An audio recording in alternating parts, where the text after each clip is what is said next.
Greetings, everybody, and welcome. Thank you all so much for coming to join me for some more Tactics Ogre. Hello, Hjalti. Hello, Clint.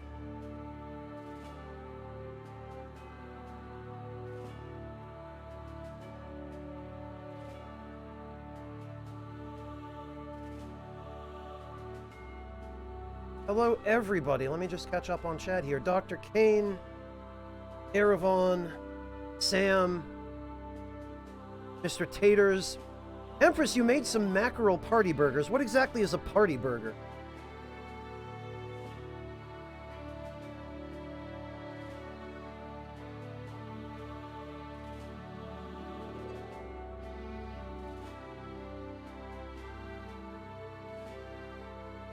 How you doing, Eravon? Working from home today, huh? Oh, mackerel patty. Okay, Empress.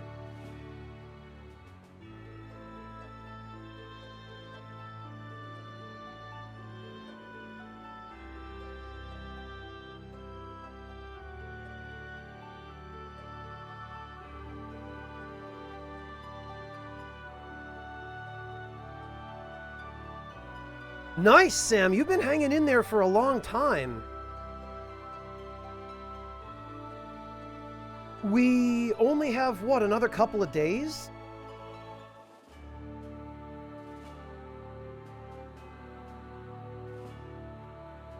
It's what, April 2nd, I think?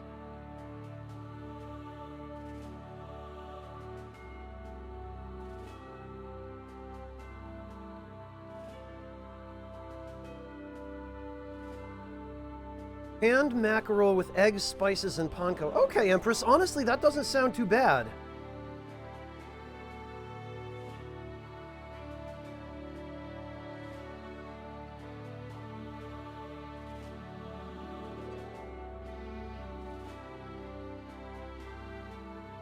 Oh, the release date's March 30th, Sam? I thought for some reason it was a day or two into April.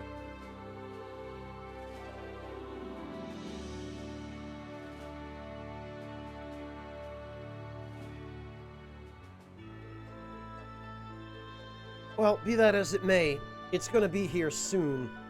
I need to actually check to make sure I can afford it.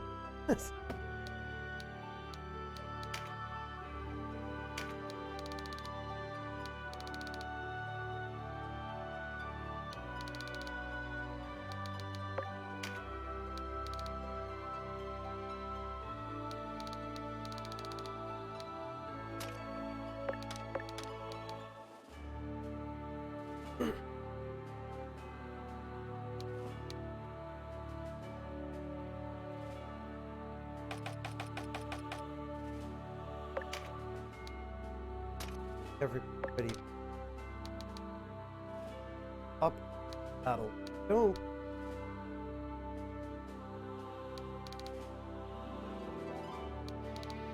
may yet be running.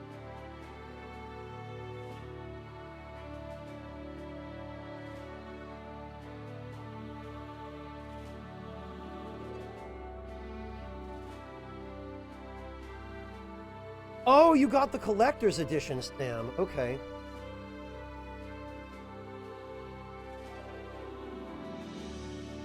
Coming through patchy, Clint? In what way?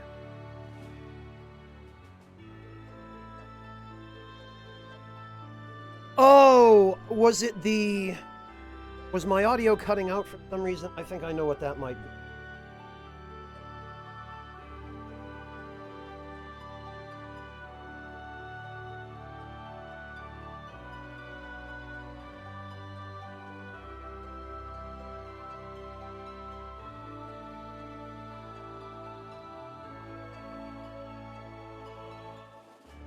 Only hearing half. Yeah, that was probably too aggressive a noise gate, Clint. I had to readjust my audio settings because it seems that OBS reset them when I updated it.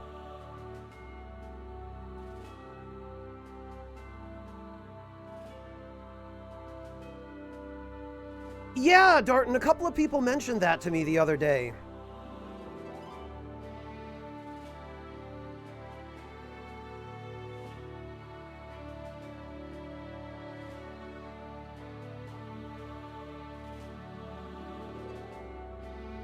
It's funny, after waiting the past couple of months with almost nothing, now everything is happening all at once. FF7, Persona 5, Neo 2, Animal Crossing.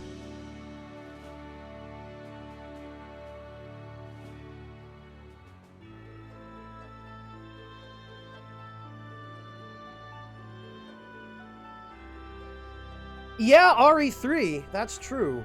And probably a bunch of others that I'm forgetting about.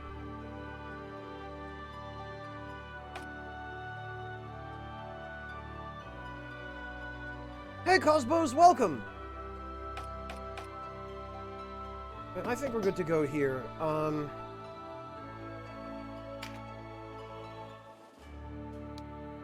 So, I went and checked out yesterday, because I ended up taking yesterday to just get regular work done. But I went and checked out the Farampa Wildwood. Because apparently this is, I guess, a dungeon? And the idea here is that you can go in anytime, and you basically clear your way through a succession of different areas, and the enemies in each area seem to have better stuff than the enemies I was running into on the world map in those zones. So I ended up spending a little bit of time here. One of the areas here apparently has a bunch of dragons that you can recruit, so now I have dragons of at least 6 elements. I don't know if there are more, but I've got a fire, ice, lightning, earth, water, and wind dragon now, as well as I put in a little bit of work on the other collection of monsters I had. Most of which are pretty good. The Cyclopses, unfortunately, they kinda suck. They were apparently intended to be mages, because they can learn a bunch of different, mostly dark magic, but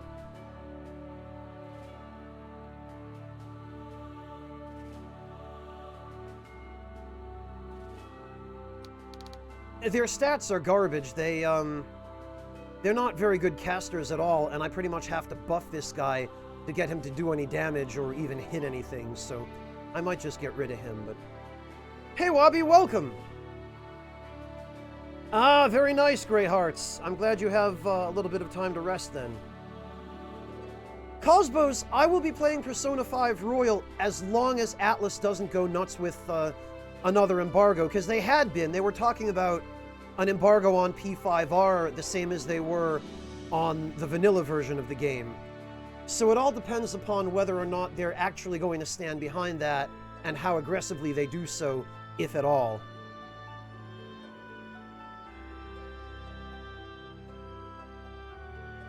A lingering hitbox, Wabi.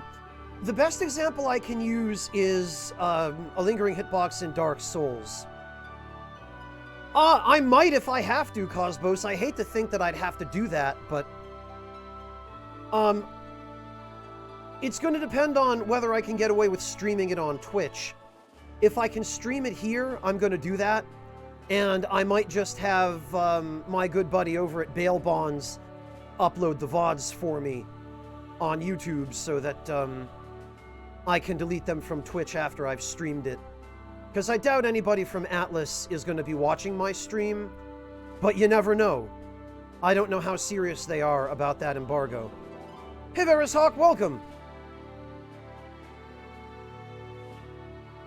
Yeah, WhatsApp, but I've also heard of certain limited cases of people getting attacked by Atlas over it. Not everyone, because Atlas doesn't have the manpower to police everyone, but they were going after people over P5 Vanilla. And, Wabi, Clint already beat me to it, but a lingering hitbox is when an enemy, or a player for that matter, has an attack that, you know, the animation of the attack lasts maybe 20 frames, let's say. Let's say it's an explosion, the animation and the particle effects of the explosion, let's say they last 20 frames. But the hitbox lasts 30 frames. So the animation is over, the particle effect is gone, and it looks like there's no more danger of getting hit by the attack. But then if you walk into the area where the attack occurred, you will still take damage for those 10 frames after the animation is finished playing. That's what a lingering hitbox is.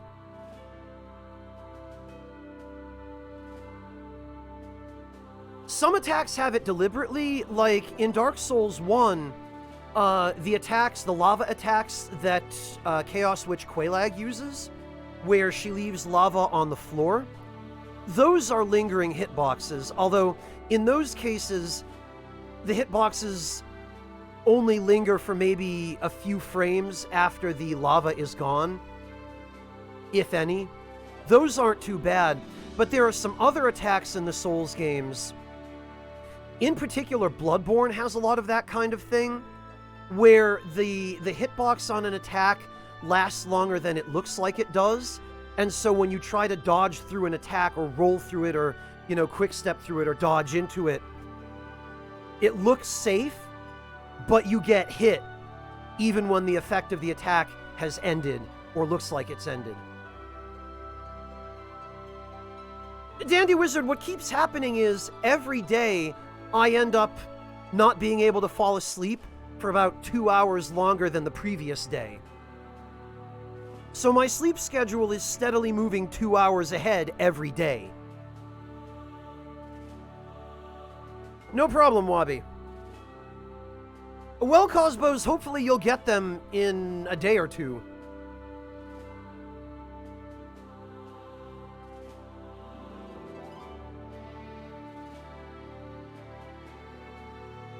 Yeah, Darton, that stuff is unreasonable too, but in a different way.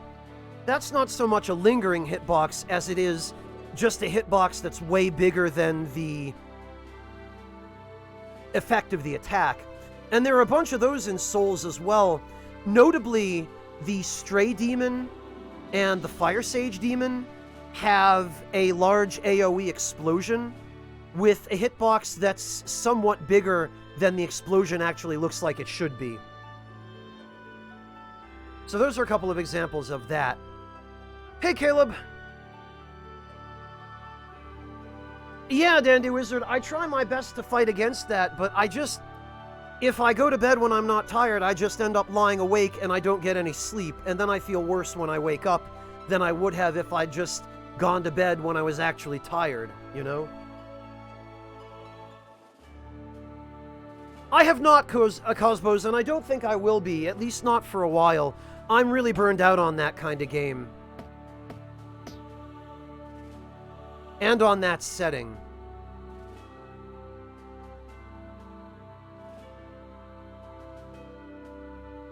Well, Mojo, I think what you're referring to is a hitbox that either lingers after the effect of the attack has finished playing, or one that's larger than the effect of the attack.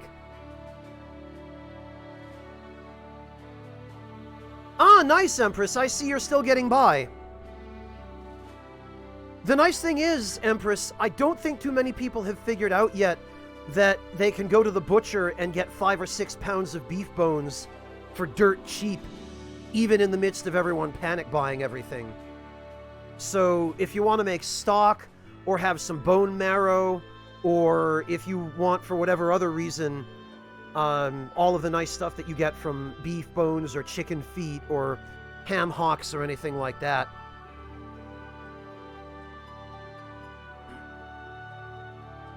Then that's a good way to do it.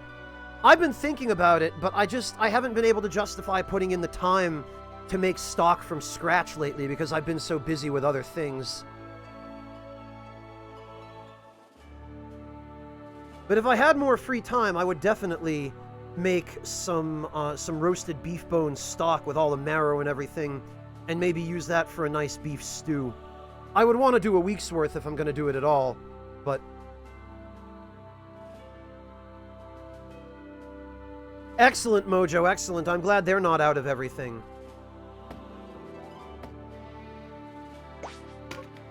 Alright, well, let's actually make some story progress here, because I do want to move on a little bit, at least. think our next destination is Goliath again. I have not, Caleb, no.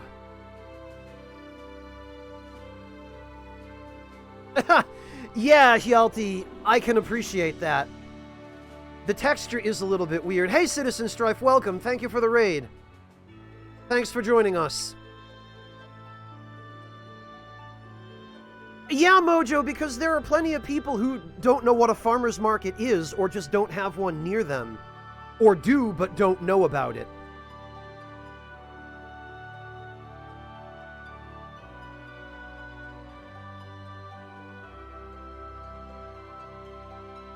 I have to travel quite a distance to get to a farmer's market, unfortunately, Mojo, but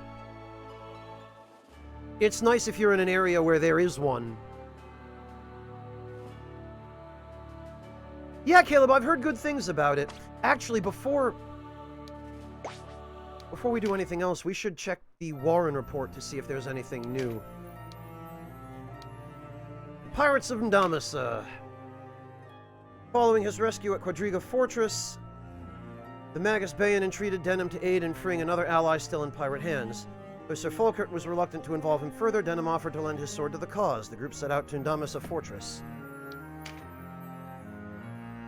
Denham rescued Sistina from the pirates' den at Ndamasa Fortress, then headed to the Archaeopolis of Rhyme to parley with Holy Knight Lancelot. They are, Empress, but they're not much of a meal on their own. You don't need to do much to turn them into something, but at the very least, some tomatoes or potatoes or something go a long way. Dandy Wizard, that doesn't necessarily mean there isn't a farmer's market within a reasonable commute of you. What will often happen is that farmers will get together and set up a market in a nearby city. So they'll bring goods from their farms into the city to a location that's been sanctioned for them to use, and they'll set up the market in the city where they're more likely to get sales. So just because there aren't any farms nearby doesn't mean there aren't any farmers' markets. It still would be worth looking into if you're not sure.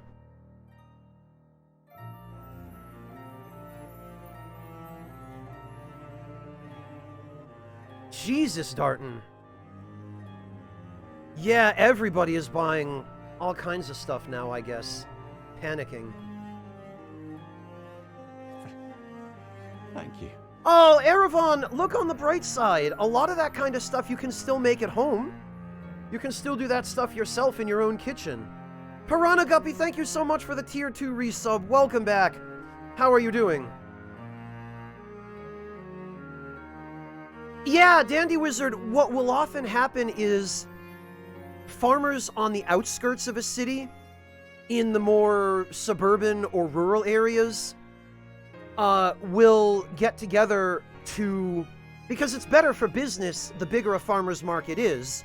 They can advertise it and bring people in, and you can get stuff from a farmer's market that you can't get typically at a regular grocery store.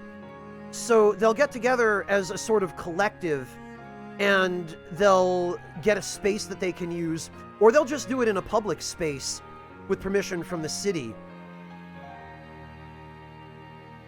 Like, you don't necessarily have to go to a farm to buy products from the farm. Even in Connecticut, in the town that I used to live in, they still do a farmer's market there. They run it, I think, all the way up through October, starting in, what, March or April, maybe? I think? Maybe May. And they run it all the way through October, and in bad weather, they run it indoors. And basically, there are a bunch of farms within, I think, about 20 or 30 miles of the town. And farmers from each one of those farms all bring their stuff to the... they hold it at the town hall, actually, in that particular town. And there typically are anywhere between 20 and 30 different booths or stalls from all of the farms within that region. And they just all bring their stuff. And you can get some really fantastic food there. And some condiments and other nice things as well. Soap and that kind of thing.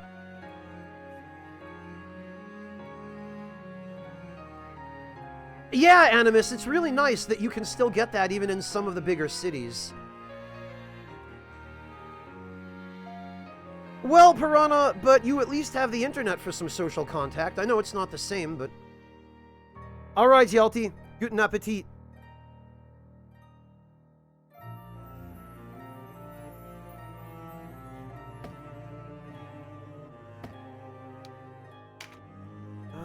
No new rumors. The warrior Syria. A backroom who leads the Liberation Front. She once spread the teachings of the Order of Philaha, worshippers of the Great Father, but left after losing faith in religion. She went on to form the Liberation Front, aiming to end the war by revolutionary means.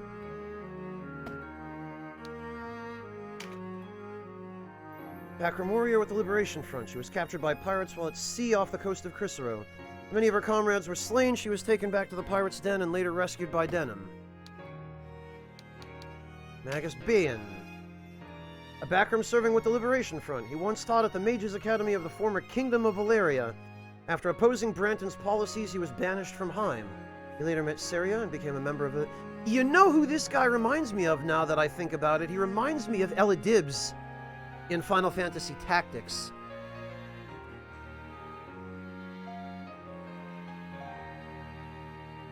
Awesome, Caleb. Yeah, farmers markets usually have homemade condiments like relishes and sometimes mustards and sauces and that kind of thing. Oftentimes they'll have homemade bread or sausage or other different kinds of kind of country-style kitchen stuff, which I'm a big fan of. I like that kind of stuff. Yeah, sauerkraut often, or other pickled vegetables, Empress. Did you guys know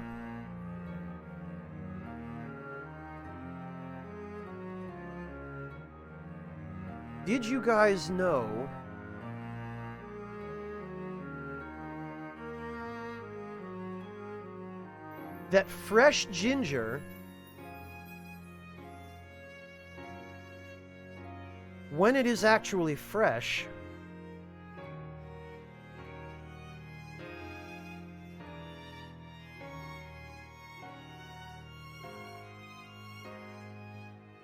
let me see if I can find an image here.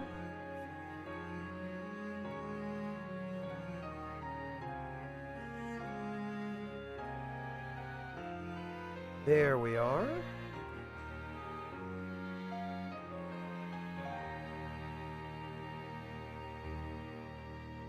Fresh ginger root,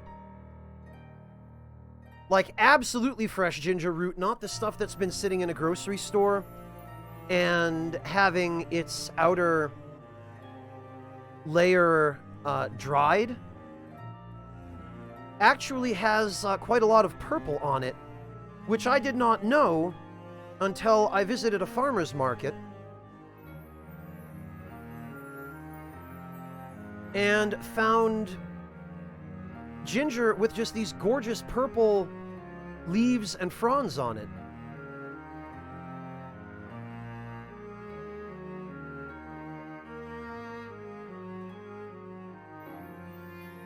Here we go.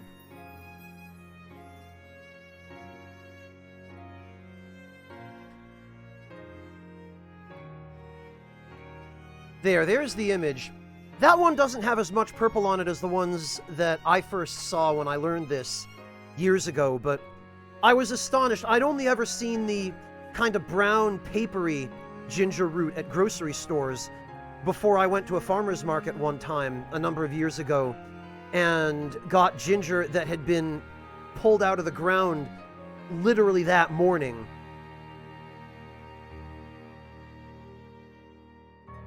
Hey, Tramer, welcome!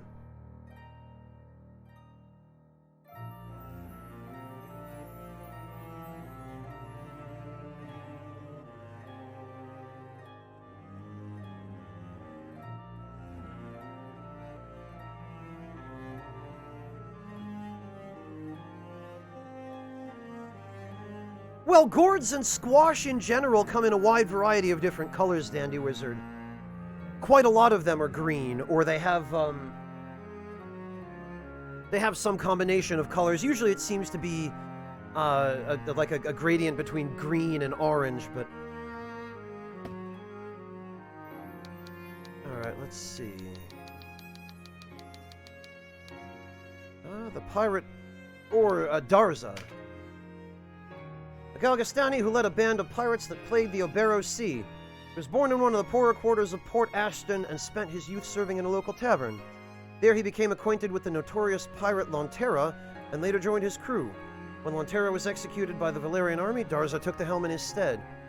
His wife, Veldre, was born to nobility but became a pirate after Darza raided the vessel on which she had taken passage near Boad Fortress. Veldre stayed ashore to watch over their den at Ndamasa Fortress after learning she carried Darza's child. Darza attacked members of the Liberation Front at Quadriga Fortress, commandeering their ship and cargo. However, before he could escape, he was killed by Sir Falkert and Denham, who had arrived to free the hostages. Bakram, who is wed to the pirate Darza. She was born to nobility in Barnesia, but struck out on her own to escape the burden of her lineage. While at sea, her ship was attacked by Darza's pirates and she was taken to Ndamasa Fortress. She was unfazed by their threats of violence, and Darza grew fond of her spirited nature, keeping her always at his side. Veldre eventually came to have feelings for Darza as well, and they married. First, she joined him on raids, but later stayed ashore to watch after their den after learning she carried Darza's child. Though usually calm and collected in front of the other pirates, she broke into tears after hearing of Darza's death. She was defeated in battle by Denham while attempting to avenge her husband's killing, but her life was spared. Oh, okay, it does reflect that we didn't kill her.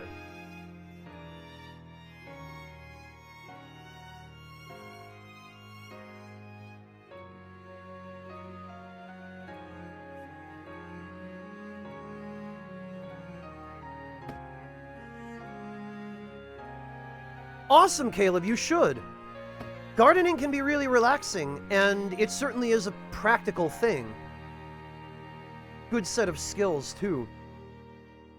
Plus, Caleb, there is nothing better than fresh herbs right out of your own garden. Or vegetables either, for that matter.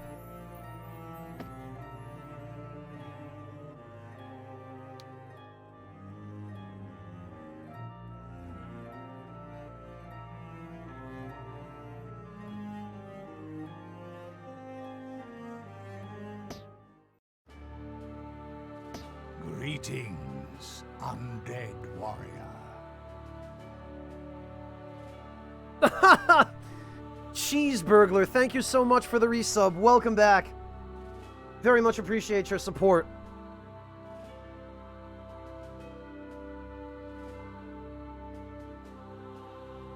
How you doing, Cheeseburglar? Hey, Tiernick, welcome. Good to see you as well. How have you been holding up? Oh no, Gian, I'm sorry to hear that. That sucks. Yeah, Tiernick, this is actually the predecessor to Final Fantasy Tactics. It was also directed by Matsuno, and it has the same composer and the same lead writer, the same scenario writer, I believe.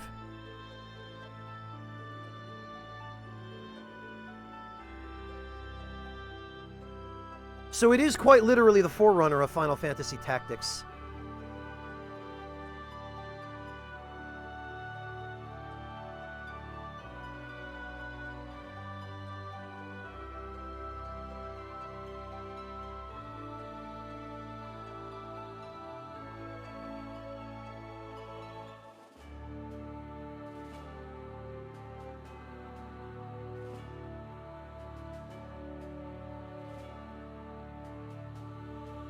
It is neat, Tiernak.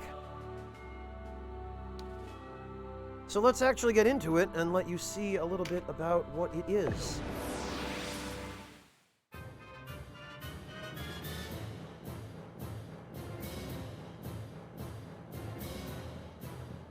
Welcome back, Dr. Kane.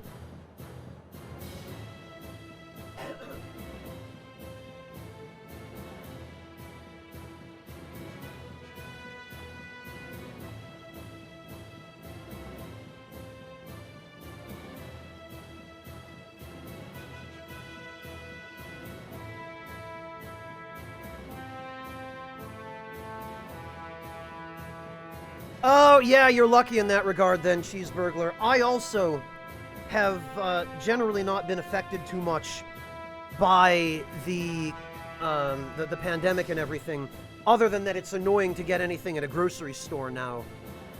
But yeah, I'm working from home exclusively now. Yeah, the Devil Summoner playthrough, that was a lot of... I think out of every game I've ever played, that one had the most ellipses.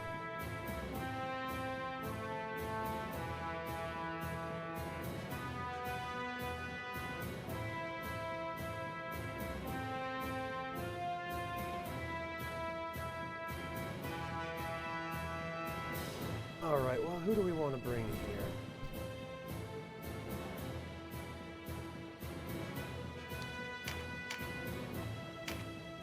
We'll bring these guys. Bring him. We'll bring him.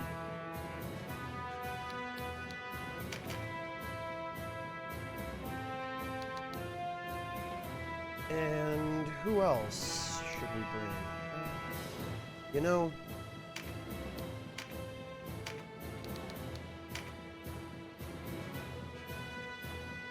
this'll do.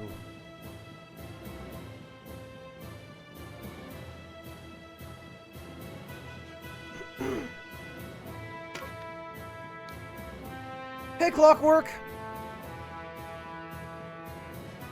I'm doing alright, thanks. How about you?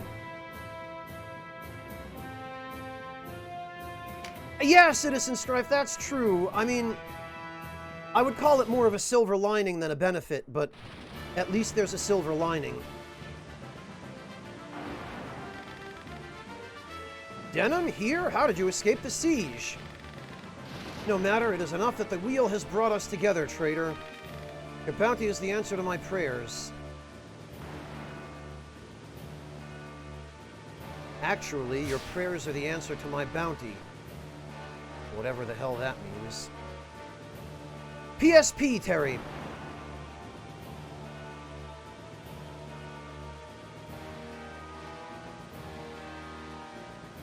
What is this sound?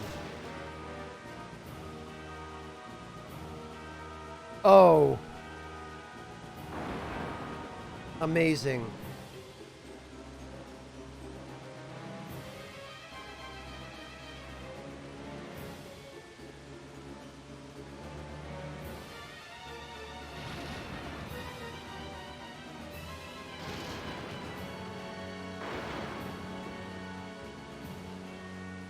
Yeah, Animus, don't they understand that? What are they thinking?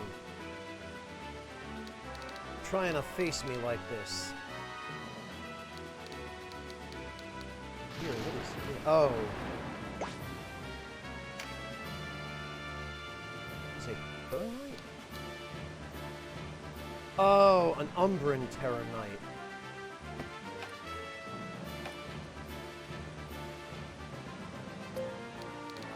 Head on. Faithless warriors and knife men who hire themselves out to the highest bidder. Huh.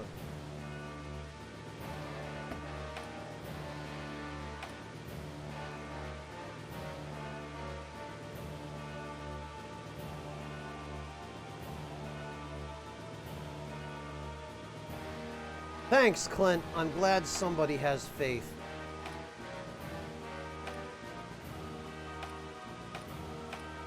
Alright, these guys have nothing but trash, so... Hey, amateur, welcome!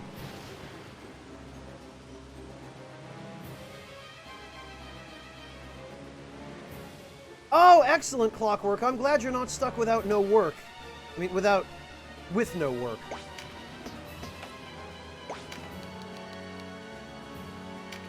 I'm a German spy, and I love it here in Texas.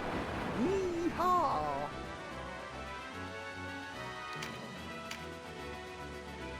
Also, I discovered something incredibly stupid. Tiernick, this is the PSP version. I discovered that monsters have a universal ranged attack, which is actually good. Well, when it hits.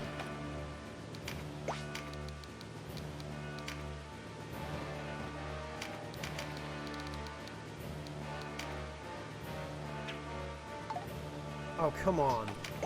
This has 79% accuracy. There's no excuse for this not to be hitting. Oh, there we go.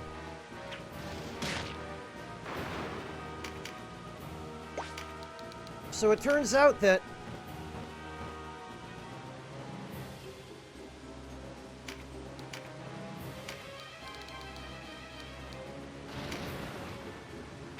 if you've got a team of monsters that are fully leveled, you can just turn them into a baseball firing squad of doom.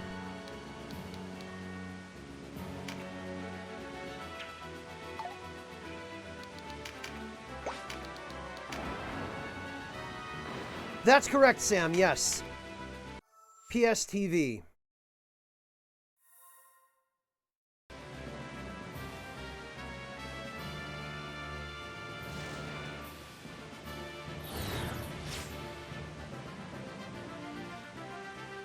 Oh, and now we're seeing ninjas too, huh?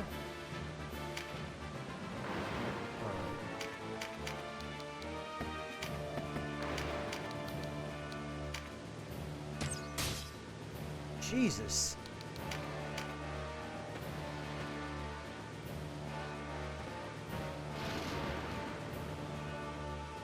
Yeah, Tiernick, you gotta make the best you can with what you've got. You can always worry about getting new stuff later once things have settled down.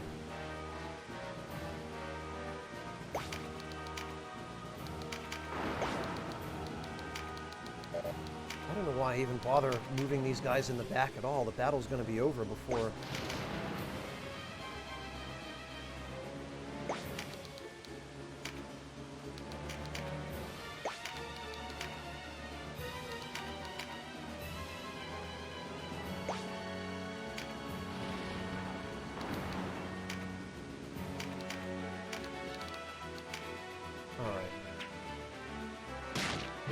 This is the dumbest.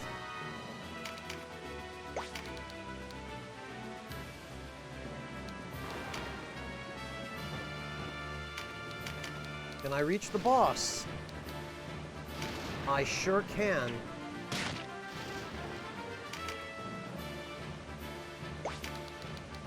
Well...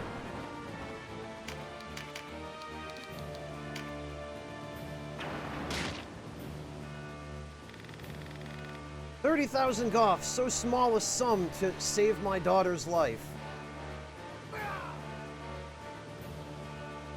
Oh, well... I would have just given it to you if I'd known. Sandstone's Mark.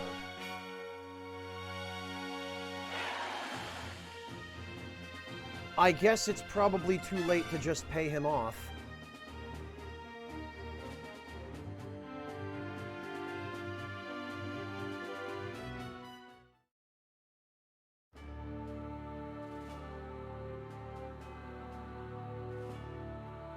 I do still have a PS3 and the PSTV, Caleb, yes.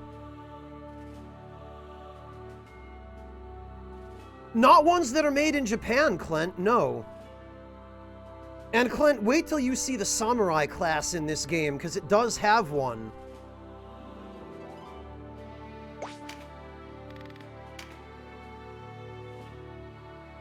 Which I discovered in the forest dungeon. And apparently the samurai class in this game, its gimmick revolves around doing dances with Japanese fans that have more care put into them than any other attack animation I've seen in the game so far.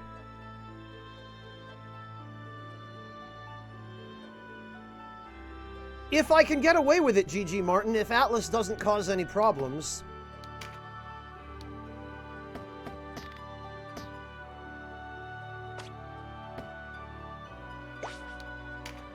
Whoops, I want to check the Warren report.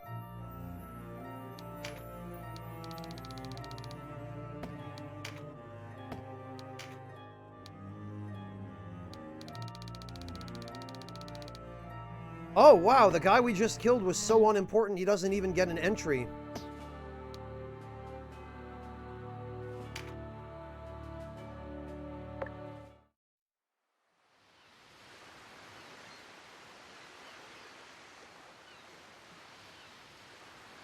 Oh dear. Who's there? Answer well, else it's my bow you'll quarrel with. Hold, he's a friend. It's I, Sistina. Unbend your bow. Sistina, it is you. I'd feared the worst. Chief's been worried too. Oh, come on up. You heard the man. I was afraid we would have to fight our way in here, but I guess that wasn't the goal. You bring wanted men here to our refuge? Might as well tell every crier and herald from here to Almorica where we hide. So tell me, why have you returned? Be not so quick to anger, sister. At least hear my tale. Here I am not your sister, I am your commander. I was taken captive by pirates. These people rescued me. I owe them no less than my life. Pirates? Did they harm you? I'm well enough, sister. My pardons, commander. As for why I've returned, I've come to stop this madness you call a plan. A tale long since grown stale in the telling. Squabble all you please, it changes nothing. You left with those who shared your doubts, did you not? I do not oblige anyone to take part against his will, else I would not have let you go. Take part in what? What plans? It's no concern of yours. I would thank you to remain silent. They mean to assassinate Duke Ronway. Silence! Assassinating a single man, even the Duke, will not end this struggle. With no one to tend the Wallister rudder, the backroom will sense opportunity. It will be all-out war. That is our purpose. Barbados and the Galgastani now teeter on the brink. The Wallister are allowed to deliver the finishing blow. They will control half of Valeria. The Backroom and Wallister armies would then be evenly matched. They would break themselves one against the other. But Branton and Ronway are no fools. They would forge a truce, and all would be as it is now. However, if the Duke is dead, a very different story unfolds. The Backroom would at last invade. And when Branton declares himself hegemon over all Valeria, then we assassinate him as well. This isle will be ours. A great many ifs and whens, no more than we require.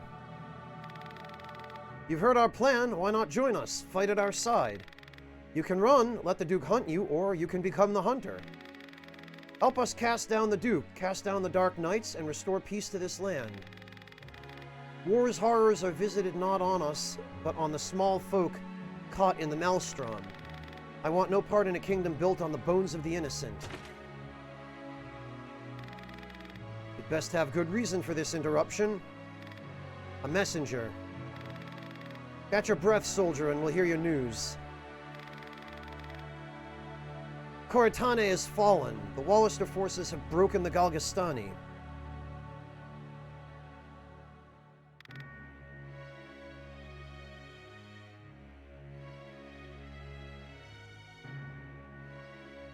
What's this? More, Hierophant Barbados was taken captive and put to the sword this morning. Oh, all right. This changes nothing. Have the men prepare.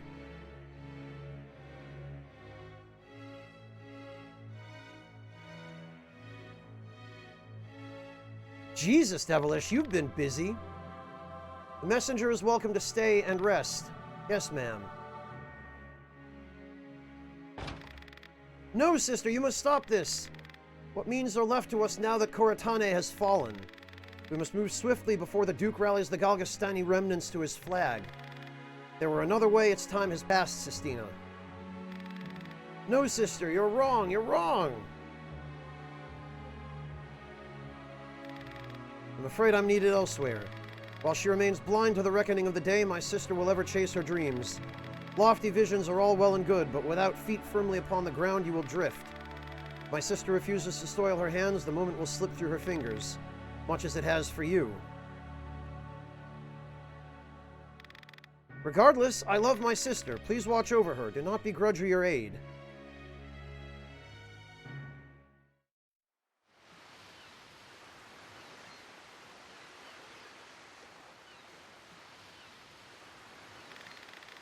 My sister is wrong. There must be a better way.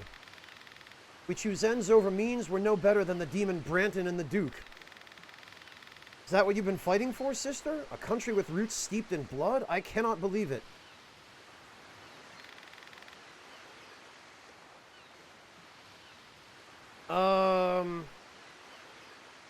I guess we might as well invite her.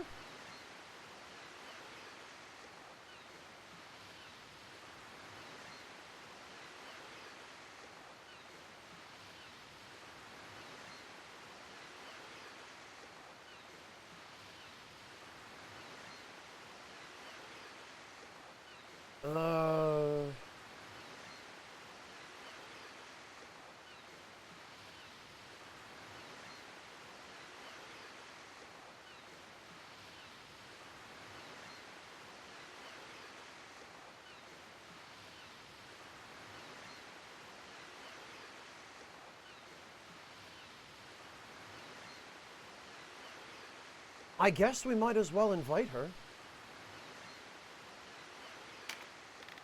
Join us. We're your people now. In truth, I felt a kinship with you from the time we met. Then fight with us. I shall, and I will cling to my dream even if that should lead me into opposition with my own sister.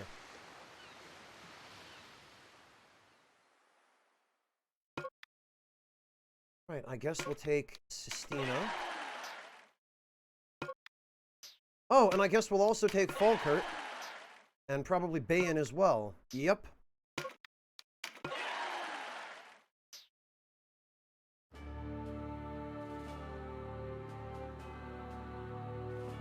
Yeah, last protagonist, the choices do seem pretty meaningful. Let's see.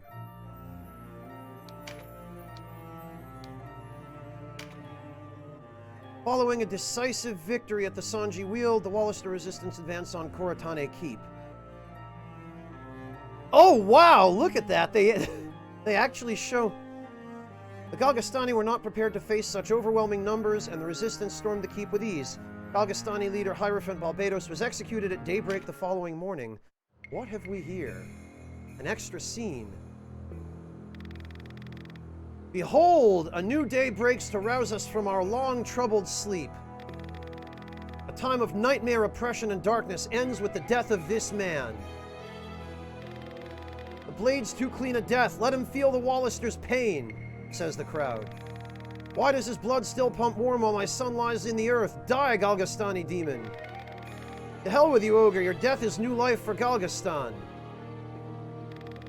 Hear that, Barbados? Even your clansmen bear you no love. Be done with it. Quiet, quiet. Brave Wallister clansmen, I hear your cries all too clearly. For they are my own. Galgastani friends, know that all suffering, yours and ours, flowed forth from this man. With his blood, let us wash away all bile and rancor. Let his life pay the debt upon our hearts.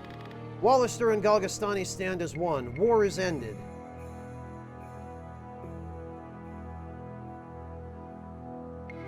When he gets a cleric, of course he does. Child of the Great Father, son of Philaha, have you any last words? War is ended? Ha! Fool. It was not I who started this war. All of you took arms with me. Despicable. Even if with your last breath you seek to place the blame upon these people, your subjects? I pity you, Ronway. We are more alike than you can know, sitting behind our castle walls. We talk much of how the world should be, yet never stoop to dirty our own hands. That's what knights are for, is it not? Yet as much as you tell yourself the people are yours, you are wrong. They do not dance upon our palms. It is we who dance upon theirs. Mark my end well, Ronway, for it will be yours. That's enough of that. Do it. They kill me now because they tire of war. What cause will they proclaim when they kill you?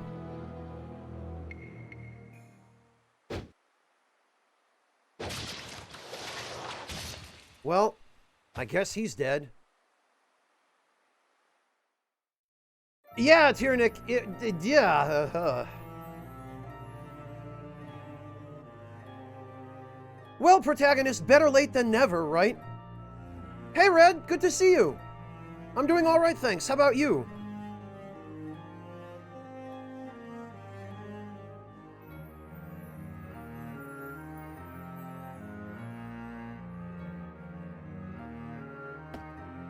Okay, the Warrior Syria. This one we have watched. While meeting with Liberation Front leader Syria at Boad Fortress, Denham learned she planned to have Duke Ronway killed. Well, so Barbados was right. Sistina challenged Syria over the wisdom of such a move, and there the meeting ended. Soon after, Sistina offered to join Denham. Koratane Keep captured. The Wallister resistance has captured Koratane Keep, the Galgastani seat of power. The keep was taken with little resistance, making the Battle of the Sanji Weald the last major engagement of the war. Galgastani leader Hierophant Balbados was executed the following morning.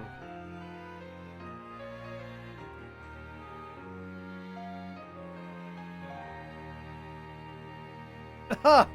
Yeah, Red. Now you understand. Well, I mean, clearly you already understood, but now I guess you're having to experience it more regularly. My condolences, Red. My condolences. Oh, here we go. Hierophant Balbados. Former leader of the Kingdom of Galgastan. After war broke out, he established a realm ruled by the descendant of Count Orlando, a former lord of Koratane. Okay, that... He installed himself as regent under the pretense of guiding the young lord. He started the Blood War to suppress the Wallister and take the southern half of Valeria for his own. Within a few months, he crushed the Wallister forces and captured their leader, Duke Ronway. However, he was in turn defeated by the Wallister resistance after the Duke's liberation. He was executed following his capture.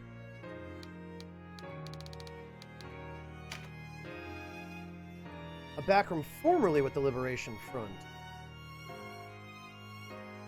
He did not share their values, though, so he parted ways with them. He later accepted an offer from Denham to join the Order of No Quarter, right? Backroom formerly with the Liberation Front. Okay, he was a top recruit at the famed Vanaheim Officers Academy. Opposed the rule of Branton, joined the Liberation Front. Their tenets did not sit well with him, so he struck out on his own.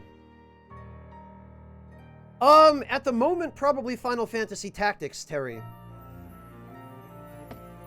Alright, accepted an offer from Denham. There we go. Sistina.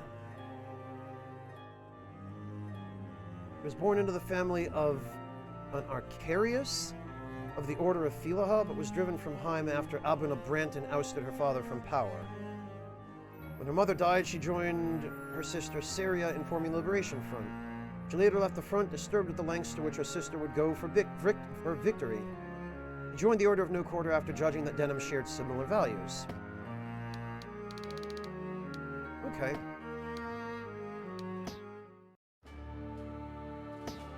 Oh, Tiernick, you really should play the original. The original is really good.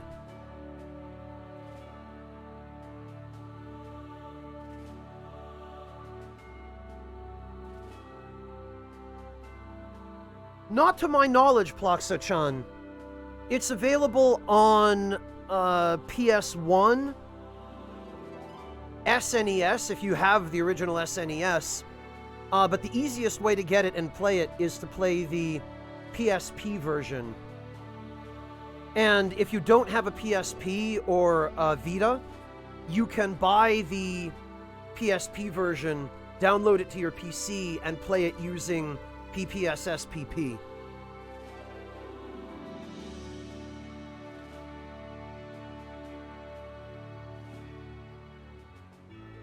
There are definitely things about it that I would change, Protagonist, but overall I've really been enjoying it so far.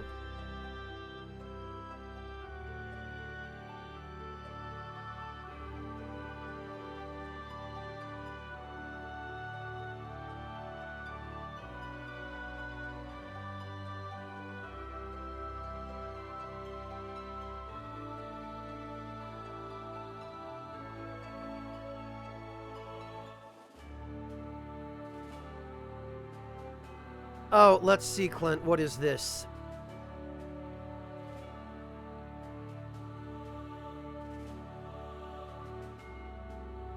Oh, uh-huh. A hard-boiled egg, dipped in egg, and fried in egg, coated with egg. These people have way too much time on their hands, Clint. Where do you find this stuff?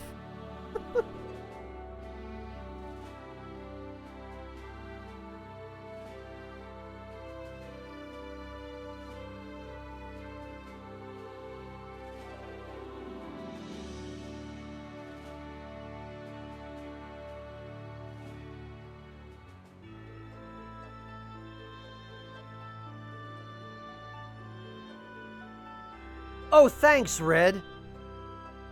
You can make what Clint just posted in that link.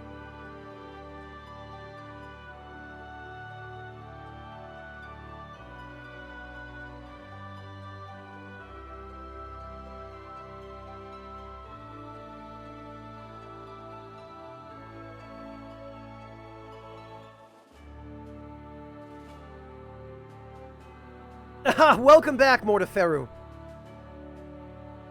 Good on you for teaching your mother how to do that stuff. It's gonna fall to us often enough to teach our parents these things, or our teachers, for those of us who are still in school.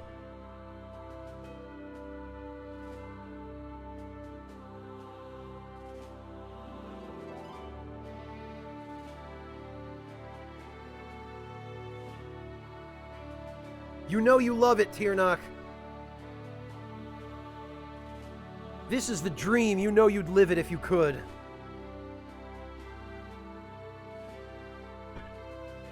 I mean, I barely can at this point, but...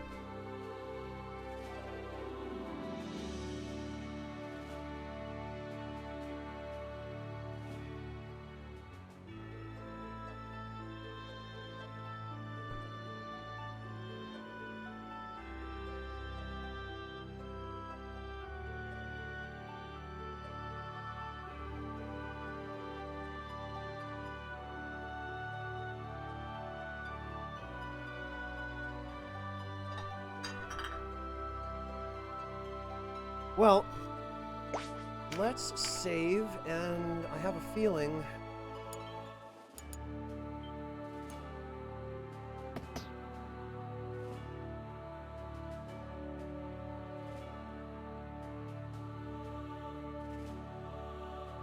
Yeah, Morteferu, that's what I meant. I remember you told me that both of your parents were teachers. And now it's the teachers who are having to learn all this newfangled technology stuff, so that they can go on teaching from home. Although, at the very least, it's good that they still can.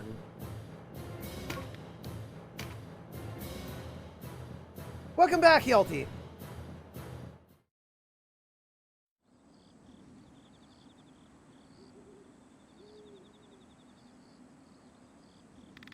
Silence. No one's here. It's all right, sister. You can come out. Oh, because I'm sure this isn't a trap. Zoppon? Fortunate encounter. The wheel turns for me. Oh, it's this guy. If not for us, I'd happily have grown old, never having seen your pockmarked mug again. Ah, now, no need to be so sour. You only got to know me, you'd find me quite amiable. Oh, he brought dragons. Amiable when luring us into a trap. No, no trap, just luck. Now to claim that head of yours before any saintly knights happen along with different ideas. Get 'em! Old people, Dandy Wizard. And those who don't know what Discord is, I guess. Or Zoom. Oh, look at this. It sure is a good thing I brought some flying units.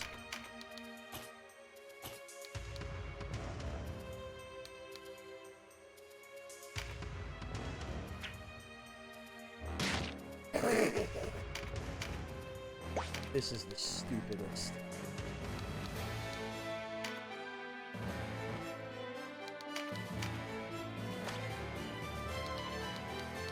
Alright, that's Zoppon. He doesn't have anything I need, but then again, none of these guys really do.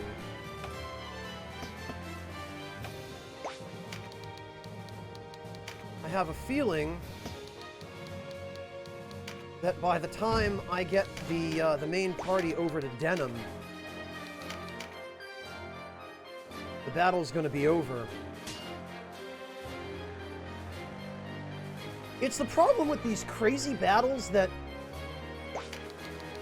have a like a win condition where you only have to kill one guy on the opposite side of a map.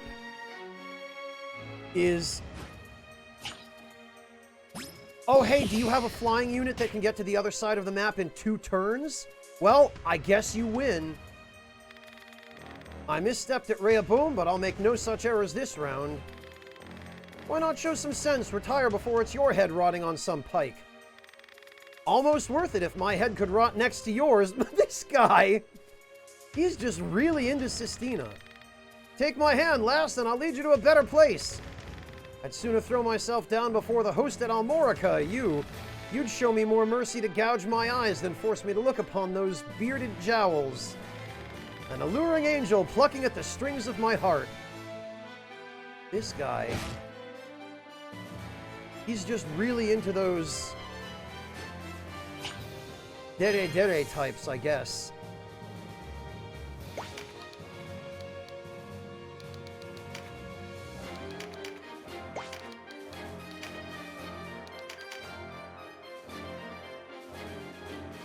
I don't know, Ploxa-chan. I haven't run into any ogres yet, but you spoke of knights, so you knew not only that we made for rhyme, but our purpose withal. Aye, perhaps it comes as no surprise that we're here on Almorica's coin. See, with their Galgastani problem done for, they're all eagerness to see you done for as well.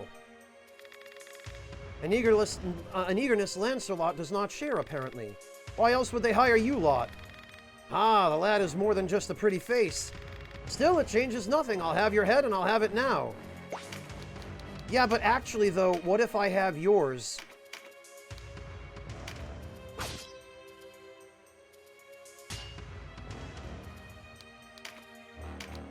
And of course, I'm not going to be able to recruit him. I don't know why I bother even moving anybody else. What if we just... What if we just made him go squish? We have no hope of prevailing against the Duke's men. Not yet. We must withdraw. Huh? What's this? What? What was that? Oh! Everybody's being slaughtered.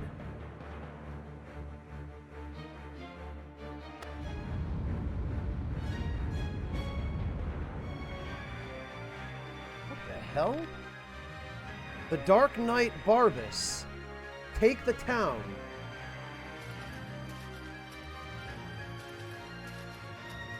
Why? Why are they...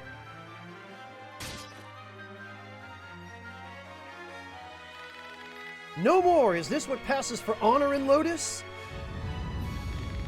You bear the arms of Zenobia, so this is the Holy Knight Lancelot. How I have longed for this moment. Show me the power that crushed Highland. Only too gladly, let our steel sing. Oh dear. Come out, Zappin, where are you hiding? Here, Denim. Kachua, where? Oh, great. Up here! How did that happen? Greetings, Denim. So close, so very close, almost slipped away on me. Your sister will be joining my merry band. If you care to see her again, hasten to the walls of Almorica. When the hell did that happen off camera? No, Zappon, don't do this, coward. Who goes there? Did mother not warn you against playing on the streets at night, boy? The Dark Knight Oh, I don't like this guy, just on the basis of his face. That arrogant, smug face. Gildas? Dark Knight of Lotus, your quarrel is with me. What's this? A Zenobian wants to fight. I'll gladly meet you if you've even strength enough to draw. Pick up your feet, lass. Denim! Sister! Go, Denim, swiftly. Follow them. As imprudent as you are impudent, I'll dress you like a holiday goose, Hedge Knight. I said go! First, a venomous strike to take... Oh, I don't know. Ugh! Well, I guess he's dead.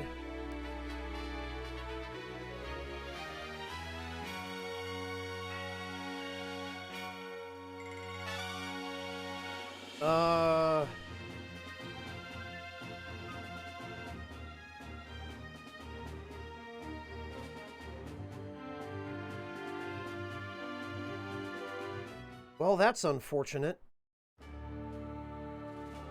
I guess we're not recruiting him.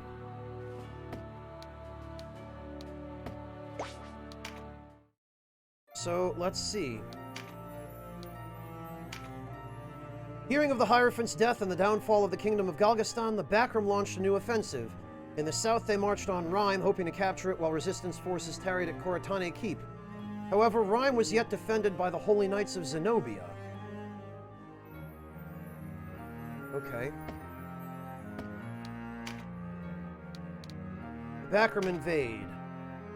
Bakram forces launched a new offensive on Rime mere days after the downfall of the kingdom of Galgastan. They now battle soldiers of the Wallister resistance garrison there, and both sides have suffered heavy losses. Refugees from Rime are streaming into the Fidok region. Another tragedy reminiscent of the massacre at Balmamusa has occurred. A great many of the townspeople of Rime have fallen victim to the Bakram invasion. At least 5,000 are believed dead, and bodies litter the street. The skirmish is still taking place. As yet, nothing can be done to put the dead to rest. That escalated fast.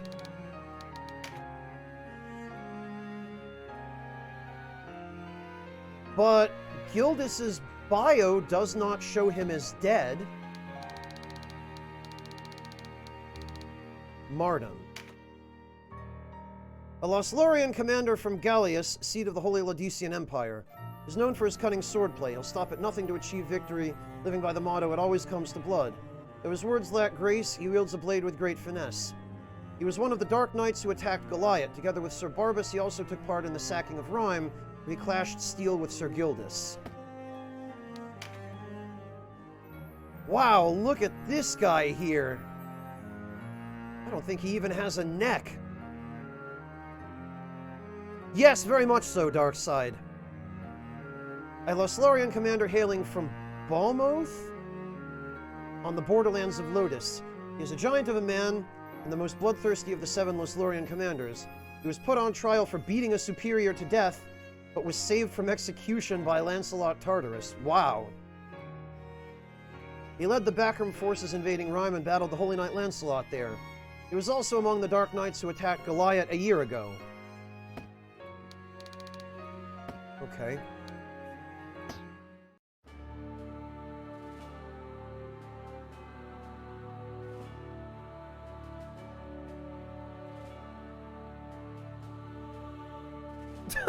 Drawn by Rob Liefeld. Great Empress. Yeah, Azteca, he probably had different character art in the original version of the game, didn't he?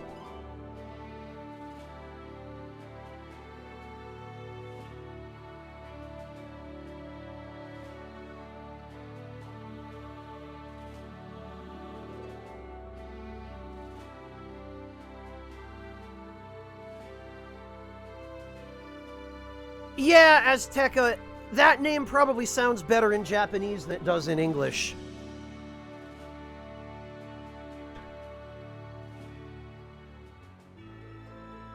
At least if you have any familiarity with the Arthurian legend or Greek mythology.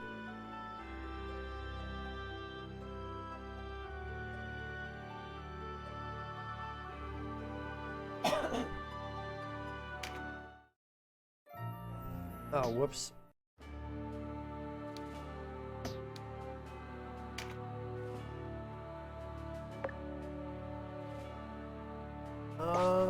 Do we have anything new at the shop?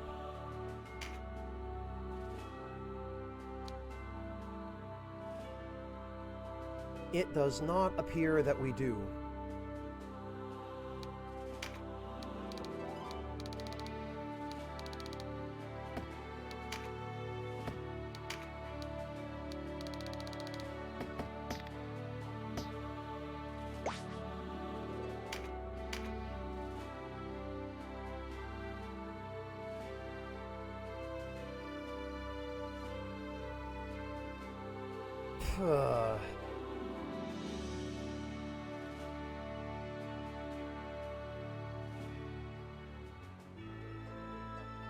Oh, is that what he was called in the Super Famicom version? Azteca?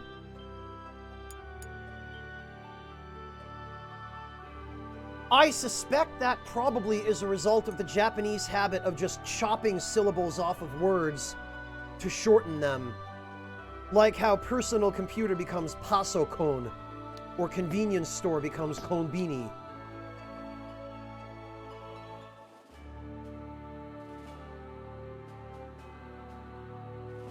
Tartar is a dish, Hjalti.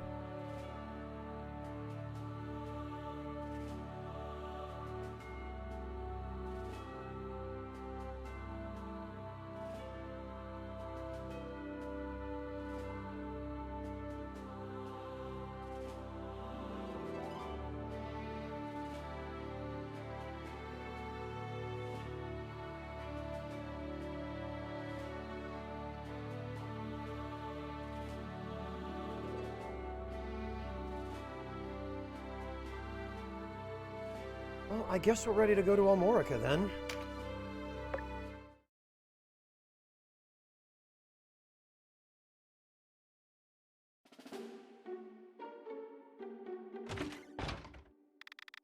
I can't steal a moment's peace. What now?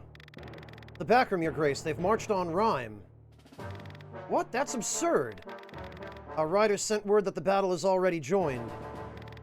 What news of the city? Has it fallen? No, Your Grace, the Zenobian Knights have managed to hold her walls, but they cannot last long against the backroom siege. They've requested immediate reinforcement. Very well, summon Lenor. Begging Your Grace's pardon, Sir Lenor rode for Almorica at daybreak. Yes, of course. Bring quill and parchment. Lenor must know of this. Ready the fastest courser in Koratane. At once, Your Grace. What is Lotus scheming, eh? Balbados gone, old alliances turned to ash. Confound them all!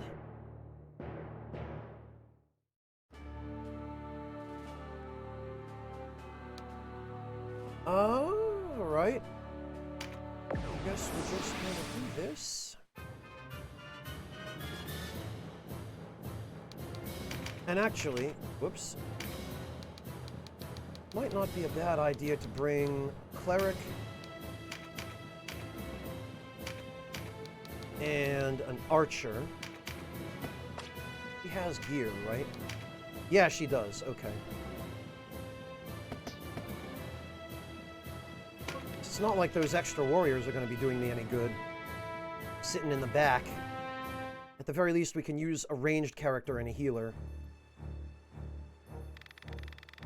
Here he is, sure as the wind. I half worried the backroom had got the best of him. So this boy is the hero butcher of Balmamuse, is he? Ramados Spellbind. Zappin, you coward! What have you done with my sister? This whole plotline between Denim and his sister was just one-to-one reused in Final Fantasy Tactics. I'm realizing only now. You know what's to be done, then? Aye, well enough. I don't give a fig for no bounty, long as his head rolls. I had old friends at Balmamusa. They'll rest better with him beneath the earth. Pardon the parley, Denim. Had a few matters needed tendin'. Your sister's safe and sound within the castle, but you'll not be leaving with her exceptin' by force. By force, then. Oh, I have to kill both of them.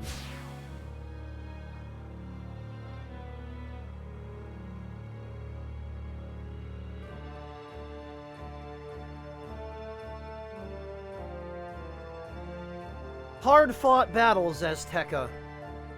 We will see.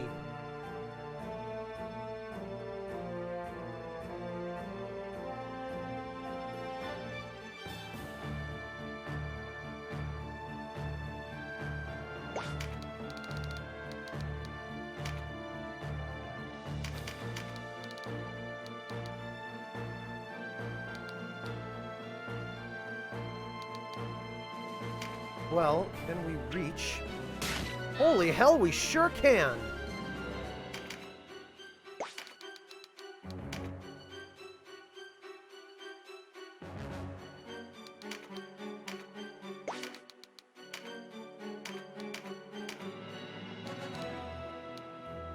Matsuno, Empress.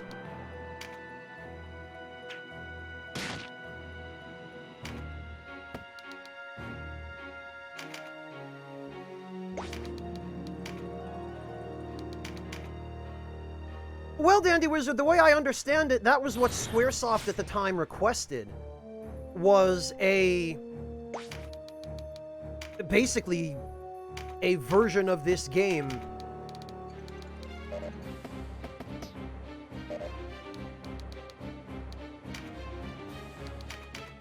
under their own copyright.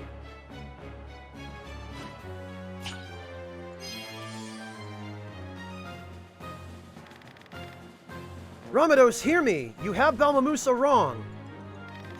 That you, Abana? Phuh, I thought you kept better company. Man of the cloth abetting in such carnage, but then the church has never shied from a good bloodletting, has it? It was Lenor and the Duke who slew the people of Balmamusa, not us or the Galgastani. I swear it in the name of the Great Father. You clergy are all alike. Invoke the name of God and expect the people to follow you like sheep. Balbados and Branton can scarce void their bowels without speaking Philaha's name. Well, I'm not having any of it. Your god is just another fairy tale.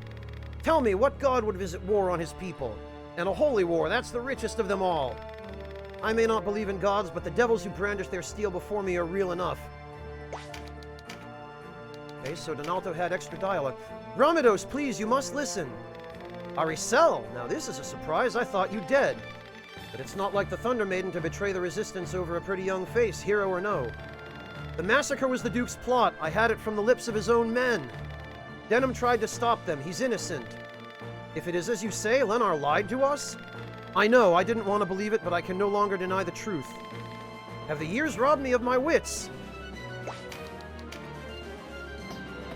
Oh, but it's not enough to convince her. Great.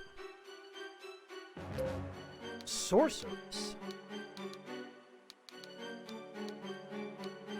Magic user whose command of a wide range of spells dwarfs the knowledge of a common wizard. Able to use their power without worshipping or forging a pact with any gods, demons, or spirits.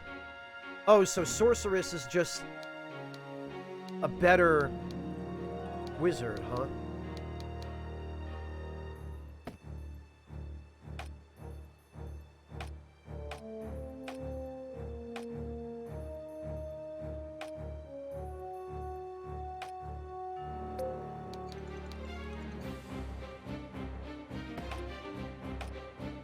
All right. He doesn't have anything unique, I guess. Okay. Can I reach? Nah. But it's fine.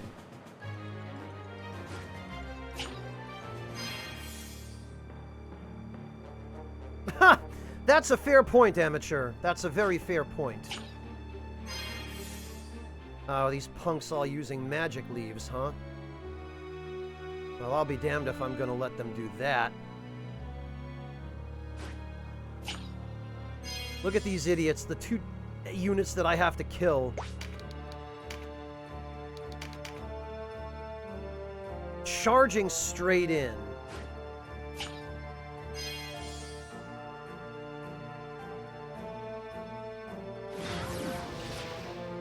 Dandy Wizard, she doesn't seem like the type to be blindly loyal.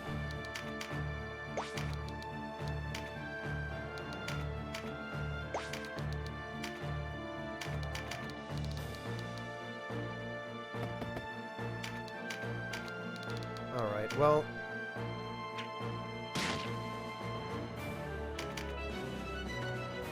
A new unit has arrived? What the hell is this? Reinforcements?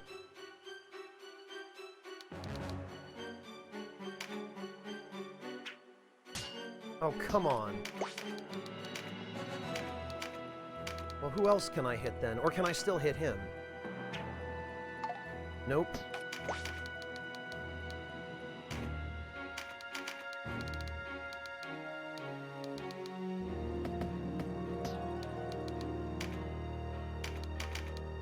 Can I hit the archer? Holy hell, I sure can. Hello, Asa, welcome!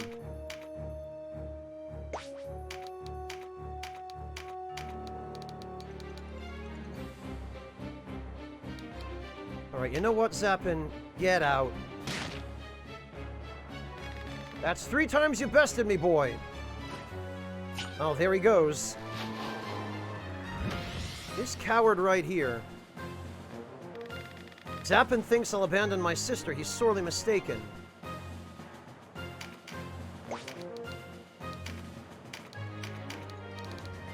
Oh, what about you? Holy hell, 166 damage.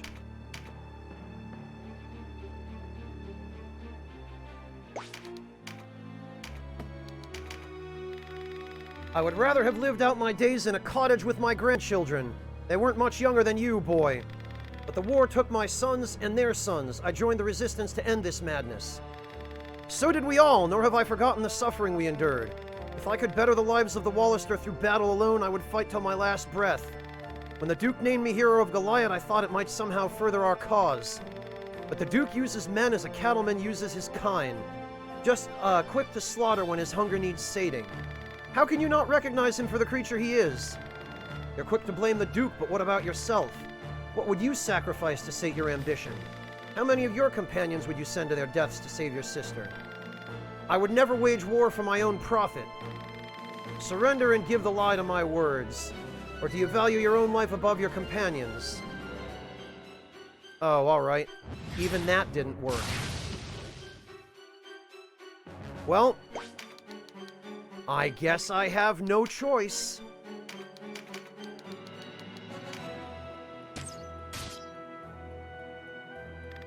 I didn't know. I was too quick to judge.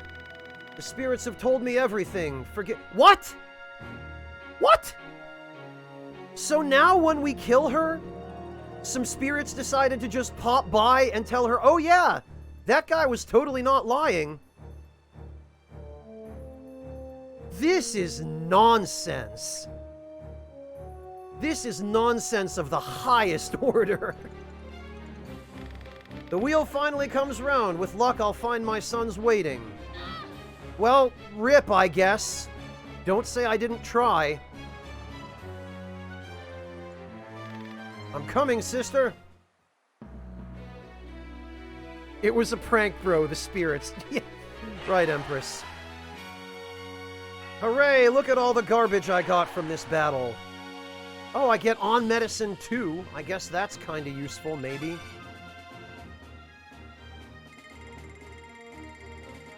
S-class trolling, Onyx. Yeah, that... I think that's double S-class trolling. Helmorica Passageway. It was taken by Duke Ronway before the outbreak of war. Small corridor leading to the Castellan's chambers. Or the Castellan's chambers. The walls are unadorned, as befits the walls of a stronghold on this war-torn island. Alright, what do we got?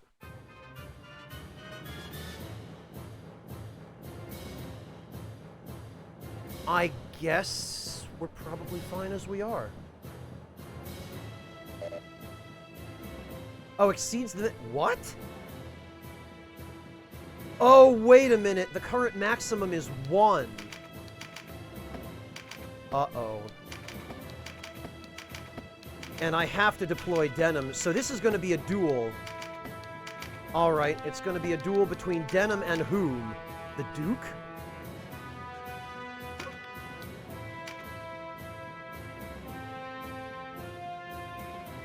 Alright, now I'm worried. Vice here? Oh, it's gonna be him. You can't! We were allies! Fool, I know the proper use for a hostage. Oh, well, I guess Zepan's dead. You're next, Denim. Oh, I'm gonna fight Vice. What have you done with Kachua? Denim! Oh, alright. So they're gonna just string us along like this, the same as in a Super Mario game. On hand, my sister. Oh, I will, but first you and I have a score to settle. There must be some other way. Hear me out. Talk, talk, talk. Let our steel speak. I only hope he doesn't pull out a Zodiac Stone and transform into a demon.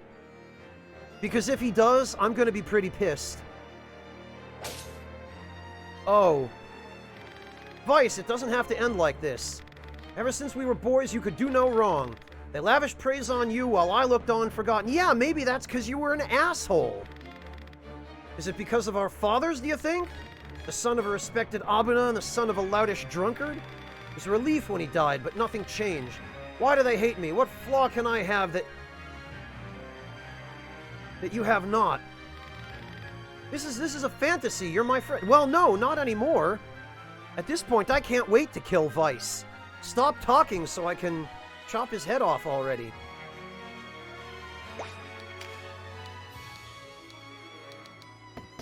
No, no, no, no. Vice is no friend of mine. Oh, that's how it's gonna be. Alright.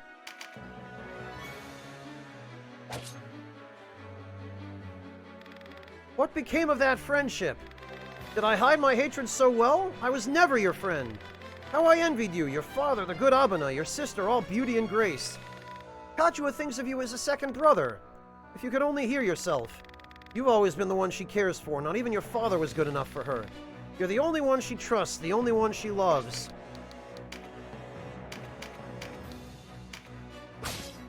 Well, I'm about to be, anyway. Oh, really? This is how we're gonna do it? You're gonna spam items? What? How? How does he get 2 turns?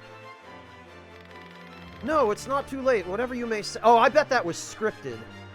Whatever you may say, I was a friend to you, and I would be so again. I want no betrayer for a friend. The Duke and Leonard have placed their faith in me. They are friends enough. They only use you. When you've outlived that usefulness, they'll throw you to the wolves. You have it the wrong way around. I am using them.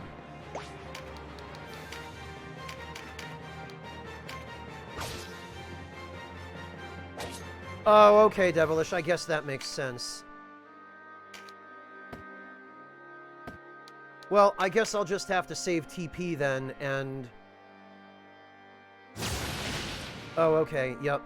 I'll have to save TP and just finish him with a special.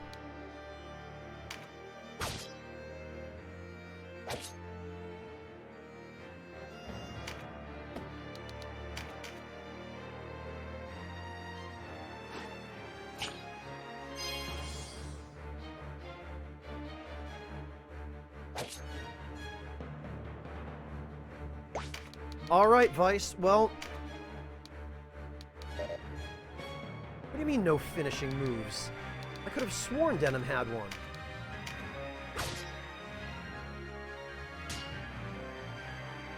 Huh?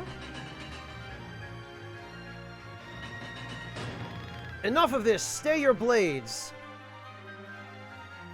What the hell? But he's as good as... Oh yeah, I'm as good as dead, says the guy with 40 HP left, who's 1 hit from death. Easy, Vice. Our circumstances changed. But it was you who ordered his death! Stop talking and listen. You'll want to hear this too, Denim. Rhyme has fallen. The backroom will soon be here. But Sir Lancelot... Dead, fled, I know not. But we no longer have the luxury of fighting amongst ourselves. Denim, you must join the Duke. What's done is done. Our true foe stands before us. Have you gone mad? He's a traitor. Enough, Vice. Did you hear nothing I said? No, Devilish. He has a sword.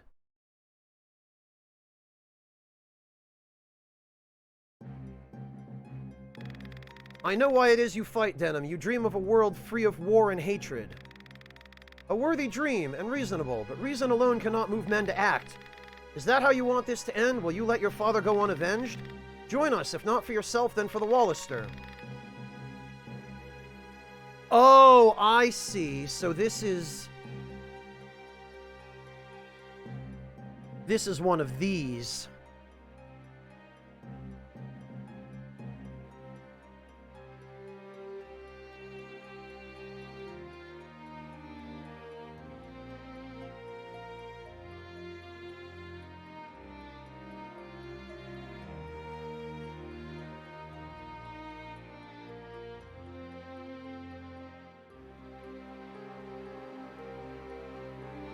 Uh...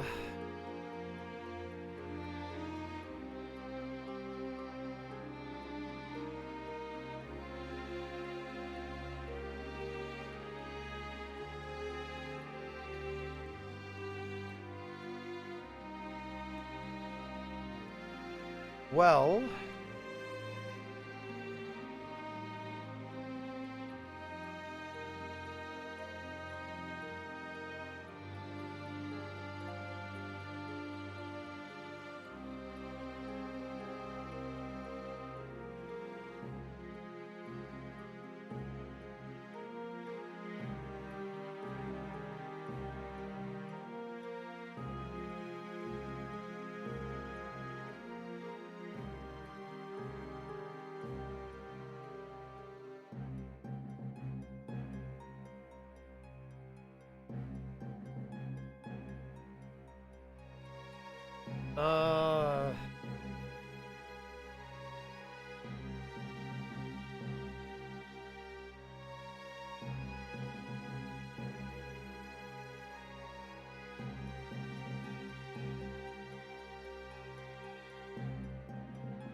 The ending with more to... Yeah, what's F? I also say fuck 'em, but what I'm thinking is, I know this game has 3 endings.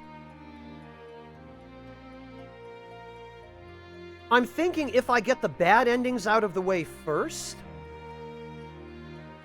then I can save the good endings for another stream. And it seems pretty likely to me that having Denim throw away his principles here to go for rejoining the Duke and everybody probably will lead to a bad ending. No, Altair, I was looking at chat, waiting to see how people would respond. Oh, 3 paths, not 3 endings, Dandy Wizard? Altair, I'm not going to use a guide for a game on my first playthrough.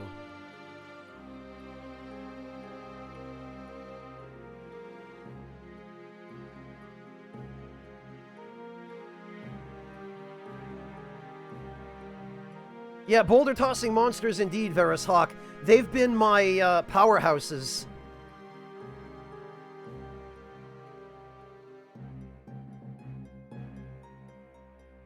The story encounters will be scaled, what's F?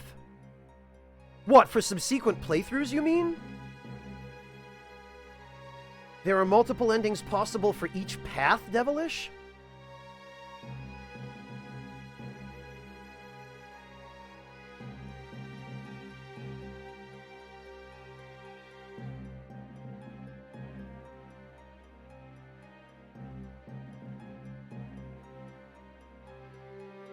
Yeah, that's my instinct as well, Animus, but that's for a playthrough when I'm actually playing the way that I ordinarily would want to. But I think maybe, since I'm enjoying this game enough that I feel like I might play through it again at some point, I think maybe I'm going to take the quote-unquote worse paths now and save the good paths for another playthrough.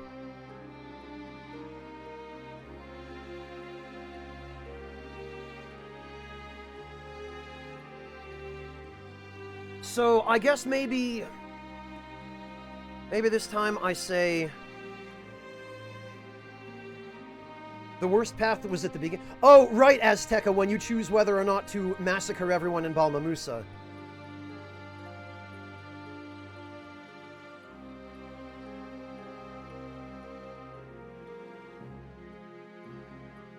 Oh, okay, Devilish. So that's what they call the New Game Plus, then. Alright, well, let's take this path and see where it leads, then. Because I think I will be playing this again at some point. You're right, there's no need to fight. The Backroom are our true enemy. We must work together if we're to stop them. Good, you see the truth of it. I expected no less of our young hero. You've both gone mad. I'll take no part in this. Vice, wait! Let him go. We must away to the Duke. So now Denim is just gonna forget about being branded a traitor? Vice, damn him. Congratulations. You sold your principles.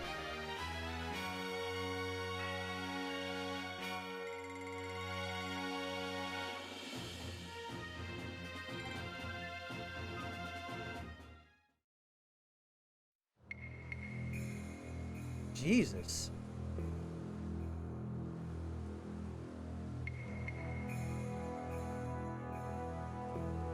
Oh no! Am I so naive? Do I know so little of the world?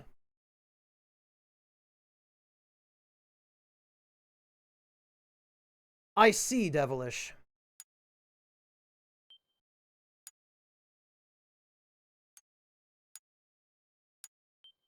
Alright, well, we'll put this here for the time being.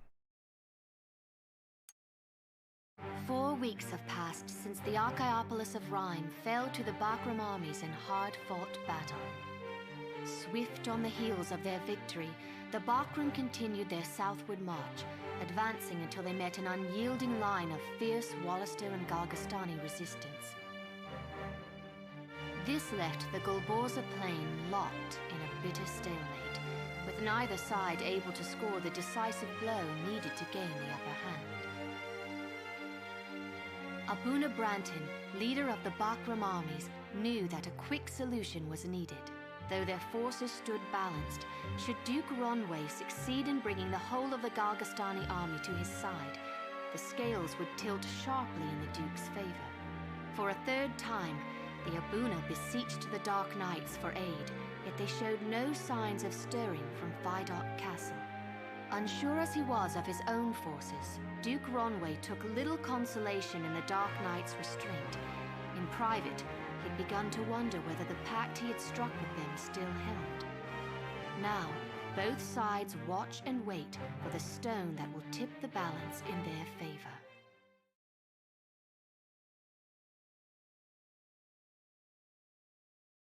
You did this path as well the first time, Denim? Okay. What am I to do with you, Barbas? One cannot deny your insubordination. To act without leave of the High Champion is strictly forbidden, whatever the circumstance. Time and time again you were ordered to return, and each time you've ignored your orders. Only now do you deign to grace these walls. I am galled. Galling, yes, the obstinate lout. Go on, beg forgiveness. You talk too much, Martim, and I have an ill temper. What was I to do? Deny the Regent? Impossible. We do not answer to Branton. Speak true. You learned that the Zenobian Knights were in Rhyme and sought to do battle, is it not so? Oh, so he wasn't supposed to have done that. Enough, Balzaphon. What's done is done. Welcome back, Lord Commander. I see Ozma and Oz accompany you. What? Okay. What word of the Wallister? They rally their troops on Golborza, yet they do not make to march. I should think not. The Duke has but a tenuous grasp on Galgastan. Dispatch an envoy, explain our position to the Duke, and renew our vow to remain unaligned. In the back room, I cannot imagine the Regent sits idle. Branton will be made a Hierophant, his age-old wish fulfilled. If that does not content him, nothing will. Controlling the Isles is not our mandate, nor can we afford the Zenobians to perceive elsewise. We are to avoid giving them cause to intervene in Valeria. We must shun the sword in favor of the olive branch. So long as we are the advocates of peace, they dare not act. Is that clear, Barbas? Aye. I'm sending you to Heim. But Heim is leagues from the front. Steady, Barbas. I do not intend for you to serve as Castellan for the Regent, if that is your fear. Abuna Prancet was being held in Heim Castle. Unfortunately, a band of rebels saw fit to free him. What? The work of the Liberation Front, no doubt. Regardless, I would prefer our true task remains secret. Manaflora's whereabouts elude us, and now the Abuna, only man who might know, has gone missing as well. So these guys are scheming something that we don't know yet, then. Barbas, I task you with a mission of utmost import. Recapture Abuna Prancet, whatever the cost. Yes, Lord Commander. The two of you are to deal with the Liberation Front. Too long have we suffered them to move unchecked. On the honor of House Glacius, my brother and I will see it so. I wonder if she's a Killer Instinct fan. Common rabble. There'll be little trouble. Andoressa's search for Manaflora is to continue. You and Martim are to proceed with our negotiations with the Duke. Hey, Panliska!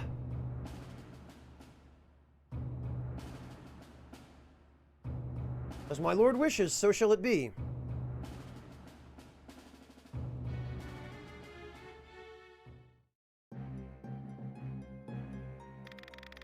What part of the Galgastani have joined our cause? Half their men, perhaps a little more. Another third have deserted. Then the rest are loyalists who will cleave to Barbados unto the bitter end. Few as they are, they were the backbone of his army, the best of the best. Their support in the crofts and villages runs deep. They'll not fall easily. Who better to see that they do? Spare not a moment. It shall be done. The Backrams show no sign of moving farther south. There's solace in that. Perhaps some faint breath remains in our pact with the Dark Knights. Let us send another envoy and remove all doubt. And you, my hero of Goliath, are to hunt down Vice Bozek, who fled behind the enemy's lines scarce a month past. Must we avenge ourselves upon him? You do not understand the creature you hunt. Indeed, he must seem a strange species to you. You and I share common conviction, however different methods and means. Oh, so now I'm just back to being the Duke's lapdog.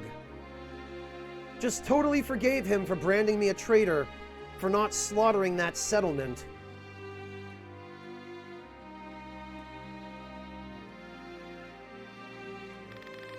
Else why would you have returned to my halls? Vice is different. He fights not for convictions or ideals, but out of some base bloodlust. Unguided by higher philosophy, he acts without thought. Judged by your measure, he is useless. And how that must enrage him. Now he thrusts this rage at you, his one-time friend, a hero to all the world. Yeah, except a hero only out of your convenience. I had held out hope that Vice might return this past month, but too much time has passed. Were we to wait any longer, we risk him becoming a grave threat to our resistance. But to put a price on his head, is that not going too far? It pains me, truly, but it is the needful course, Kachua. Will you say nothing in his defense, Denim? Do not look for Vice to return, not while I'm still here. As ever, my words fall on deaf ears. Fine, do as you like. Kachua! Let her go, Denim. Then we are agreed. Ah, I'd nearly forgotten. Sir Mirden has returned. He has? Were there any others? He and Warren, that's all. Warren suffered a grievous wound. No doubt a visit from you would do much to cheer him. The men stand ready, Sir Leonard. I'll join them with all haste. Denim, let's away. I know this sits ill with you, but it is our duty.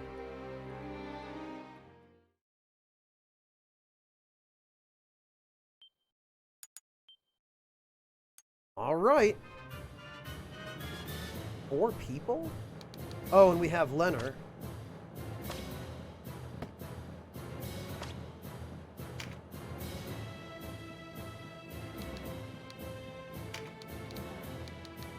I guess we should at least give him this.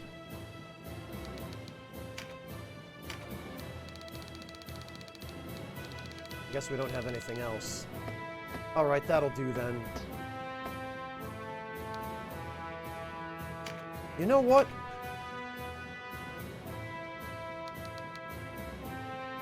Let's see.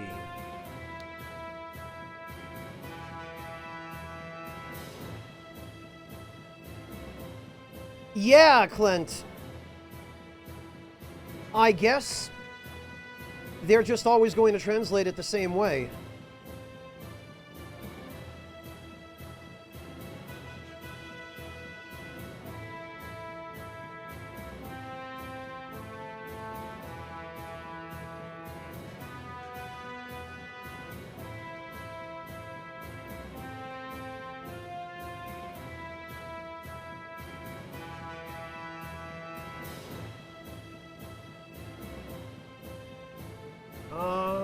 Well, I guess probably I should bring Canopus.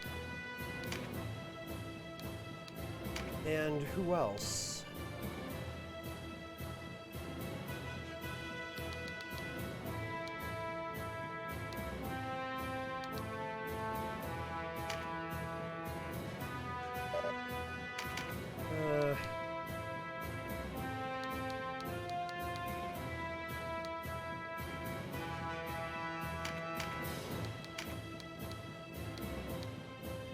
maybe I should bring an archer. Where is Aricel?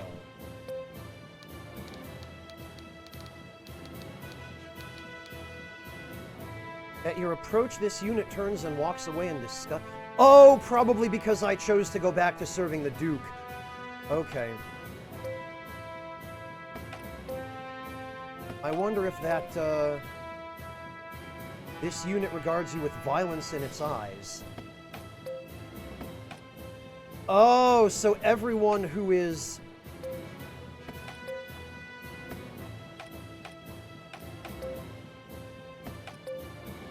Hang on a minute. Does everyone on my team who is Backroom now hate me? This unit regards you with eyes cold and distant. Huh. This unit supports you in all things. Alright.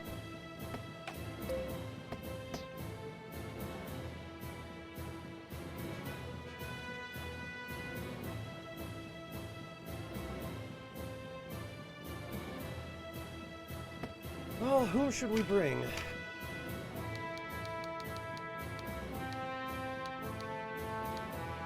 I guess we'll bring Donalto, because a healer probably wouldn't be a bad idea.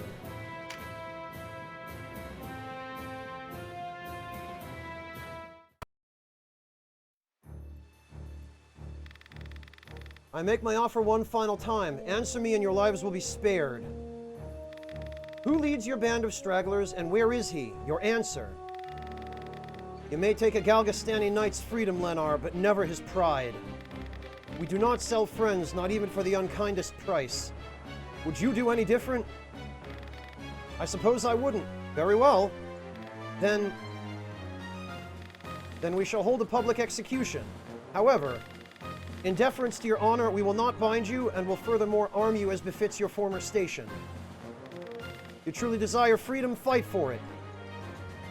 Oh. Kill Hector, huh?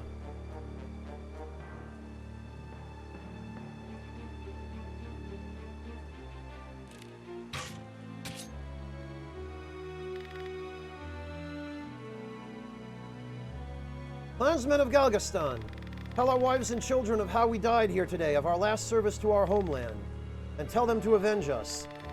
Words in the wind, soldier, our ears are deaf to your cries. We know you who pledged fealty to Barbados are the true blight upon this land.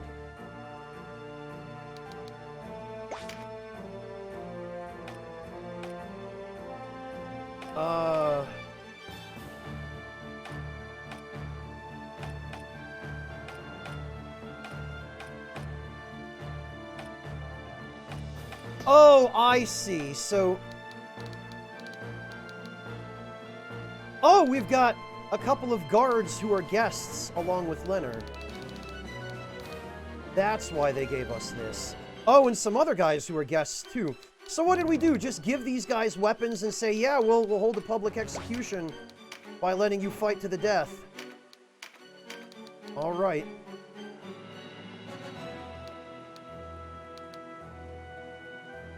Well, sorry, Hector. I guess we're going to have to really earn the name of our order now, the Order of No Quarter. Because now we're certainly living that. So I guess maybe it's appropriate that we ended up taking this story path. Because we certainly aren't showing these guys any quarter.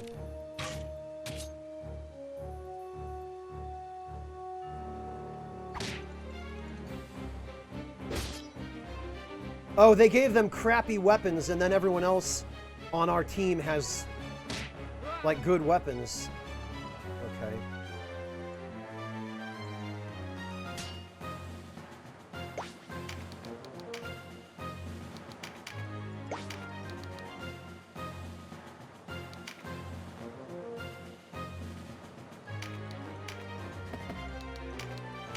Hey, Yami. Well, I'm doing that in this case, Azteca, because why waste time killing everyone else?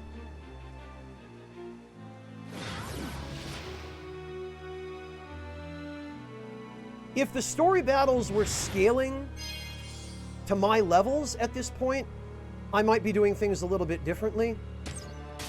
I might have to play it a little more carefully, you know, but...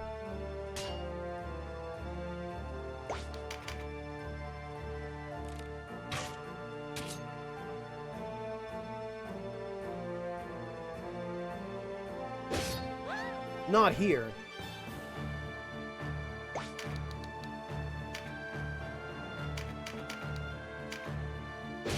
Oh, the bastard used phalanx. I hate it when the target that I have to kill is a knight that has phalanx, because then it just takes an unnecessarily long time.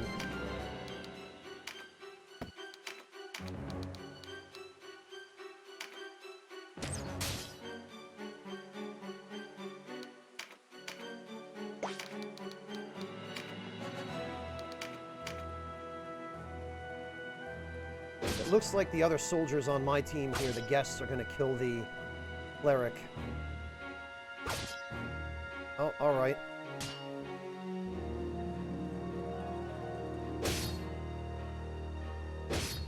Maybe I should have brought monsters. Did that warrior just punch her? Yes, he did.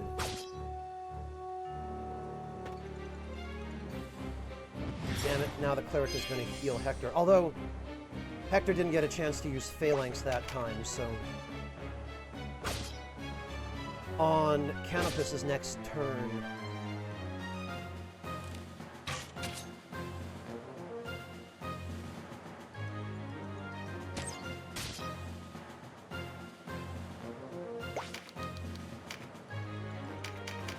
Or on Denim's. Glory to Galgastan! Your leader's sword lies silent. Will you fight on? Then justice has been served. Those surviving will join our ranks from this day forth. We will show them that Wallister do not scorn those who embrace our cause. Alright, well... At least they didn't all die. Hello, Aragnis! Welcome!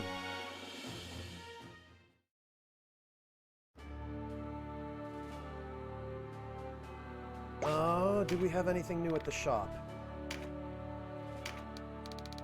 We don't? Oh, we do.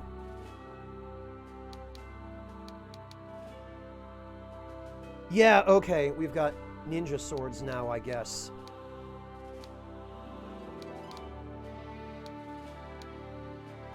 Oh, we've got... Okay. We've got quite a lot, actually.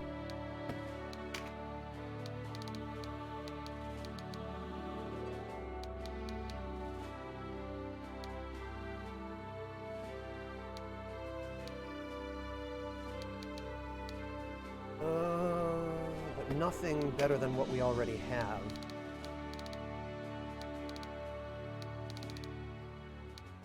Still quite a disappointing selection, in fact.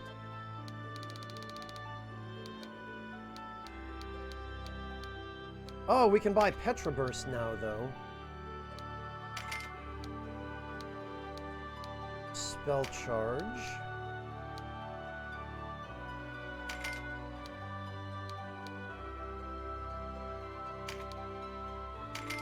Brain mind.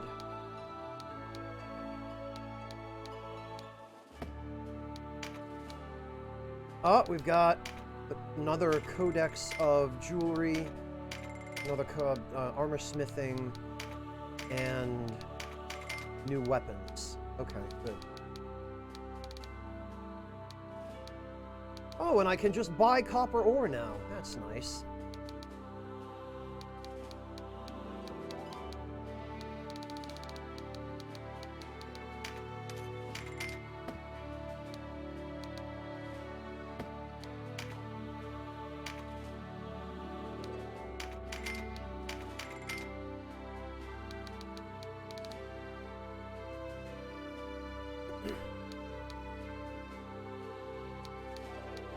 What else can we get rid of?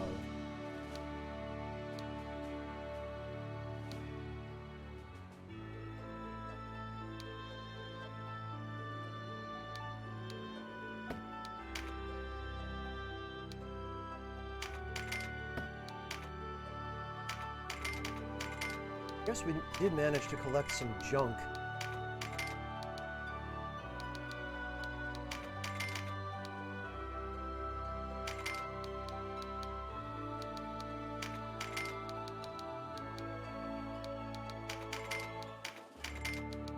Oh, and actually, that gets us back most, if not all, of what we spent.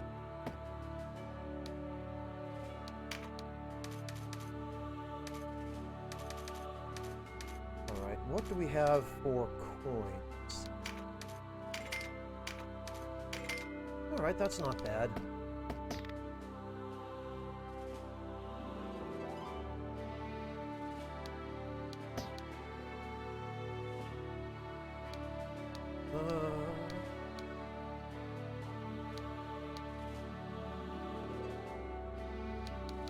So it looks like... Wait, where do we even have to go?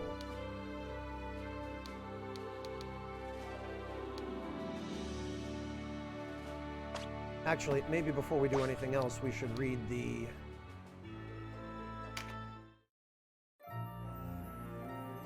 Warren Report. Reports of the Backram attack on Rhyme reached Duke Ronway, who was infuriated that the Dark Knights had broken their word so blatantly. Denham headed to Almorica Castle to rescue the kidnapped Quechua, but Vice was lying in wait. A fierce battle began, but Sir Leonard intervened to offer Denham a place in the Resistance once more. Denham accepted the proposal, causing Vice to flee the castle in disgust. Oh, boo-hoo. It had been 4 weeks since the Backram invasion. After returning from Heim, the Dark Knight Lancelot sought to buy time by reconciling with Duke Ronway. Meanwhile, he ordered the destruction of the Liberation Front. The true intentions of the Bodicians remain unclear. It had been 4 weeks since the Backram invasion. From his seat of power at Almorica Castle, Duke Ronway commanded Sir Leonard to finish off any soldiers remaining loyal to Hierophant Barbados.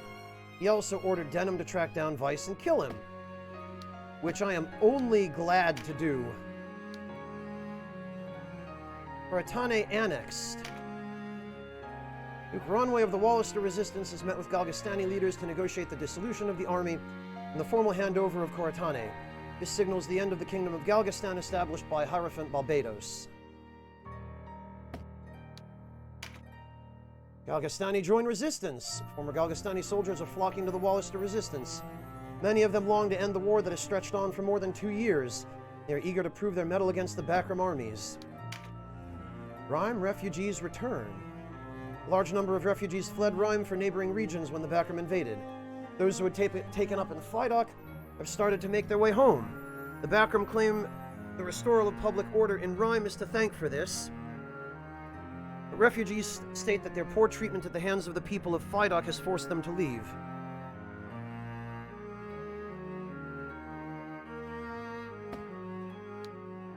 Mount Wobrey erupts.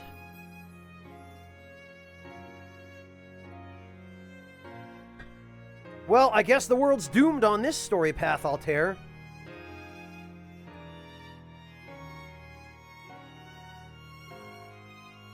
Mount Wobrey in the Burnham Massif has erupted for the first time in 60 years.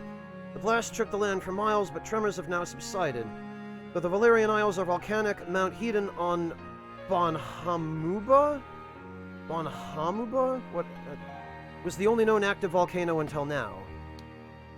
Almorica Castle attacked. Almorica Castle has been attacked by remnants of the Galgastani army. The resistance suffered few losses, but were caught off guard by the late-night assault, and the castle fell. Elite Galgastani forces were made up of Barbados loyalists, and most have continued to fight. Though Coratane has been annexed, it will be some time before the resistance wins the hearts of the people.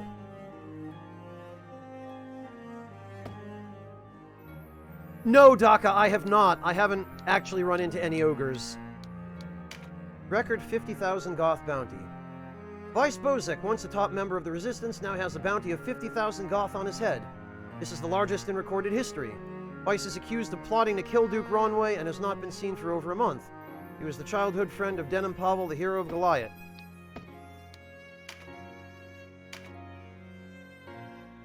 Joined the Resistance after freeing Duke Ronway, but left for a time due to their involvement in the massacre at Balmamusa. He went into hiding with Sister Kachua, but eventually rejoined the Resistance when Sorlener appealed to him for aid following the Bakram invasion of Rhyme. He now continues to battle the Bakrams, seeking to drive them from Wallister lands. Where he once commanded the 3rd Spear. He took part in the massacre at Balmamusa and was made leader of the Duke's personal guard. However, unable to come to terms with Denham's reinstatement into the Resistance, he took flight.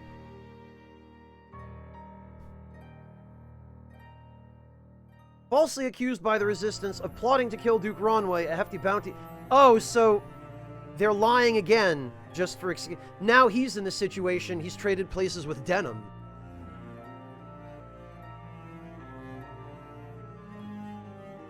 Well, Daka, in the case of Vice, you're correct.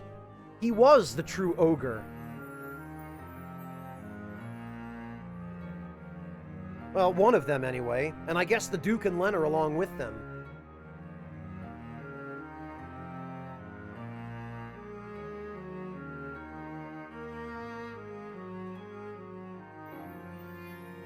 Okay. A Zenobian born in the city of Valna in Karlum, who formerly captained the Holy... Oh, okay. He joined the Wallister Resistance after aiding Denham and freeing Duke Ronway. He was garrisoned in Rhyme when the Bakram invaded. Though he fought well, he was overcome by superior numbers. He has not been seen or heard from since. He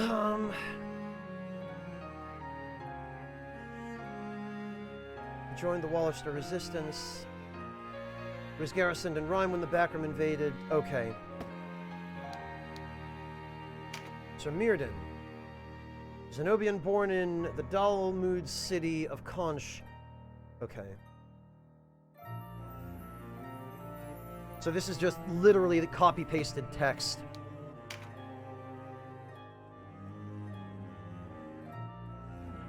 Okay. So that's the status for all of them. Zapan was a soldier with the Wallister Resistance. Okay. He took Kachua hostage and fled to Almorica Castle, but met a tragic end through Vice's betrayal. Oh well. Abuna Prinset. Former Abuna, who is father to Denham. He was carried off during the Loslorian attack on Goliath. Though held prisoner at Heim for a time, he was later freed by the Liberation Front. His whereabouts are currently not... Oh, we thought he was dead!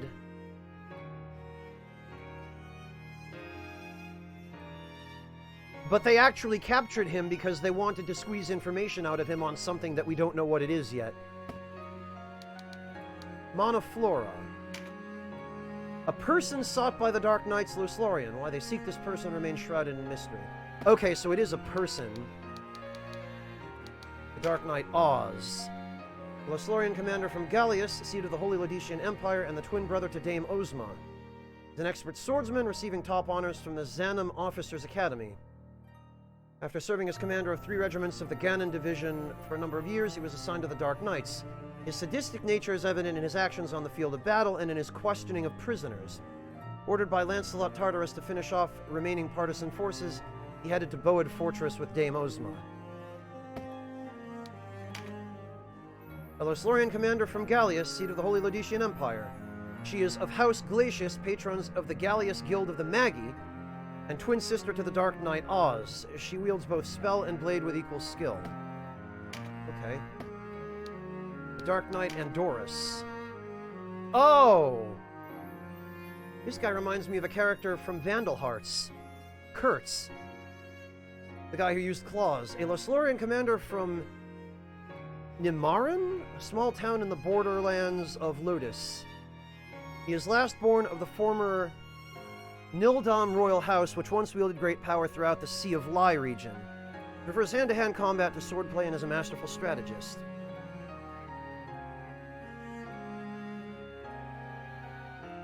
Yeah, Clint, if the monks in Vandal Hearts were any indication, I'm not worried about fighting this guy.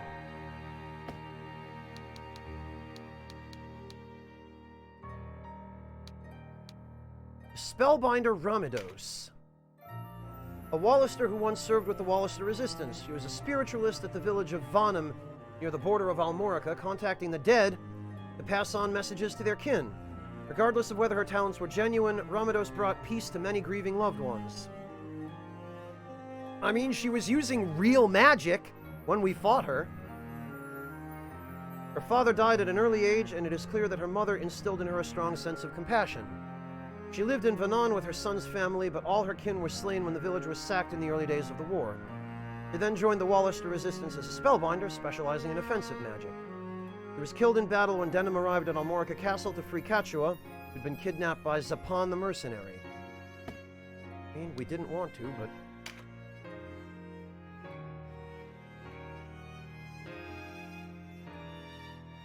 Ha! I guess so, Clint. Maybe Konami didn't just didn't know how to balance that class. A Galgastani who served his clan in battle. Sir Hector was among the Galgastani taken prisoner after Cortane Keep fell to the resistance. He was pressed for information regarding remaining Barbados loyalists, but steadfastly refused to speak. He was eventually slain at Almorica Castle. Alright.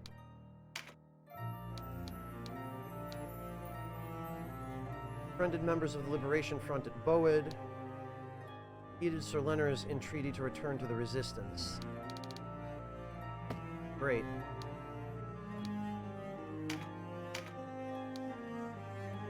Has anything been added to the play guide? I doubt it. We've probably seen all there is to see there. Alright.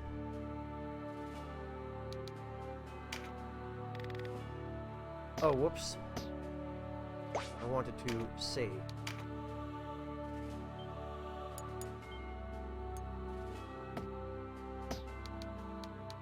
We wouldn't be intended... Oh, okay, we just had to leave.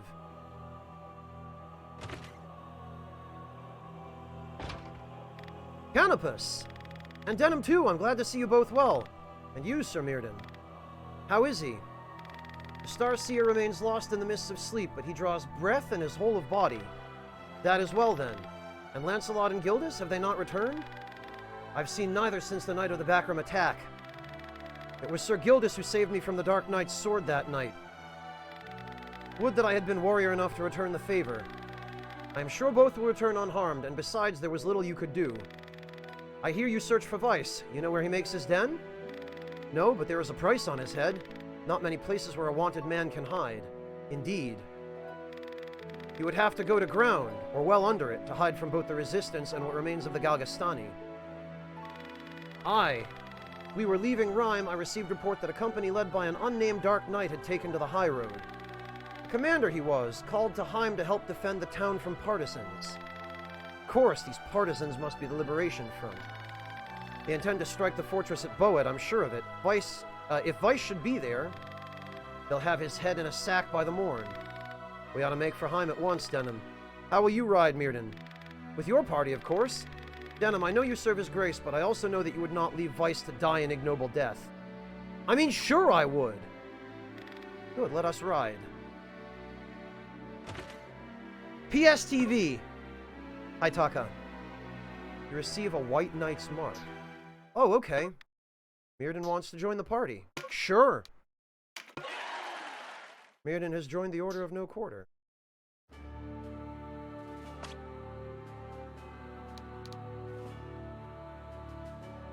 Oh, he's not actually a guest.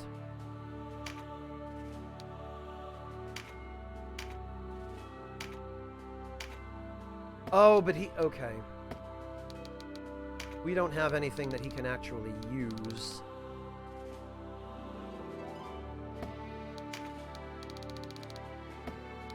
Oh, I see why. He's only level 3.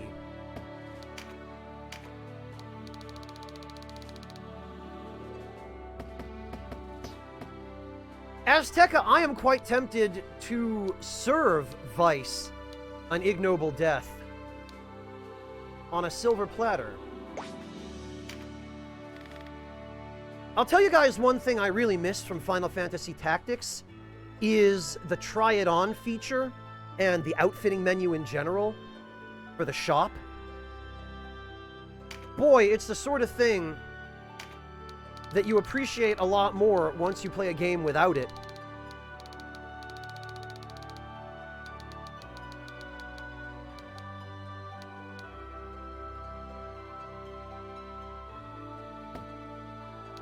Xenoblade Chronicles, Altair? No. What's that?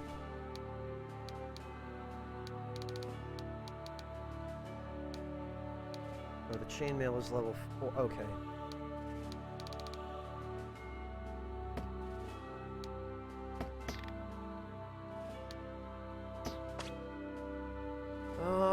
Well...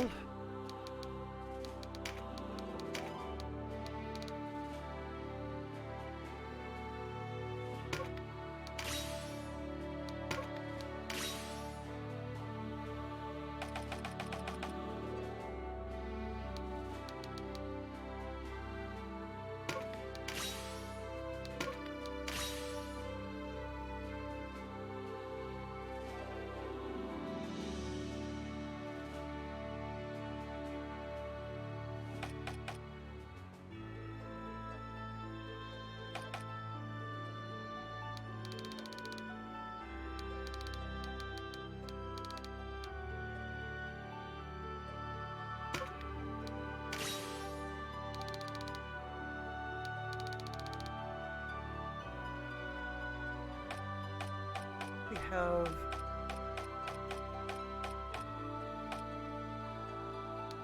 Yeah, we do.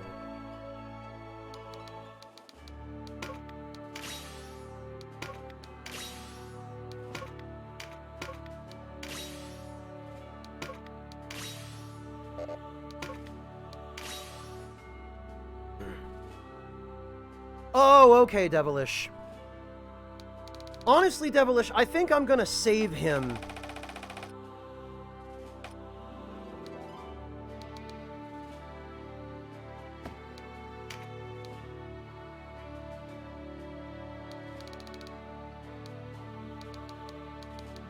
I'm gonna save leveling him until I have more of his class mark. Because I want to...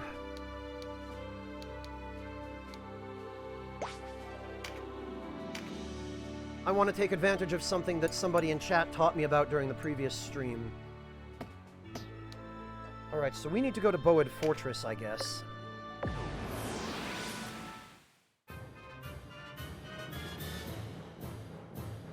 Alright.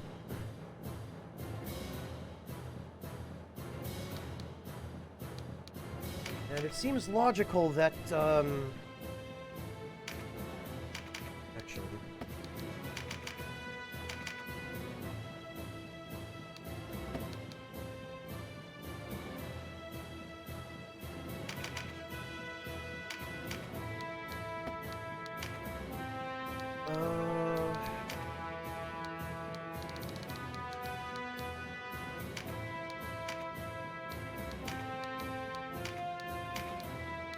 Given how the dialogue here works, since these guys joined us from the faction we're about to try to save, maybe we bring them along.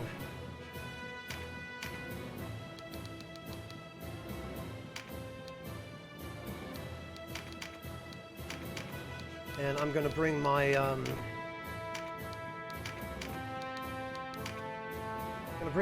rock-throwing monsters as well.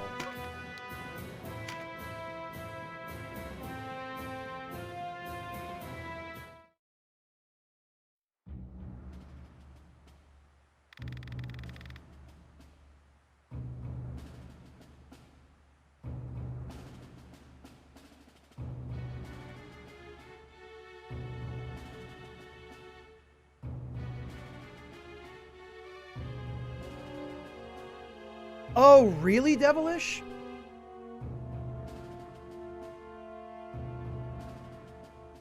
Honestly, Devilish, I've been meaning to ask. When you do the World Tarot, like say you get to the end of the game, and then you use the World Tarot to go back to the beginning, do you keep all the stuff that you had when you got to the end? Or do you just basically start from a previous save file? Like, if I were to get to the end of the game on the neutral path, which it sounds like I'm on now, and then I decide I'm going back to the beginning of the game and participating in the massacre at Balmamusa, do I then start off with only the party members I had when I originally got to that point in the game? You keep everything. Okay. So basically then, Devilish, you can just repeat the same event over and over to farm class marks? Do I understand that correctly?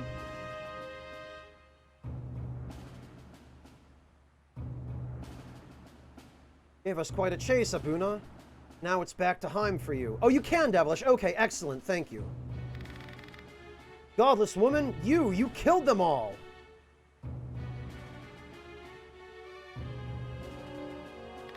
Our work is done, Oz. We withdraw. Hold, sister. I have another prize, the leader of the rabble. Bring her forward. Slew every backroom soldier that marched with us from Rhyme, this one did. A real firebrand. But she doesn't hold a candle to you, dear sister. Kill me and have done with it.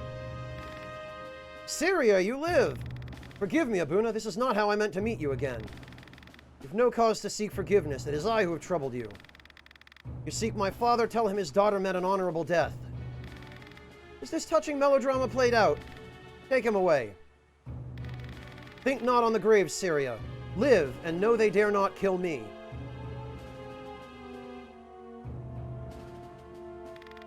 What do you plan to do with her, Oz? She'll make a fine gift for the High Commander, I should think. Oh, I recall no order to take her alive. Besides, look at her.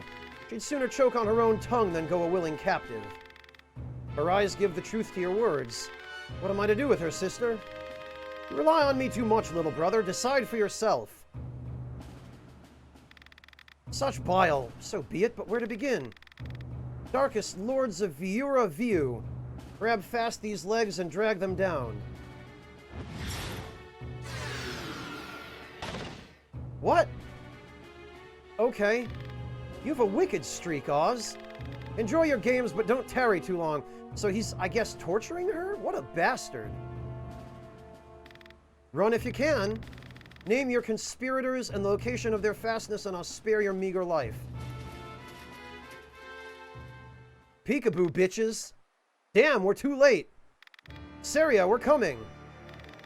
Ugh, I've drunk my fill of these Wallister dregs. A dark night's work is never done. Vanquish Oz.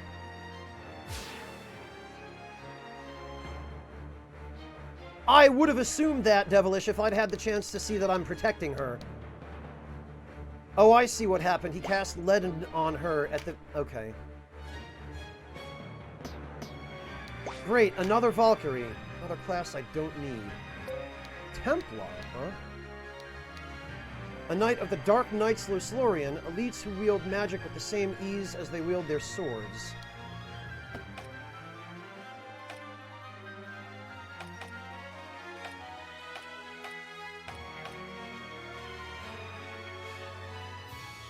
Okay.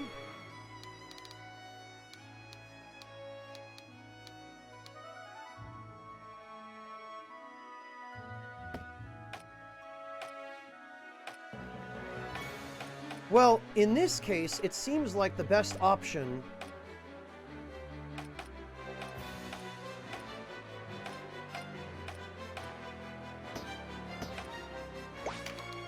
is to go for the gold right away. And by the gold, I mean this pile of trash right here. No, of course not. That's fine. I've got enough flying units here that...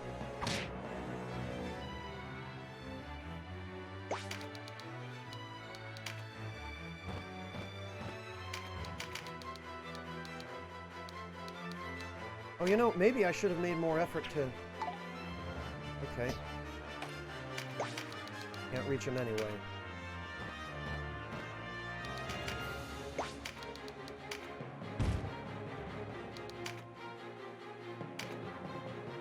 They can't be recruited as Tech? What, you mean the Templars? I wondered about that. I wondered if their class was ever obtainable.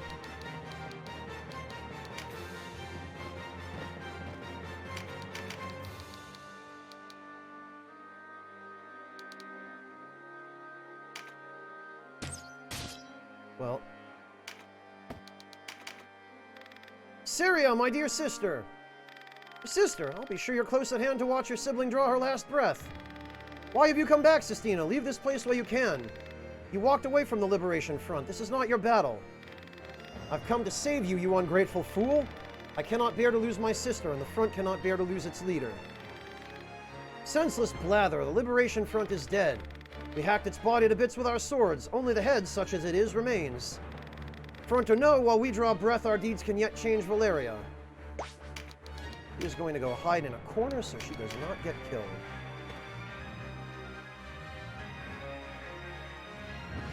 Oh no, not paralytic wave. Oh great, and it missed. Oh, and he missed.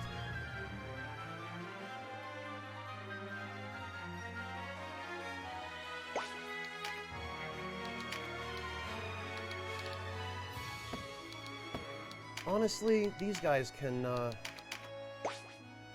hang back here, too. Oh, they're just ignoring Sistina. Oh, no! He wasted his turn going to heal his buddy. Actually, that's probably for the best.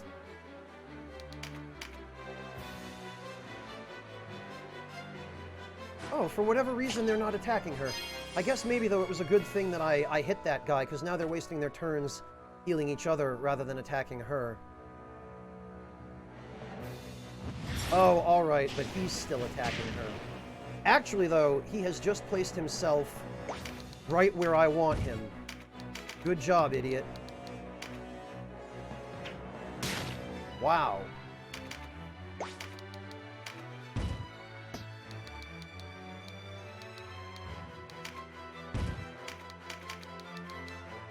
Nice crit. Oh, come on. What the hell? What did he just throw at me? Hang on, let's see that again.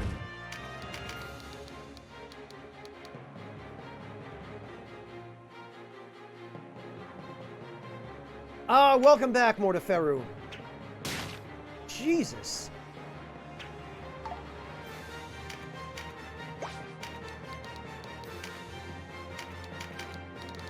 Can I reach him with a squid rock? Nope.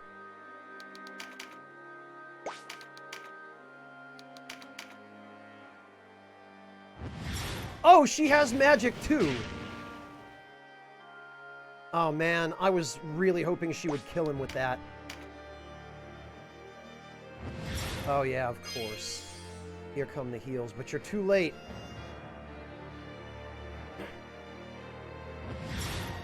Poison mist won't save you. And we resisted anyway.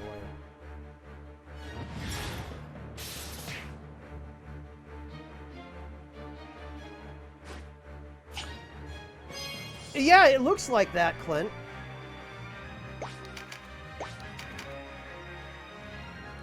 Look at this. 1 damage. Great job. You guys are doing it.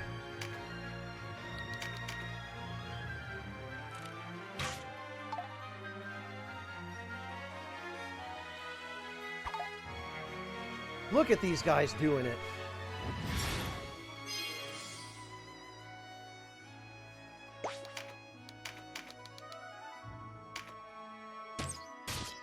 Got him. Oh, and he got a skill rank up. It's a dark day that sees the likes of this rabble get the better of me. Oh, he's just dead. Okay, well, I guess he was just a throwaway character then.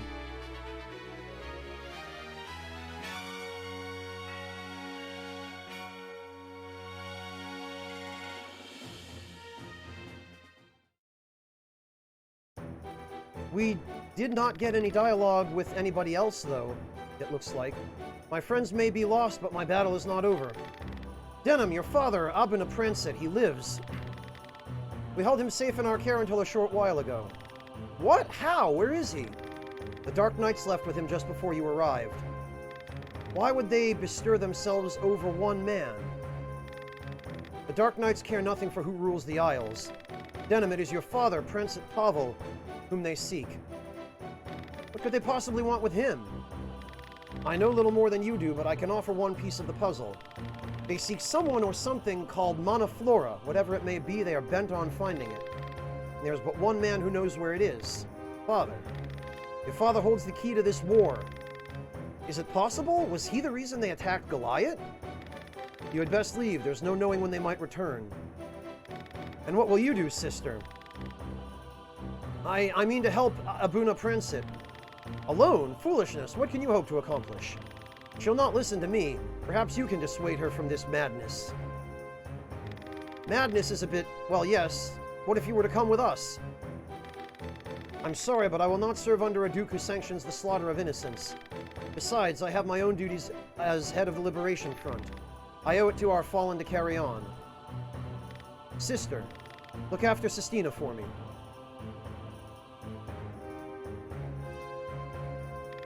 Our father is alive. I must tell my sister.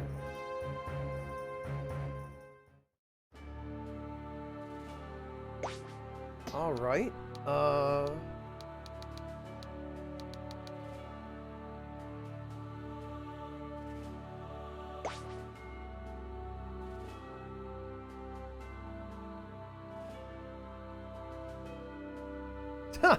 Ouch, Clint. True, though. Yeah, Azteca, the lack of story scaling is screwing with me, too. I guess maybe they didn't do it for the first playthrough, because they felt like it would be uncharitably difficult.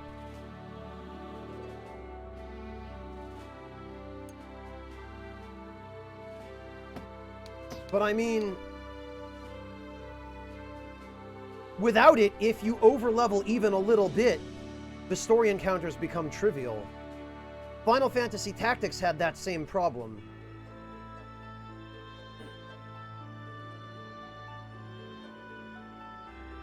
Alright, well I have no idea where we're going, but I'm gonna guess we head back to Almorica? Yeah, okay. Then you're telling me we don't know where Bozek has gone? That's right, my lord. Nor did the Dark Knights give any indication they knew. It's business with the Dark Knights. Why did you engage them? I don't understand, my lord. You knew full well that Galgastan had not yet been brought to heel. But still you slew a commander of the Dark Knights. We can ill afford to make an enemy of them now. You were tasked with finding the renegade vice Bozek, were you not? Better to have left that rabble-rouser to fend for herself. I couldn't. Enough. What's done is done. Dispatch an envoy to Phydock. There is yet time to settle this with ink and quill. Yes, my lord. Further, we will raise the price on Bozek's head to 10,000 Goth. 10,000? You mean 100,000? It shall be done. We cannot suffer him to come and go as he wills. The bounty's so high, he will think twice before making his presence known. As for the rest, it is in the hands of the headhunters. Our foremost concern is rooting out what followers of Balbados remain and securing Koratane. To which end, I want you to travel to Ashton. To find these followers of Balbados? Difficult to say. We know only that you face a formidable foe. We've not heard from one of our commanders stationed in Ashton for quite some time now. We believe they are responsible. What's worse, the casualties were not limited to our soldiers. Many small folk have turned up dead as well. Yeah, like you care about them. Our response must be swift, decisive. I wish for you to lead it. I trust that I may rely on you. Yes, my lord. Splendid, you're to leave at once. Oh, there was one other thing. Scarce more than a rumor, in truth. We are told that a man matching the description of the Zenobian knight Sir Gildas has been seen in Ashton. Sir Gildas? What would he be doing there? Took fright and fled from Rhyme, no doubt, bloody coward. Sir Gildas is no coward. Silence, I'll not have you at each other's throats. Go to Ashton, send back word of what has happened. I know our hero will not disappoint.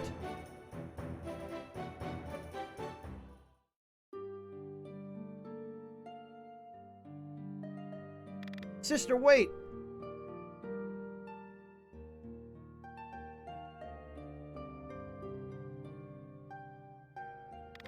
What does the great hero need of me? Please don't. You're still upset, aren't you? You have no urgent need. I'll be on my way. It's father. He's alive. What? So he lives. What now?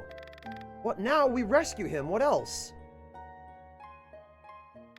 Even if he is no true father to us? What do you mean? I mean we are orphans, brother. He is not our father. Not by blood, at any rate.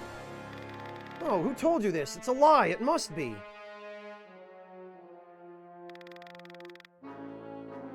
It is no lie. I overheard him talking about it once long ago. In all the world, you're the only family I have. Why tell me this only now?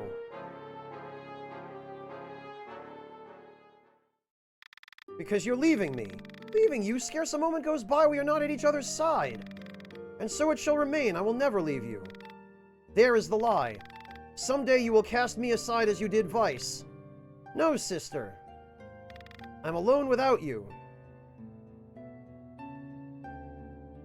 Kachua! Oh no! I'm so afraid of being alone without you that I'm gonna walk away and leave you alone. Oh. Yeah, 'cause that makes sense.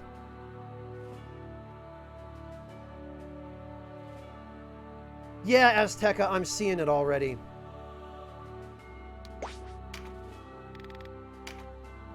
Actually, I should check what we can craft now.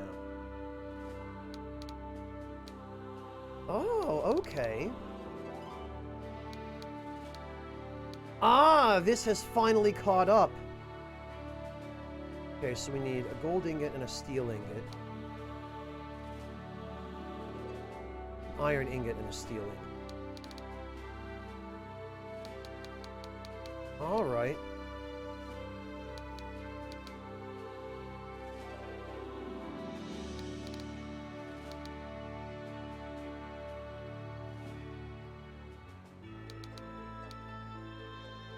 Lacquer steel blade.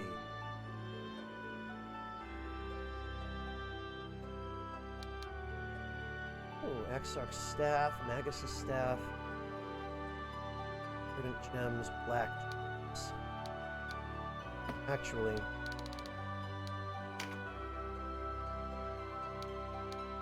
Ring of the Horde +1, huh?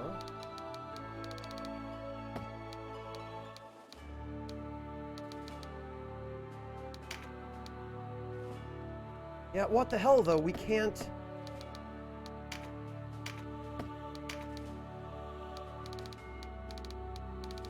Why would they give us this stuff when we still don't have the ability to make the gems? Codex of Ores.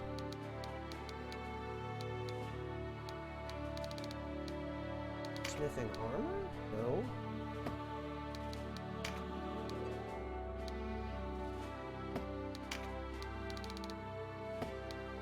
What?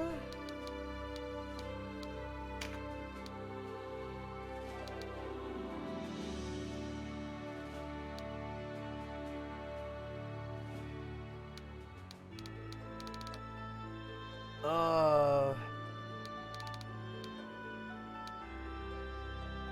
75% of max HP and MP. Field Alchemy 3.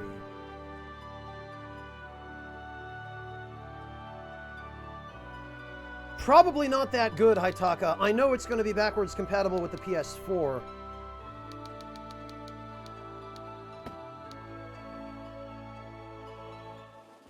But I wouldn't count on getting anything PSP-wise out of that. Yeah, okay. We don't have the second Codex of Ores.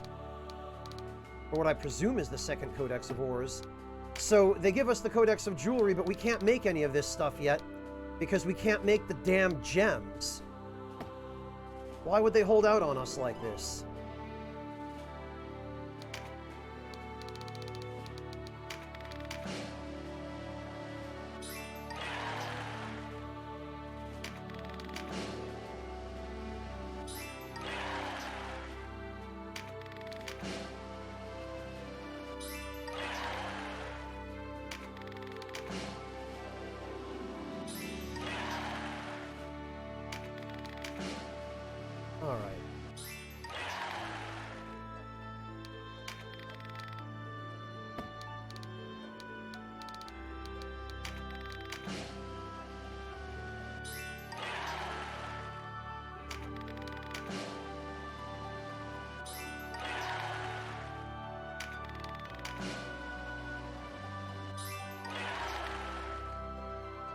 So...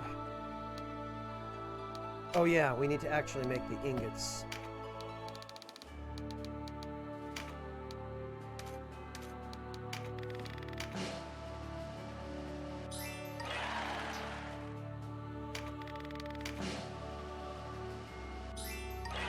Yeah, Mortiferu, I wish I understood why it does that, but I've had similar problems with OBS not saving settings for a webcam. I think what it is, Mortiferu, is that whatever program comes bundled with the webcam is overriding OBS's settings.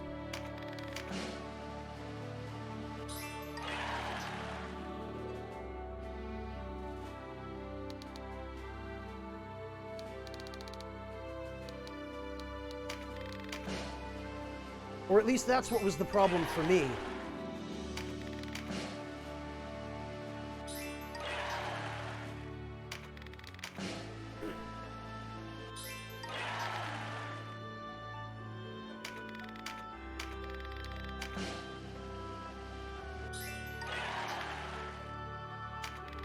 Let's get a few ingots made here.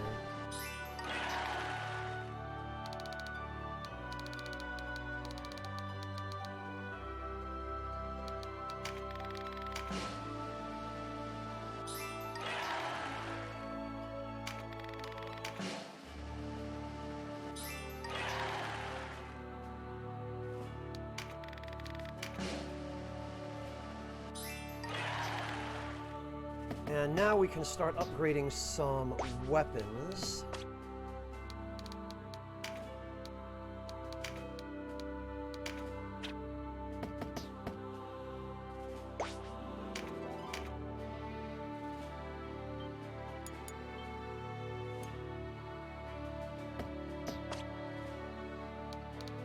And...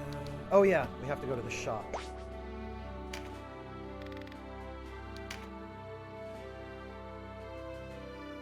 Yeah, I do too, Haitaka. I still have my original PS3. And I've got a couple of PS2s as well, which is how I deal with backwards compatibility. It's a bit cumbersome, but at least I never have to worry about not being able to play any game in Sony's library ever.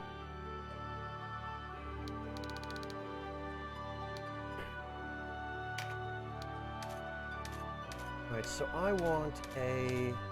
wait, what?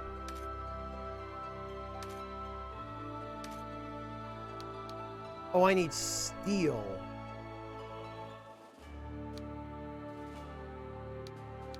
Okay, well, whoops.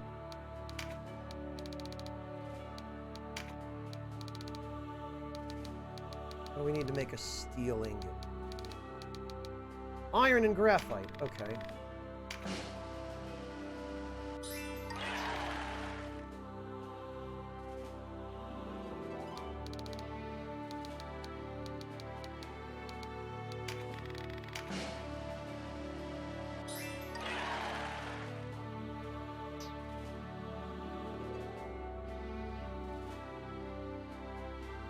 I suppose I could, Red Dragon, but I've already got the consoles lying around, you know? It's not difficult to rig them. Well, everything except the PS2s aren't difficult, because PS2s don't use HDMI. Or rather, they use a different aspect ratio that pretty much every modern capture card is equipped for.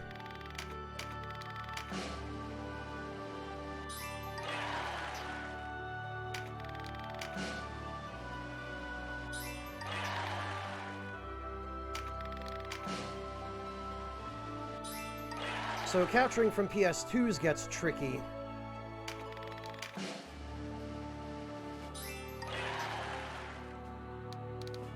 But other than that...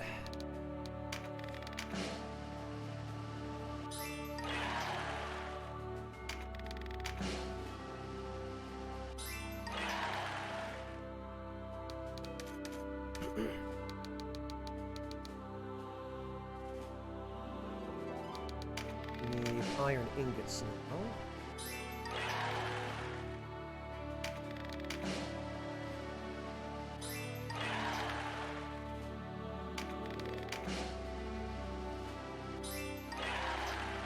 good, and we got 2 out of that.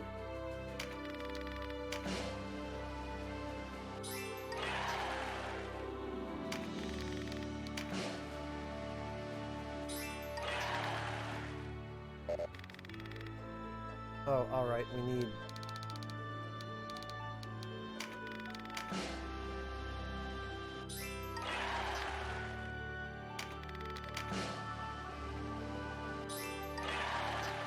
Nice. I do like it when you get extra ores.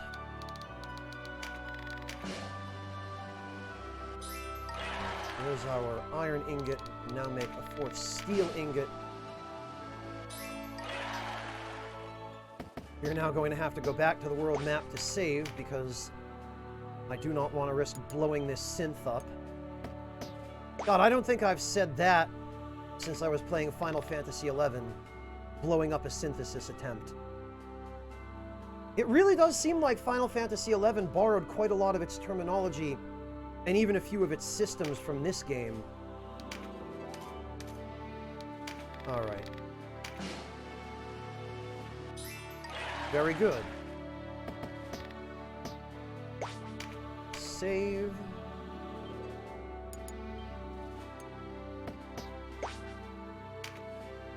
Now let's craft.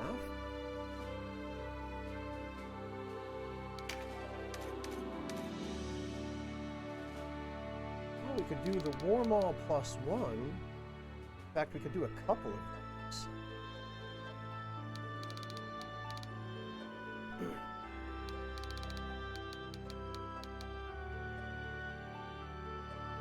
Actually, let me check.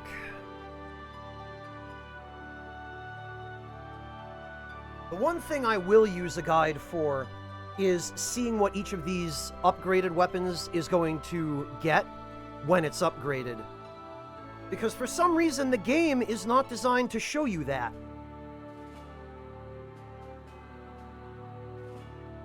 They want you to actually craft every blasted thing in order to see what it is.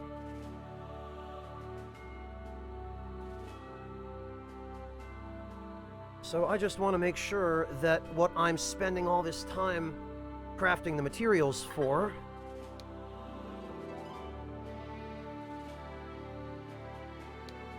is actually worthwhile.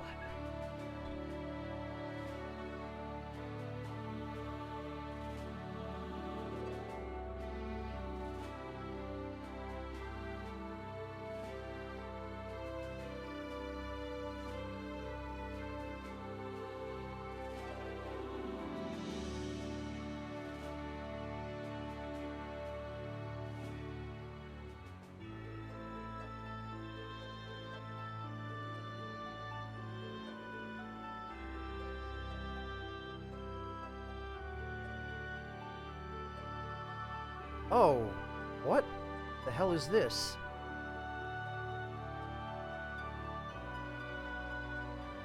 Is it just me, or is anybody else in chat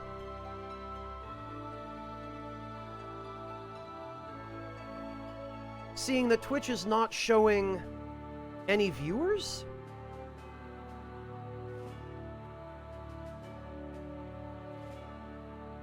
What the hell? Hang on a minute.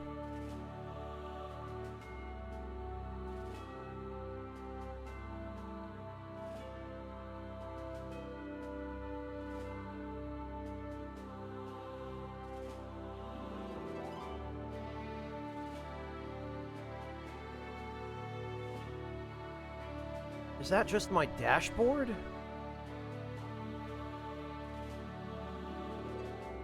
You see 69 viewers here, okay.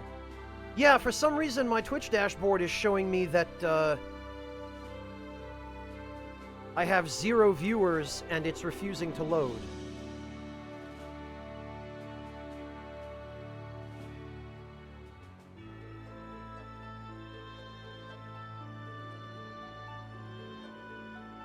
Wonder what's going on.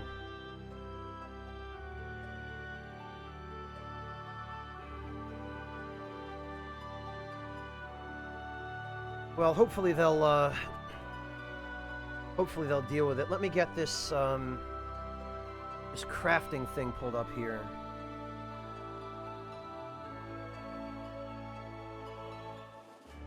War Maul +1.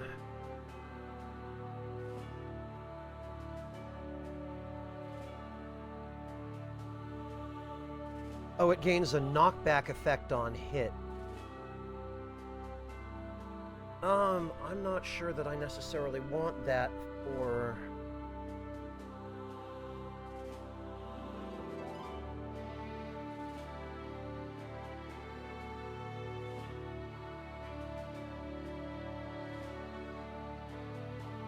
my Beastmasters.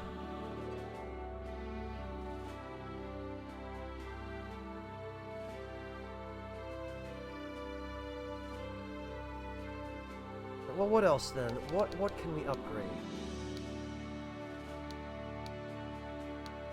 Claymore.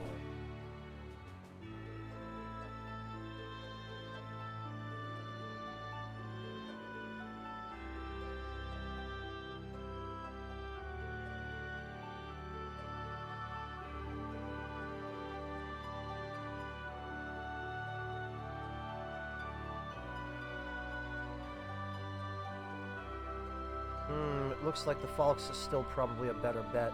So I'll just hang on until I get more Falxes.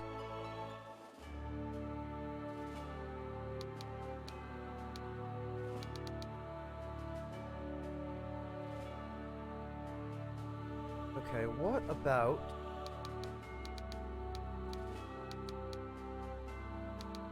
Oh, what about the Magus Staff, actually?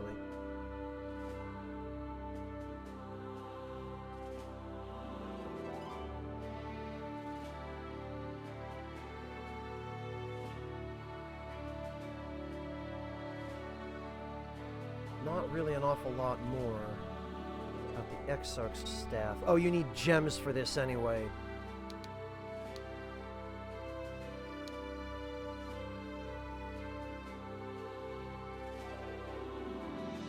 Gane Steel and Silken Thread, which I can't get anyway.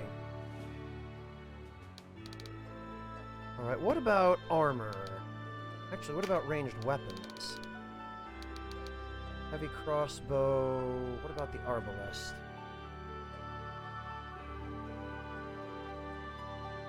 Because we do need to update Canopus's equipment.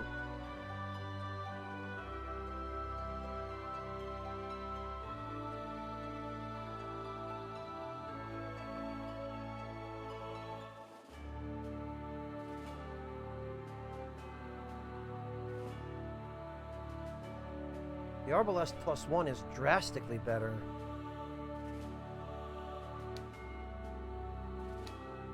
Heavy crossbow.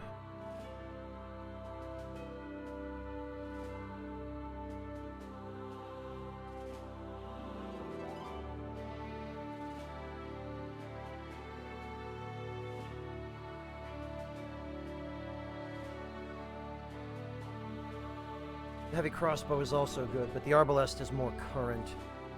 Let's see, we need an iron ingot. That's all, huh?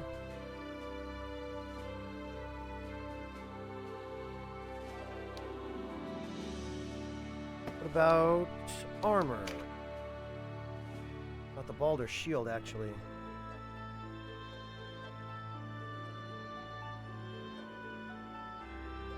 How does the Balder shield compare?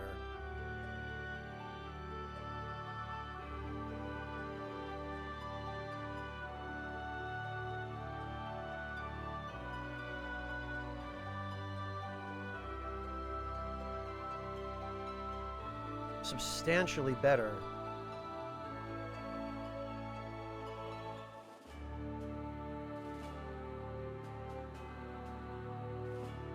And the upgraded version has parry +1.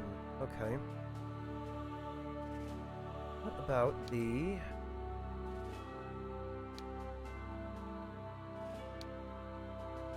Balder Helm?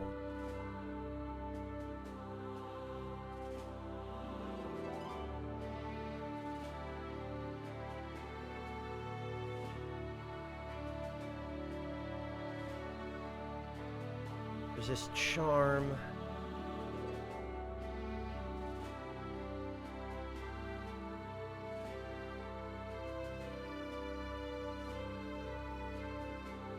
does have somewhat better stats.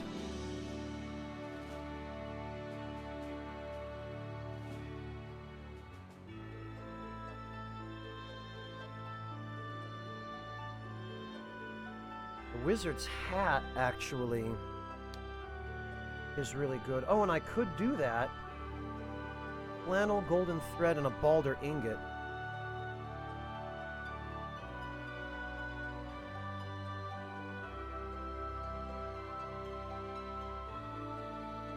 Yeah, the wizard's hat's fantastically good as an upgrade. What about... Actually, what about the brigandine?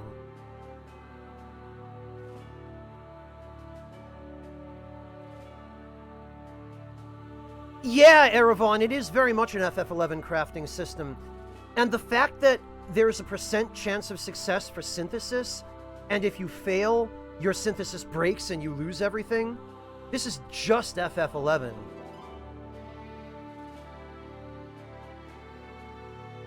With maybe a little bit less of the MMO grindiness.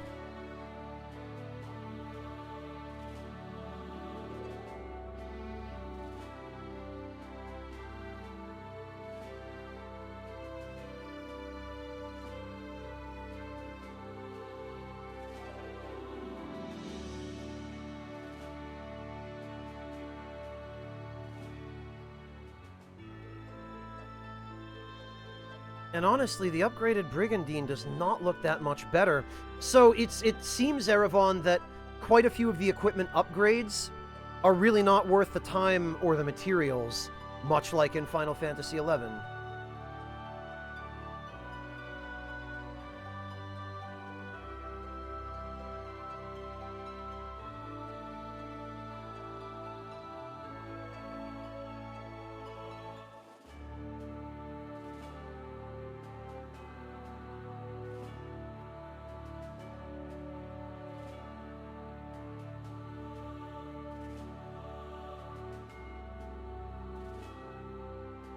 Yeah, the Balder armor doesn't look all that useful at all when it's upgraded. It gains relatively minor stats.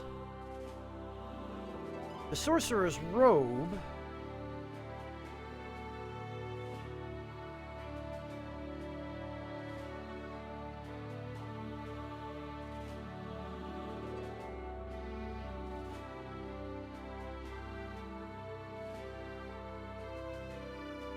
The Sorcerer's Robe is substantially better, and it also, when you upgrade it, it gives another bonus to meditate. Oh, you can upgrade the Nomad Bracers, too, huh? Alright, well, let's see.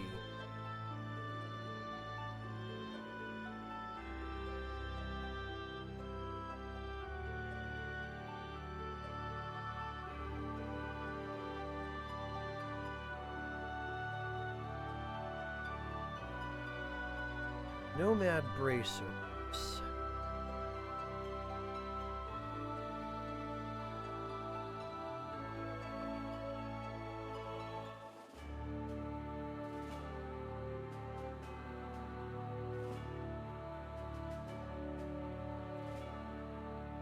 Yeah, the Nomad Bracers are somewhat better. They're on the borderline of what I would consider worthwhile to upgrade, but... What about the Overguards, then?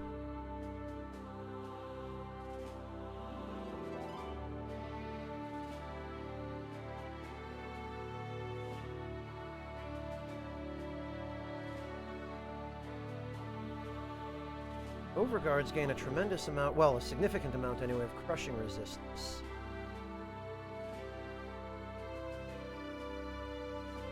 Overguards are not bad.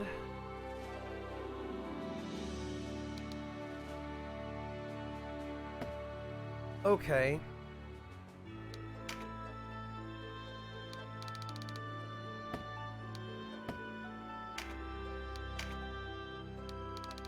And it looks like most of the rest of this stuff... Oh, the Chakmak.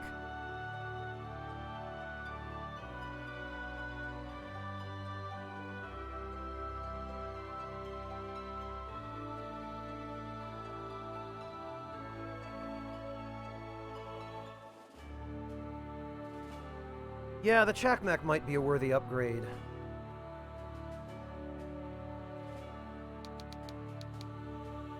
We can upgrade the Bardiche. Not that I have anyone who's going to be able to use it anytime soon, but... Oh, it has knockback.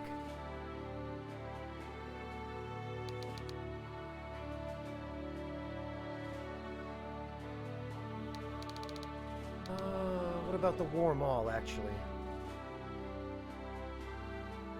Oh, I did check that already. It's extra not... Yeah, you know...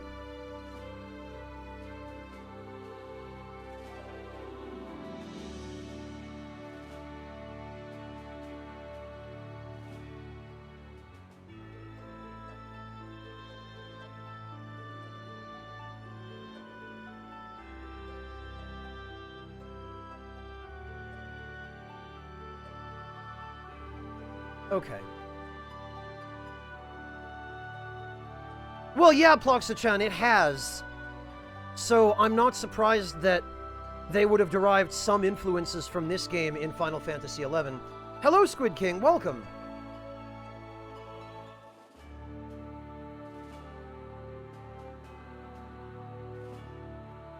Yeah, Morteferu, I'm kind of fortunate that I don't use webcam for partly that reason, because the monitor I have where OBS is displayed is 90 degrees to my left.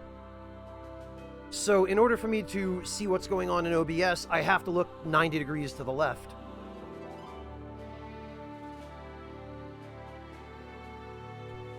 You know what? We are going to make a couple of these +1 War Mauls. But first, we're going to...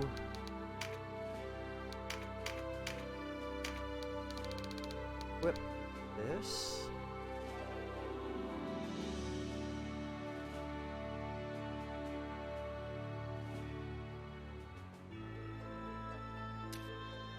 No special effects. That sucks.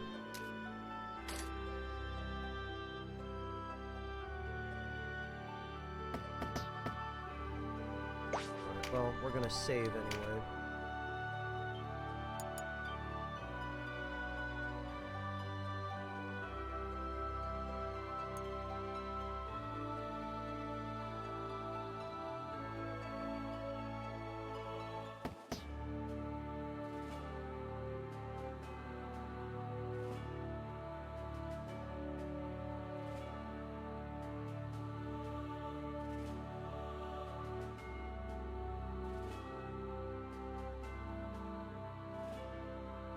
Banner Lords, Squid King. Is that in any way related to Banner's saga?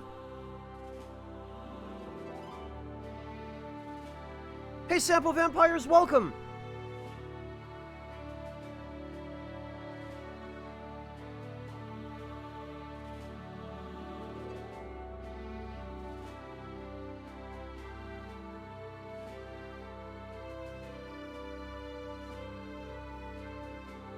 Oh, Mountain Blade is Banner...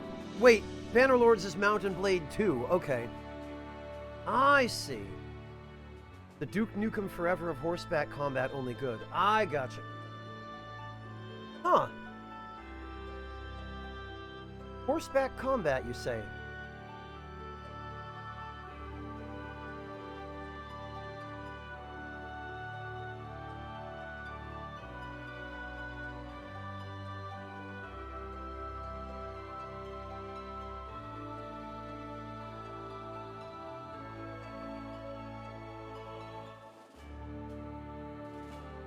Well, Clint, I guess those people are having a buffet of their own words right now, aren't they?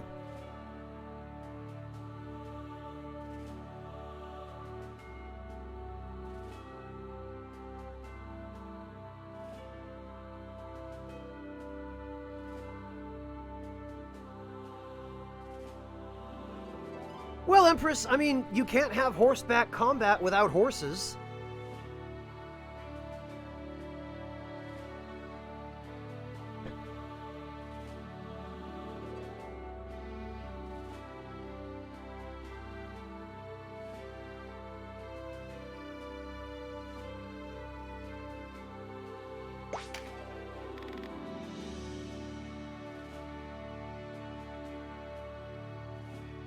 Alright, what did I want to craft?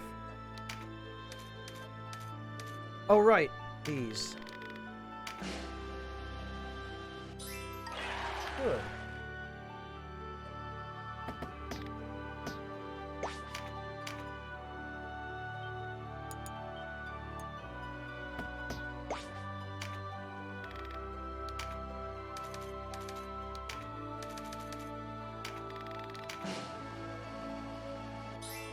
And another one.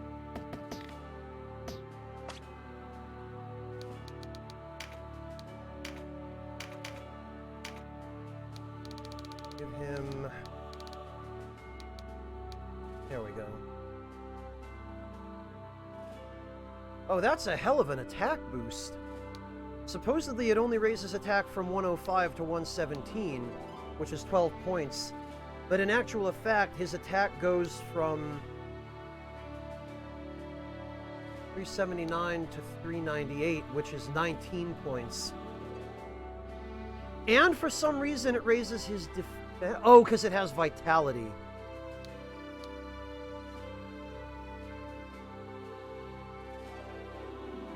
Yeah, this is a net gain. And on hit, it has knockback. Alright.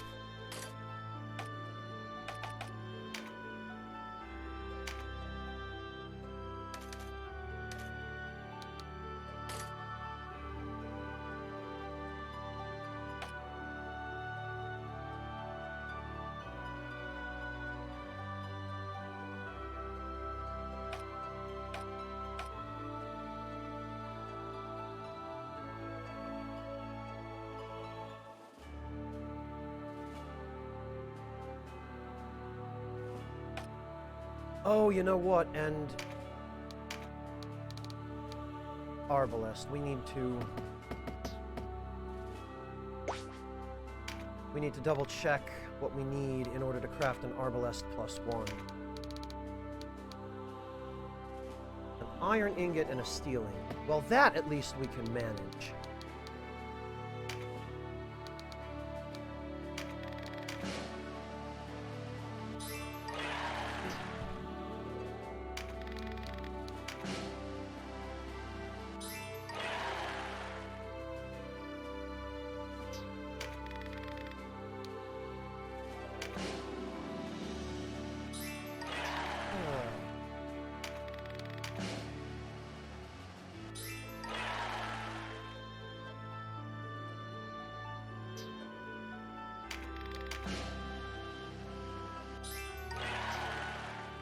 That's 6 of those. Graphite, I think I have. Yeah, I do.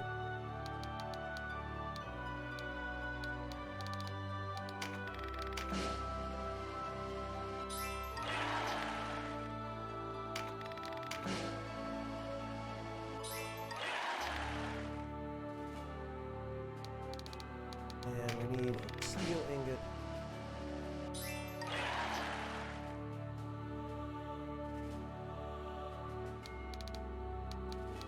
Oh, but now I need another iron ingot.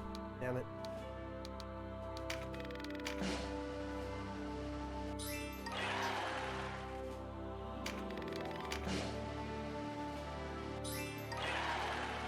Did it Onyx Tyrant? Let's see.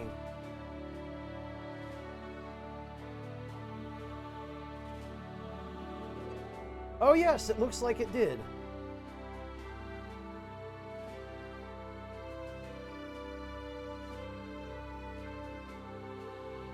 Oh, I see. I see what happened.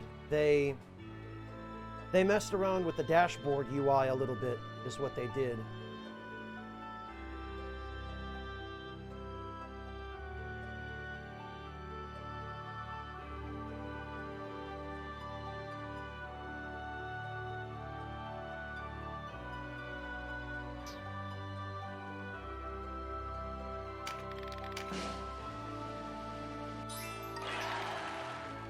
Well, let's finish this synth.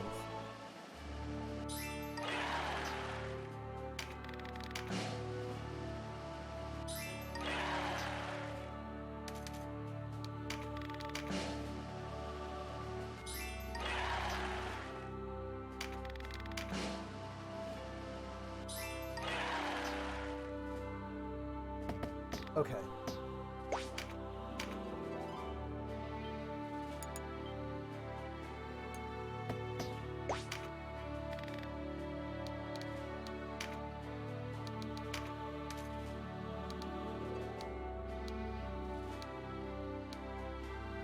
To 64%. Now, oh, we managed.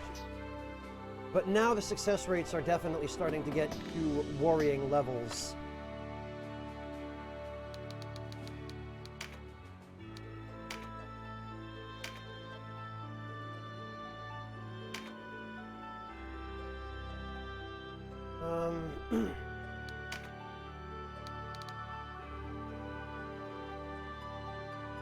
Yeah, this is a substantial upgrade.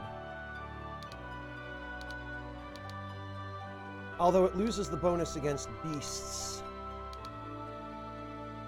And it loses the strength bonus.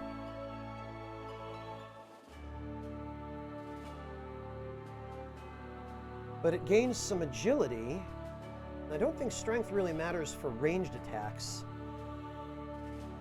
Not that I'm aware of, anyway. For some reason, it gives 7 mind? I wonder why that is.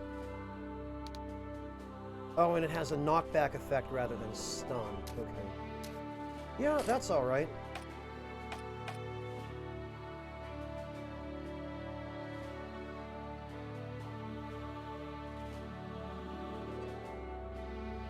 Oh, you know what? And we should upgrade the wizard's hats and the nomad bracers. Because those are worthwhile upgrades.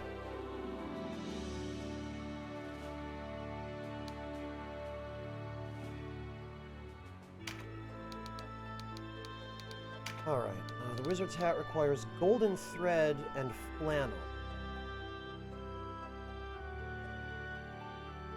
And balder ingots.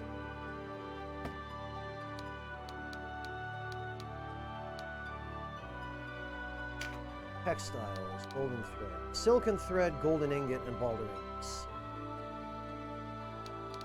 Alright.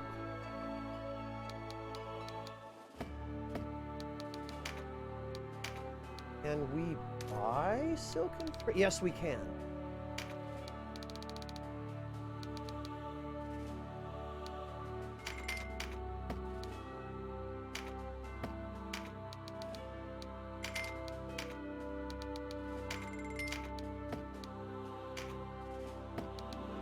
All right. Ink.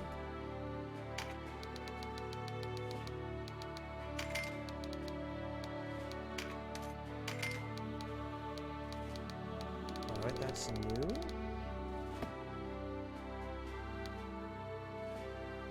Unfortunately, it looks like we're going to be crafting quite a bit of ore.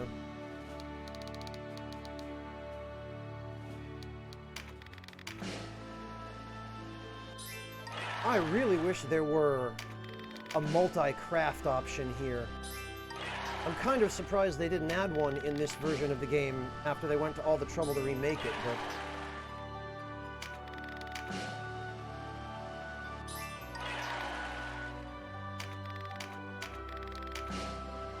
I have a feeling we are going to be needing quite a lot of ore.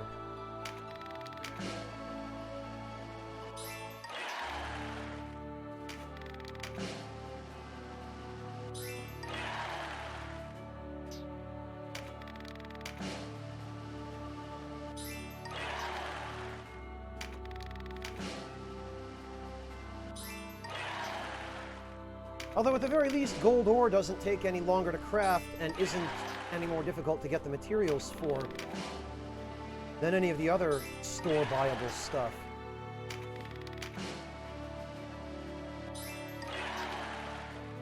Oh, and I'm still managing to get bonuses on it.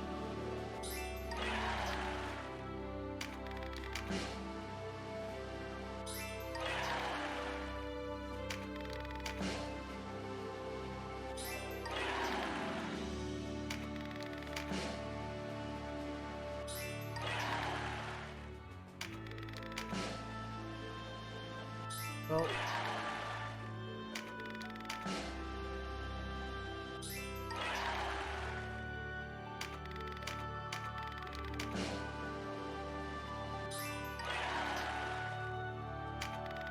I remember the Black Knights, Clint.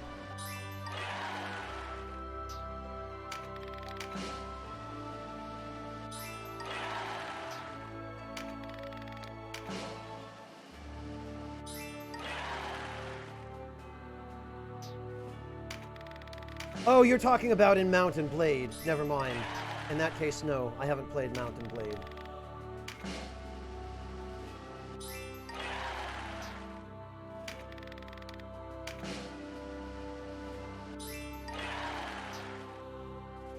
Alright, so that is...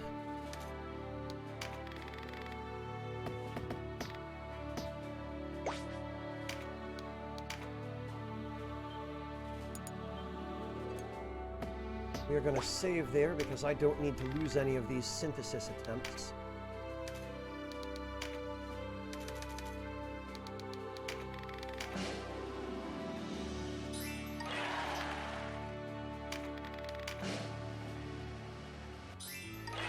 What I think I'll do is I'll craft 5 and then save. And then craft another 5.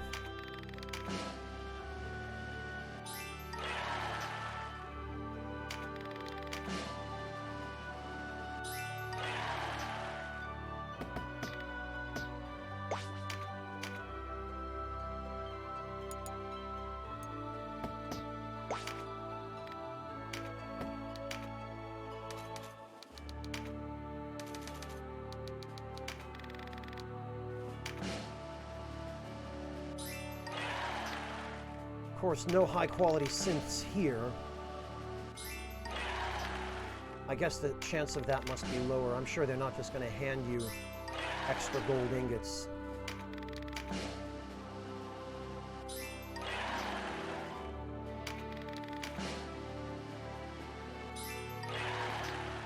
Alright, now what else did the wizard's hat need?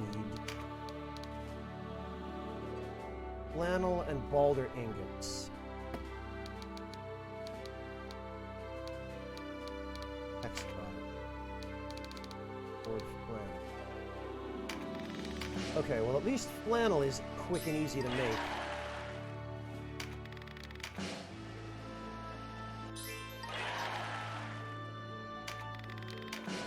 Altair, there's a pistol in Mount and Blade? What the hell kind of tomfoolery is that?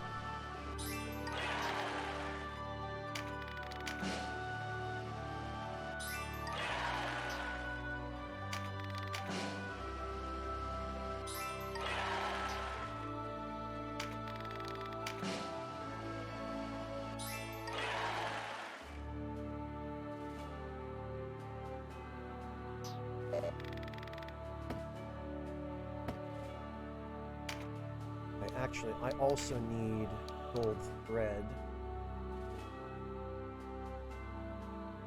God, and I need balder ingots for this. And it has a 66 to 72% Jesus. They really don't want you to succeed here, do they?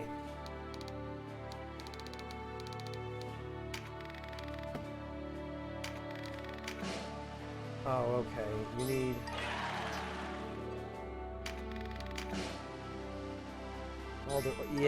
just the convoluted series of crap you have to craft.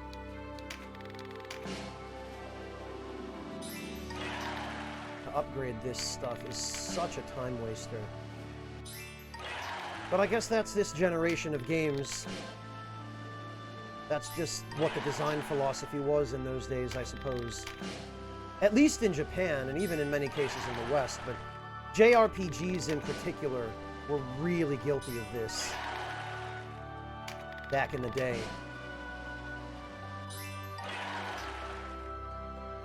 Oh, it was a cheat weapon only. I see, Altair. I wonder why they did that. I wonder if that was just because they could.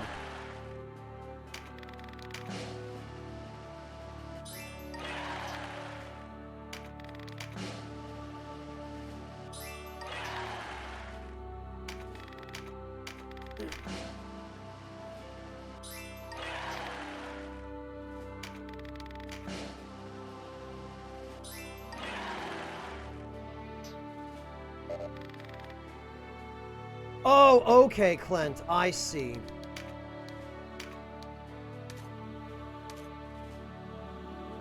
So at least they were kind of trying to make it seem like it fit in with the setting.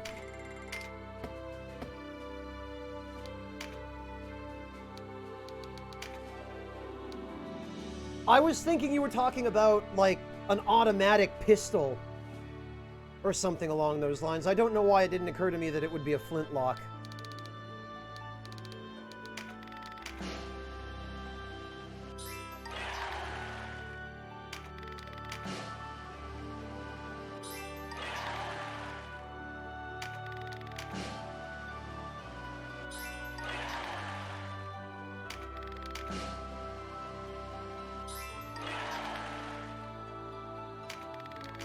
Yeah, Animus, that's what I thought was meant by there being a gun in that game.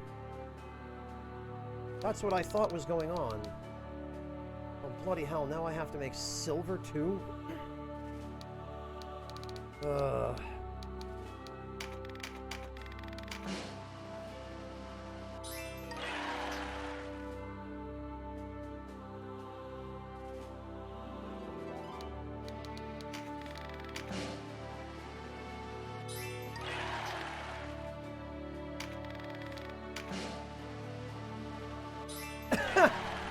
Fair enough, Clint. You got me there.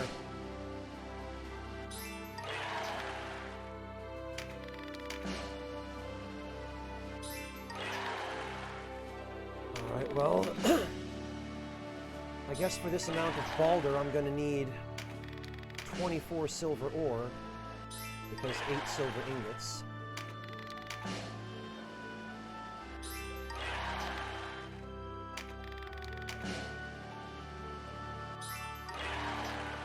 No, Altair. A Glock is a semi-automatic pistol. It has a dramatically higher rate of fire than a flintlock and is drastically more accurate. I get what you're going for, but it's... it's not exactly a one-to-one comparison, let's just say.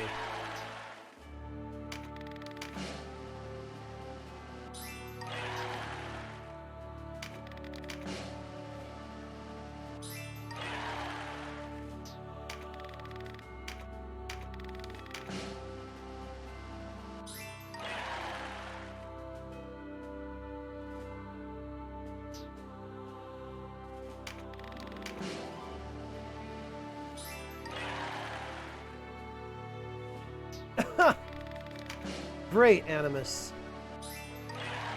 Great.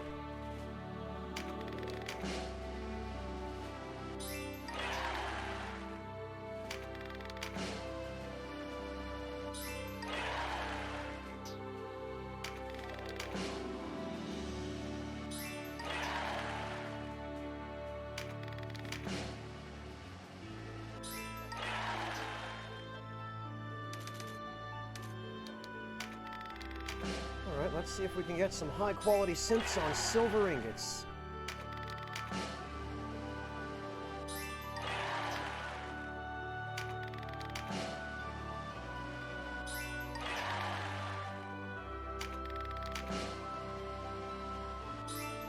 God, the more I do this, the more it feels like Final Fantasy XI.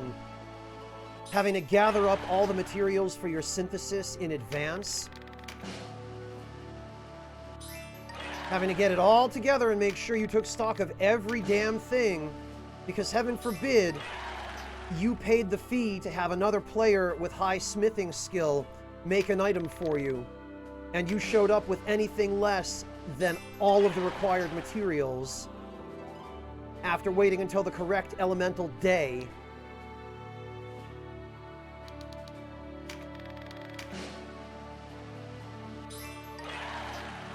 It was protagonist? Really?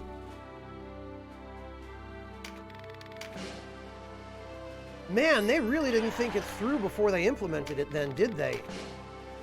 I thought the crafting system was in the original games too. Oh, and we got 2 ingots out of that.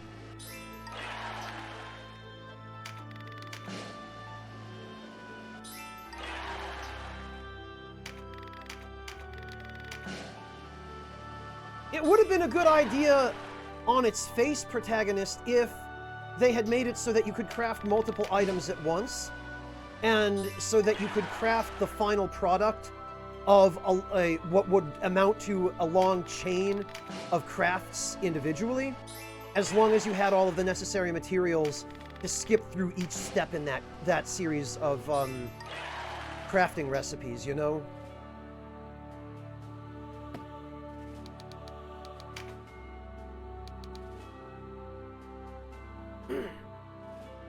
All right.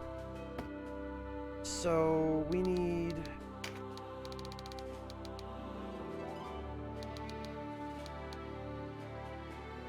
We need only the gold thread now. We have the flannel, we have the balder ingots, but in order to make the freaking gold thread, we also need balder ingots.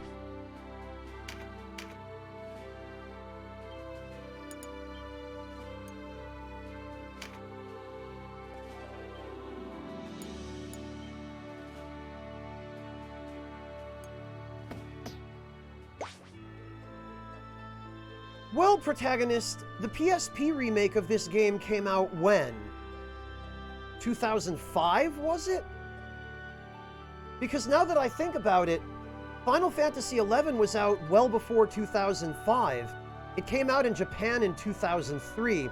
I know that because I was in my senior year of high school, and I imported the Japanese version of Final Fantasy XI because I didn't want to wait. Or no, it was 2001, I think. Because I didn't want to wait for the game to come out in America in English. Hang on, let me check.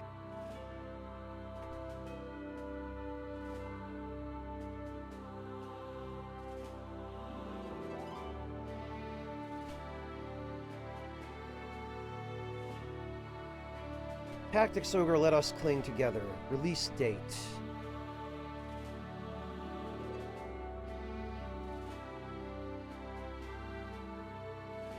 The game was re-released on the Saturn and PlayStation in '96. A remake of the game developed by the original dev team was released for the PlayStation Portable in February 2011. Holy hell. Okay, so this remake of Tactics Ogre, Let Us Cling Together, came out way after Final Fantasy XI. So it's not that Final Fantasy XI borrowed from this, it's that this took the crafting system from Final Fantasy XI for some bizarre reason. That's crazy. Why would you use that system in an offline game?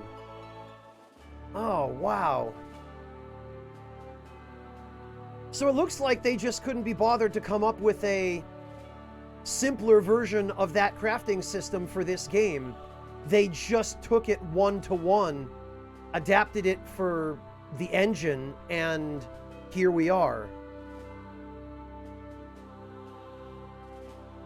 That's nuts.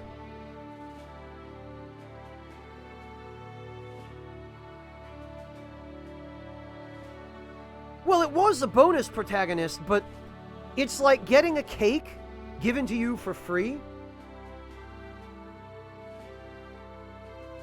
and then finding out that you have to drive 3 states over to pick the cake up, right? Here, have something really good and cool. Oh, by the way, but you're going to be sinking a ton of unnecessary time into it if you want to use it.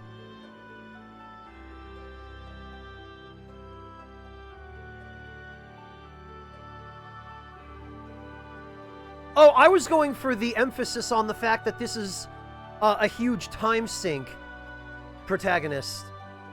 You get a cake, but then you have to put in 12 or 13 hours driving out to get it.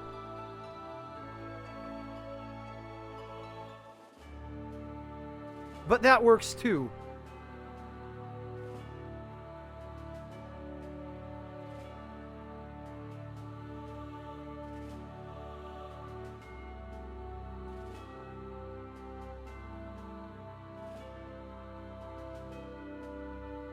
Ha! Incredible, Clint. Yeah, it is a doozy. Clint, refresh my memory. Because I don't recall you ever mentioning to me whether or not you've played Final Fantasy XI. Have you?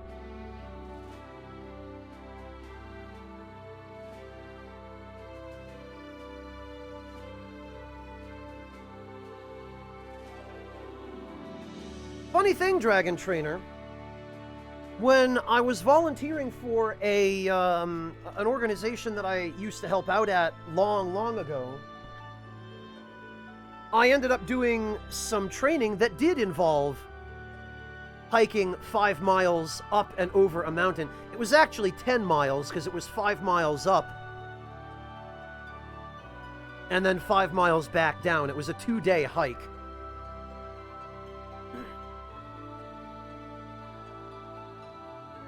Yeah, that was the the original Squaresoft MMO, Clint. There's FF14 now. You never touched it, okay. I don't think it was before your time, Clint. You're not that much younger than me, are you?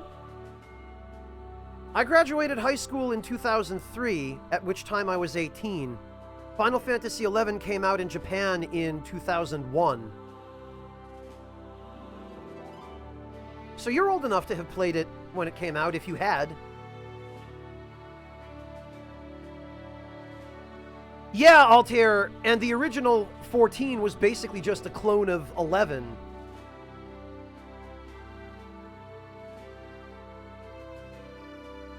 Gotcha, Clint. Gotcha. You do play FF14, though, yeah? Because you've talked about raid groups and whatnot on a number of occasions. I guess I always just assumed you meant raids in FF14.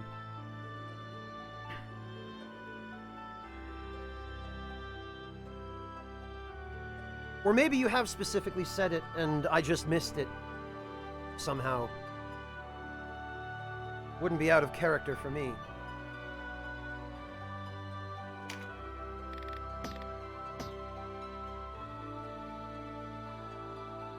World of Warcraft. Okay, Clint, gotcha. The original MMO. Sokar, it's funny you mention that because in order to import the Japanese version of Final Fantasy XI, because in 2001 I was 16, I didn't have a PC that would run FF11, so I had to play the PS2 version, which required me to buy a Japanese PS2 and have it shipped from Japan to America, which is where I was living at that time.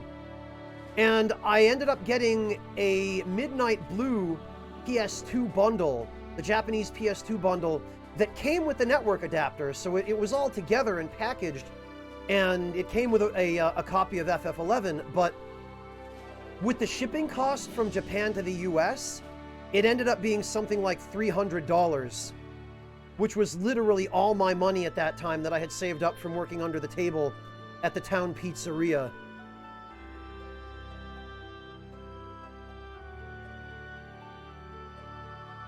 Nice, Doug. Very good.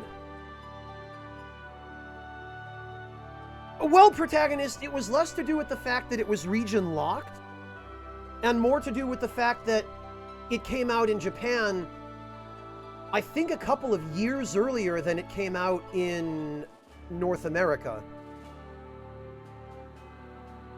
Or it was at least a year or so earlier. It came out in 2001 in Japan, and then I think 2002 or 2003 in North America. And a couple of my high school friends and I had all been looking forward to playing it. And we all just ended up, well, two of us ended up importing the Japanese version. The third waited for the North American version. Hey, Griggs, welcome. Yeah, a year sounds right, Ryuji.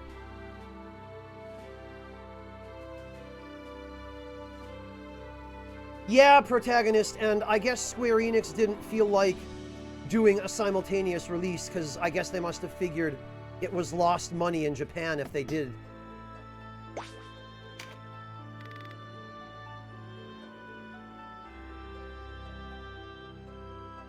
...2002 and 2004, that was it, Sokar. It was long enough ago that my recollection of the exact dates is fuzzy. Yeah, that's why, Sokar. Because my other friend, my friend who got the Japanese version on PC, got it in 2003, so that explains why. I got mine in 2002 on PS2, but he got his in 2003, which was the year we graduated. That's why I remember it being a year apart, I guess.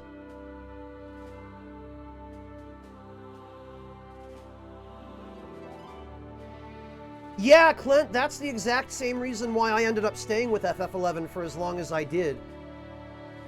I would have dropped it long before I ended up dropping it, if not for the people that I wanted to hang out with still playing it.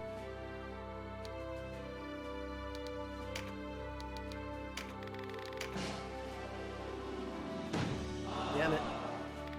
So help me, I will not have any of these synths fail on me after having gone to that much trouble to acquire the ingredients. I was really hoping I wouldn't have to save after every... Oh, and you only get one golden thread after all that, too.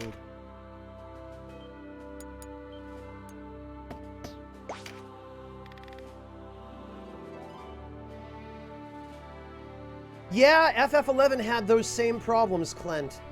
It's funny because back in the day, FF11 was attempting to compete with WoW, and not doing a necessarily very good job of it because it had the same design that pretty much every Asian MMO had, where it was extremely grindy. And it was impossible to do anything solo.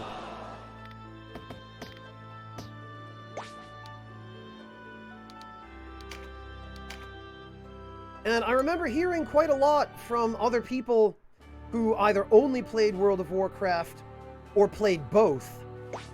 Because I did know a few people who played both.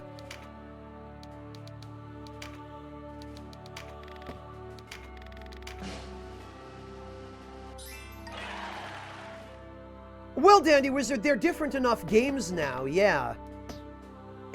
And FF14 has solved a lot of the problems FF11 had that drove people away from FF11 and toward World of Warcraft. We have Yoshida to thank for that.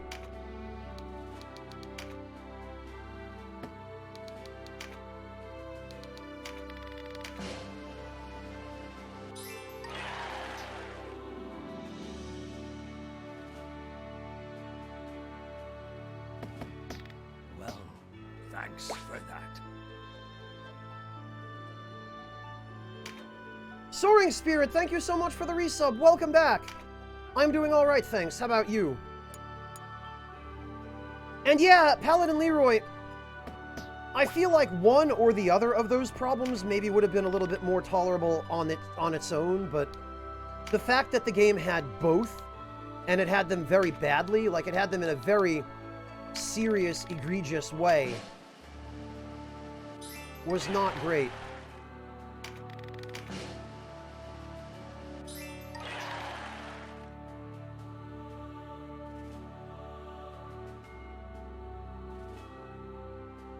Okay, I think we only need 5 golden threads.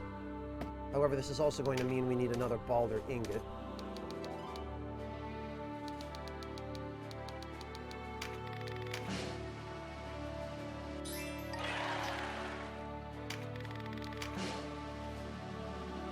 Hey, Shinnywing! Welcome!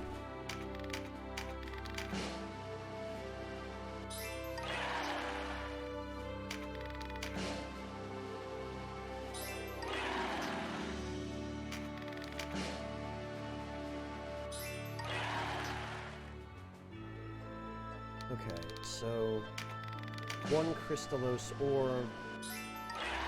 Oh, I got 2. Great. And 1 silver ingot. I hate that Balder also requires silver. Would I say it's weird that you don't like how FF14 looks, but that you don't mind old school RuneScape because RuneScape never bothered with graphics? No, Leroy, I don't think that's weird at all, because I grew up in an era where you didn't really play video games for the graphics. You played them for the gameplay and the music and the story. Because the graphics back in the day really were not all that impressive. So I grew up playing games for very much that same set of reasons. And I can completely understand having trouble adapting to the way newer games look, but being so accustomed to having no expectations of the graphics in a game like original RuneScape that it doesn't faze you. I get that. I experience it myself in certain cases as well. Sokar, I don't personally think anything's wrong with them. I think FF14 looks fine, but Leroy was just saying it's not what he's used to, basically. Oh, hi, Denim. Of course you picked now to show up. Or were you sitting in chat waiting for me to make a reference to how old I am so that you could jump in and flaunt your youth at me? You disrespectful little whippersnapper.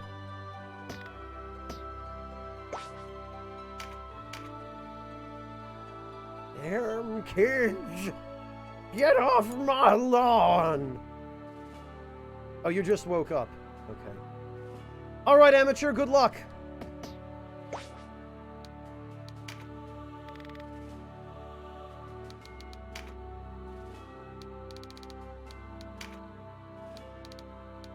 Okay, 70 to 76% chance.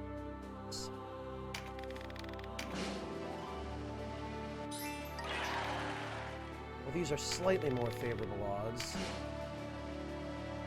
Ah, damn it. Okay, well. This is what happens when you get greedy.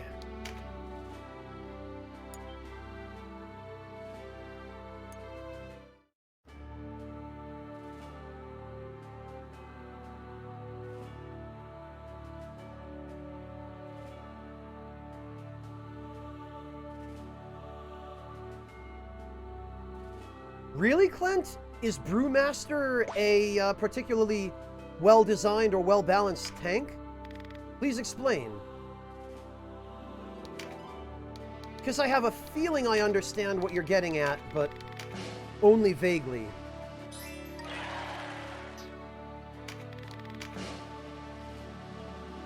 Brewmaster is dope as fuck, and nobody else is on that magic because even in WoW itself, barely anyone knows how they work.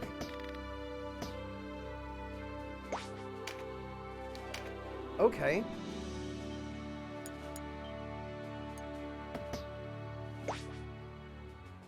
The demo of what, Dr. Kane? Trials of Mana?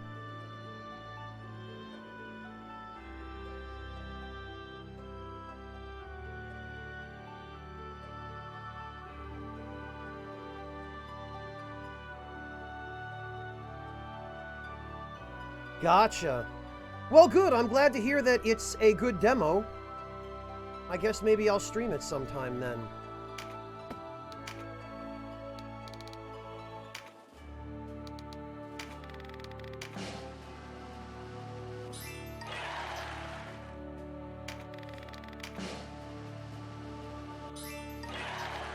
Should I go for 3? What? Oh, I actually need... Okay. I can't go for 3 right away anyway, because I need to...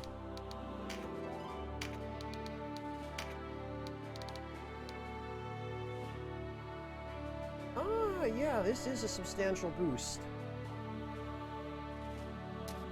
And we go from Meditate +1 to Meditate +2. We retain Silence Proof.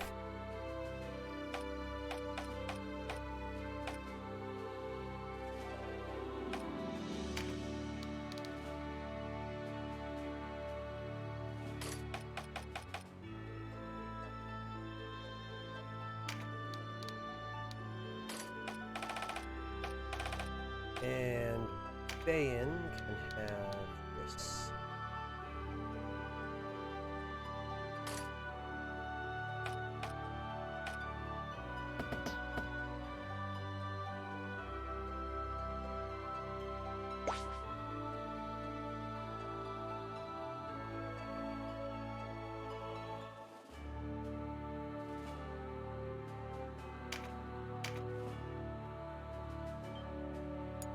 Oh, okay, Clint. Interesting. It seems like it's actually a fun tank to play.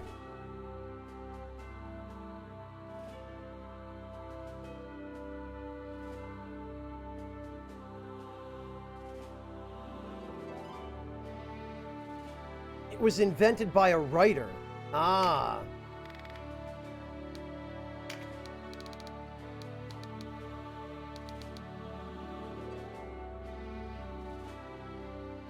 Right. Now, what about the Sorcerer's Robe?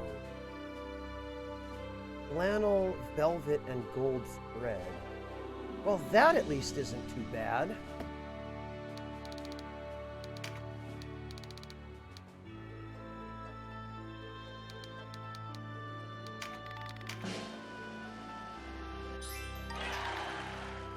At least this only requires materials that I can buy. Oh, really? 86 to 92% success rate, huh? Well, that I'm not too bothered about because cotton and silk thread, no problem. Those...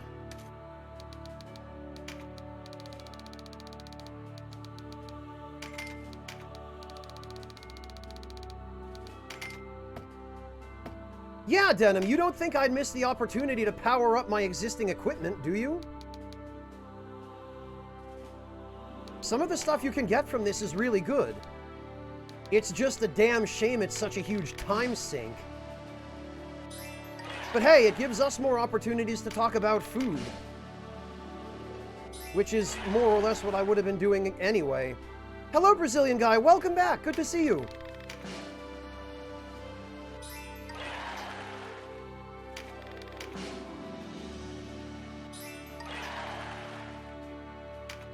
Yeah, Denon, and I do not blame you in the least bit. I can completely understand.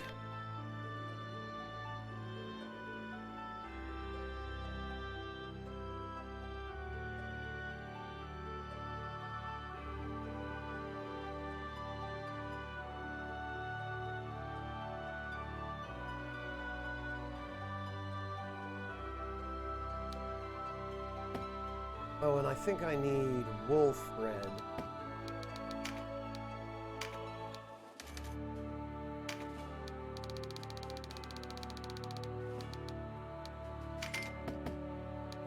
Let's see.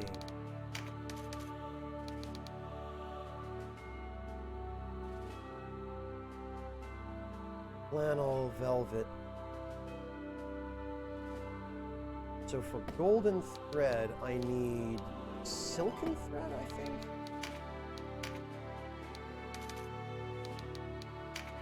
Oh, I already have 25. Okay.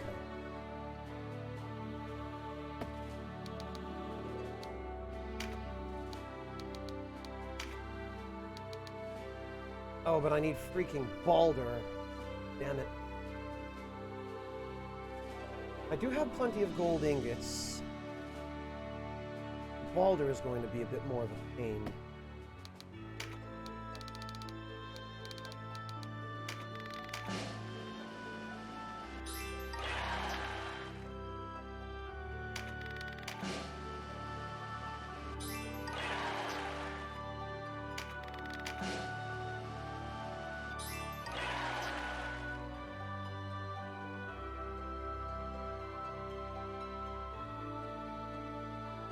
In which game, Sokar?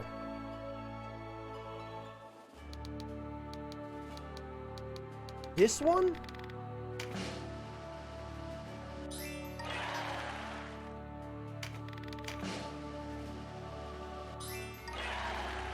Oh, FF14, gotcha.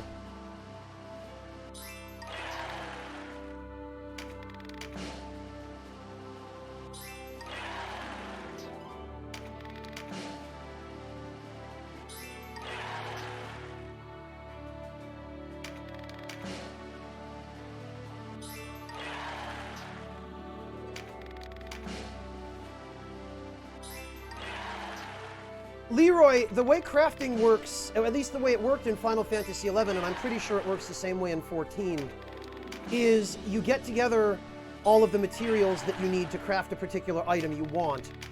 There is a specific recipe for each item, although some items in FF11 had more than one crafting recipe that would give you the same item. And once you have all your materials together, you need an elemental crystal of the type that corresponds to the item you want to craft, or to the recipe you want to craft. And then you have to have a high enough level in the crafting skill for whatever you're trying to make. So if you're trying to make a sword that's made out of metal, you need blacksmithing. If you're trying to make a bed to put in your house, you need woodworking, and so on. If you're making food, you need cooking, that kind of thing. And basically... Oh, it's more active in FF14. Okay, Sokar. But the basic gist of it, Leroy, is you get all the materials together, and you sit down and you do a thing to craft them into the item you want. And you have a chance of failing, which will cause some or all of those materials to be lost.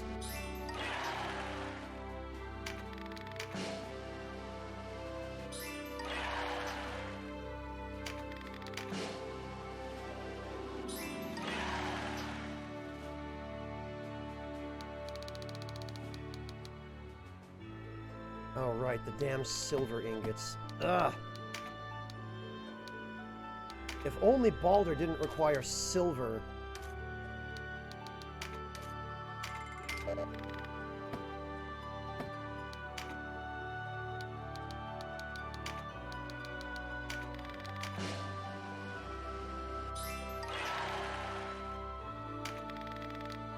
Yeah, Leroy, having played RuneScape myself a very little bit back in the day, it is quite similar to old school RuneScape. My high school friends and I would occasionally sneak onto the school computers to play RuneScape, in fact, Leroy. So, yes, it is pretty similar.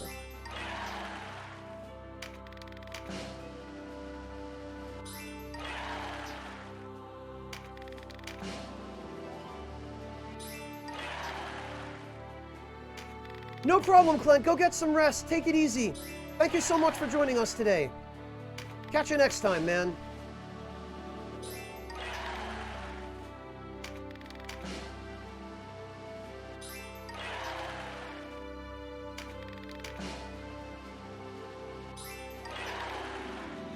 Elementary school, Paladin Leroy?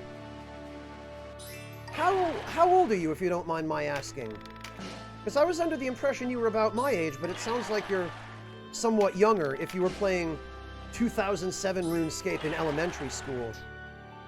25, okay. I gotcha. Thank you, and please forgive my curiosity.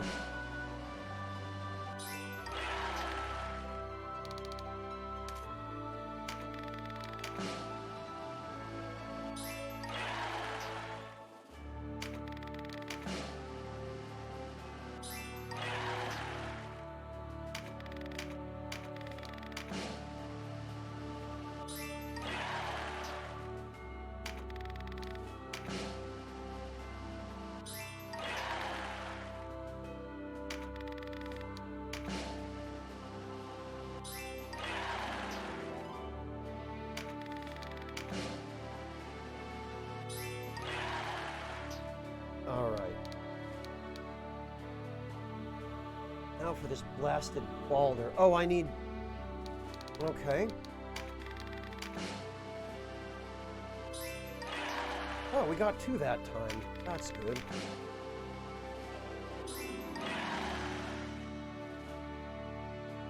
Yeah, Leroy, you and me both, brother. I am not a classroom learner. The classroom has never worked for me. So I can certainly appreciate that. Oh, we got a high quality... I will forever be calling this a high quality synth, but I guess I might as well. Mightn't I? Because this is literally just the same crafting system stolen from FF11.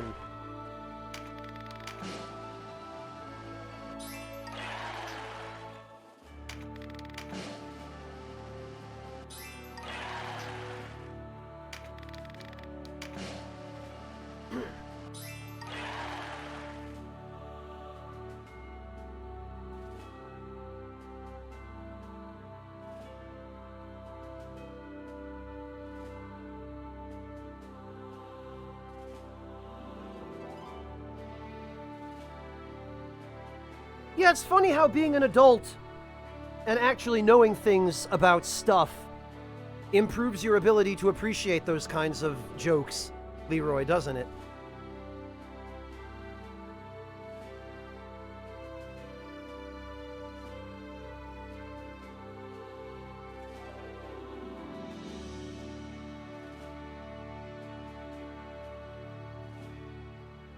Yeah, Dr. Kane, well, it does. Haven't you ever heard of a slow cooker? Or a blender? If I want to craft a fruit smoothie, Dr. Kane, I literally just put a bunch of fruit into a blender, and it does all the hard work for me. It's magic! Or it might as well be. Right? If I get together all the crafting ingredients for a braised steak recipe, all I have to do is put them in a slow cooker, push the magic button, wait a little while, go take a nap or stream some video games, and boom! I come back and magically there's a meal inside. Hey Sound Void, welcome!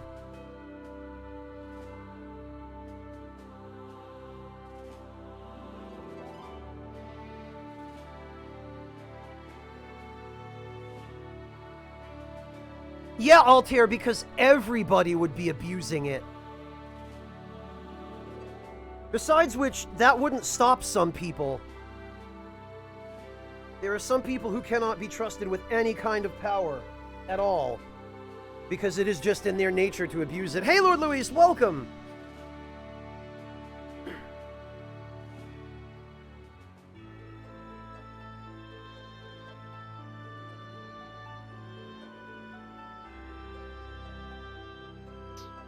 Alright, what else do I need for the gold thread?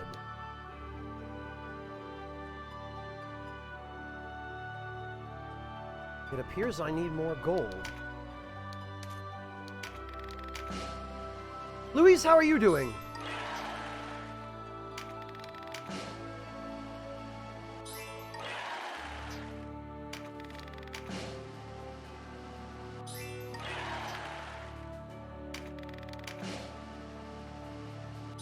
Huh.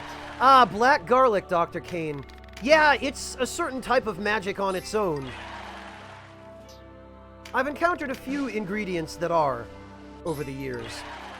I'm doing alright, thanks, Luis. Hanging in.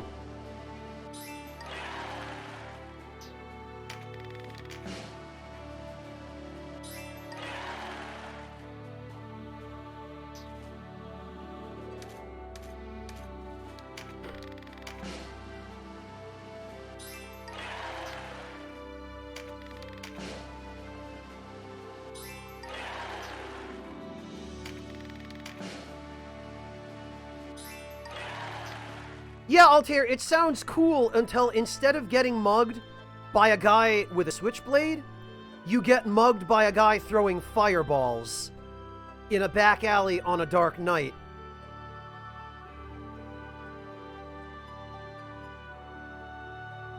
And heaven help you if you didn't learn the spell that protects you against fire.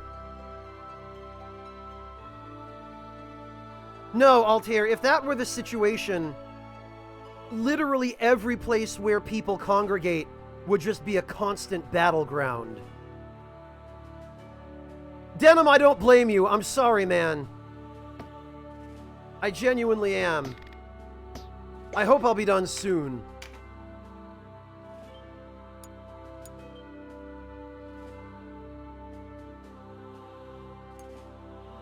Why not, Dandy Wizard? Fireballs don't make noise like a gunshot. Besides which, that was just an example. I mean, you're talking, you could use any number of different examples of, oh, well, he could have just used a spear of ice, or, you know, some other dumb thing that doesn't make noise, right?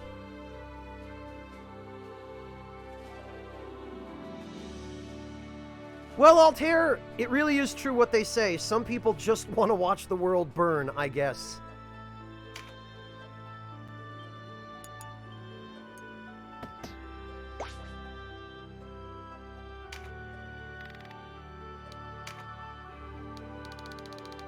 Alright. Golden thread. There we go.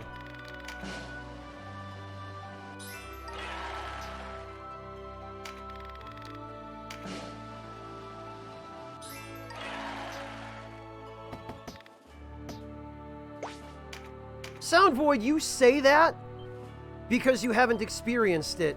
But if it became a daily thing, if there were so many back alley fireball battles in your neighborhood that the local news stopped reporting them altogether, then you'd start wishing that magic didn't exist.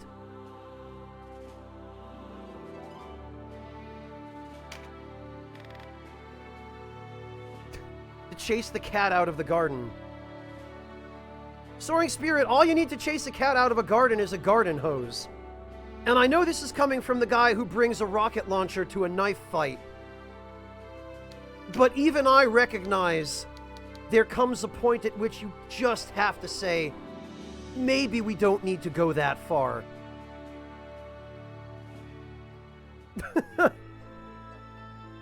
Well, great, Altair. Then you can go hang out with Todd Howard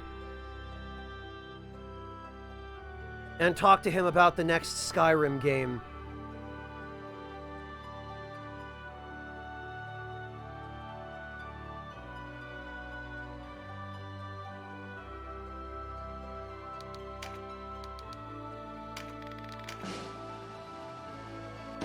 Yep, good thing I went to save when I did.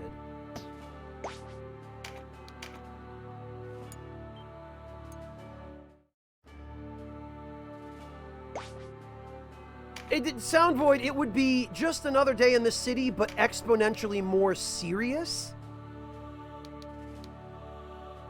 I mean, the premise of what's going on wouldn't change, but the tools would, and they would be considerably more destructive tools.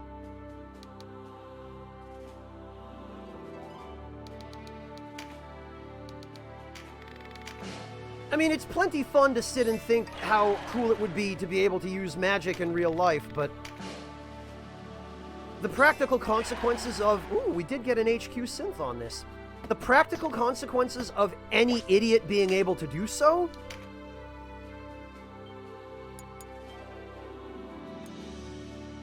would potentially destroy society as we know it.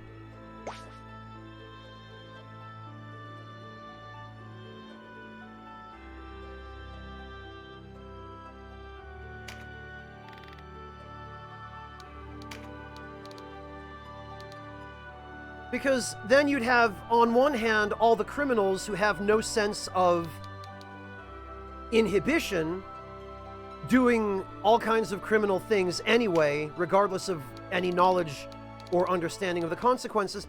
And then on the other side of it, you'd have regular citizens feeling empowered to take the law into their own hands and going out on fireball patrol, toasting everyone who looks at them the wrong way in the name of justice. And then everyone caught in between would have to deal with that shit. Yeah, exactly, Yalti. What could possibly go wrong? Like, there's a reason wizards in stories and video games almost always live in a cave in some isolated location away from civilization centers. And that's a large part of the reason. Paladin Leroy, Razer makes pretty decent gaming mice in that price range.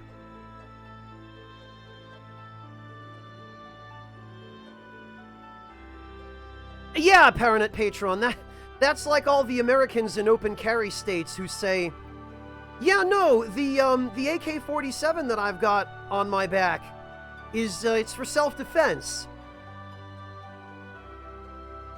And this comes from a gun owner. It's like, yeah, for self-defense, I in my home, I keep a pistol, you know? I don't go out in public with a semi-automatic rifle, showing it to everybody just to be an asshole. And I think that's kind of the mentality of, woohoo, I wish I could throw fireballs and go around showing everyone how cool I am, throwing fireballs. No one will mess with me. Those kinds of people very quickly become the tyrants and the oppressors, and the ones whom the hero comes along to vanquish. Yeah, Logitech are pretty decent if you get the higher-end ones, Artista. The lower-end ones are kind of hit or miss.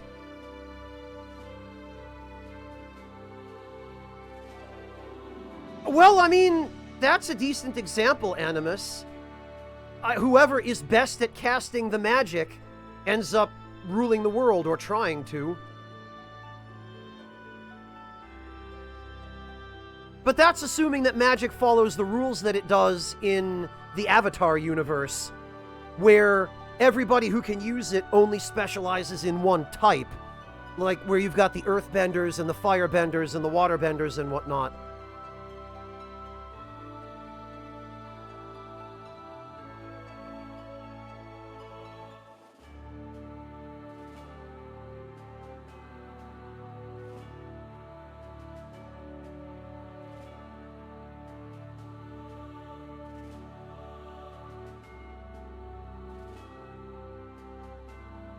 True polymorph, Doug? You're using... I feel like you might be using Dungeons and Dragons terms that I'm not familiar with.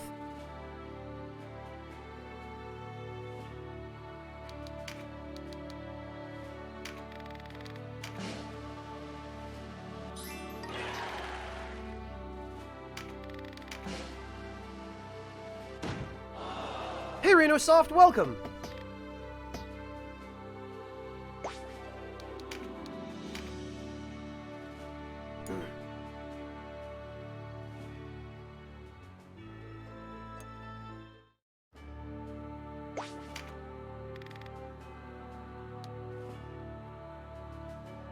He can make anyone or anything into anything else permanently.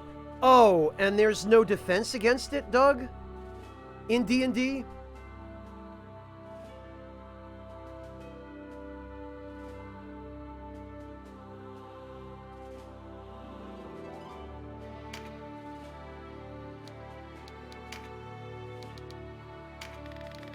Because boy am I not a fan of anything that has absolutely no counter. Oh, come on.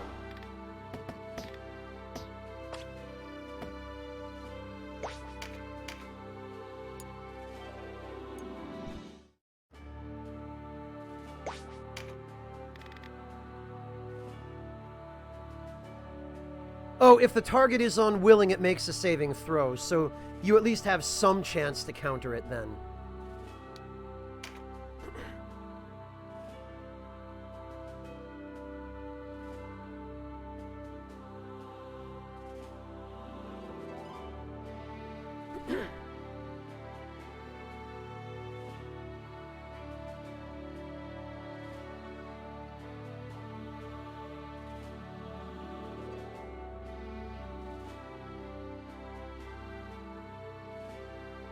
Oh, he's got a range of 6 feet. Okay, Doug. So you could basically just snipe him then, I guess.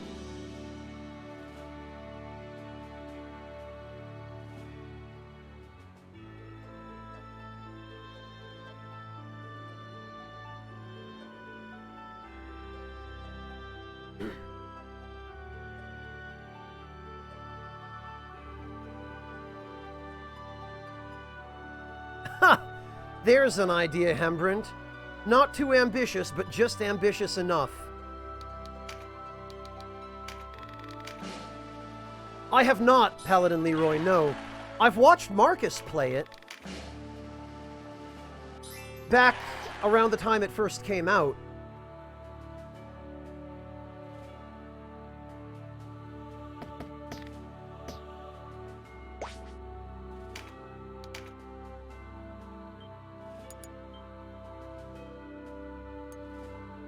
Alright, I think we've got all the materials we need.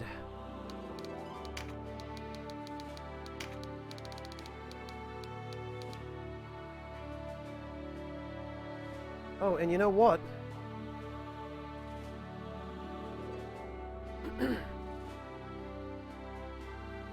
We can upgrade our Nomad bracers as well.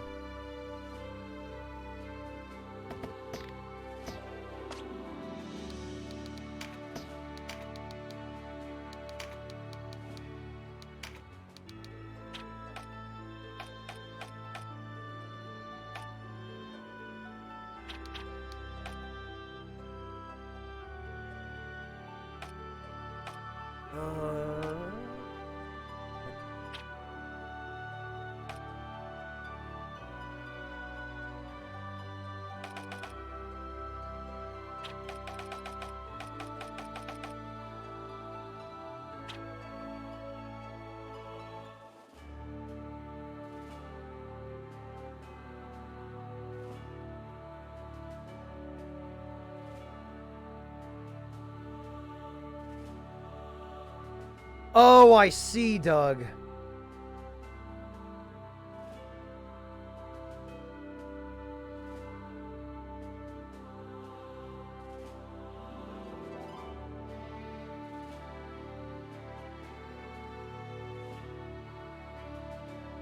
Oh, it only lasts an hour in the current version of D&D, Clockwork? It's no longer permanent?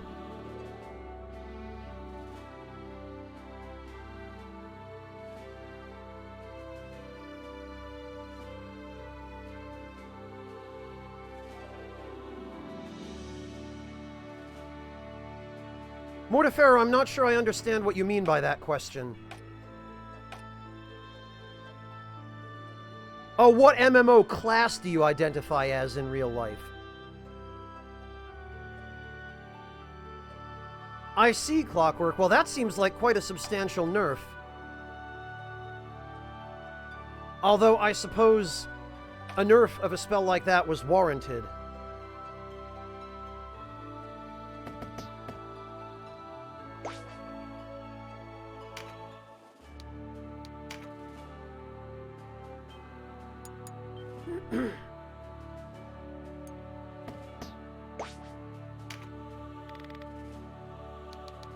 All right.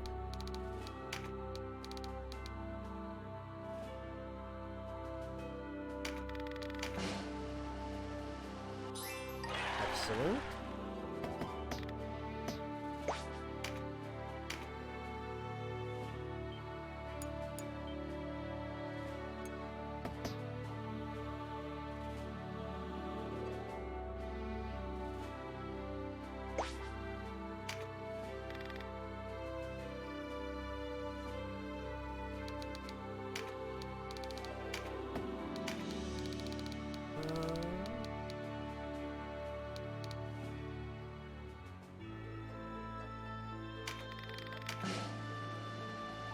Yeah, now we're getting to around the 50% chance mark. So at this point, I'm going to just save after every success.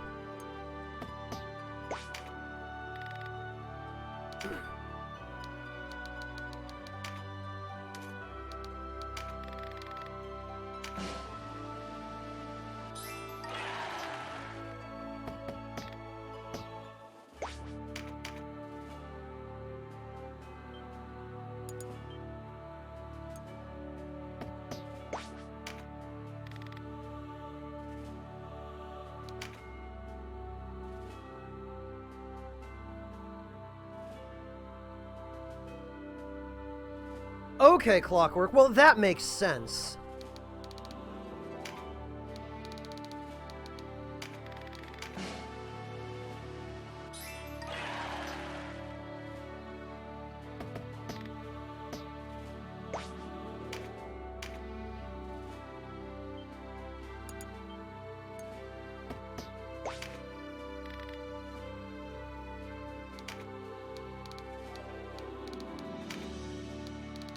Do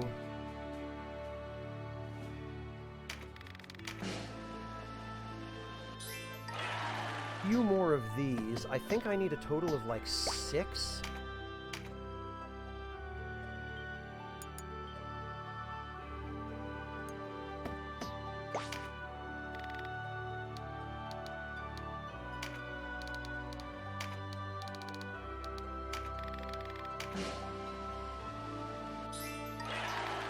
And actually, it looks like I need to make some more flannel.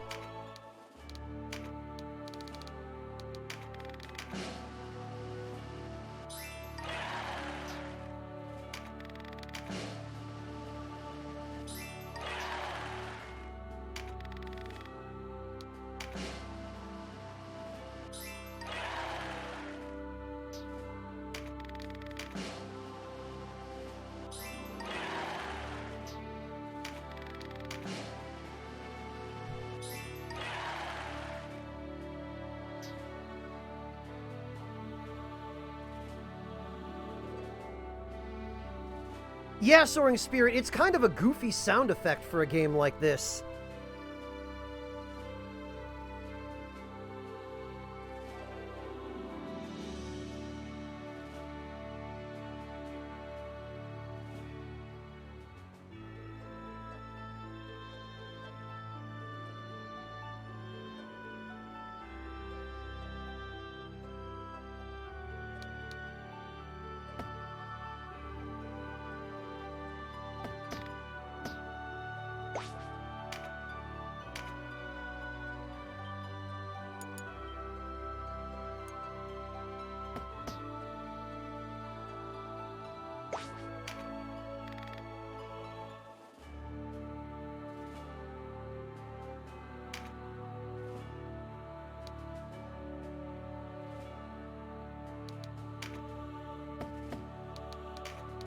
Alright, we need...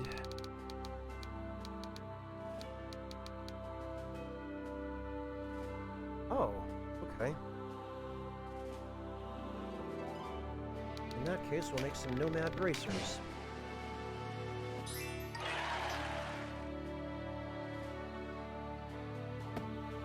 And I guess we're going to want some iron ingots.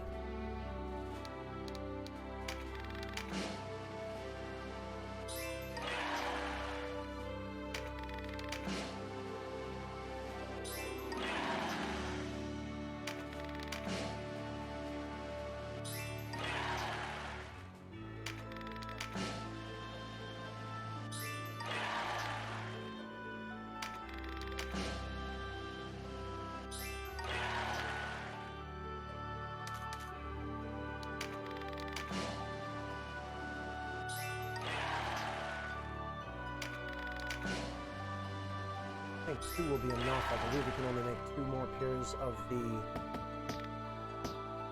Nomad Bracers anyway.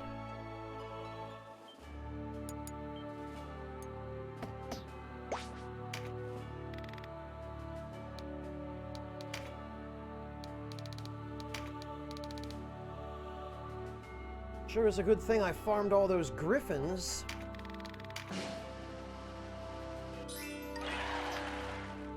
The only problem is I'm gonna need some leather.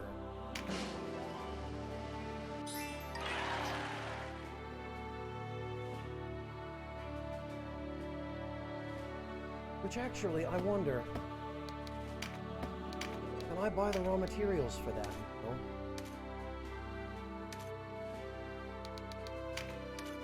Does not look as though I can.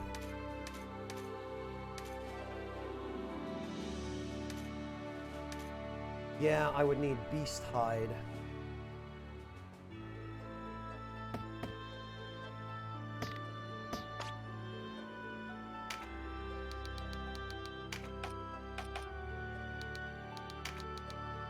Okay.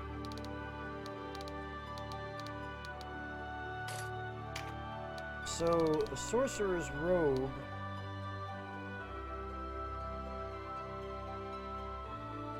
is substantially not so good compared to this. 2 more int and mind on the +1 version, 4 more defense, 3 more MP, another level of meditate, considerably higher damage type resistances, and considerably higher elemental resistances.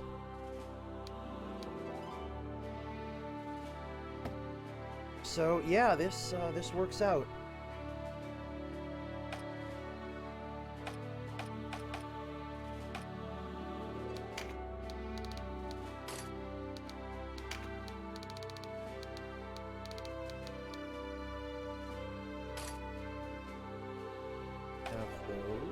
actually, she can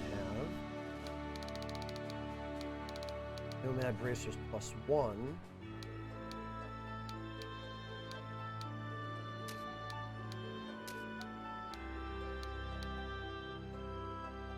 They're somewhat better.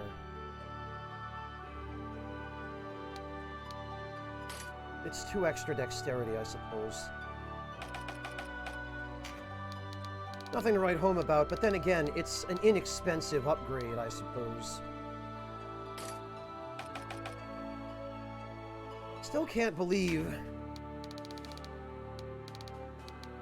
that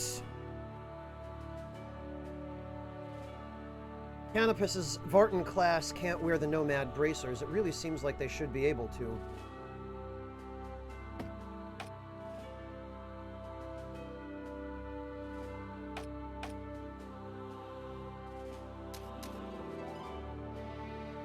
Also, it is unbelievable how powerful the Bronze Helm is. With all these damage-type resistances, this is ridiculous.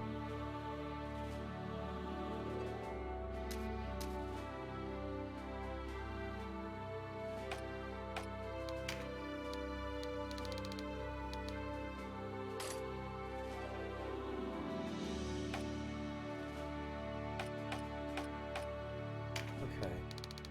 Sorcerer's Robe for him.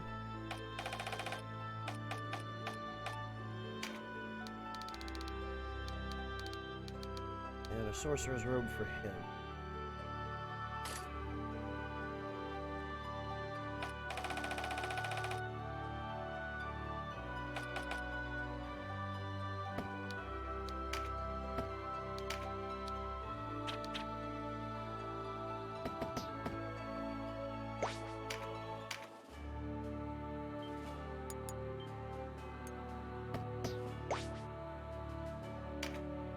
And now, I think we have just enough left to do 1 wizard's hat and 1 more sorcerer's robe.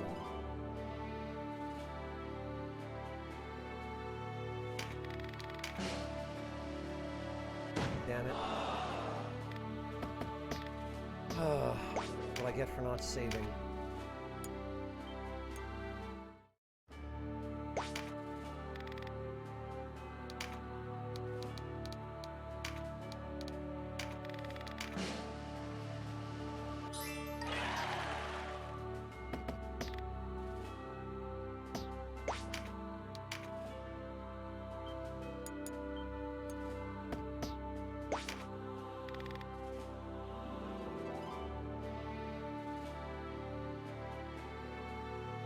Yeah, Soaring Spirit, there seem to have been a fair few sales lately, both on Steam and on other services like PSN.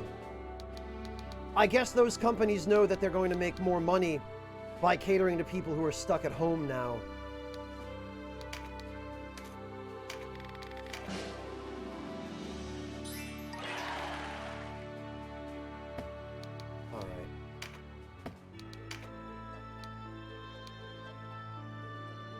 So I need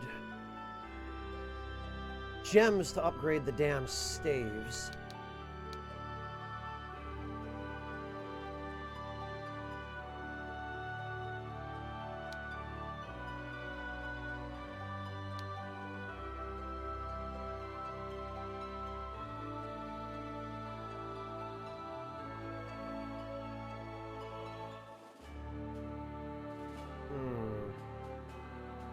Deal with that when we come to it, I guess.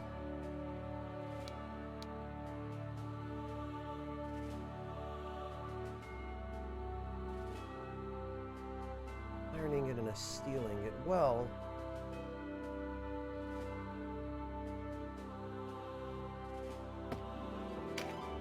what else could we get that people are actually using? I would need another falx.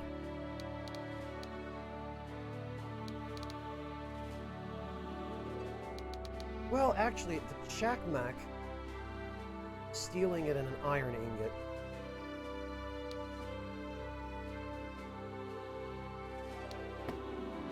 Come to think of it, Grimoire Cellerite and a silver ingot. We might be able to...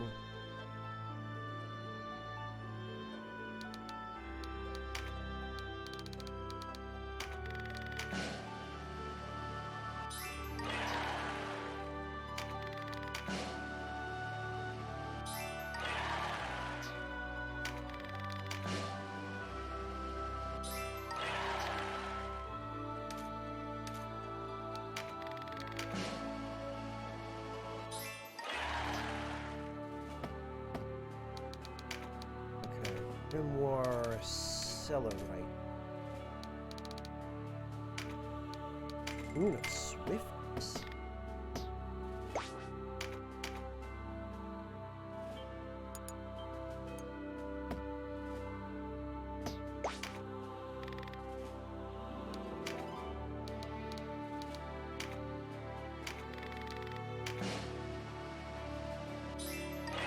Alright, let's see how the Balder Shield +1 compares to the Spike Shield.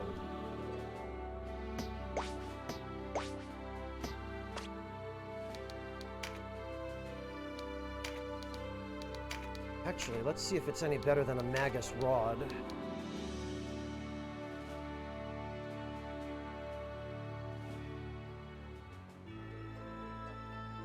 It lowers int, but raises magic attack. Parry, knockback, and slope.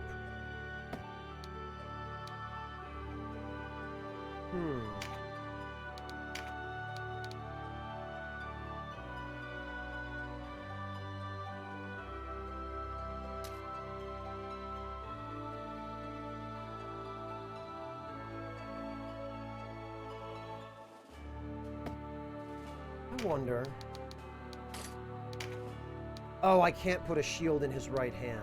Damn it. I wonder whether it would be better to give him a Balder Shield in the left hand or the Magus Staff.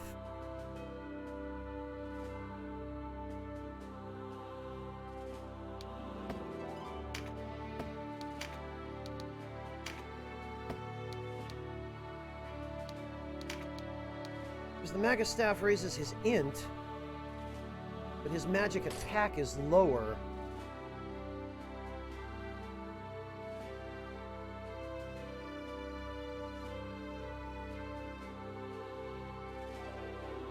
The shield devilish? Why? Magic attack is more important than high intelligence? Do explain if you know something that might be useful.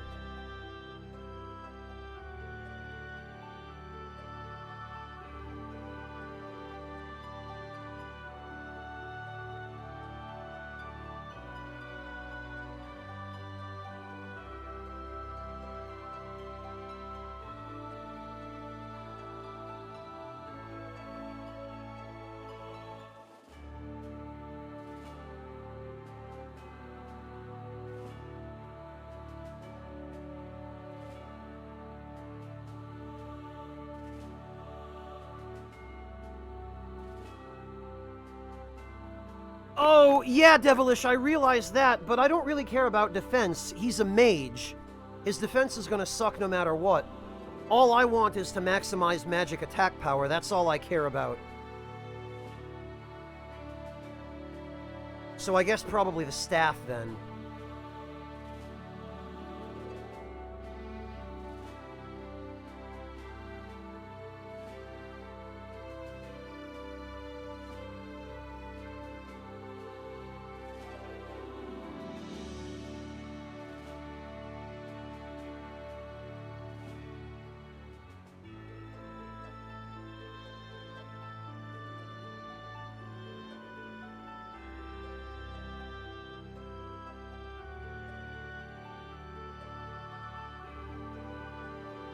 What game is that, Soaring Spirit?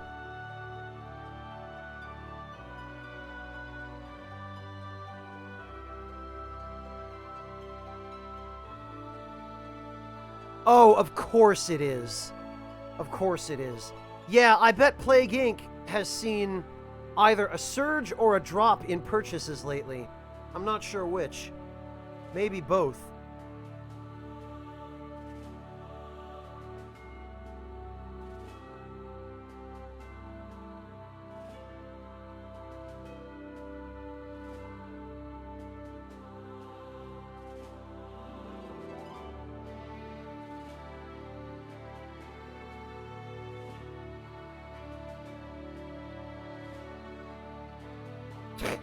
Of course it is, Dandy Wizard. Of course it is.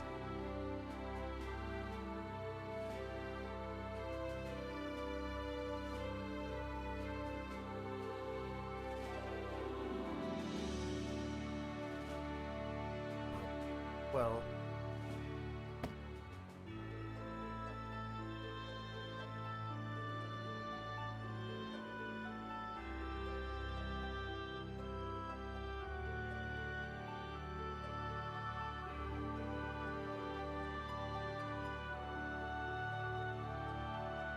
Yeah, that I know, Renosoft, but that's just a knee-jerk reaction out of ignorance.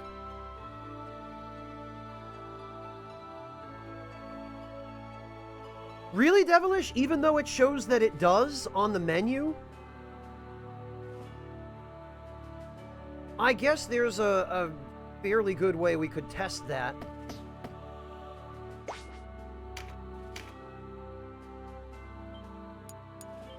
Because I am curious, and I guess I'm not going to get an answer if I don't.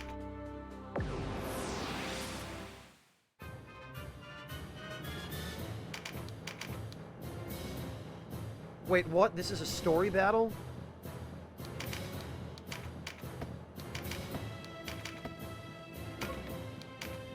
Alright, hang on.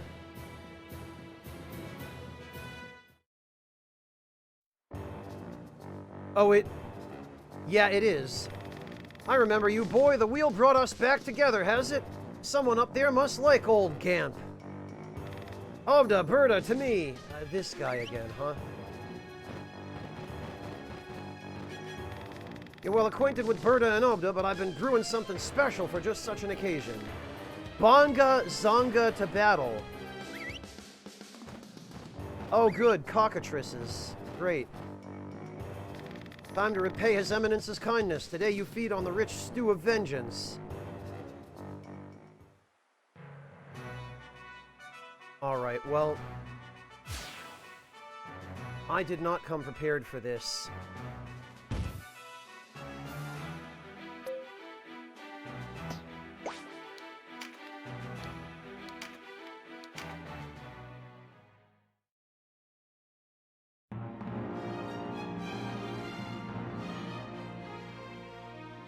Yeah, Devilish, but that doesn't really answer my question. What I'm wondering is, does intelligence do more than just contribute to magic attack?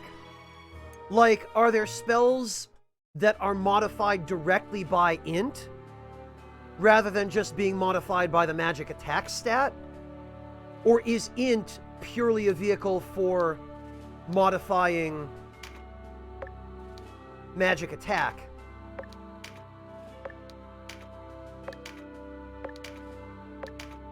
But again, there is a way we can test it for sure. I just have to get into a random battle, and I think Golborza is the only place I can do that without entering that story battle.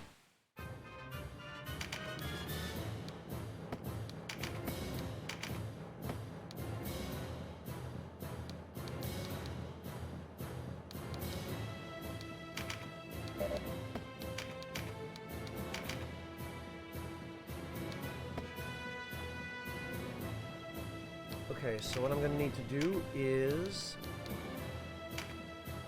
select 2 units.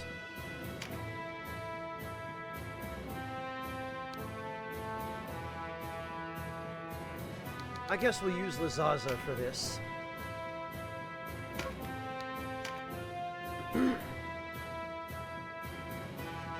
And we'll see which one results in us getting better returns.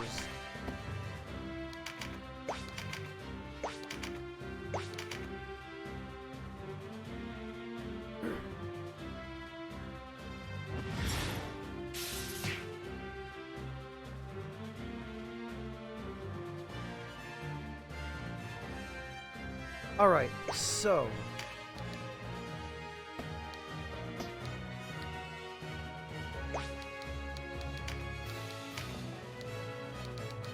paralytic, oh, it just has 100% chance of success. 100, 100, 100, 100.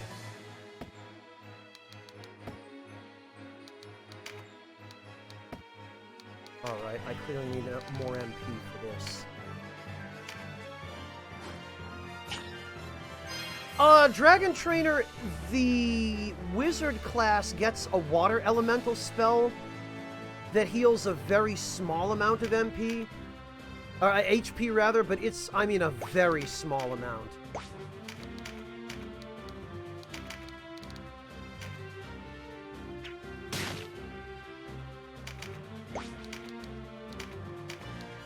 And we don't need this mage messing things up.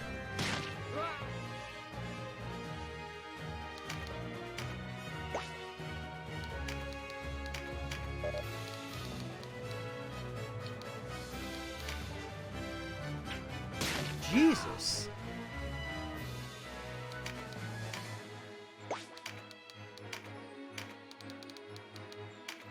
Hey, Samirian, good to see you. Welcome.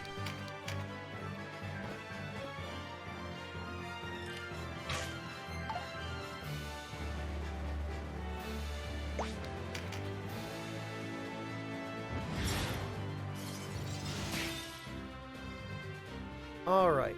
Now that we have a little bit of MP,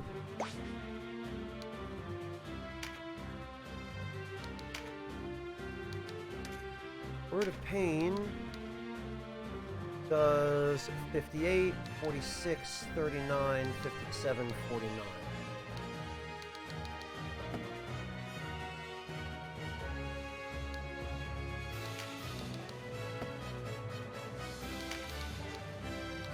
$80, $80, $80, $60, $70.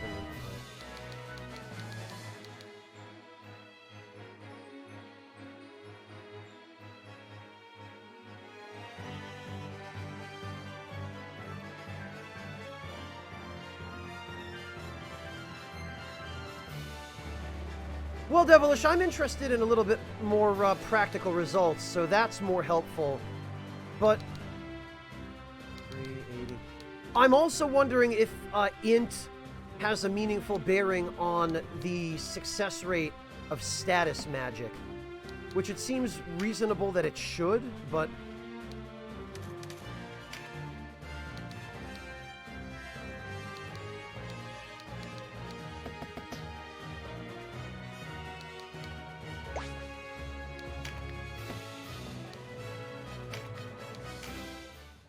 all right. Now let's try.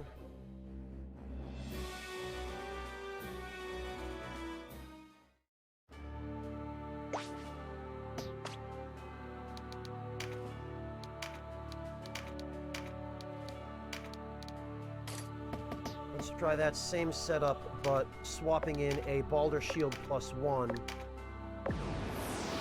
in place of that second Magus Rod.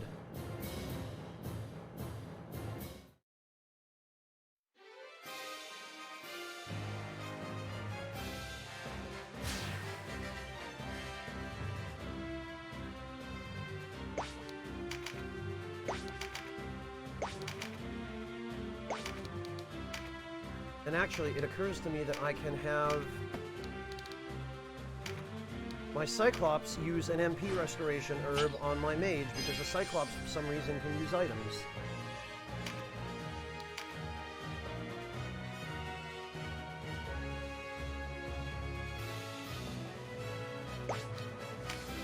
Alright, so now Word of Pain does 63...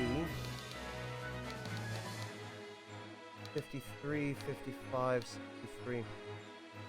Okay, it looks like the Balder Shield got sleep. 93, 80, 80, 60, 60, 60.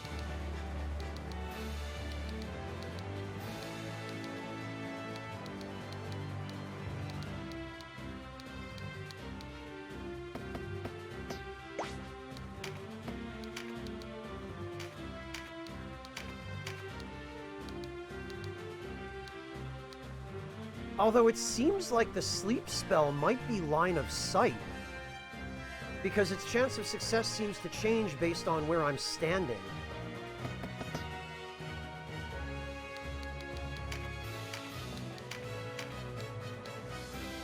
Yeah, and when I cast it facing someone, it's 100%. Fascinating. Well, Dragon Trainer, these results indicate fairly conclusively that magic attack does beat int.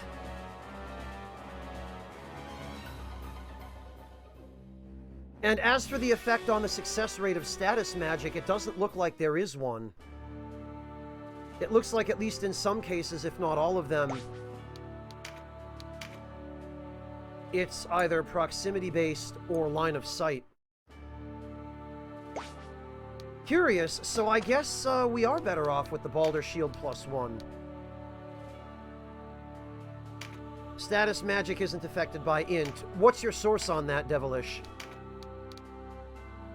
Are you reading this from GameFAQs or from somewhere else?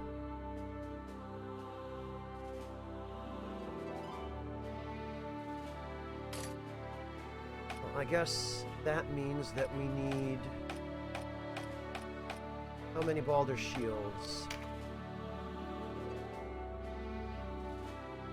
Personal experience, I see. Well then, what affects the strength of offensive magic? Oh, affects the success of... So mind is what modifies the success rate of status magic. Wait a minute, but then that raises the question... Oh, the Magus Staff is only one more mind than the Balder Shield +2.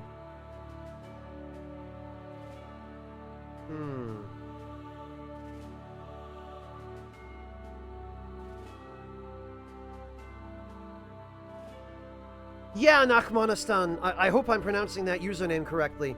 This is the PSP remake.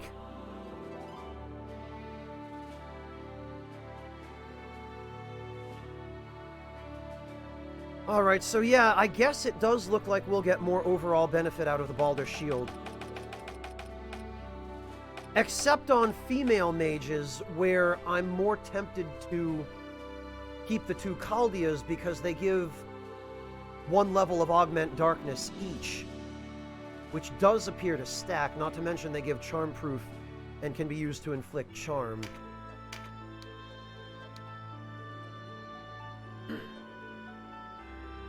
We only get 4 more magic attack power out of the staff.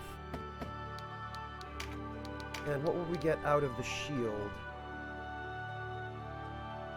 6 more. Yeah, Devilish, and she does.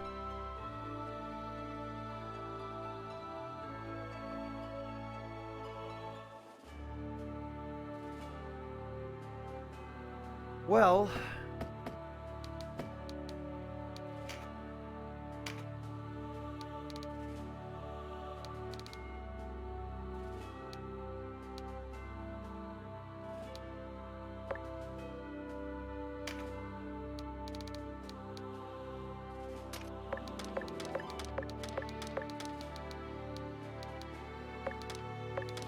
we might as well work in Meditate somehow.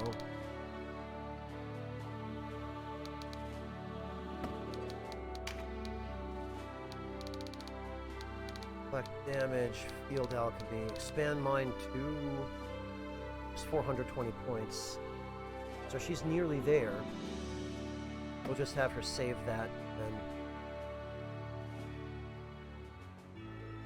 Yeah, Devilish, that's what I figured.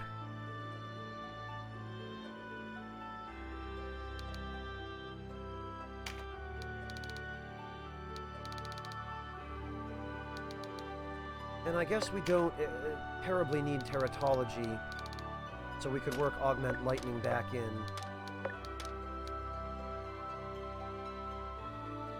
$50 Reno Soft, or so I've been told.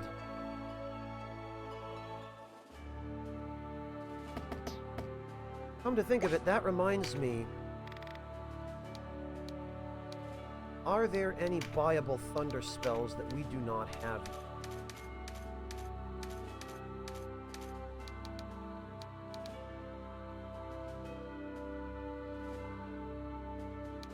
Stun Bomb, Storm Spark, Galvanized?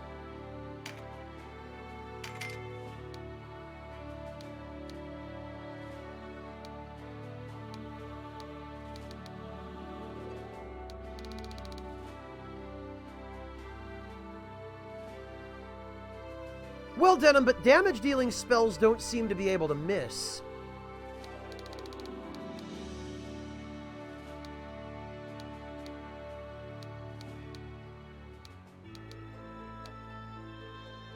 It seems like only status magic is affected by Spell Strike.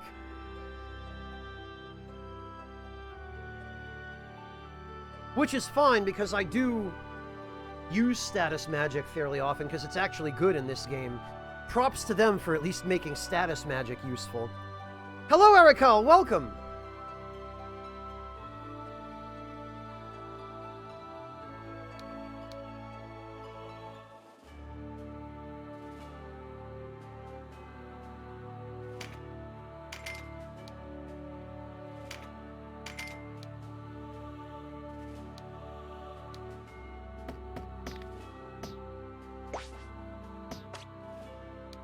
Alright then.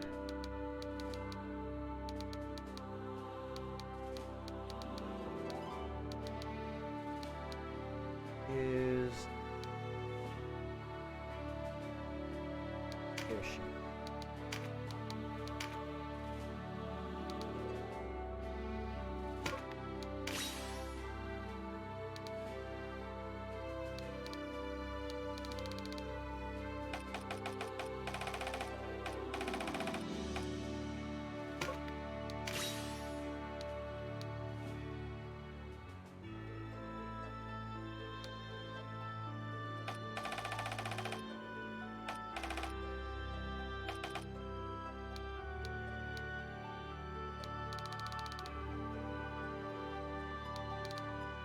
Okay.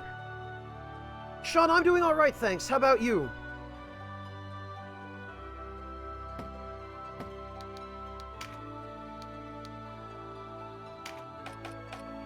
And actually, how much benefit would the Balder Shield have over the Spike Shield? Only slightly better defense.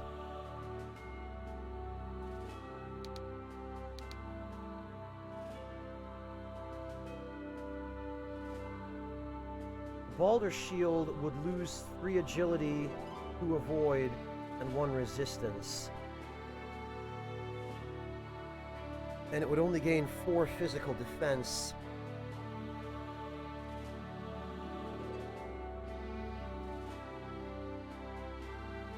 Yeah, that's what I'm thinking, Devilish. Although...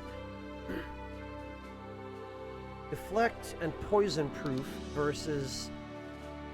parry and slow proof. The Balder Shield has better abilities for a melee job. Well, debatably better, I guess. Maybe poison proof is good. 6, 2, and 4, as opposed to 2, 6, and 5. 3 defense versus humans, as opposed to lots of elemental defense and lots of species bonuses. Yeah, I can tell, Devilish, except that this stuff right here would be pretty useful for a tank. The elemental resistances and the species resistances.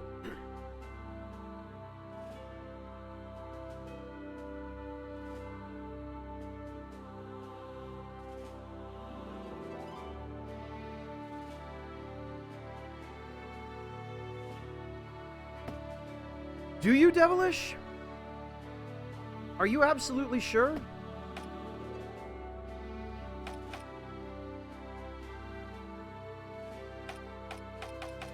Well, I guess we're going to replace all the dual Magus staves with Balder shields then, which looks like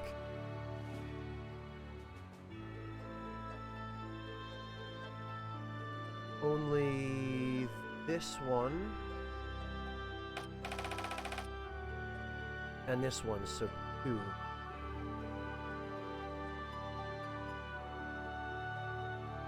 I see, Devilish. In that case, it's 6-1, because I don't have either of them set up with parry or deflect, because I was told that it was only a 5% chance at base.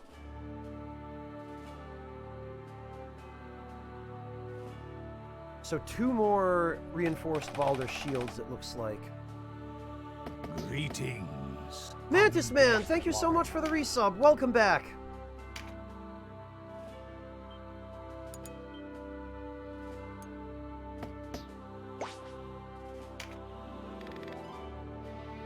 So far, so good, Mantis Man. How about you? Okay, so we need 2 silver ingots, 2 Balder ingots.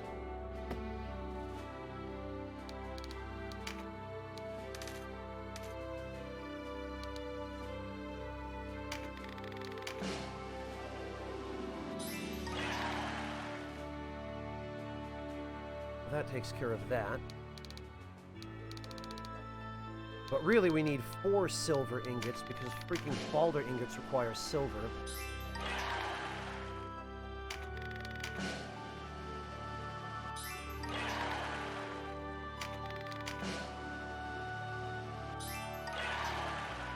Although at the very least, hopefully this will future-proof the team for a good long while.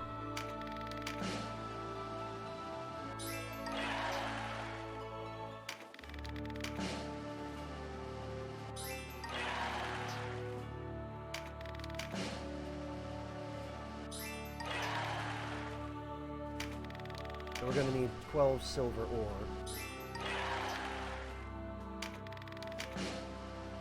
Oh, very good, Mantis Man. I'm glad to hear that you're keeping suitably occupied.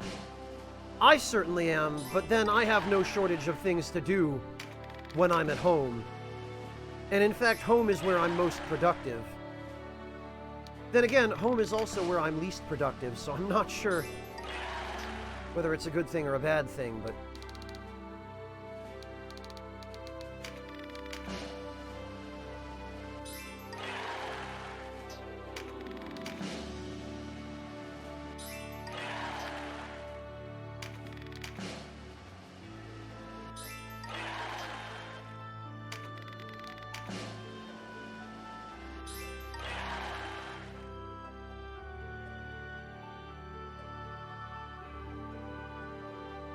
Oh, you did test that yourself, Devilish. Okay. Well, I appreciate knowing that.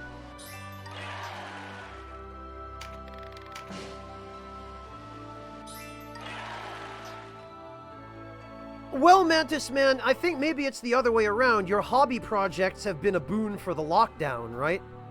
Because they've given you something to do to keep yourself sane. Me?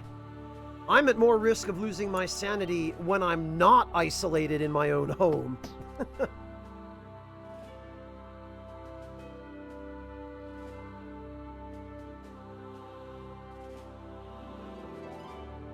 Well, Sokar, maybe if you're not very good at making games, you'd rather play games that other people have made. But it's good to know. Thank you for the heads up.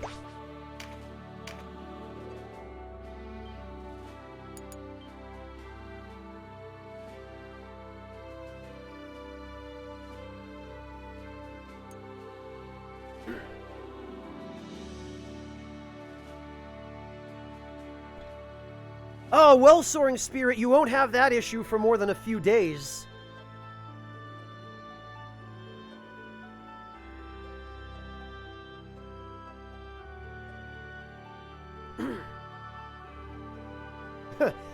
First world problems, right, Soaring Spirit?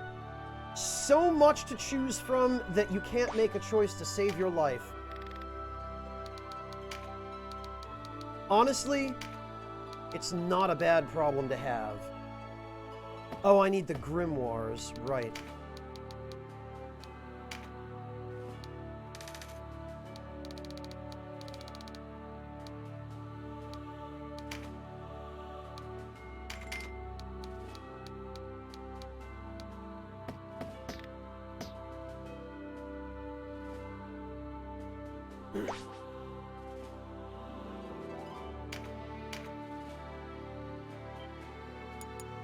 Ah, well, I'm glad it's at least working out for you in some sense, Mantis Man. Even if you are an extrovert, and even if you do rely on others to help keep you grounded, I should think it must be nice to have a bit of a break, no? I say that because I can't directly relate to being an extrovert, because I'm very much the opposite of an extrovert.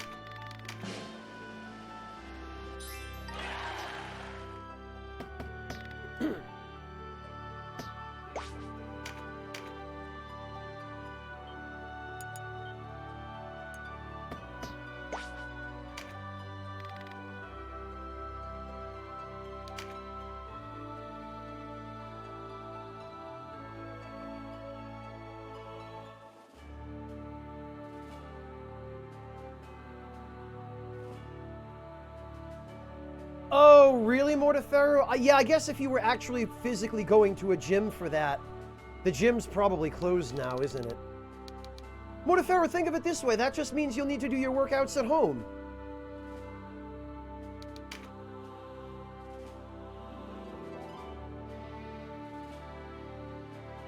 For you too, Clockwork. Well, I'm glad. I'm glad even some of you extroverts can appreciate a little bit of solitude now and again.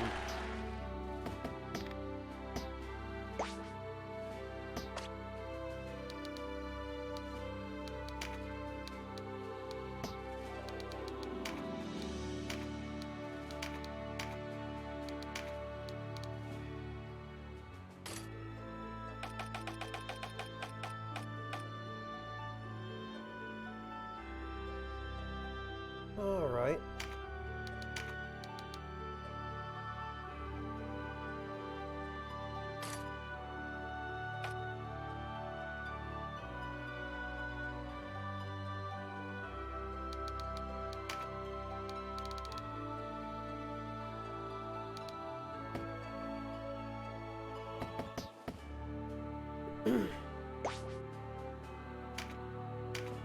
Yeah, Hjalti, it's definitely inconvenient not being able to maintain your regular routine at the gym.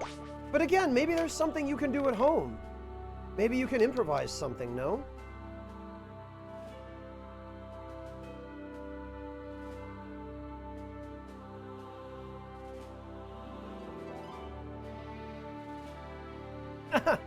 Fair enough, Mantis Man. If you don't really fall firmly into either category, then at bare minimum, sometimes it's nice just to have a little bit of change. Although it's unfortunate that the change had to happen under these circumstances, of course, but... Oh, okay, Hjalti. Well, at the very least, you can still go out into the woods to do that. You're not going to catch coronavirus from the trees.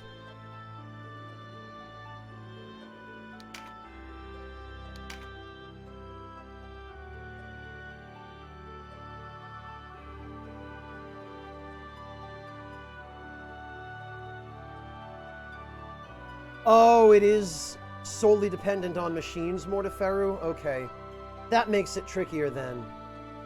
I'm sorry to hear that. Well, yeah, the doctor, of course it does. Compared to a gym, if you're reliant on the machines at a gym, but it's better than not working out at all, right?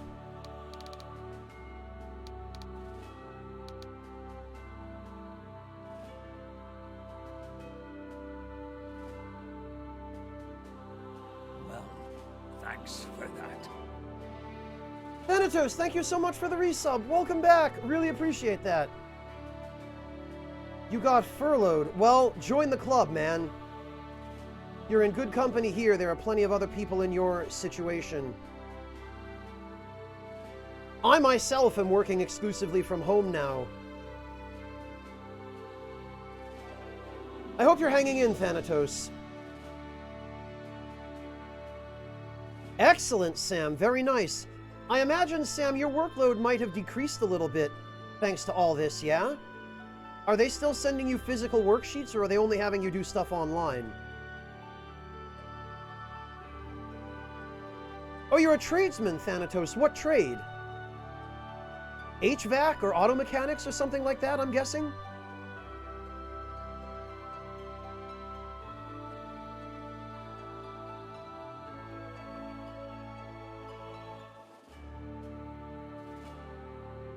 Well, that's nice of them, Sound Void. At least they're giving you something to make the continuing subscription fees worthwhile.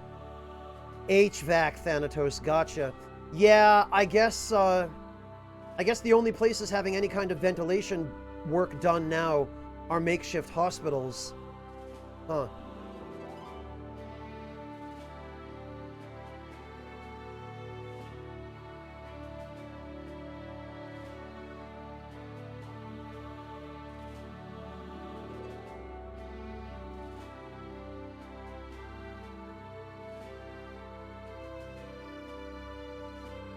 Oh, gotcha, Thanatos.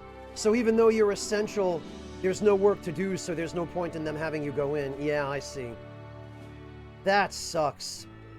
I'm really sorry, man. Oh, okay, Sam. That sounds like fairly easy stuff, then. Oh, really, Soaring Spirit? GG on them, then. That's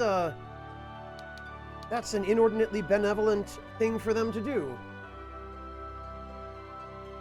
Well, inordinately benevolent compared to other gyms, I guess. I need now an iron ingot and a steel ingot.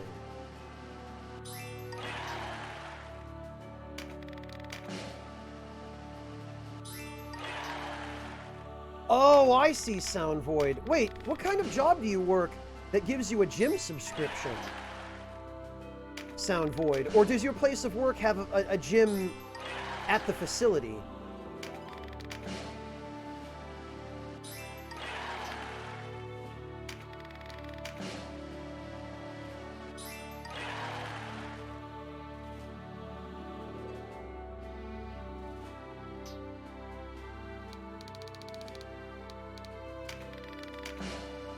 Oh, it's a martial arts club too, huh?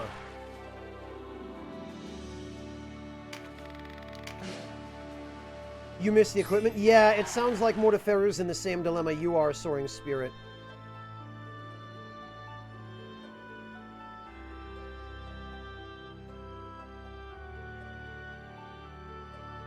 Oh, they do have a gym in the building. Okay. Oh, they're two separate things. I gotcha.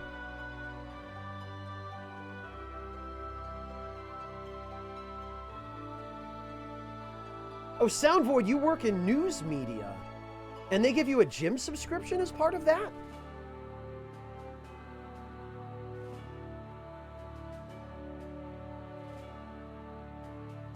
Wow, Mortifero, that's a pretty intense workout. I guess it probably would be a little bit tricky to get that kind of workout at home if you rely on machines for it.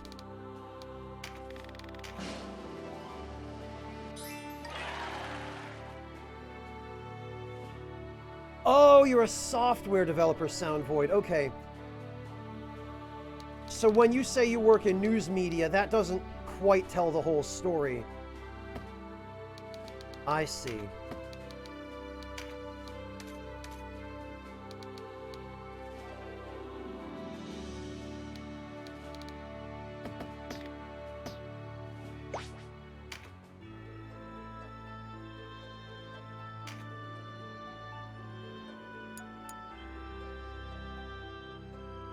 Ah, gotcha, Soaring Spirit. Yeah, those video workouts do tend to be intense from the few that I've seen.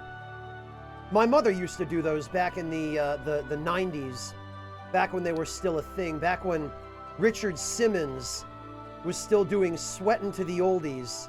That was one of my mother's favorites. I never saw the appeal, but to each their own, I suppose.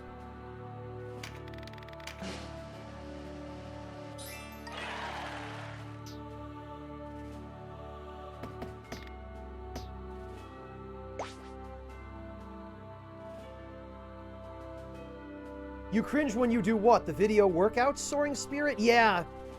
Although, honestly, it's probably worse doing videos like video yoga exercises than actual video exercises of a purely physical type. Because that yoga crap is really cheesy. Really, really cheesy.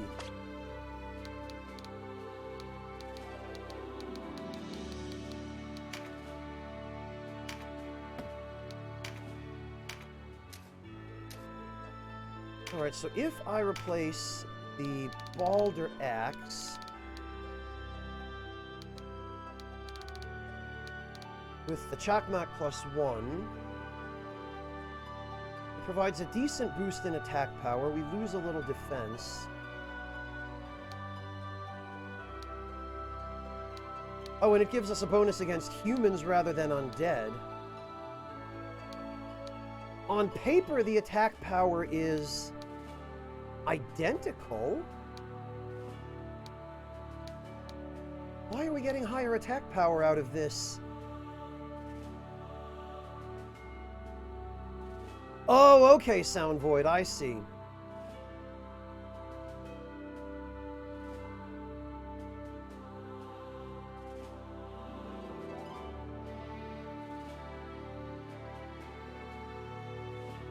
Yeah, I can get on board with that, Soaring Spirit. American exercise videos, definitely. Although, Soaring Spirit, have you seen the Japanese exercise videos from that same time period? From like back in the 80s, the early 90s?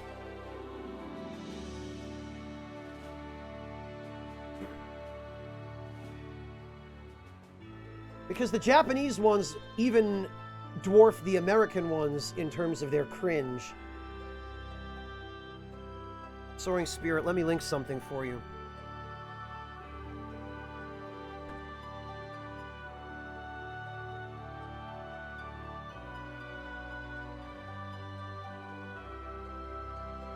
You've probably already seen this.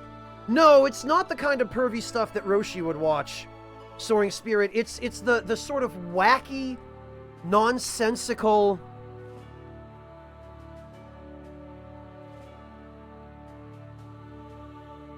Here it is.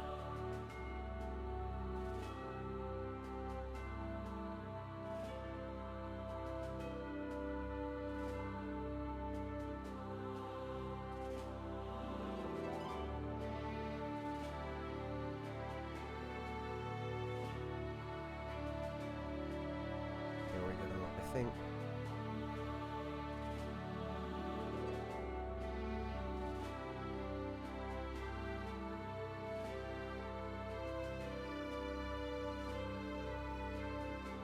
That's what you're looking for.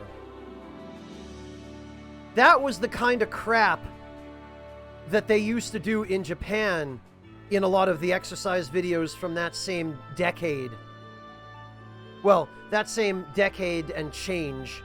Because it was all of the 80s and a good chunk of the 90s that I was seeing that stuff.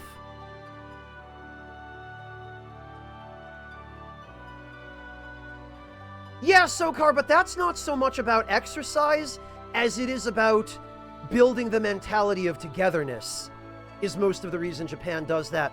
Many workplaces in Japan, especially public ones, like the post office and any government organizations, they will do some sort of either group exercises or group ritual of some kind every day in the morning to reinforce that sort of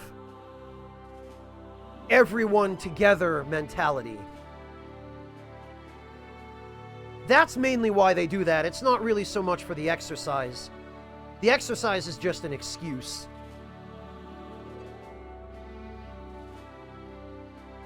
Well, if you've had that, Sound Void, workout videos are kind of the second class to that, right?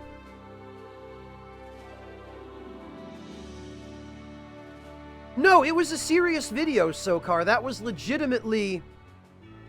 You don't know who the Zuikin girls are, do you? Hang on.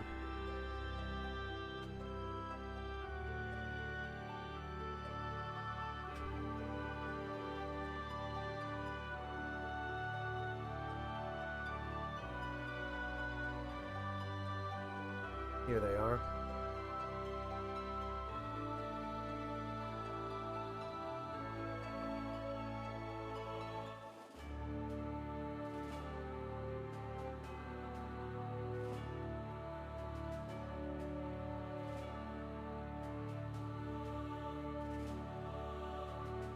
So, if you're wondering about the background on that video,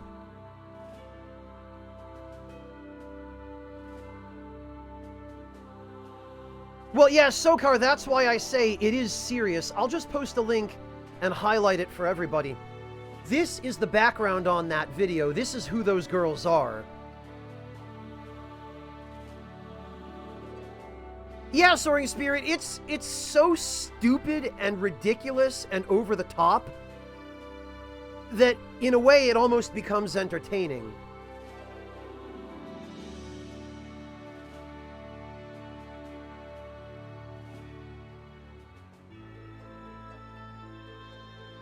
Not an athlete anymore? I didn't know you were at one point an athlete, Soundvoid.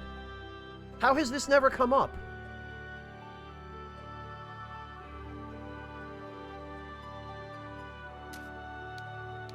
Oh, and the Chakmak inflicts misstep.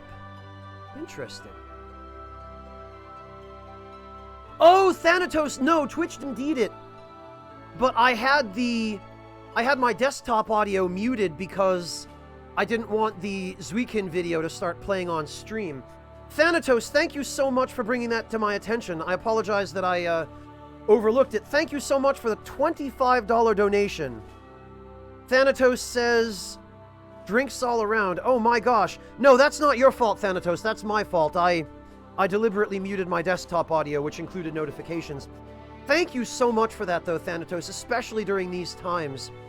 But please, save the remainder of your money for yourself, especially if you're furloughed.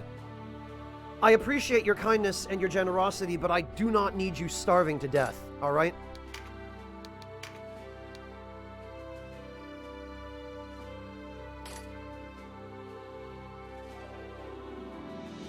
Let's treat this like a vacation. Well, I'm tempted to say that's the spirit. Just don't spend more on me than you can afford, okay?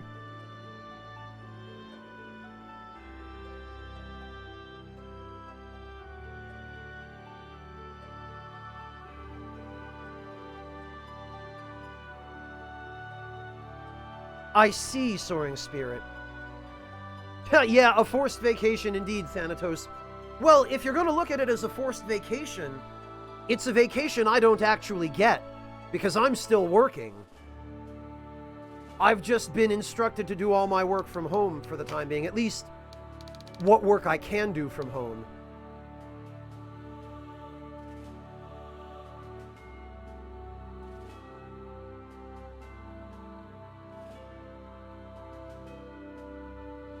Oddly enough, somehow...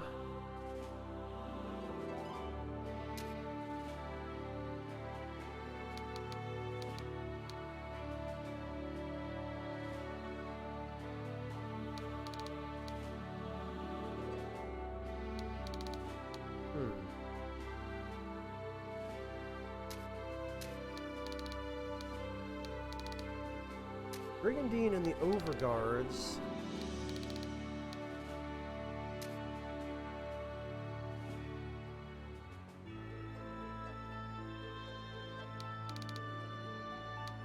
are pretty close to identical. Oh, very good, Thanatos. Well, I'm glad you've at least been getting something productive out of it during the inactivity.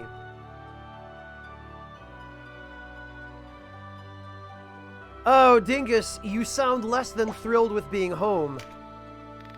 I'm sorry to hear that.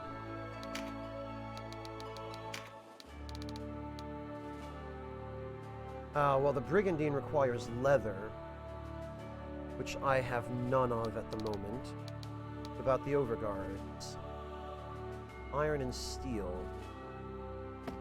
Okay, well, time to craft a bunch of iron and steel. You've used it to kiss your cat? Aw. I'm sure your cat appreciates the attention, Dingus. Then again, maybe not. Maybe he's one of those cats that just wants to be fed and hates being given attention. Not to my knowledge, Thanatos, although it is available on PSP, and if you buy the PSP version, you could emulate it. You could run it on PC by using PPSSPP, which is a PS Vita emulator, and a very, very good one.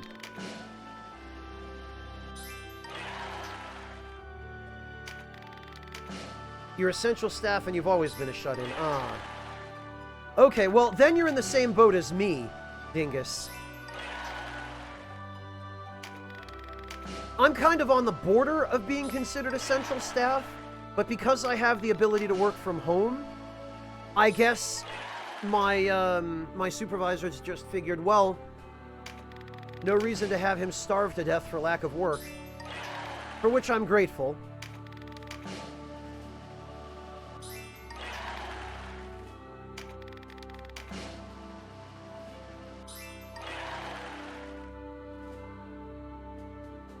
Oh, okay, Clockwork. So you mean you can't start working from home right away, then?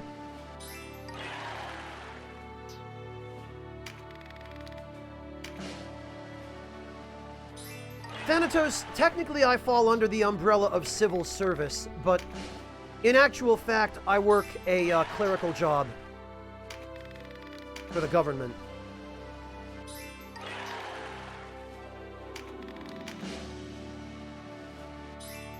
Technically, you can say that I am Dandy Wizard, but I don't do any actual spying.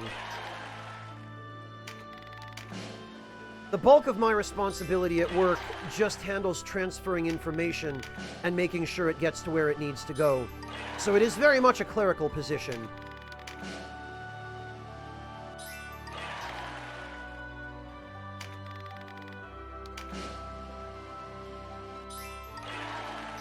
Yeah, Thanatos, very much that. Previously, I studied occupational therapy, and before that, I worked at an organization that provided clinical services for children and young adults on the autism spectrum. And before that, I worked at a pizzeria. So I've done all kinds of different things over the years.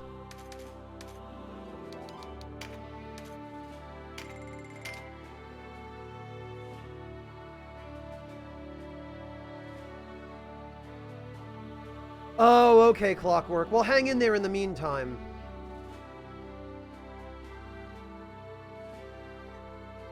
Yeah, Thanatos, Future Press is a side gig. Although I guess if I really wanted to do it full-time, I could.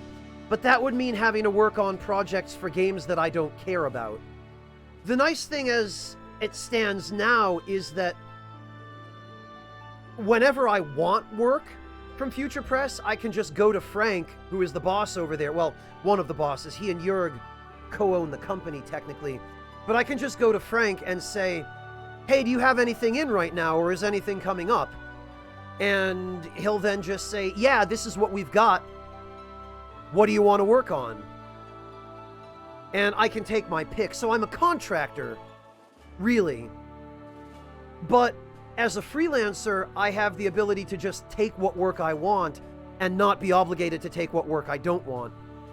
They've made very clear already that they're grateful to have my help on any project that I have the time to contribute to, but I'm definitely not a full-time employee on the books there. I just freelance for them occasionally when something comes up. So really, I couldn't ask for more, you know? It works out well for me, because when I have free time, I can go do some work for them, and they pay pretty well. They're fair.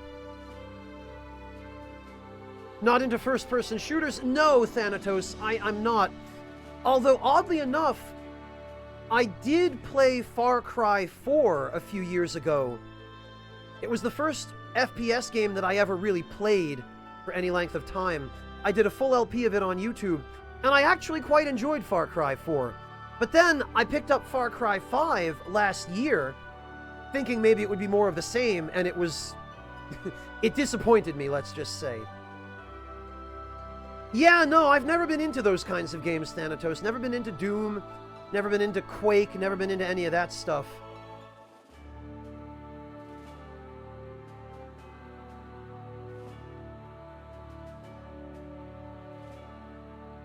Mortiferu, I've worked with people who've been in very much that same situation before, and my heart goes out to you, man. I know, it's really infuriating to have made so much progress and then have circumstances you can't control throw a wrench into the gears.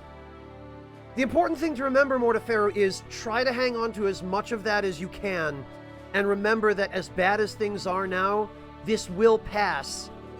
It is only temporary, and we'll have to deal with it for a while longer, unfortunately. But a year from now, if all goes well, and if the predictions are correct, we will be looking back on this as a very crazy memory. So try to hang in there in the meantime, alright, Mortiferu? First-person action RPGs? I can't even think of a single example of that genre, Dingus.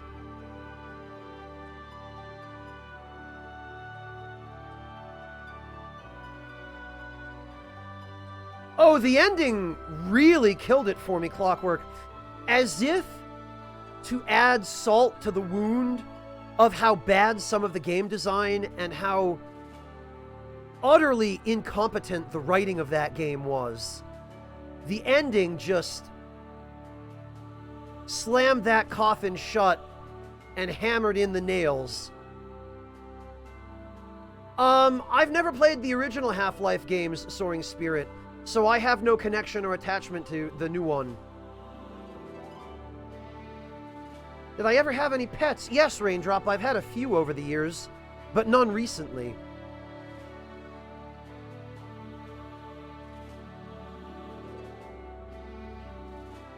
Dingus, you can play the Elder Scrolls and the Fallout games as first person, but I tend to think of them more as third-person games that you can just play in first person, and that maybe are a little bit better to some people in first person, but...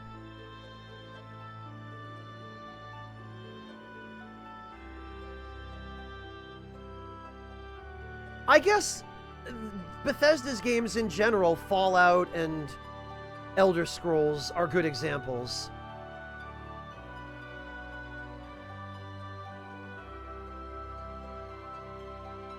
Well, Dingus, I mean, that first-person mod for Dark Souls kinda counts. There's that. The game sure as hell wasn't designed to be played like that, but I still say it counts. Yeah, Sokar, there are quite a few people who don't, I guess, but it's nice that you can choose. I've never thought about it, Thanatos. I don't even know what sort of game Resonance of Fate is.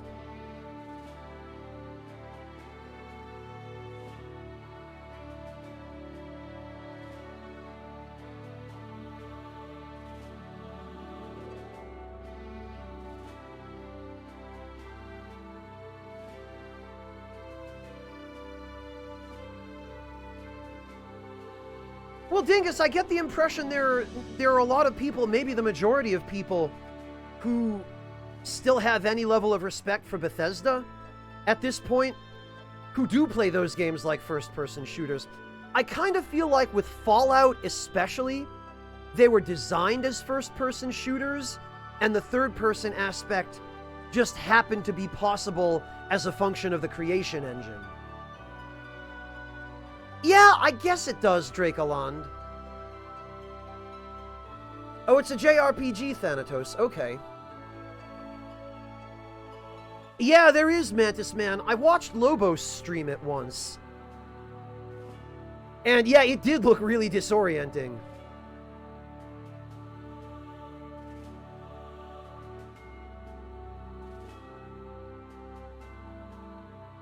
Oh, you know, I can think of an example of that while we're talking about the Fallout games. I played one not long ago, The Outer Worlds. Of course, how could I have forgotten that? The Outer Worlds was great. I did really enjoy that. Hello, Busits. Or is it Buckets? I'm never sure with that username. But hello and welcome either way. Well, Salt, the Elder Scrolls and the Fallout games in general feel jank to me, whether I'm playing them in third person or not.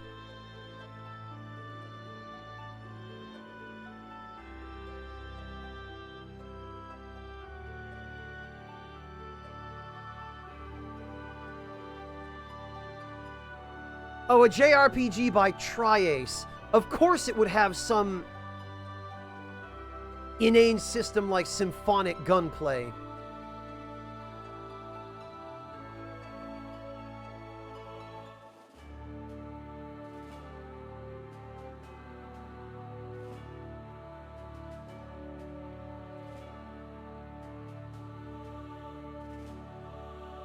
I do too, Thanatos. I'm just saying it amuses me that it would be Tri-Ace of all companies. Tri-Ace, which is responsible for Valkyrie Profile and Star Ocean. Really, especially Star Ocean and all the goofy stuff in the Star Ocean games.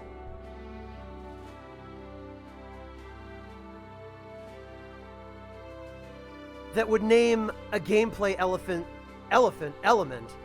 a gameplay element something like symphonic gunplay. Frankly, the last gameplay elephant I can recall was in Far Cry 4. While I'm thinking of that, maybe that's why that word came out.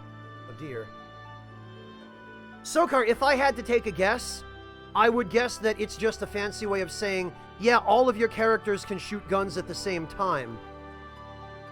Kind of like in Persona 5 with the all-out attacks, right?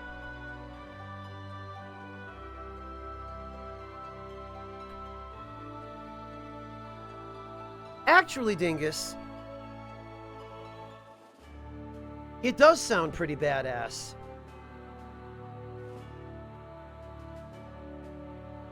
Ha! And I thought just for kicks, I would run a web search for Gameplay Elephant. And what game do I get screenshots of but Far Cry 4? Of course.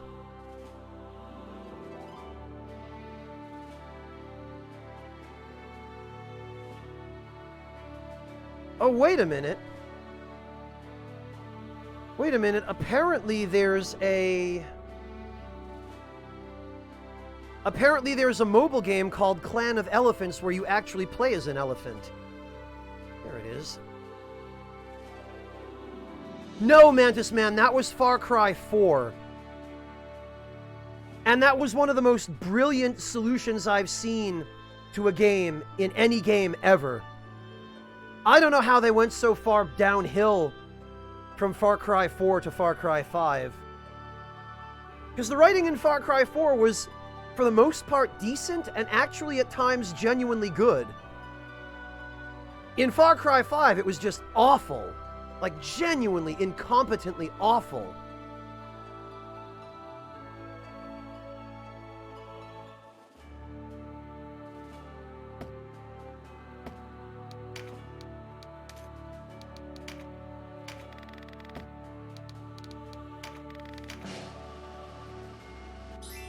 Yeah, pretty much, Mantis Man. Get the ending that solves the entire problem without having to go through literally any of the process of playing the game.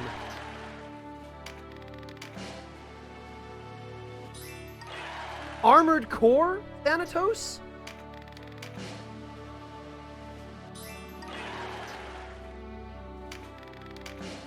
Or are you talking the other Squaresoft one that, that isn't Armored Core, but that was, God,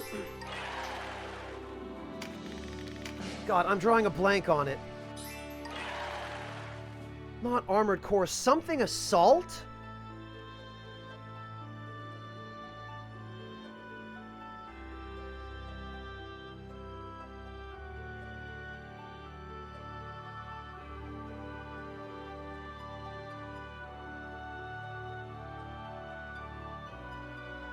Oh, okay, Clockwork. Front Mission. Front mission is what it is. Front mission, yes. Yeah, Adelakis, that's the one.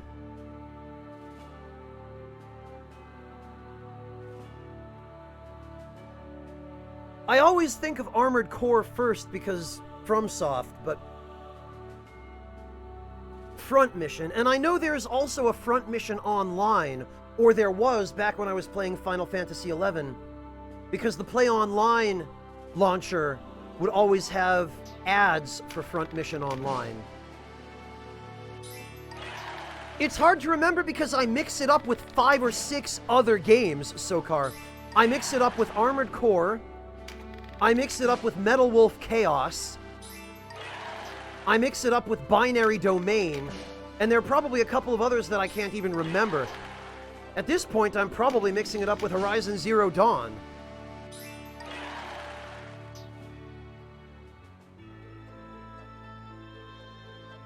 Phantasy Star Online 2, Dingus? No, I never have.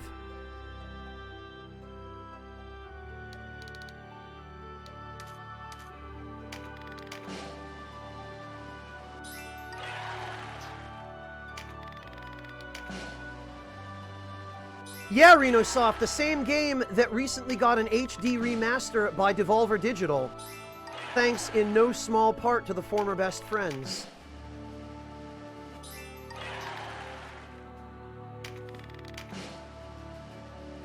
Ah, Mantis Man, but maybe there are some community servers that are still being maintained somewhere. Yeah, Dandy Wizard, Mech Warrior is another one of the ones I mix it up with.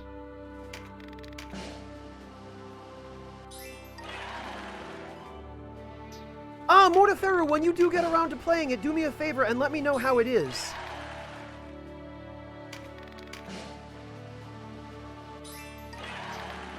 Because I'm curious as to how the HD version turned out.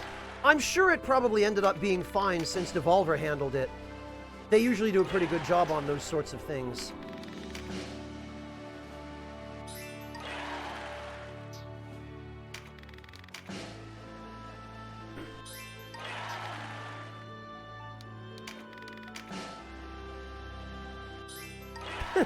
Isaac Noobton. I like that username. That's a good one. That's strong. Welcome. Yeah, the crafting is absolutely the worst part of this game. And I'm having a hard time thinking of any other really bad parts of this game. Oh, I need more graphite. Yeah, Noobton, we were talking about this a little earlier before you arrived. And we realized that they basically just copy-pasted the crafting system from Final Fantasy XI into this game. Literally with only the bare minimal changes that were necessary to adapt that crafting system to this game's engine.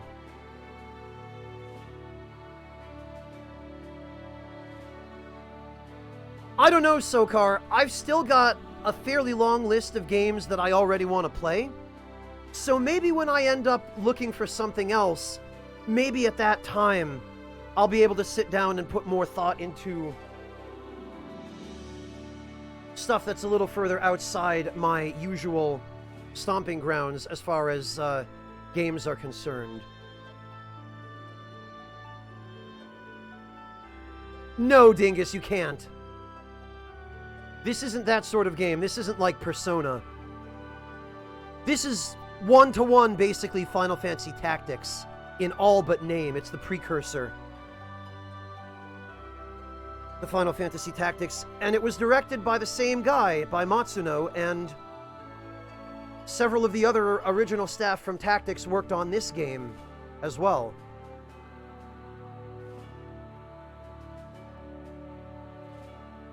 Not at the moment, WhatsApp. I can't even call to mind what type of game Divinity Original Sin is. You've got to realize there are a lot of games that I just haven't researched or don't know about. Yeah, Sokar, but you can't actually marry her. The most you can do is buy her a birthday present, and it's a fairly hard Easter egg to find Especially if you're not the kind of person to keep NPC characters around that are given to you near the beginning of the game or at the beginning. An old school CRPG style game. Okay, huh.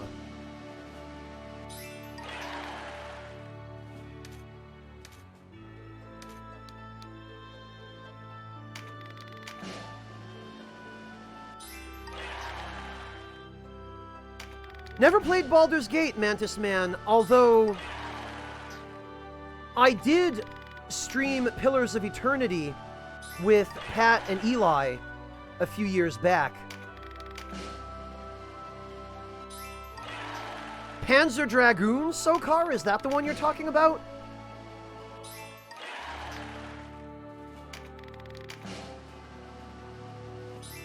Well, Dandy Wizard, Final Fantasy Tactics became more famous.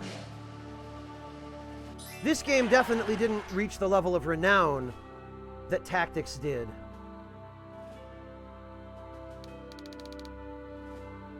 Oh, Divinity Dragon Rider. Probably not, Thanatos. I'm not generally into those kinds of games. They end up being way too complicated for me. Way too many systems, too much to understand.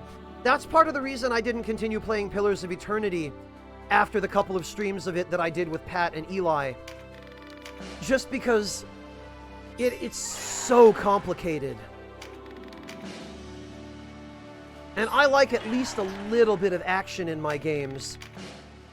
I know I'm generally a patient person, but the amount of patience and attention that it requires to learn all of the different mechanics and systems and how they interact with each other in a game like Pillars of Eternity is just more than I can stay focused on.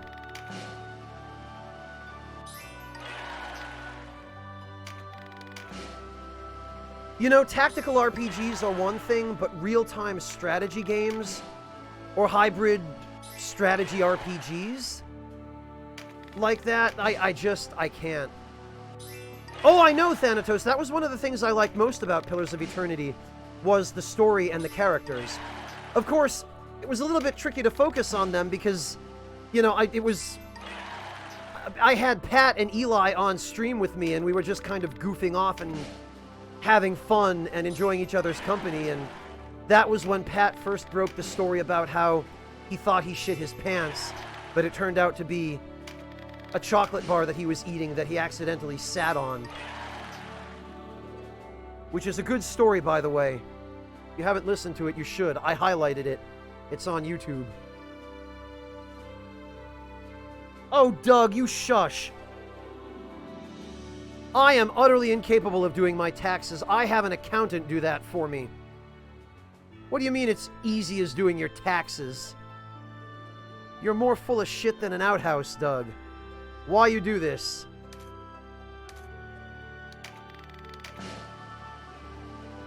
Hello, Winterheart. Welcome. Well, Thanatos, they each stream.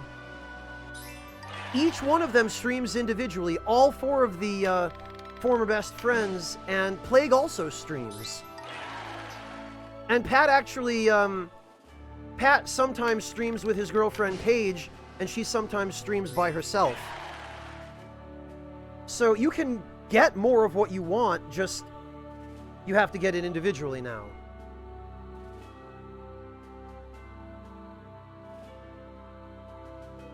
Well, you must be one of those fortunate folks who have a brain for math, Dandy Wizard.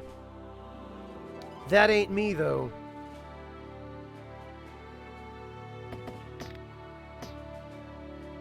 I know, Thanatos. I know that separately they're not quite what they were together, depending on what it is you want, but some things you just can't do anything about.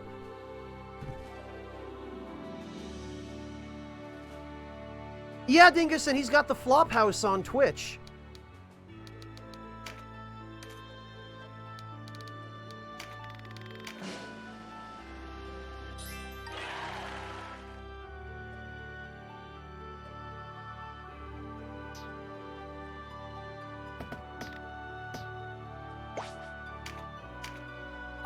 Sokar, they're not easy if you're not good at math. I do have comparatively low income and not that many sources, and I can't wrap my head around that stuff.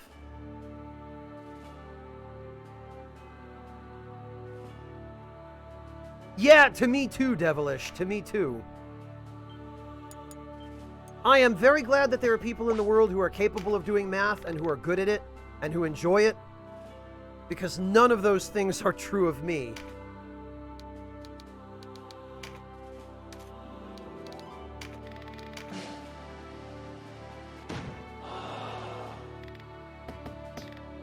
Maybe at some point, Thanatos, I personally find that I don't generally do all that well when I have guests on stream here.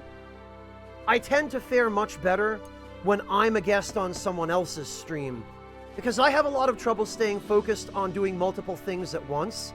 And when I have to play a game and talk to chat and talk to a guest at the same time, my brain just sort of shuts down and short circuits. It's difficult enough for me just to talk to chat while playing a game, which is why I frequently neglect the game to talk to chat.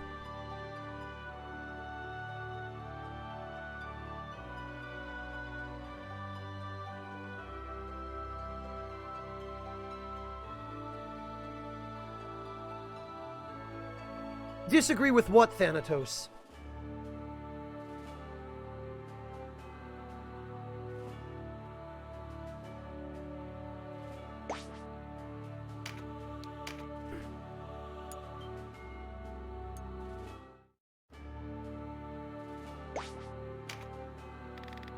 Huh. Yeah, Devilish. Solve for X. Find the slope. Oh wait, why are there tentacles bursting in through the windows? Well, Thanatos, I appreciate that you don't see that. It's just, it's really hard for me to focus. You know, it might not affect my viewers quite as much as it affects me, but for me, it's really hard and taxing to do that. You neglect the streamer to read chat. Buckets. Well, okay. Could be worse, right?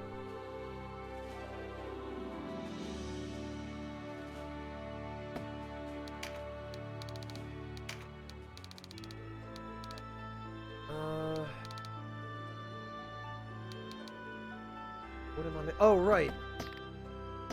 I have to unequip some overguards.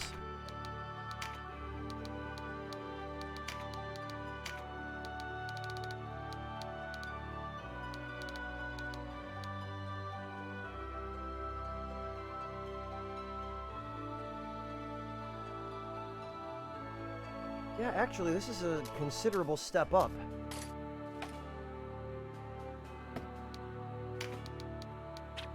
Overguards. Overguards. Overguard. And actually...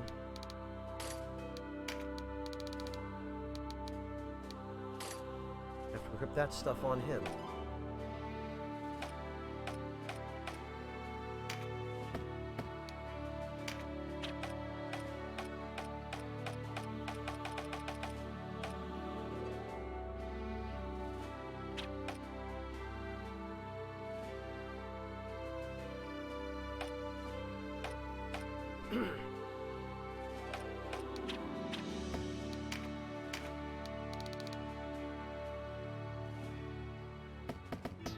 Well, I really appreciate that, Sound Void.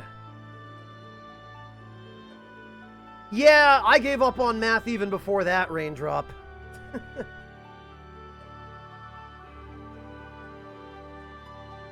Sokar, neglecting you guys is the one thing I absolutely do not want to do. Buckets, some of the Tactics Ogre games were actually Ogre Battle, which were more real-time strategy than tactical RPG.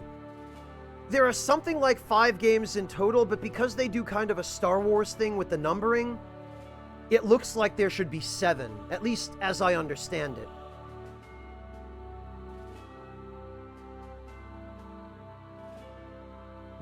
Yeah, Thanatos, believe me, if I were better at doing both at once, I would. But you can maybe begin to imagine why it's so difficult for me to have guests on the stream. Because then I have to focus not only on you guys, but on my guests. And I've already got plenty to focus on between just the game and chat. So this is just about the right balance for me. This is as close as I'm ever going to get to equilibrium when it comes to streaming. But to add a guest on top of that, I end up neglecting chat when I have guests on, and I really, really don't like doing that.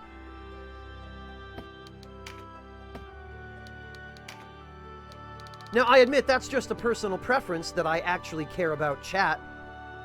Not to mention that I care about chat more than anything else, but...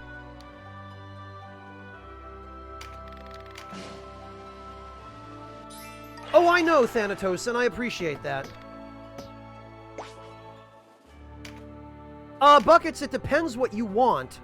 If you enjoy real-time strategy games, then you'll want to start with the Ogre Battle games. If you enjoy Final Fantasy Tactics-style isometric tactical RPGs, then yeah, start here.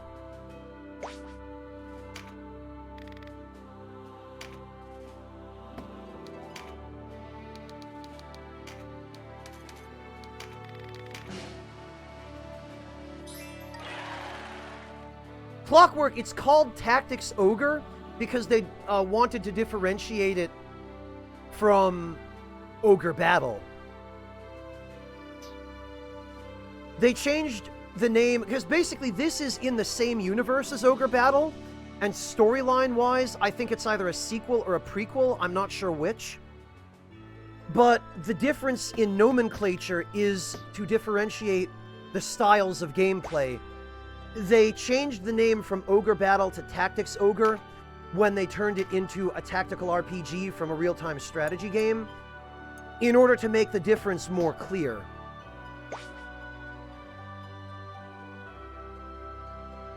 And yeah, Clockwork, also, I've been told that there's a storyline reason why there are no ogres in this game, and I don't know what it is yet, so... Doug, literally when I see the words calculating appreciation together in a sentence, my brain shuts down. I can't even process what you said after those two words.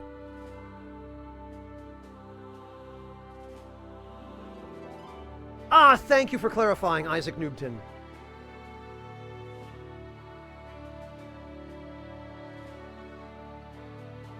Buckets, apparently where the ogres are is a spoiler, and I'm not keen on being spoiled on that.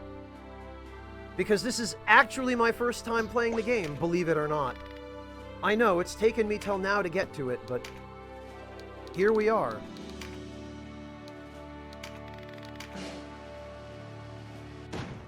Damn it. This blasted Final Fantasy XI crafting system. Yeah, hey, did you fail a synthesis attempt? Kiss your materials goodbye. Like I said, Soundvoid, I am glad that people like your brother exist to do all of the complex math and even the simple math so that I don't have to.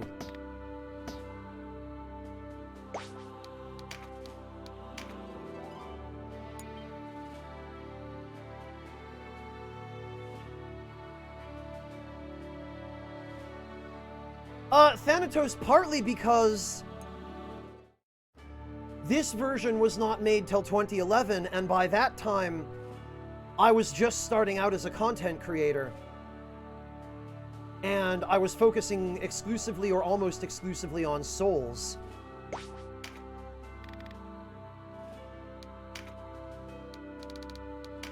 And then I got wrapped up in Souls and ended up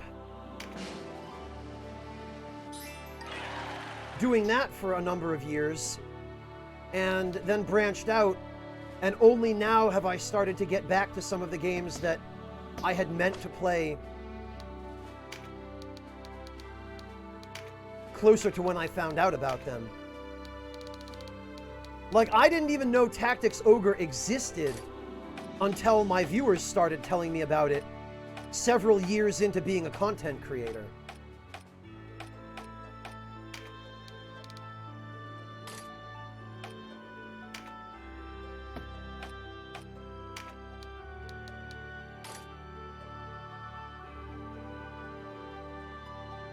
Well, Thanatos, it was kind of inevitable. I mean, I couldn't just keep doing the same thing my entire career.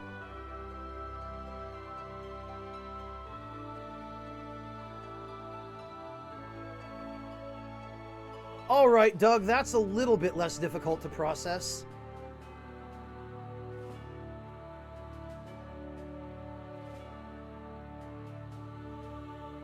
Well, Dandy Wizard, there's a third result in that list that you kind of need to mention, which is, or they're still doing nothing but Souls content, and they're having to rehash the same stuff and find new things to talk about 11 years later.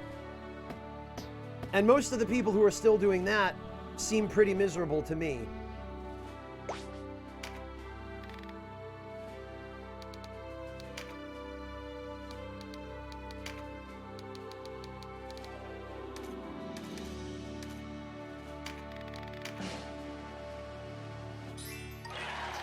Yeah, right, Thanatos. That'd be a very short stream. It would be Spy brings his taxes to his accountant and says, "You deal with this shit."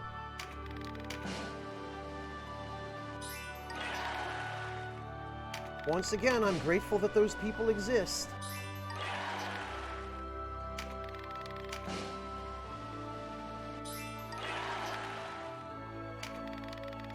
Well, Altair, in the long run, yes, but never mind career suicide. It would be suicide for your sanity.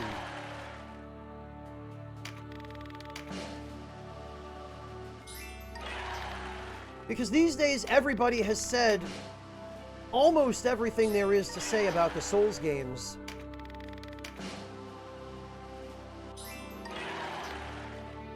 I raised my cup of tea to accountants, Thanatos. Indeed.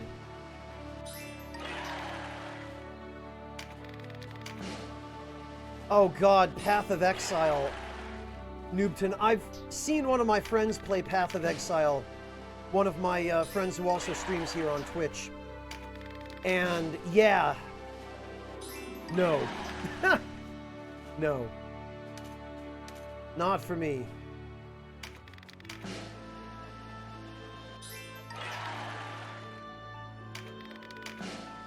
It's a currency in Bloodborne, Devilish. Didn't you know?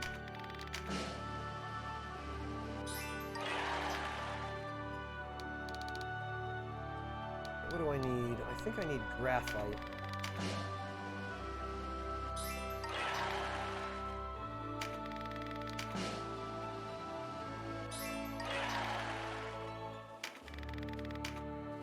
I don't know, Dandy Wizard. Most countries have had decades to reach that level of education quality, and it still hasn't happened in either of the countries that I've lived in.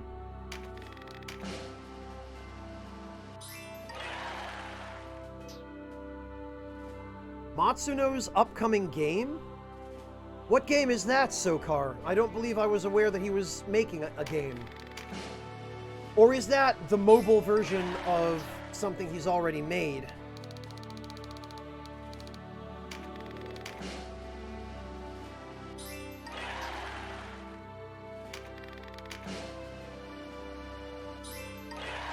Unsung Story? I haven't heard of it. Ah, very nice, Devilish. Yeah, Buckets, I'm sorry. I promise that will change. This is the game's crafting system, and what I'm doing right now is upgrading my team's equipment.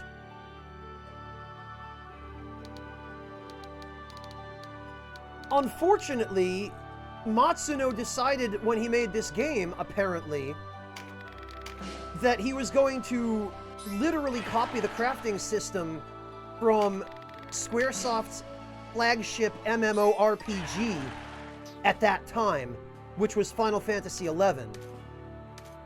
And the crafting system from an MMORPG is pretty much universally designed to be grindy, time-consuming, and really, really tedious.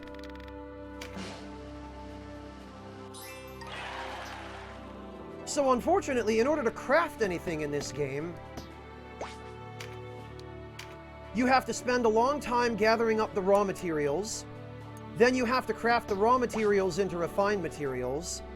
Sometimes you have to further craft the refined materials into other refined materials. Then you have to craft all of the materials you need for the item you want into the item you want. And then you have to save scum it in the event that it fails.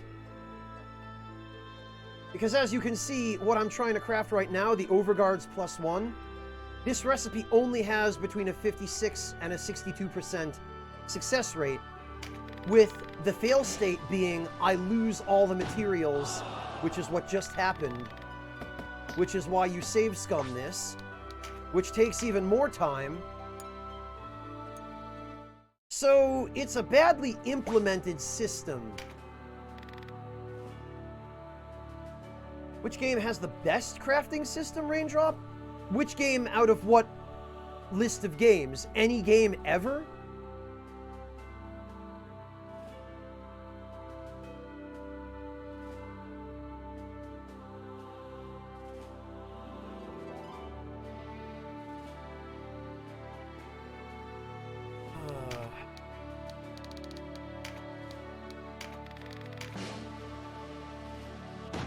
That I've played, Mr. Raindrop. Oh dear, I'd have to think about that. The game I've played that had the best crafting system.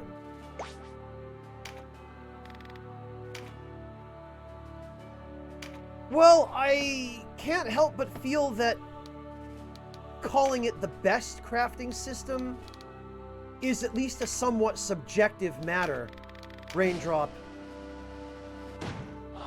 The only other game I can think of besides this that really had a meaningful crafting system that wasn't just a Dark Souls style crafting system where your weapons just get better in a linear way with maybe a couple of different paths for different use cases. The only game I've played that had a genuine, even remotely complex crafting system that was not this system, that was not FF11, was Legend of Mana. And the crafting system of Legend of Mana is many things, but I do not know that I would call it good.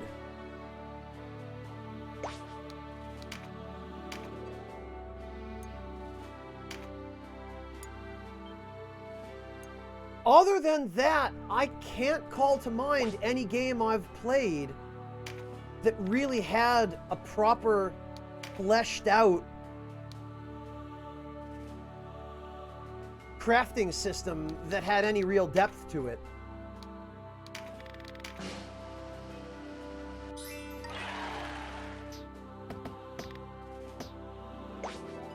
Well, Raindrop, the scope of examples that I have to give you is limited.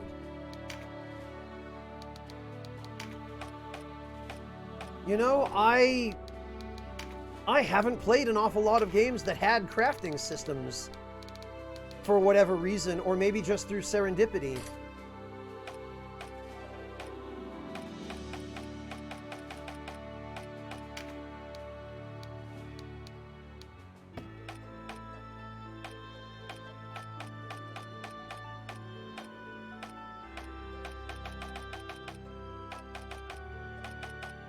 Who still needs Overguards +1?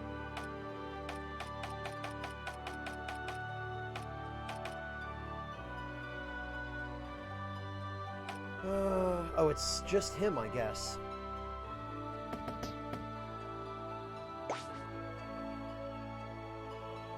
Devilish, from what I remember of it, it's definitely better than the one in Final Fantasy XI. definitely more involved, more in-depth, and more user-friendly. But I only ever played Final Fantasy XIV back when it was still in 1.0, which was when it was essentially just a clone of Final Fantasy XI.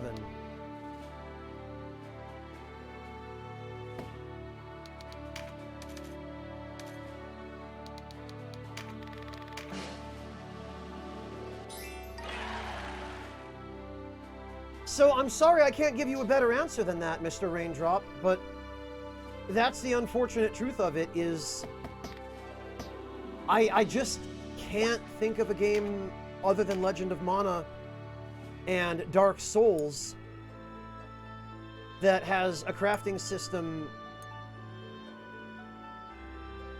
that would meet the criteria for your question.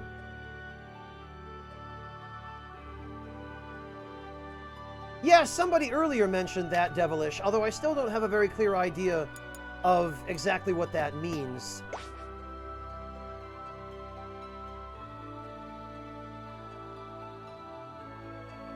Oh, you used to play Final Fantasy XI, Thanatos. I didn't realize that.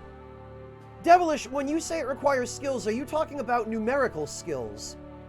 Because Final Fantasy XI had that, and it was the most miserable thing. You had to level up each individual smithing skill separately, or crafting skill, rather. And they were brutally slow to level up. They went from 0 to 100, a crafting skill maxed out at 100, and you would skill up at like plus 0.3 points at a time, and you'd get maybe 1 or 2 skill ups in an hour. It was just an unbelievably grindy, time-wasty system.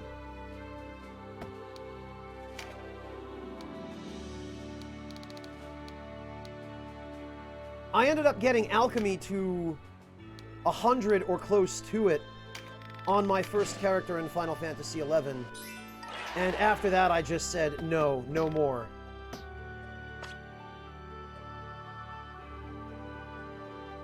Well, Sokar, that's why I went out of my way to make the disclaimer that I don't know if the upgrade systems in the Souls games even count. Because they're not really what I would call crafting. As you say, they're really more what I would call upgrading.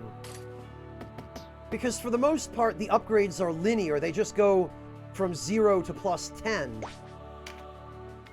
And you have a couple of different options to go, like lightning or fire or crushing or quality or that sort of thing. But when I think crafting, I think of something that's a lot more customizable, you know? Something that has actual depth and that just isn't the number go up.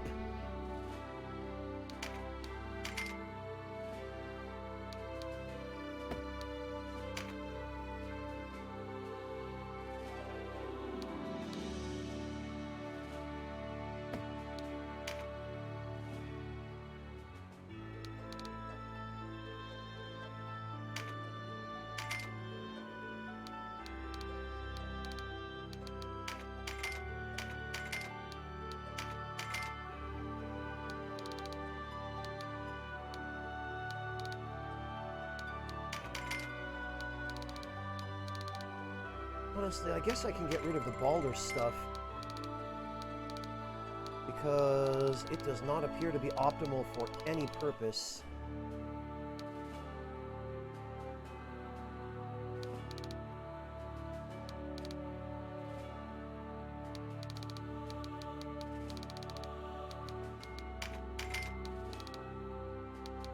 Well, the Baldur shields I'll keep for mages, I guess.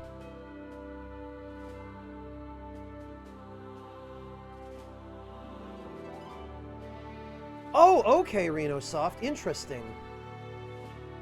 Yeah, that's definitely different from Final Fantasy XI, then.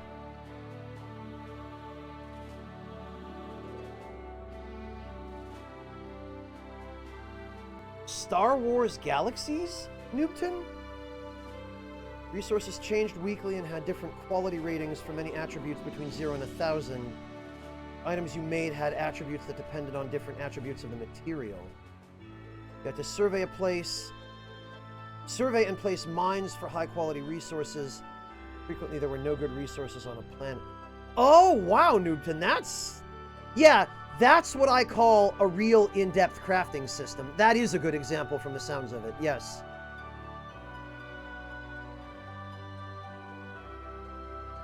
Thanatos, yeah, you earned it, but at what cost? Final Fantasy XIV, I think, is a much better balance. 11 was way too grindy, and it was too restrictive. There was so little you could do without at least a party of 6. Or, in a lot of cases, an alliance. You couldn't even go level up on your own unless you were a Beastmaster or maybe a Red Mage. And leveling up as a Red Mage solo was very inefficient. Yeah, exactly, Thanatos, your soul. Precisely.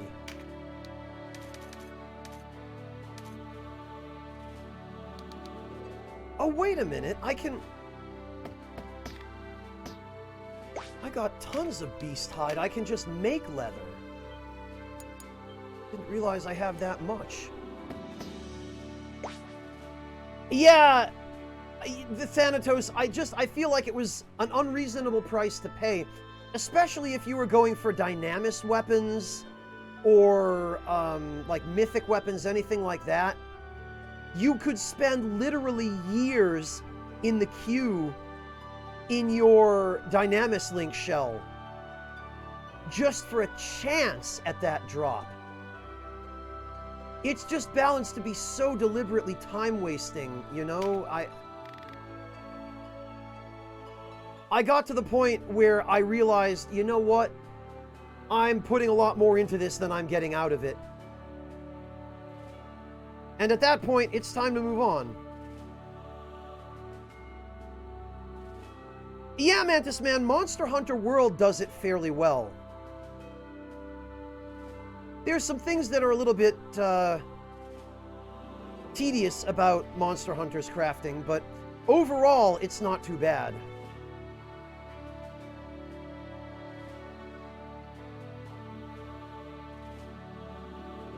Well, Sokar, I think what you mean to say there is efficient and practical and user-friendly design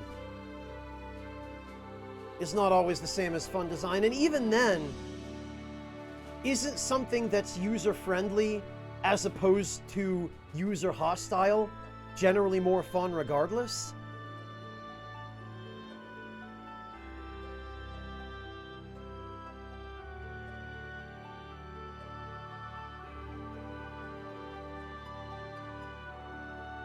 Yeah, Dandy Wizard, but where Monster Hunter makes up for that is the sheer variety of weapons and the fact that almost every weapon is useful in a certain situation. Although I've been hearing now that after they introduced Iceborne, there are certain weapons that have just become the meta. I mean, I guess there were before as well, but it's designed with the intent, anyway, that every weapon will have at least some specific use, if not a general one. But that's the ever-present conundrum of being a game developer, right? Because if you give something so much utility that it's just better than everything else by any kind of significant margin, then players will go for that rather than for weapons that might be better in specific cases, but that are not as good for general use and are not as convenient.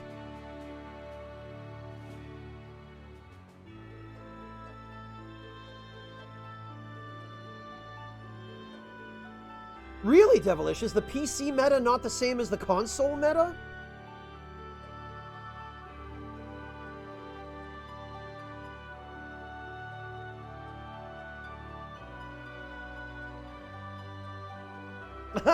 Welcome back, Yami. Sounds like just another day at Castle Super Beast.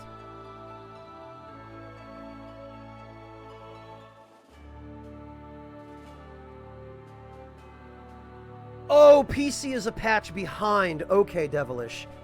That's why.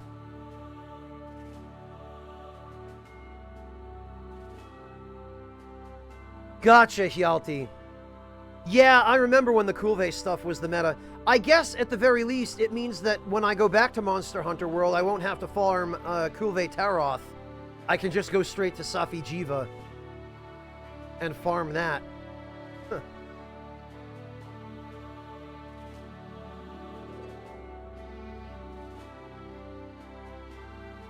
Yeah, Mantis Man, you're not the first person to tell me that. I've been hearing that from quite a few people.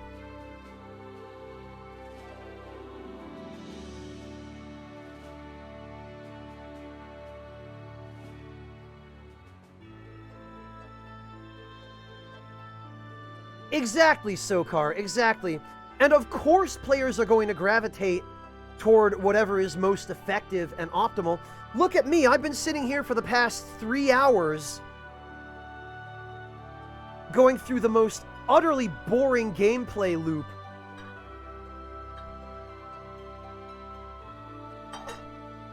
In order to make my team as absolutely min-maxed as I possibly can. Thank goodness I'm actually a content creator, and I have all of you here to keep me company while I stream this, because this would have gone by very slowly if you all had not been here. Oh, they're going to bring Kulve Taroth back, Dandy Wizard? How so? They're going to do Arch-Tempered Kulve or something? With better drops?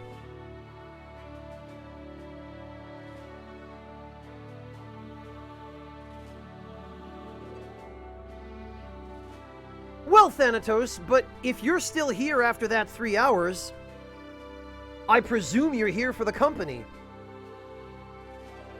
Or the conversation, or if nothing else, pictures and discussion about delicious food. Am I wrong?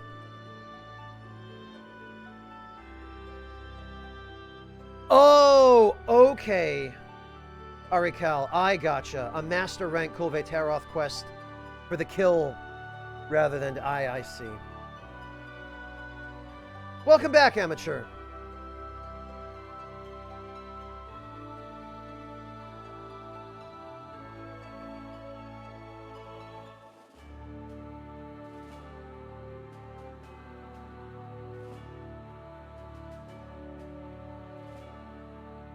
Yeah, Yami, that's true. I guess that's the result of feature creep, or I guess content creep, in Monster Hunter World's case, where they haven't done anything to keep the old weapons relevant.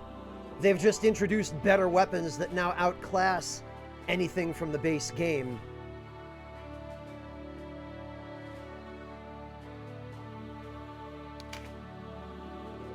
Alright, what was I... Oh, yeah.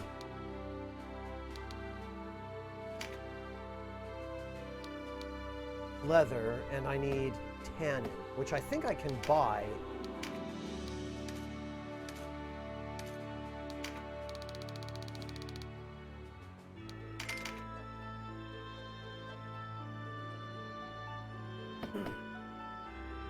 My favorite foreign cheese? Well, Mr. Raindrop, in order to answer that, you'll have to tell me what country you live in, so that I can tell you my favorite cheese that is not from your country.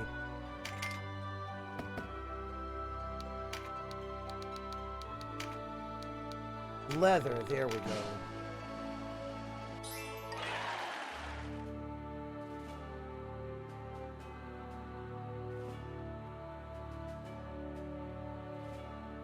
Yeah, Yami, that definitely is a problem with that sort of game design.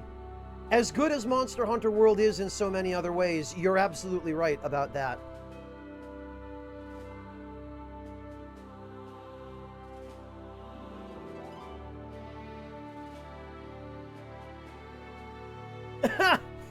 Mantis Man, I can appreciate your dilemma. I've seen some incredibly detailed paint jobs on models, and I don't know how anyone has the attention span to put that level of care and detail. I don't know how anyone has a steady enough hand for that, frankly, Mantis Man. But I'm happy to have you regardless of your reasons. Though it reassures me to know that you're here for the company rather than the game. The US, Mr. Raindrop. Okay. You have too many points, so you're spending them. What do I think of the M14?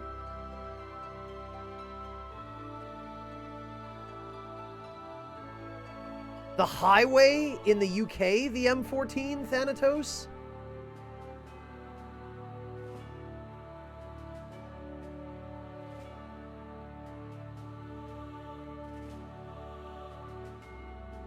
Or are you talking about the M14 rifle?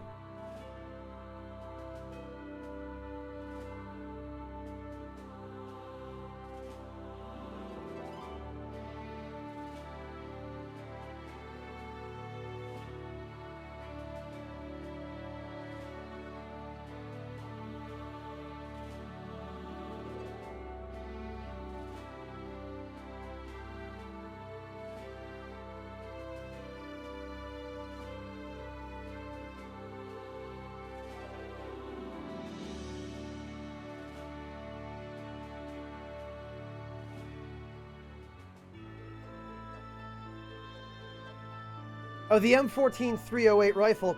I've never had an opportunity to fire one, Thanatos, so I don't have any direct experience with it.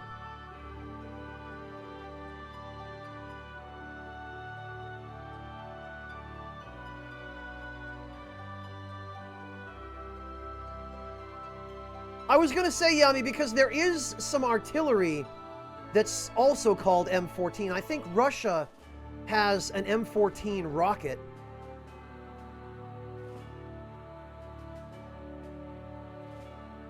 And in Germany we have, or had... Yeah, I figured it was a forerunner of the M16, Thanatos. Proud owner of one as of last week. $4 grand, my god. I guess pieces of American history don't come cheap, do they? Congratulations on your purchase, Thanatos. Take good care of it, then.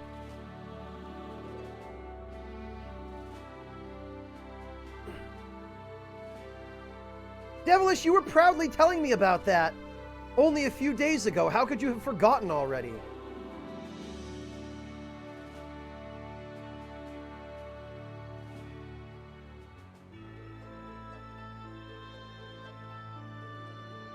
It's all a matter of personal preference, Hjalti.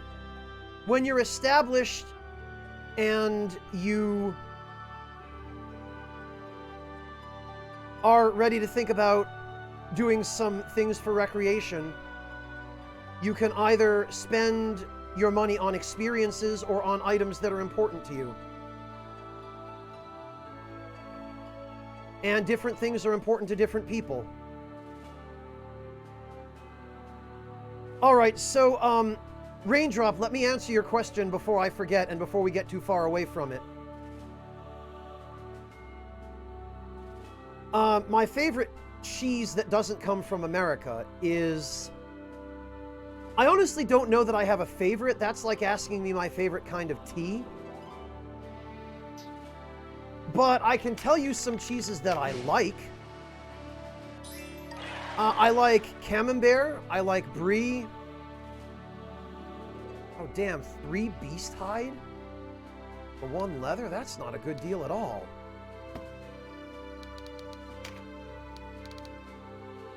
Oh, but now I can make more brigandines.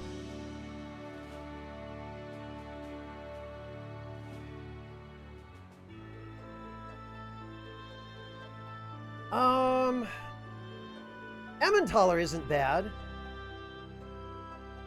Oh, I really, really like Manchego, Mr. Raindrop. A nice Manchego. And Asiago as well, come to think of it. I'm especially partial, though, to a nice, fresh mozzarella. Hey, Magnus! Hello! Thank you so much for the raid! Greetings, Magnus, and welcome! Welcome to you and all your viewers.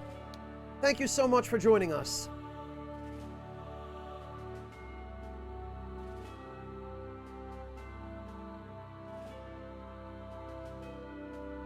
Yeah, Hjalti, it is a lot of money. But when your other needs are taken care of, it isn't out of the ordinary to focus on your wants. That's, you know, that's just how it be. Is it already, Doug? Holy hell, it is already midnight. Whoops. That's just a testament to how time flies when chat's there to keep you company.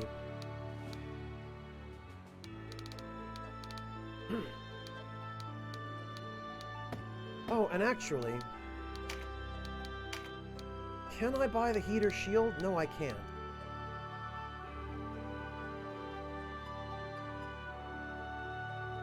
Nice, Thanatos. Congrats, man. That's awesome. Thanatos, I really hope you enjoy that, and I hope you take good care of it, because I imagine you probably bought it from a collector if you paid $4 grand for it. That won't have been a beat-up attic rifle. That will probably have been one in pretty decent condition, I would guess.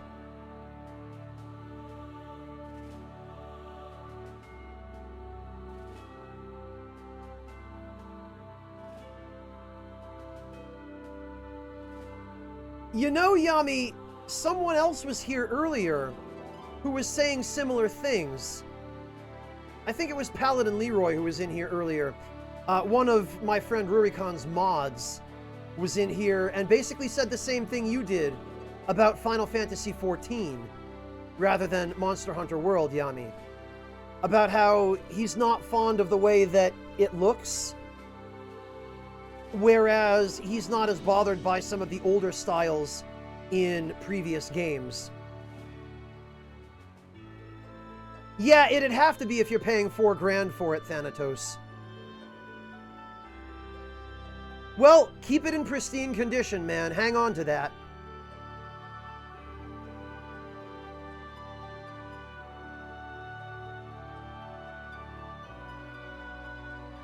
Thanatos, did it come with a certificate of authenticity for the serial number and everything? Like, did it come with all the... I imagine it probably did at that price. Probably came with the paperwork and a list of the previous owners and its history and where it was used, I would guess. Funny you ask about Fell's Seal, Isaac Noobton. A friend of mine just dropped by yesterday and gave me a Steam code for Fell's Seal, and told me that I'd probably really like it. I haven't had a chance to even research it yet, but I might get to it at some point in the future when I'm done with all the other stuff I'm waiting to play.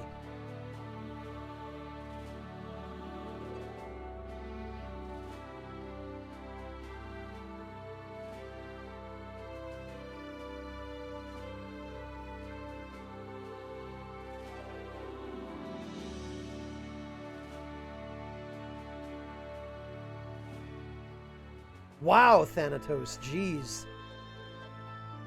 Yeah, then that's a treasure there. Take good care of it, man.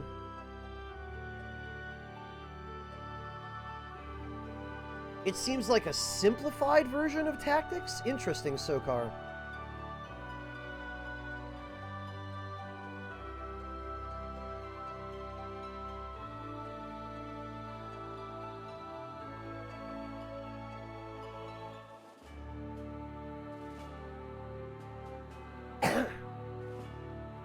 Yeah, Yami, and given my proximity to the Souls community, we've already covered and covered again mainstream versus niche. Hello, Mihawk, welcome! And hello, Sir Melvin, welcome to you too. Ah, the Garand! Yes, I am familiar with it, Thanatos. But even a Garand in good condition still goes for around 2,500 these days. Maybe more now. Now that everybody in America is stockpiling guns because they somehow think they'll protect them from coronavirus. The Garand is a great rifle, Thanatos. I do have a bit of experience with the M1.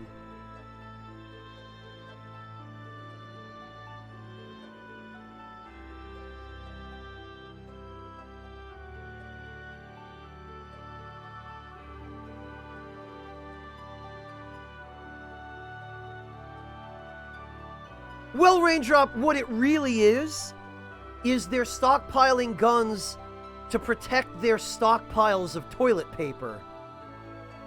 So that if anybody tries to steal their toilet paper, they can shoot them.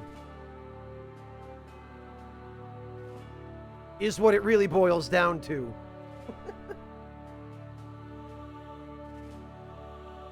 Oh man, we live in such weird times.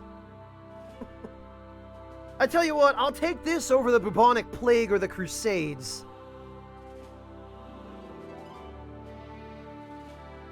Yeah, Yami, after all the hoarding they seem to have roped you into helping them do, I bet your dad wants a gun to protect his 2 refrigerators of chicken and pork. Oh, man. It almost feels like my life now is a parody of myself. In some ways, and it's only starting to feel more and more like that with each new day.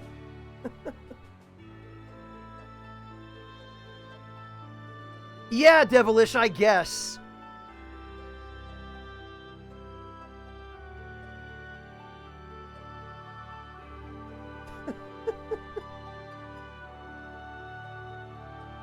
Well, Gameaholic, hold out hope for November, maybe, I guess.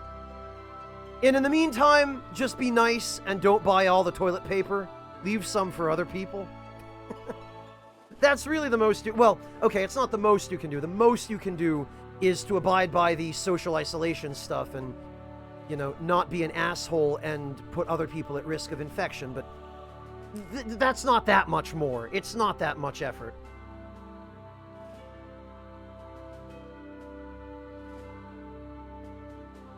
Really, Thanatos? What would you get if you could? I actually, Thanatos, have in my own very small collection a Mosin Nagant 9130 that my grandfather supposedly brought back from Stalingrad as a trophy. And I also have my grandfather's original Mauser K98 that he was issued when he was first conscripted in, I want to say 1940 or 41. I still have those. Why, Yami? Having to hang around with your parents all the time? Yeah, social isolation's a bitch when you live with your family, isn't it? My heart goes out to you, dude.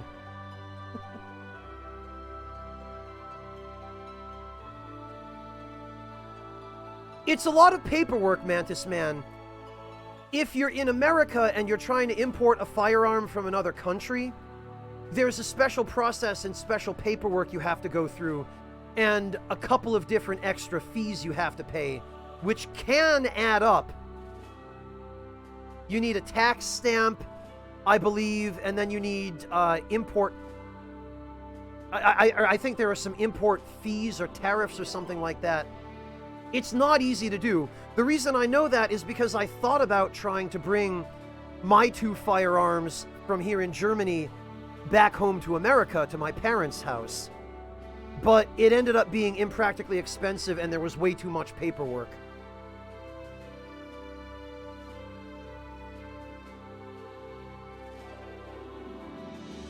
Yeah, Mantis Man, they're both pretty beat up because they both saw a lot of combat.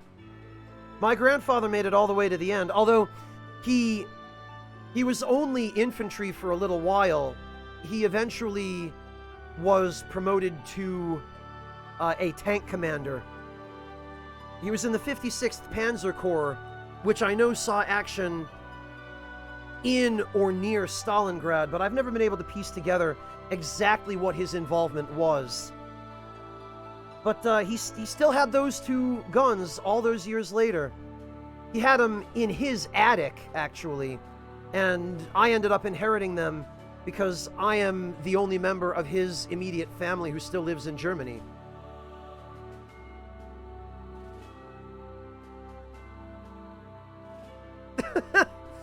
Oh, Sam, Sam, you want to know what's funny? My mother's side of the family is like that a lot, too. where they're a much more traditional kind of Jewish family from the, 70s and 80s, really, was their heyday.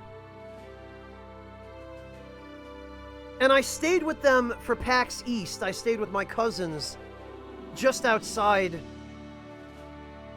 the heavily populated part of central Boston. And I walk in one night after getting back from PAX, and they're all sitting together.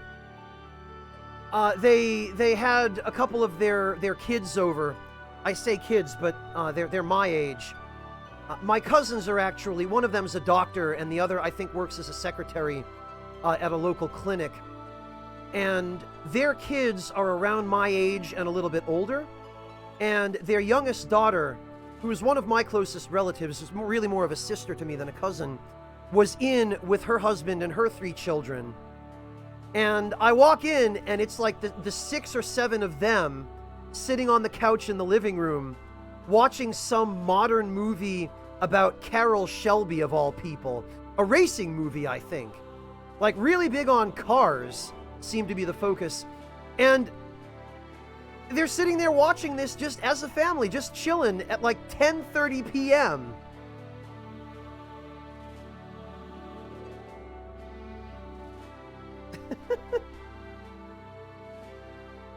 Oh, a Spaz 12. Yeah, the auto shotgun, Thanatos. Good choice, good taste. But good luck getting that, yeah, because your country is not going to be importing much of anything from Russia for a while, probably.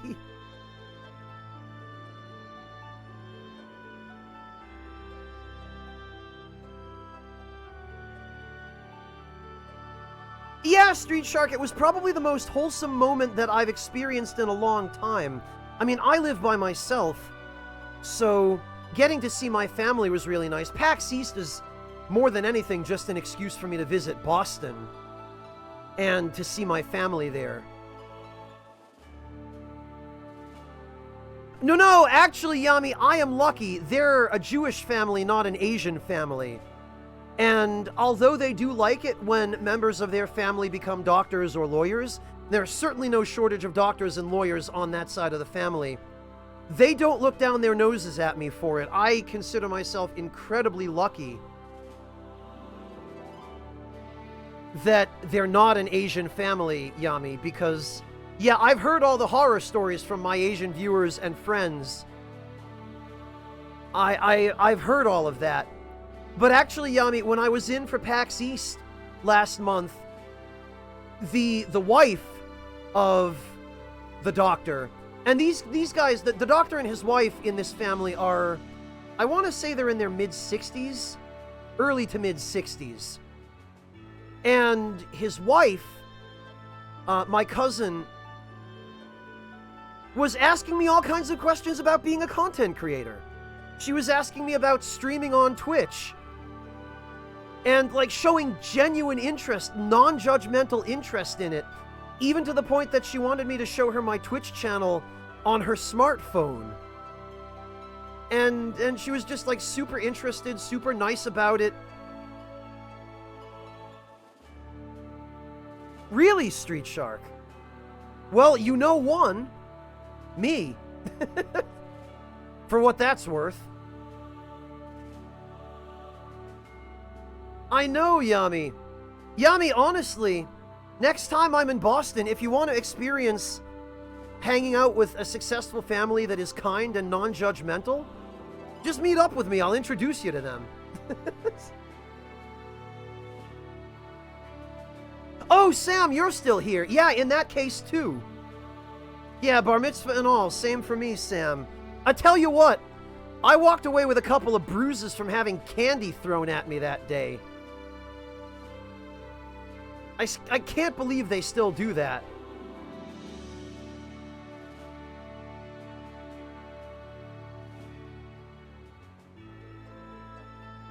Thanatos, it's interesting you asked that question, and it's interesting that your answer is the Smith & Wesson 500, because mine is the only other 50 caliber pistol, and one that I actually like better than the S&W 500.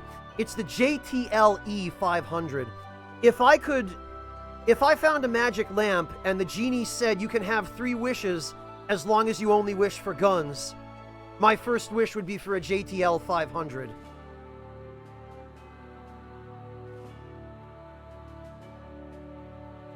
Also, I'm realizing that would be a really specific genie. I guess that genie would be a really big gun enthusiast.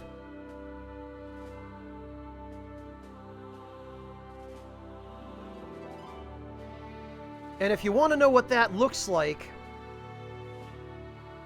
Thanatos, there you go. It's from my country, Thanatos, Germany. It's, the JTL stands for Jans Technical Laboratories, is the translation. Thanatos, now I can only picture rubbing the lamp and the genie pops out, but it's just the Al Yankovic Rambo. Or else it's just Doom Guy. Only a small handful, Raindrop. I never got into dedicated collecting because it just got too expensive.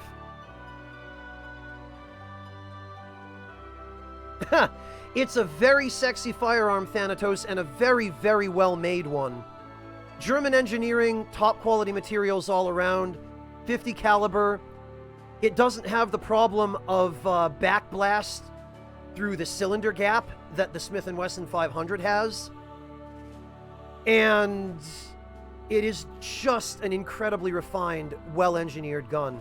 The only problem is they cost the equivalent of about 10,000 US dollars.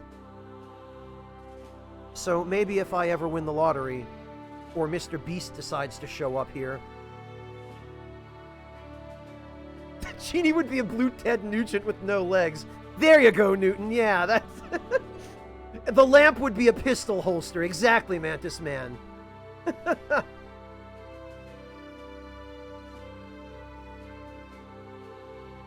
Yeah, Yami, but good luck ever finding a Gewehr 41 that isn't in a museum. Because the few of them that are still left are either in private collections, under lock and key, or in museums. Yeah, Thanatos, it's definitely a quality firearm. But, I mean, you know me, I'm all about quality.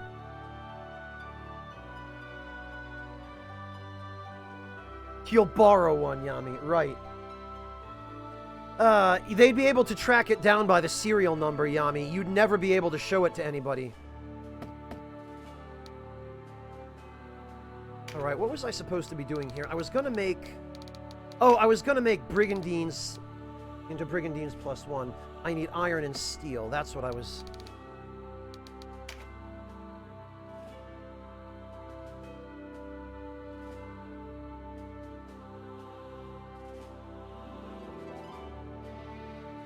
Well, Street Shark, there are some that come from countries in Western Europe, NATO countries, that are a little trickier to get as well. And honestly, Street Shark, if you go on Gunbroker at any given time, you'll find a whole pile of beat-up Mosin Nagants, and even the odd K98. And I think, in fact, even the Yugoslavian variant of the K98.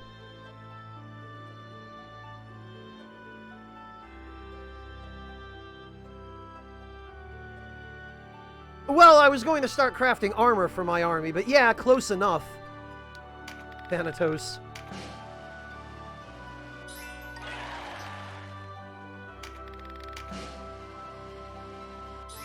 Oh, Street Shark, are you part of, Are you from the former Yugoslavia?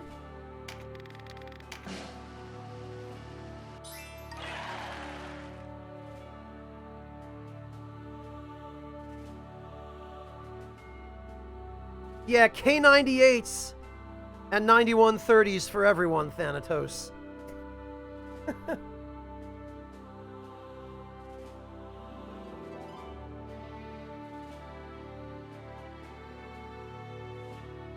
Well, yeah, Street Shark, but so is everybody in Russia who was born before 1991. So at least you're not alone.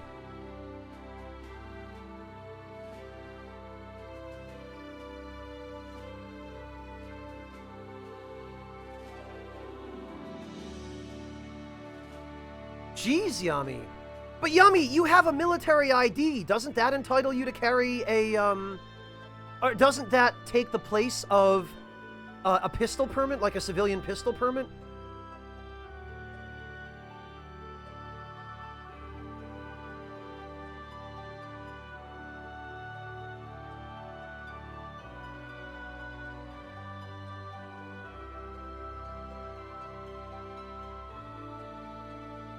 Oh yeah, Sig, of course, Modaferro, because you're Swedish. Yeah, Sweden does really love that manufacturer.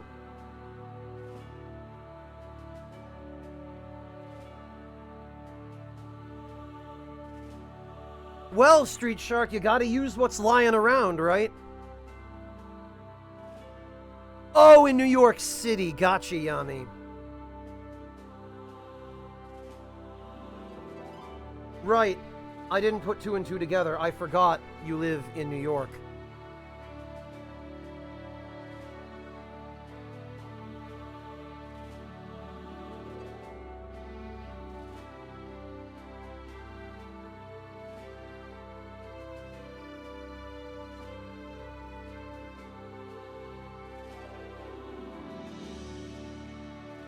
I did say Swiss, did I not, Mortiferro? Or did I have a brain fart and say Swedish again? I probably said Swedish, didn't I? I'm not tired. It's not almost 1 a.m. or anything.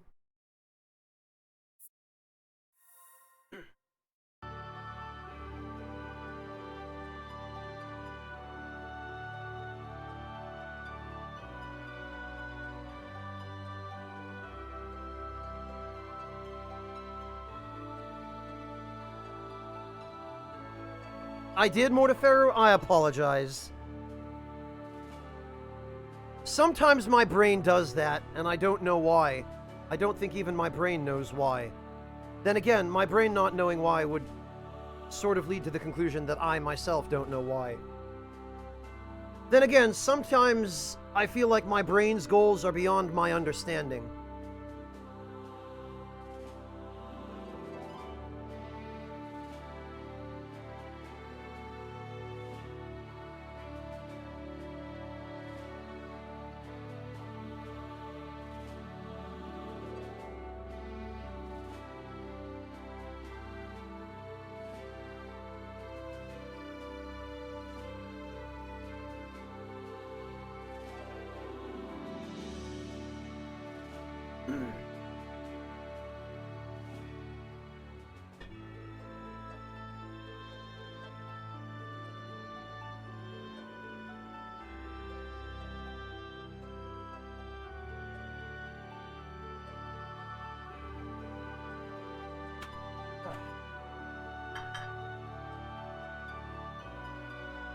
Well, let me get back to it because I've gotten way too distracted.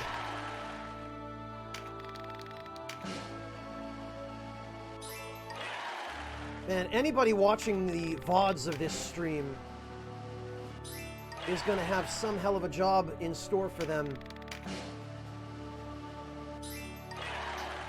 Picking the little pockets of story progress out of the hours on hours of crafting and grinding. If you're watching the VOD right now, and you've experienced what I just described, I apologize. Please forgive me, future person, watching this incredibly unwatchable VOD.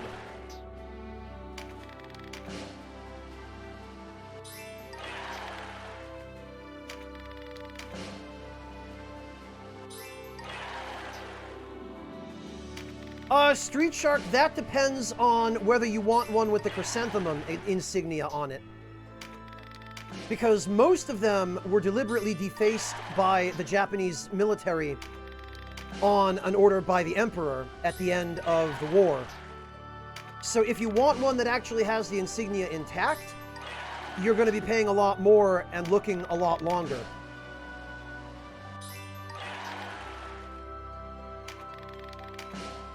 I presume you're talking about the Arisaka Type 98 Street Shark?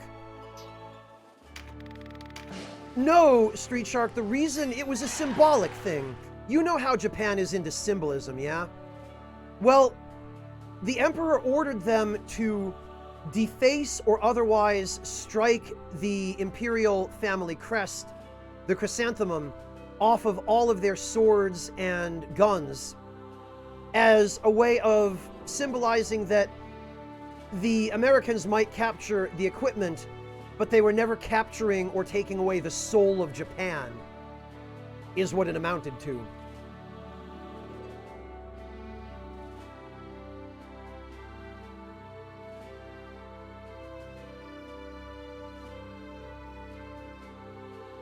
Yes, Street Shark, the family crest of the Japanese imperial family at that time was a chrysanthemum, which is a flower.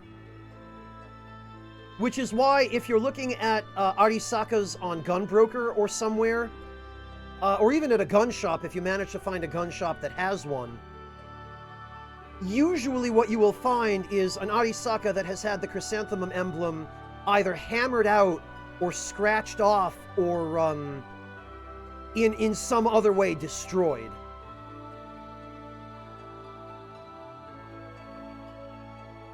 But the flower upon which the imperial family crest was based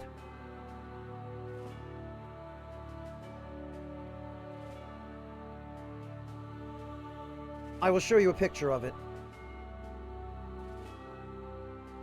Oh hell, I'll just show you a web search of pictures of it.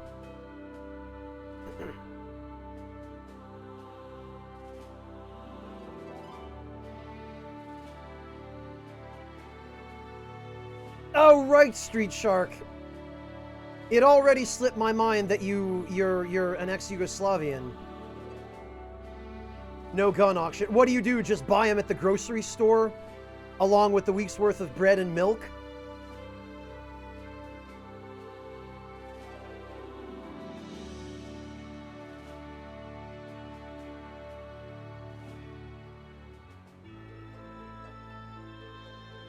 They use that crest in EU4. Okay. Yeah, it's still called the Chrysanthemum Throne, Yami. I believe their family crest hasn't changed since the end of World War II. Oh, you meet a dude and he gives you the gun. Okay. That sounds more like the... I knew someone was going to say that, Sokar. I didn't want to be the one to take that low-hanging fruit, but... I guess it shouldn't surprise me that somebody did. You guys.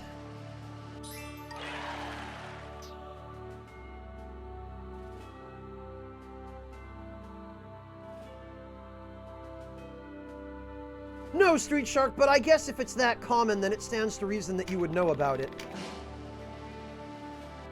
Here in Germany, you have to do a lot of paperwork to get a gun. And you have to get multiple licenses if you want to get more than one gun. Each license is only good for, I think, 8 firearms. And then if you want to get more than 8, you have to get another license for the next 8.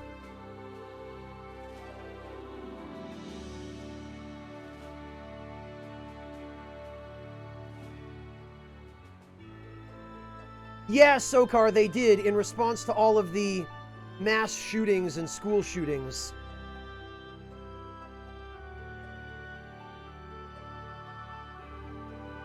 Yeah, Hjalti, I don't have anywhere near enough firearms in my possession to fill up even a single license. So I've never had to go fill out a second one. But I was pretty sure it's 8.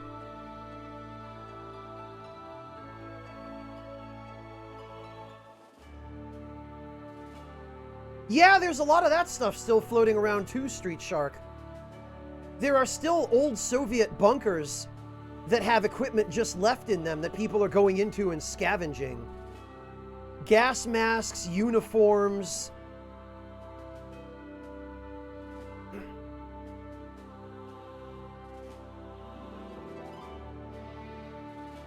Yami, wasn't the Uesugi family crest something like 6 coins?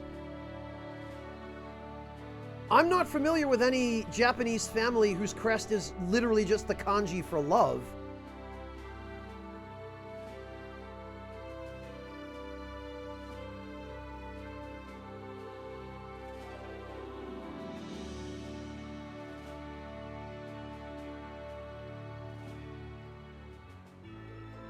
Oh, that's Takeda.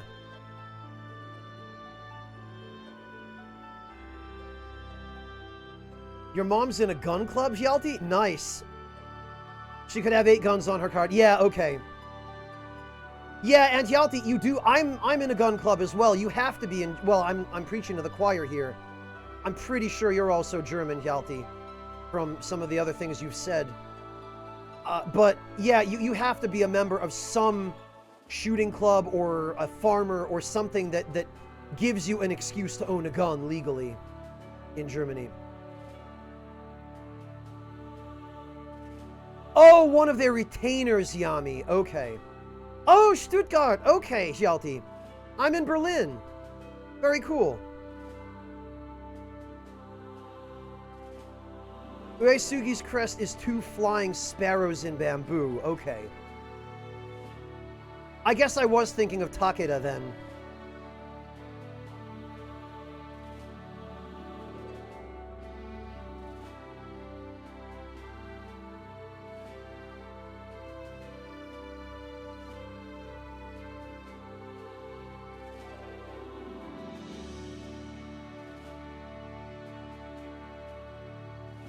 Who got the best?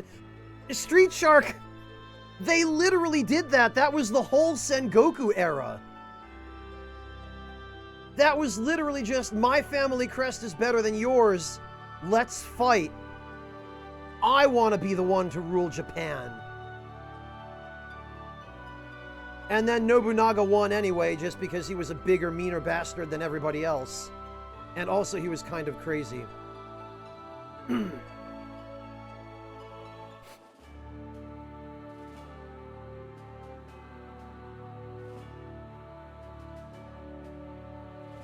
You found the helmet, but not the guy who wore it. Let's see, Yami. Oh, no kidding! Yeah, that is just the kanji I. It does also look like a retainer's helmet rather than an actual daimyo's helmet.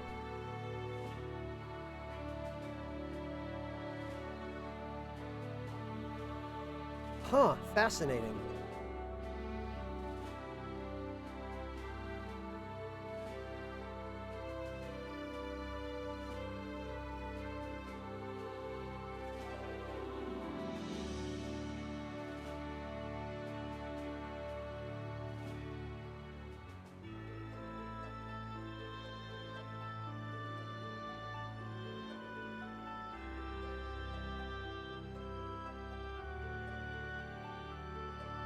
Hachiska is... Oh. I see, because it's a manji. Yeah. Gotcha. Naoe Kanetsugu. Oh, Kanetsugu! I've heard that name before.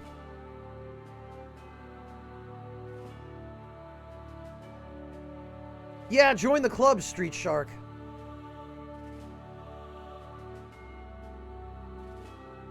Kanetsugu, huh?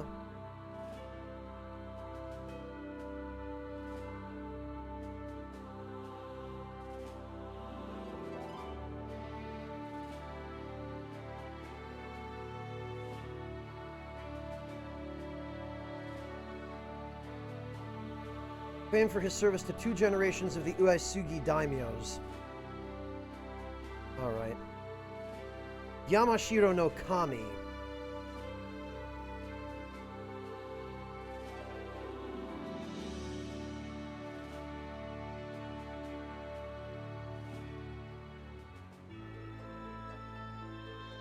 And it's got a full picture of his armor. Okay.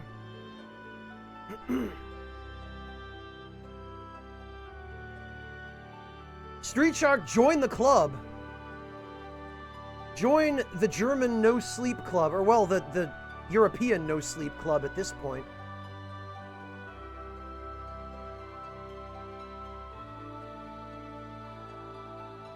Yeah, Hjalti, I probably should do the same fairly soon. If I were smart, which I'm not.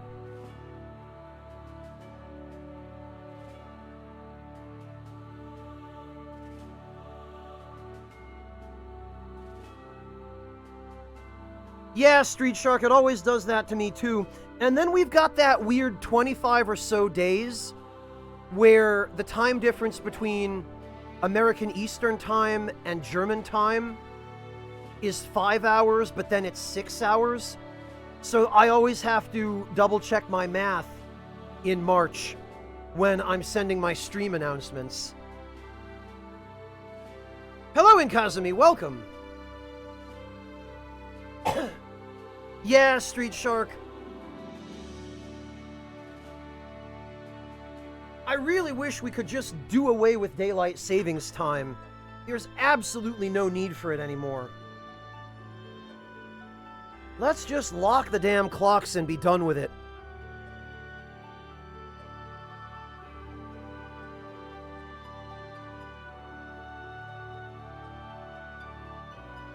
Oh, you just finished Steel Ball Run, Street Shark. Nice.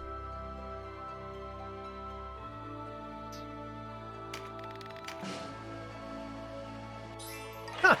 Mantis Man, I admire your dedication to your craft.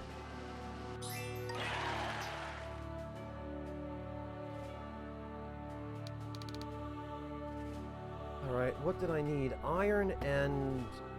what? Iron and steel. Well, to make steel, I need more iron.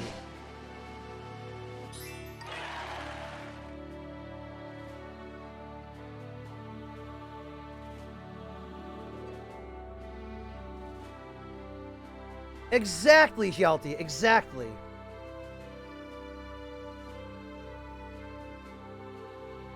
Mirrored your soul, Rormelin? In what way? Oh no, Inkazumi, how many time zones apart are you two?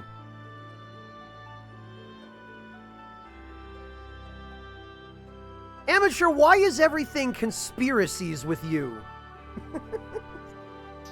I'm sorry, maybe that hits a little bit too close to home. I shouldn't jab that way.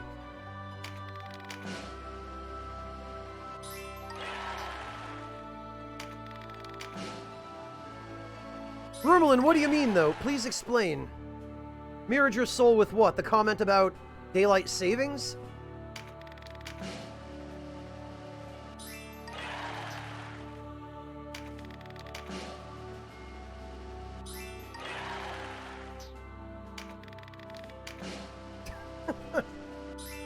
You got me there, Street Shark. That's not the comeback I expected. But I guess it was the one I deserved. He's in Azerbaijan, Inkazumi. And what about you?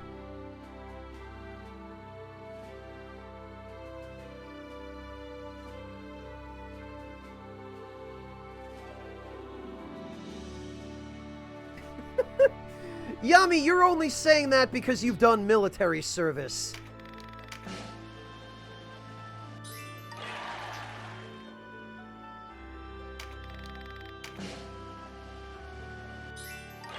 Germany, okay, Inkazumi. Yeah, that is a fairly wide time difference.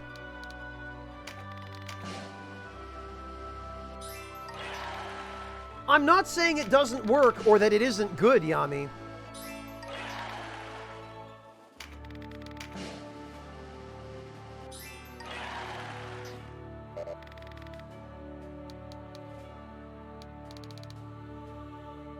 Oh, I need more graphite. Damn it.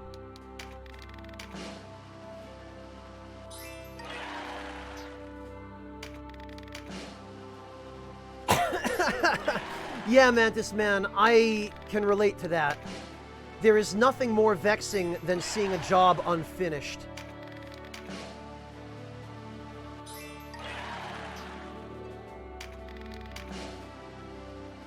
You know, Mortifera, I don't know about 48-hour days, but I feel like the day could definitely use an extra 8 hours. I feel like if the days were 32 hours instead of 24, that would give everybody enough time to do everything that they have to do anyway and still get enough sleep.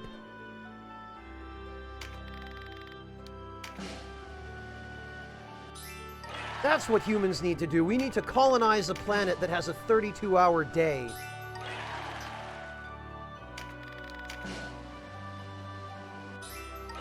Oh, Dr. Kane, go sit in the corner.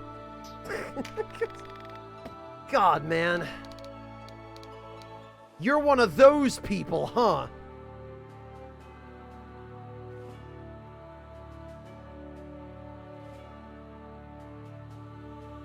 Do you, Street Shark? Well, yeah, in Kazumi, the presumption is the extra 8 hours are for sleep. You would still work the same 8 or 12 or 14-hour day or whatever you work now. You just have more time to get enough rest.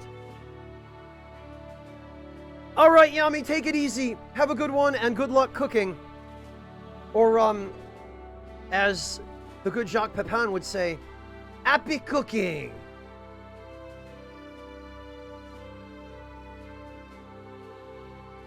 Man, Jacques Pepin is the best.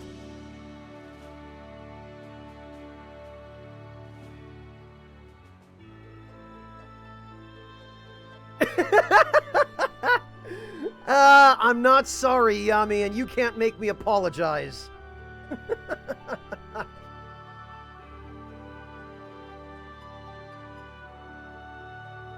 You're unsubbing for that. Nice. Yeah, Romulan, so that I can do a 24-hour stream and not say I streamed all day. That's right, that's the reason.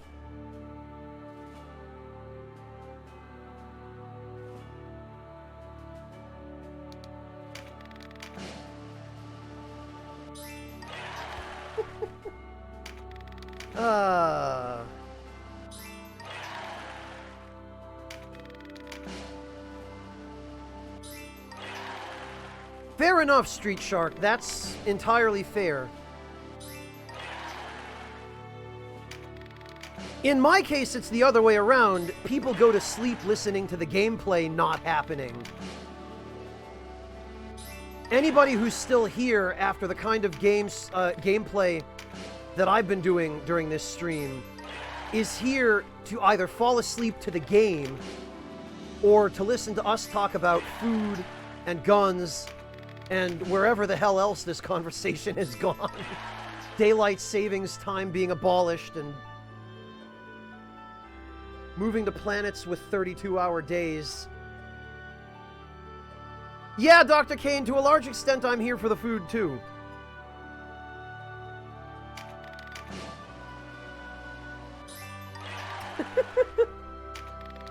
Buckets, I promise, as soon as I'm done upgrading this equipment, we'll go actually do probably 2 story battles or so before I have to go eat dinner. Oh, what is my life? What have I become? And more importantly, why am I totally okay with it?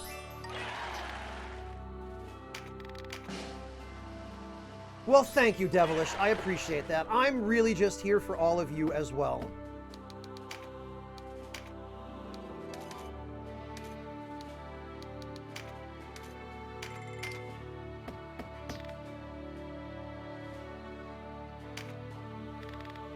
Well, Amateur, I'm glad somebody in chat still finds me somewhat entertaining. I'm glad I haven't lost my touch.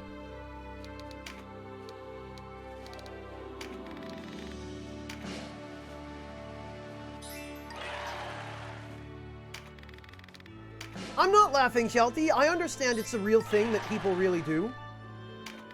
Frankly, I just appreciate that anybody likes to use the VODs of these streams, or, you know, the streams themselves for anything.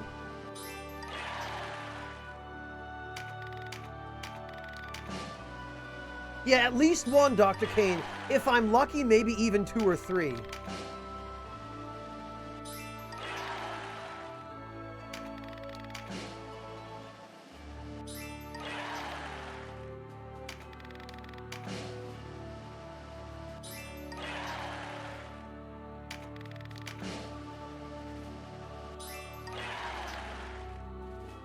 Okay.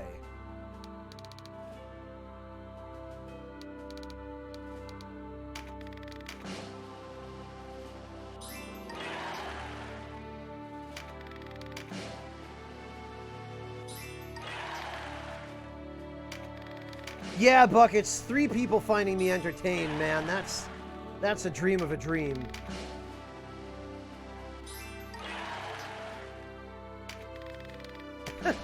Yeah, Yoda, I laugh a little bit inwardly whenever somebody tells me that. But at the same time, I'm not really in a position to refute it, because this is essentially a podcast with a little bit of game footage in the background, incidentally. Well, an interactive podcast, I suppose. Oh, no problem, Hjalti. Yeah, he's a good dude. I like him a lot. And I'm glad to have been able to introduce you to him. He's just getting into streaming. He's doing it as kind of a part-time thing. He has a young daughter. I think she's like 3 or 4. And he streams in what little spare time he has.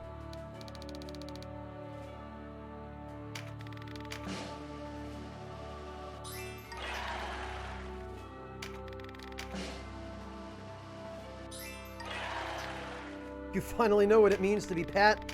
Street Shark, you will never, ever know what it means to be Pat. And you should consider yourself lucky for that. Pat himself would probably tell you, you should consider yourself lucky that you will never know what it means to be Pat. Being a Pat is a lonely life. Well, I mean, less so in his case because he has Paige at least, but... Hey Shreyer, welcome! Tuna! Now there's a username I haven't seen for a little while. How are you doing? Are you holding up? Are you doing alright? Shreyer, I'm hanging in, thanks. Well, Street Shark, you just need to play The Witcher for 12 hours and sit on a chocolate bar. And then get caught eating chocolate in your closet. No. No, you're safe as you are, Street Shark. Fortunately, you'll also never know what it's like to be me. I wouldn't recommend that either.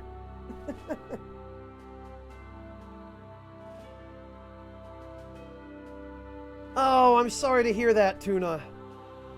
That's always the worst.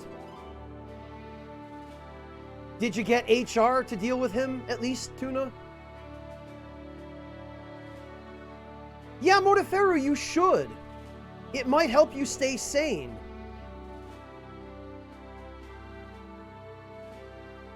Hey, Waltz Queen, welcome back! Or welcome home, I should say.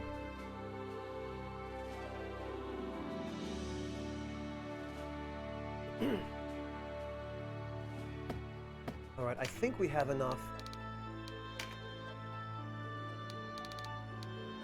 885. I don't think we need that many brigand beacons.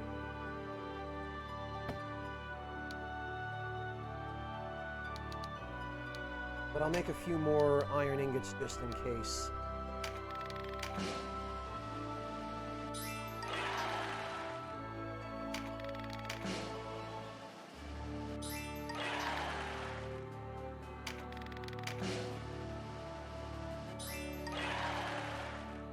You know what, though, Mantis Man? I can relate to Pat as far as wanting to be away from prying eyes when eating. I wouldn't necessarily use a closet for that, but when I was a kid, and for all the years that I lived with my parents... Talk to you about Artichoke, Waltz Queen. Give me a moment to finish my thought, and then I will I will talk to you about Artichoke. When I was a kid, and for all the years I lived with my parents, my father would always have the TV on all the goddamn time. And it would always be loud, and it would always be some show where he would go out of his way to find something as noisy as possible. He is especially fond of political pundits yelling at each other, and talk shows and gossip shows that get really heated. So I had to sit through that crap every night at dinner. Absolutely every night. It was miserable. So what I would do is I would fill up my plate with food, and I would just take my plate upstairs to my room, and I would eat it in my room. And for a little while, my mother tried to get on my case about it. But when I eventually sat down and explained to her at the age of like 7 or 8 that, look, no, I'm doing this because I can't stand the sound of the TV. I can't even hear myself think at dinner, and you won't do anything about it. You won't tell him to turn it off. She finally gave up. Well, finally, after, you know, the first time she confronted me about it, I told her my reasoning, and she was like, oh, yeah, okay, I guess I can't really argue with you about that. And I was allowed to continue bringing my food upstairs, away from the TV, where I could eat in peace. Amateur, this was long before Alex Jones.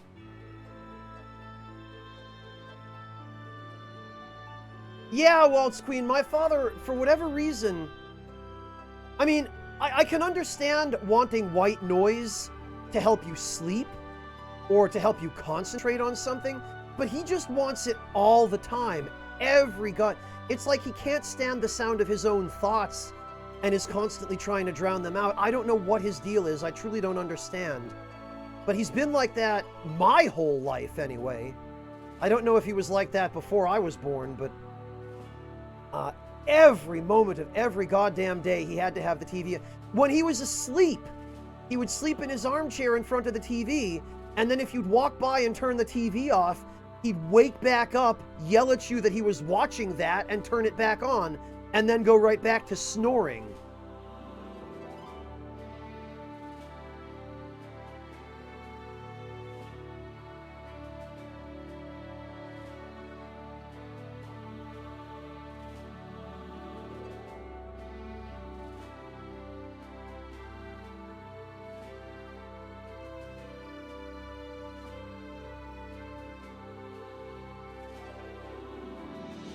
But, yeah,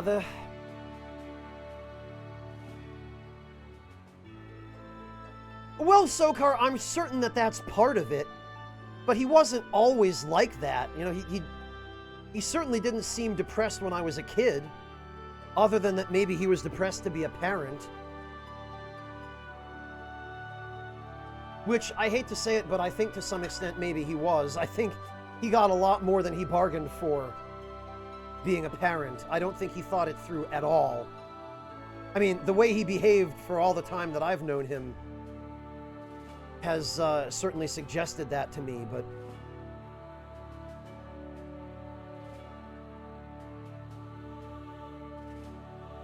But all of that to say, I can relate to Pat on the subject of bringing food to a secluded place to eat, because I learned to do the same thing growing up. Maybe for a different reason, but...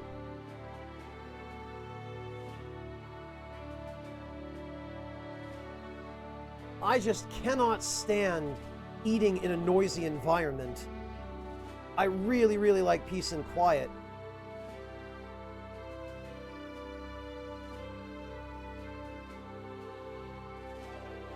Yeah, Mantis Man, when I sleep, I need to have a fan pointed at me.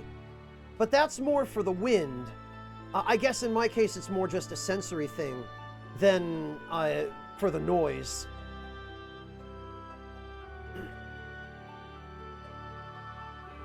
Wow, Xialti, that is quite a blunt thing to say to your own kid.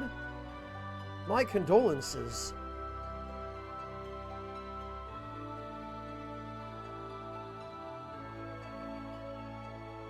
Do I know anyone that eats standing up? Yeah, Mr. Raindrop, it depends what you're eating. One of the things that I used to have to deal with at home with my parents was when we would order pizza, right? And one or the other of my parents would bring the pizza home, or I would, after I learned to drive and got a car. And oh, I know, Street Shark. I'm sure it's a very traditional thing to eat around the table with the family there, but I grew up in America, Street Shark, and sincerely, my family, my parents were dysfunctional enough as it was, to the point that they, other than my mother, until I talked her out of caring about it, they didn't put up a fuss. Hellkite, thank you so much for the resub. Welcome back. But, yeah, Mr. Raindrop,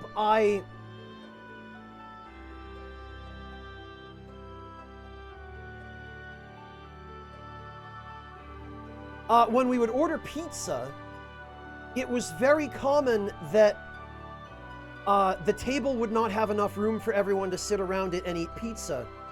Because, unfortunately, my father is and always has been a hoarder, and his junk would be covering half the table. So, of necessity, what we would end up having to do was we would have to put the pizza box on the stove, and at least one of us would have to stand up. It was usually me. Would have to stand up and just eat the pizza standing up because there was no room to sit down at the table. So yes, Mr. Raindrop, I guess I qualify.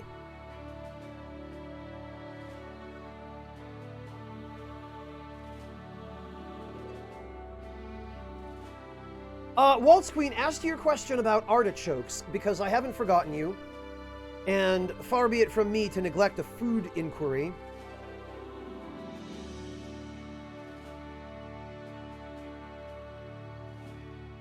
One of the nicest and easiest and most convenient things you can do with artichoke, Waltz Queen, is to make an artichoke dip from spinach and artichokes and cheese.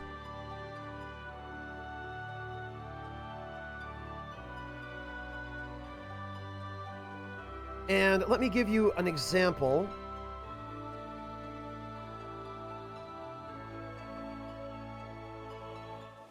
You can use this as a dip for pitas.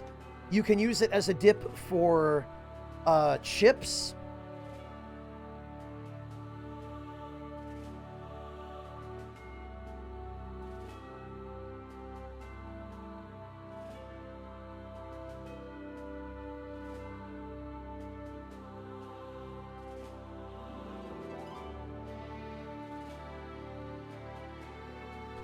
There's one idea, Waltz Queen.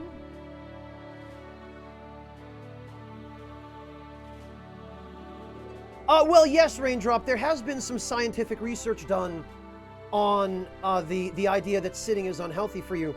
And as a former occupational therapy major, Mr. Raindrop, I can corroborate that. I can also add that most people do not sit in an ergonomic way that is healthy for the spine or the back. Lots and lots of people have bad seating posture. And that also is not healthy. That, if you do it long enough, can cause atrophy of the spine, and it can cause a number of other very either uncomfortable or outright unpleasant things.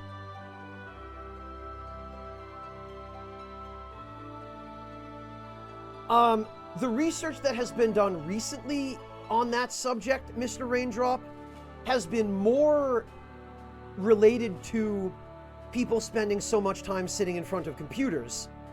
That is to say, people like me. And the research is, well, what impact does it have on your health if you sit in a chair for 8 or 10 or 12 hours a day and don't get up and don't move around? Especially if you have poor posture.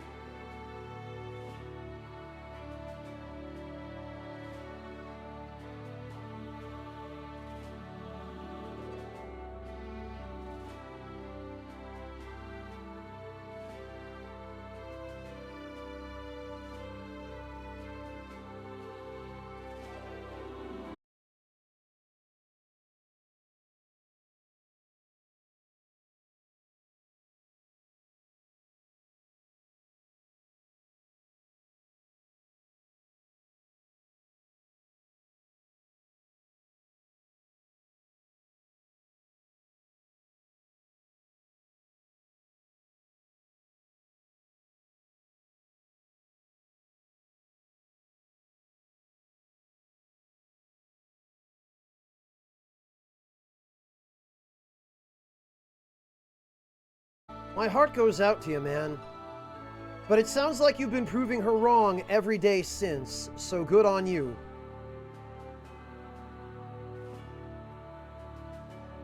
Dandy Wizard, that's a very extreme edge case, but I have heard reports of that happening.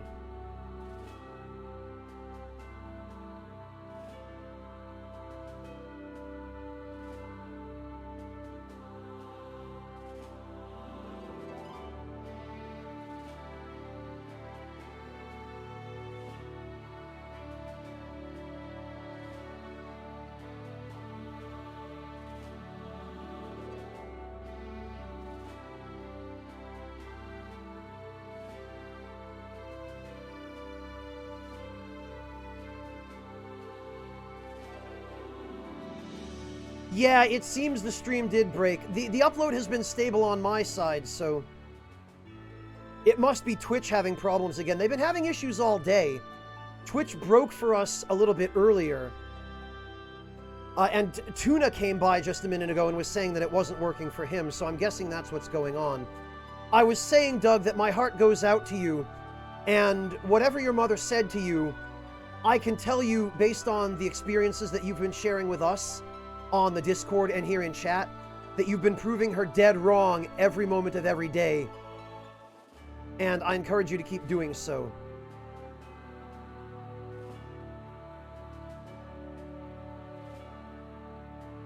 Well, Sokar, it seems like Twitch might be messing around with their UI. Because the number of viewers I have now is my usual average when I'm doing something like this. Although, frankly, I'm amazed this many people have stuck around for me just doing basically what's amounted to a crafting stream. But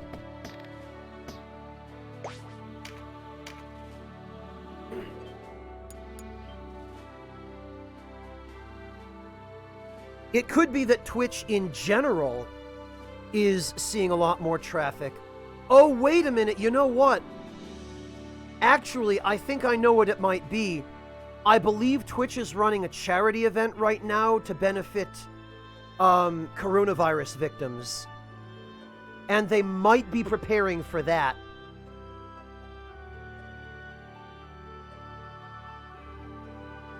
They might be, because I think it's either supposed to be in a couple of days, or maybe even, it might be going on now. I don't remember exactly when they said it was scheduled, but that might have something to do with it, that they're preparing their servers for an unusually large influx of traffic. It could just be that they're doing maintenance on something on the back end that's causing the front end to fall apart.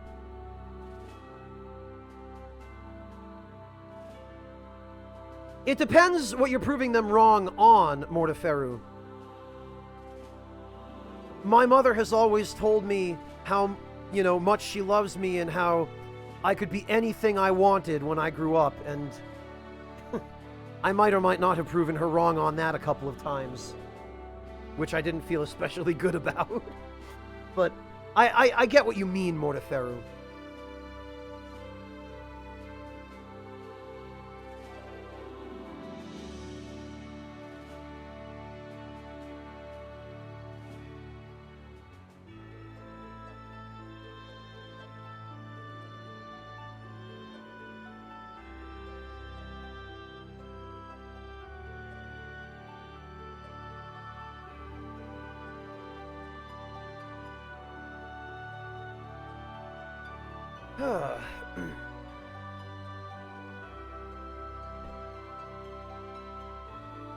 Oh, it was Saturday, Sokar? Okay.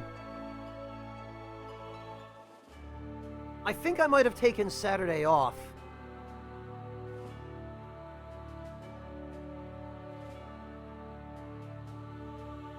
But since I literally haven't left my house for the past 2 weeks, I don't remember which days of the week I've taken off and which I haven't.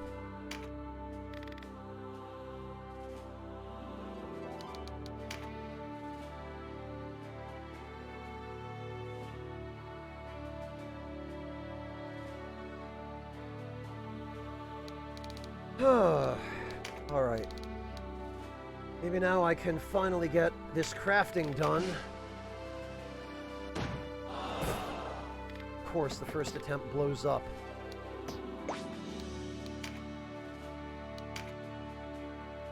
Thanks, Masano.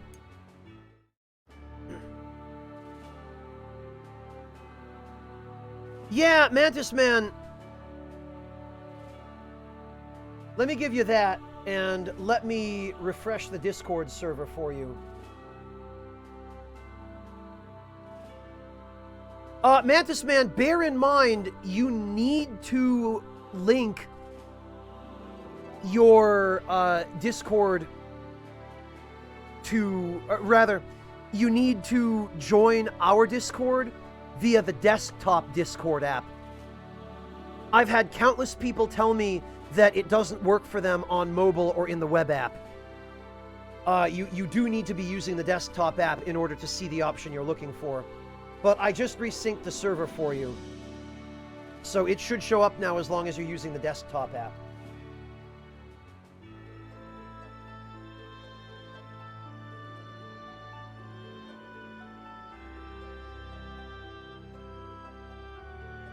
Yeah, we found that out the hard way many times, Mantis Man.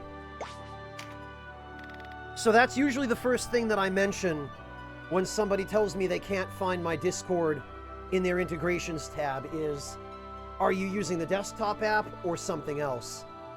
Because if you're using something else, you probably won't see it.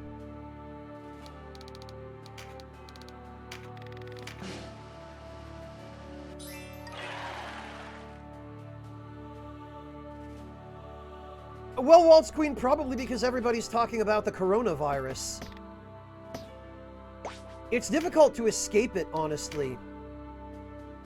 Everywhere you go, people are talking about it, and as well they ought to be, but at the same time, that can get really overwhelming.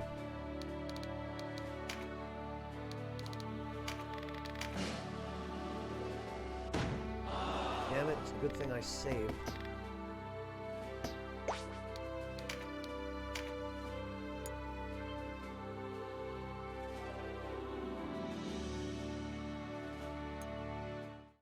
Yeah, Schreier, you'd think that they could all at least collaborate, or that the school could set a mandated app.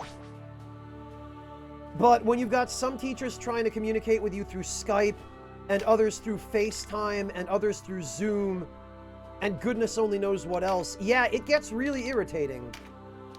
And of course, the teachers aren't necessarily thinking about what other... God damn it.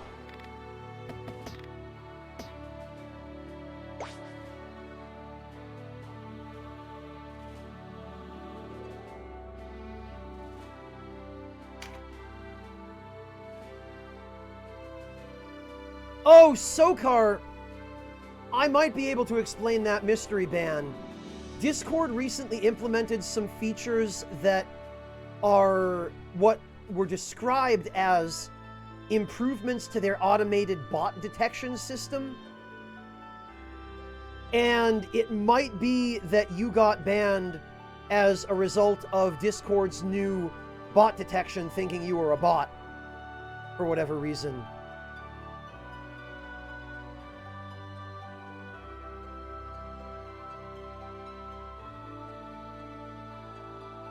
It's possible that it had something to do with that. Yeah, Schreier, I know, right? If only teachers could get their act together and actually all use the same platform. It potentially could, Sokar, yes. Because if you get kicked off of the Discord server that's associated with that Twitch channel, your Twitch username may also simultaneously be banned.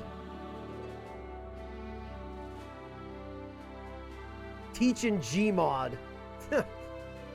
Ah, Street Shark. Now there is an interesting idea.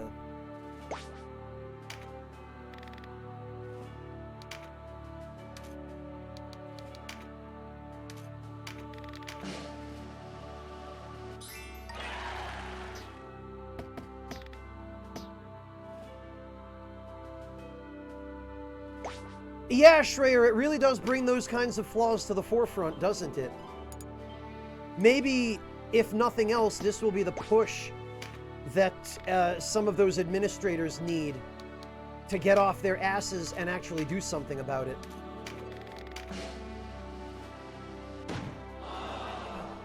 Again. Yeah, you took the words right out of my mouth, Schreier. Yeah. We can only hope.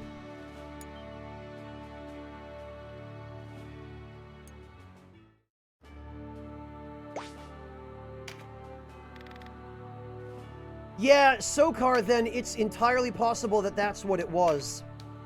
It might not even have been a human that banned you.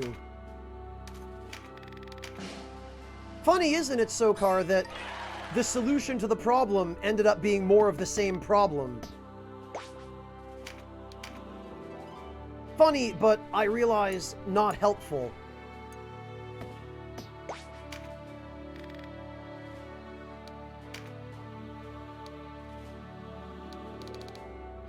Amateur, that's not where I thought you were going to go with that, but I'm somewhat glad that's where you ended up going. And I mean, I can't really argue with you on that. Yes, putting a whoopee cushion on somebody's chair or rigging it with a C4 charge will definitely get them out of their chair. Although, depending upon how you sabotage their chair, you might end up having to get them out of the ceiling afterward.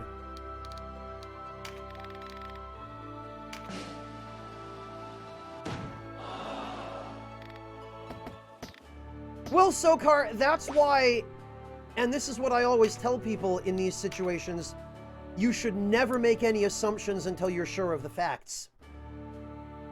Because then you assume the worst and you go around acting on that assumption.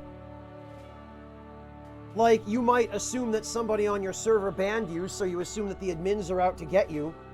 And then you go around telling everybody that.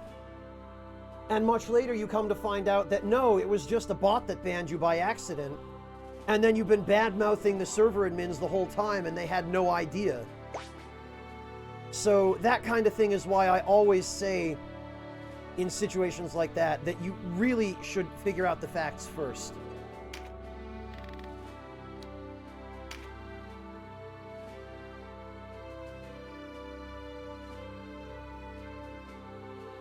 Oh yeah, Mantis Man. I guess I have a tendency to go straight from 0 to 100. Yeah, either a whoopee cushion or a C4 charge, right? What are the other possibilities? It's black and white. It's either, yeah, we're going to have a laugh, or the janitor is going to be picking pieces of this person out of the cracks in the walls.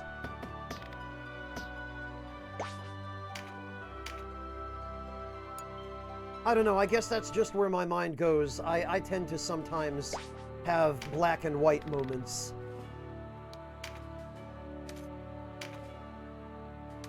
I'm great at checkers. God's sake, this recipe doesn't want to work.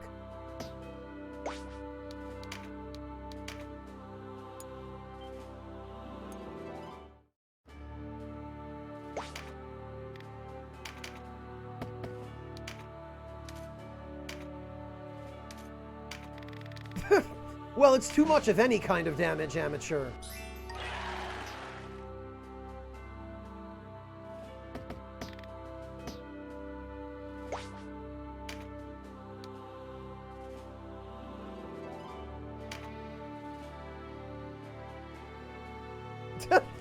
Jesus, Street Shark, was it that bad?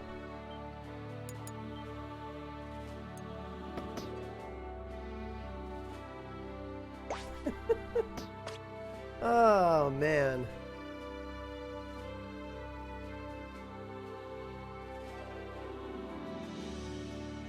All right, so who needs a Brigandine +1?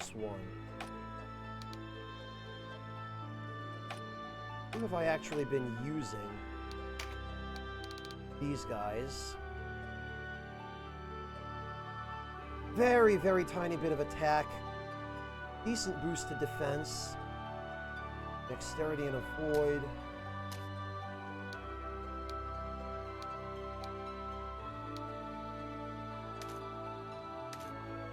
It's actually a bit disappointing an upgrade.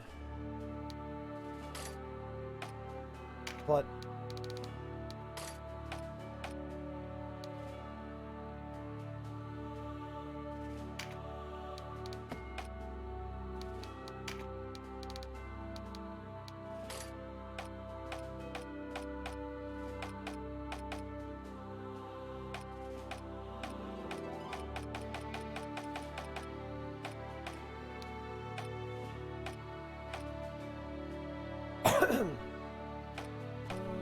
yeah, I guess my archers are going to need it.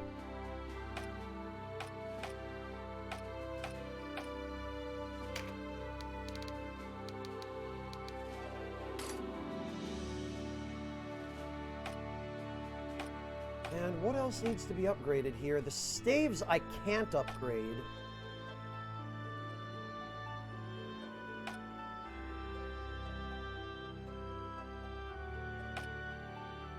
If I could get another Falx +1, I would upgrade that and give it to my other greatsword warrior, but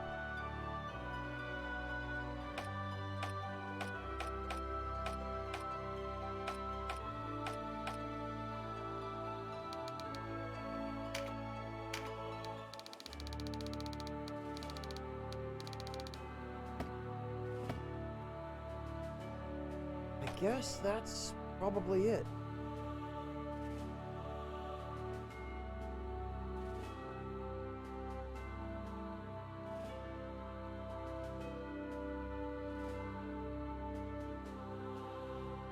That's not a bad idea, Mortiferrer. It's definitely a step outside your usual material.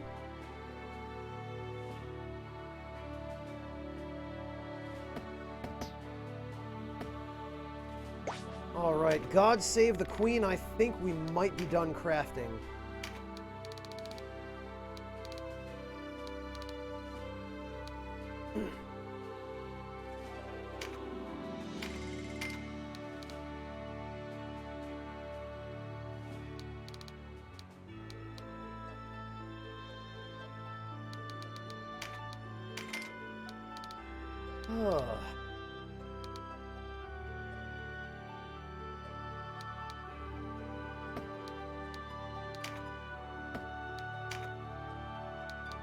I guess I'll keep the remaining Balder shields and brigandines and whatnot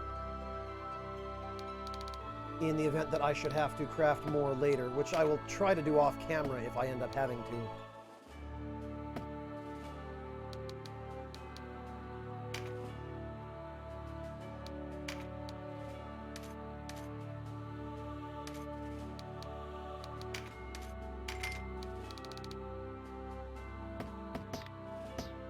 Alright. Well, let's do at least one more story battle before I have to go get dinner. Oh yeah, we went to Tinamouth Hill and I think there was a battle there. Yeah, there we go.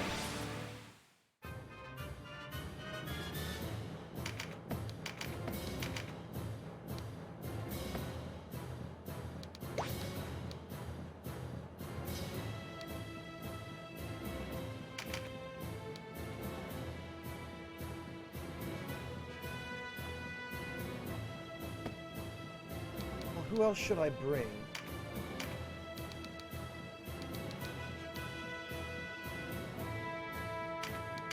The warriors probably could stand to get a little bit of experience.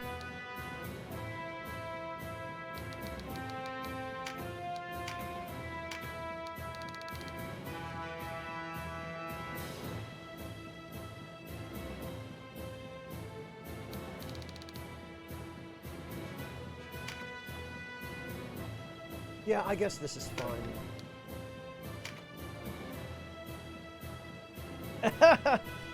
I'm sorry, Mantis Man. Alright, Street Shark, good night. Rest well, man. Have a good one. Take it easy. I remember you, boy. The wheel brought us back together, has it?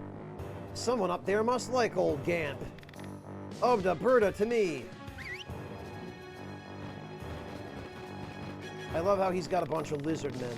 You're well acquainted with Berta and Obda, but I've been brewing something special for just such an occasion. Bonga Zonga to battle!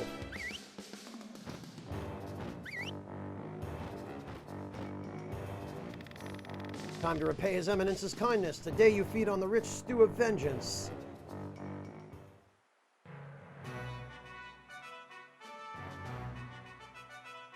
I don't know, this guy is antisocial, and he'd rather be around animals than people. I kind of like him.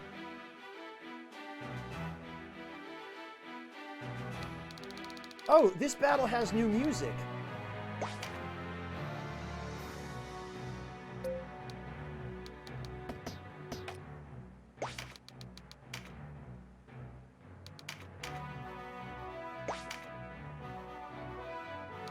By accident, Sokar, because I didn't realize there was a battle here. I came in unprepared.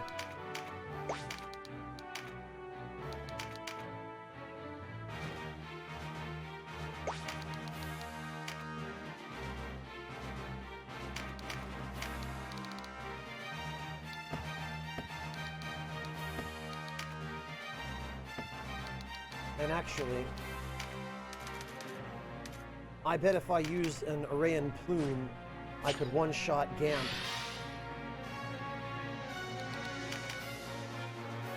Especially since he was kind enough to walk right up to me.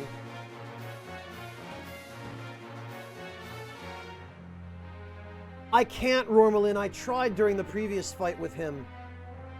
His beasts are considered boss characters. They're non-tameable.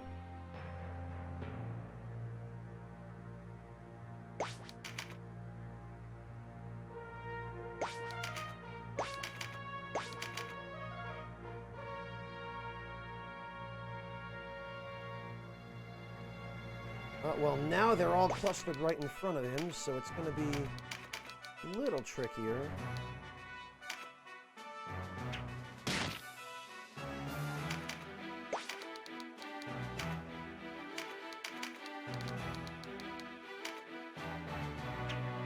Well, that battle is over.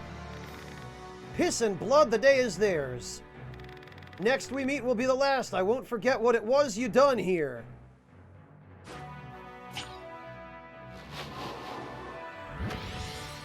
I love how they just all turn around to look at him, and then they're like, oh, I guess we're leaving now. Bye.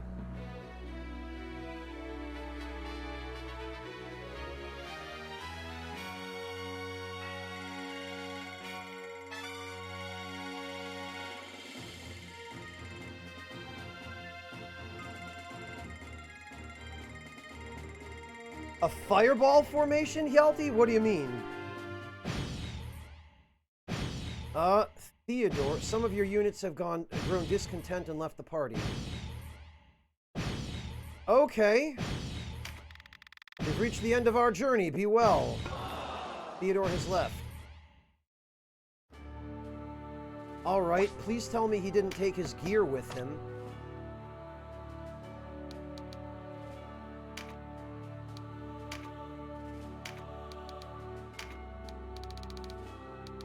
No, it seems he didn't.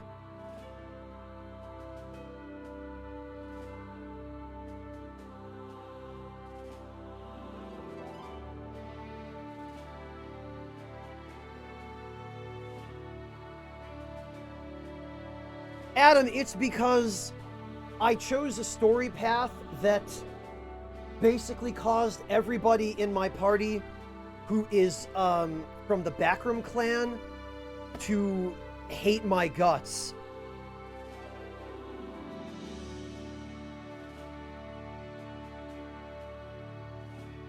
And that particular mage I had recruited during a story battle. He was on an enemy team, and I guess he happened to be part of a group of Backroom that I was fighting.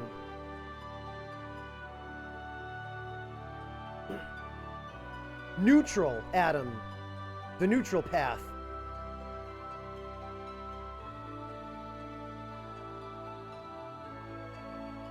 And apparently that caused... Fortunately, I think I only had a couple of backroom units, but... Yeah, almost everybody else is Wallister. Or else Galgastan, which doesn't matter. They're all on our side now, but... The one backroom mage that I have left... This unit regards you with violence in its eyes. See, she hates me now, too.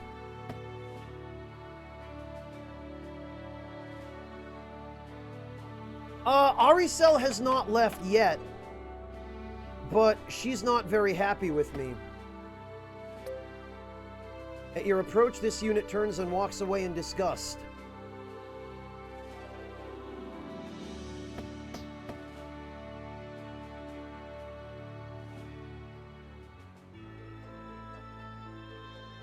But no matter, Adam, the mage who left, I had barely put any work into him. The only reason I recruited him is that he had the AoE petrification spell.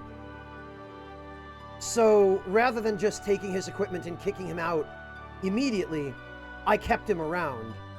But I hadn't really put any time into him, so... His departure is no great loss.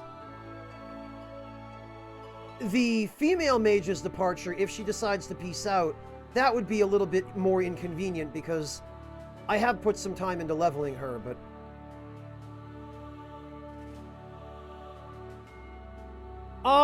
I don't know what I can do to fix it now, Mantis Man. I know that your actions in battle, like what units you kill and what story choices you make, do affect how the units under your command view you. But I don't know exactly how to manipulate that.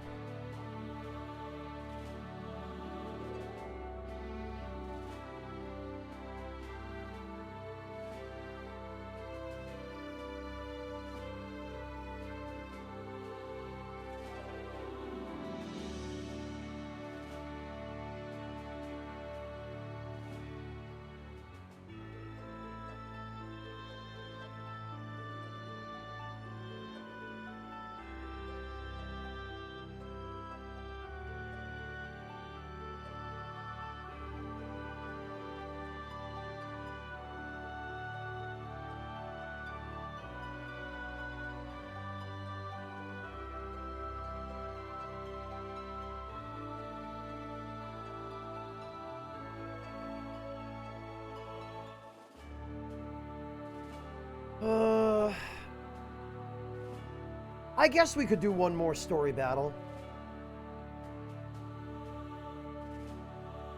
I'm just looking at the time, and...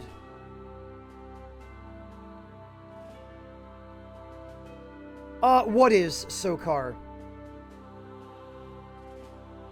You get them to like you again by giving them food, leveling them up, and killing units of different clans. Oh, clans that... Okay, thank you, Adam. Well, giving them food seems to be the way to go.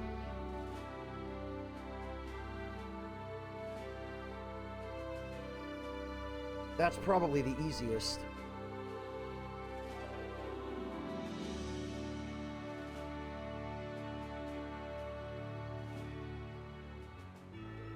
Recruiting units of the same clan in battle also helps. Okay, thank you for checking that, Adam. Yeah, the Lovers and Fool cards I know about, but the loyalty boosts from the tarot cards don't seem to be all that large.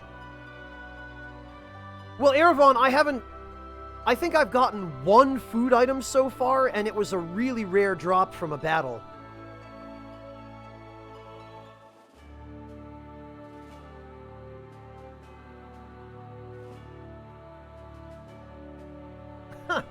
That's pretty much what it amounts to, Mantis Man. There is a numerical counter associated with loyalty in this game, but they flat out tell you in the in-game tutorial that the loyalty stat is not player-facing. They only give you a vague description of it in the character's status screen. No, Eravon, you can't. Oh, selling your monsters to get food? Okay. That I did not know.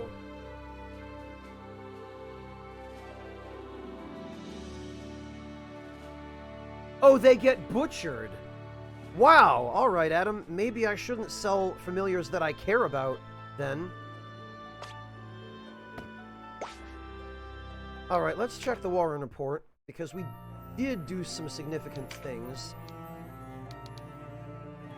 Sir Mirdan's return. Denham was reunited with Sir Mirdan and Starseer Warren of Zenobia, who had narrowly escaped Rime with their lives. Warren was grievously wounded and remained in a deep sleep, but Mirdan offered to continue the fight alongside Denham. Denham set off to Boad Fortress in pursuit of Vice, but instead found the Dark Knight twins Dame Ozma and Sir Oz fighting Liberation Front forces there. After the battle, the Liberation Front leader Seria revealed to Denham that his father, Abuna Prancet, yet lived. Strange happenings in Ashton. Denham was admonished for slaying the Dark Knight Oz to save Seria at Boad Fortress, as this cast a shadow on Resistance peace talks and could lead to outright war. Meanwhile, strange happenings were afoot in Ashton. Denham informed Kachua that their father still lived, but she was surprisingly indifferent. She went on to confess a startling secret.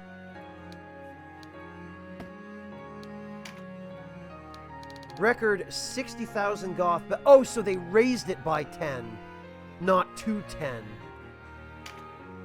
The bounty for Vice Bozic, wanted for plotting the assassination of Duke Ronway, now stands at 60,000 goth. This is a princely sum, and bounty hunters now scour the lands for a chance at the purse. Well, he got what he had coming to him, the bastard. Strange happenings at Ashton. There have been many strange sightings at Port Ashton, gateway to the war-torn Koratane lands. Bodies have been robbed from its cemetery, and residents thought dead have been seen on the streets. Oh, there is a necromancer at work there, and I bet I know who it is. Resistance forces were dispatched to investigate, but have not been heard from since. The townspeople now avoid going out after dusk. All right, that's worrying.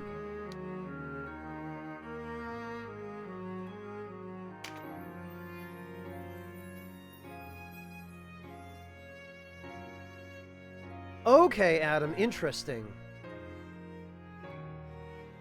Yeah, Waltz Queen, I do too. I'm so used to having him around. Now I'm finally playing the game whose protagonist he named himself after.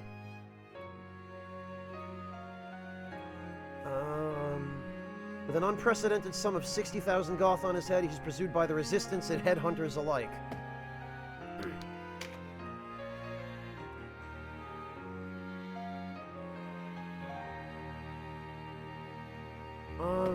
This is just the same stuff.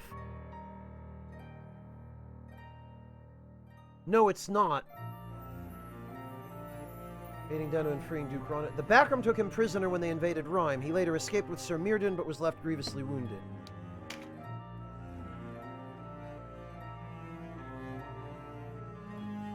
He was garrisoned in Rime when the Backram invaded, though he fought well, he was overcome by superior numbers. Okay.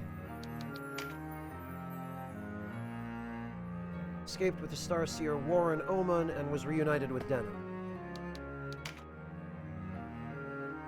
Gildis is still missing.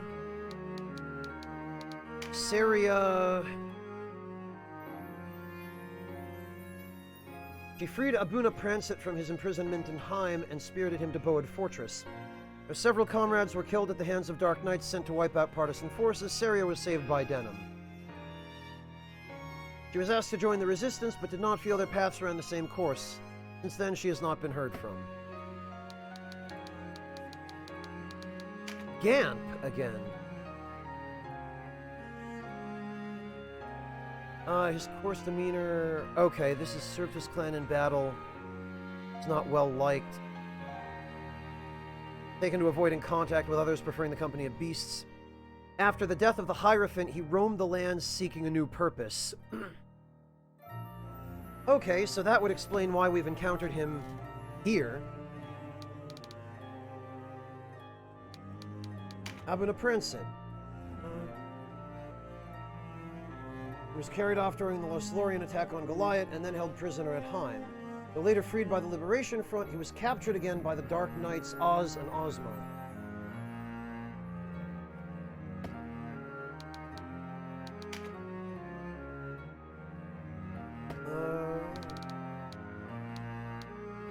The Dark Knight Oz. Died battling resistance forces after attacking a group of partisans at Boad Fortress. I mean, we can blame that on him, I guess.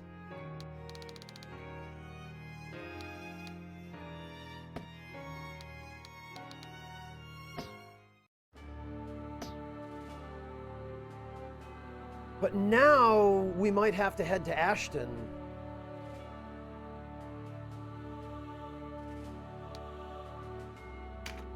Oh, what's this? The Balbados loyals fell upon them at Tinamouth. A tenacious lot, I'll give them that. We lost near 20 men uprooting those who had gone to ground in the city. What business is it of his? Why are you here, hero? The Mage Knight face, though? Come to aid the Hierophant's men as you did the partisans, rats, and Boad? Enough. But he's a traitor. I said enough.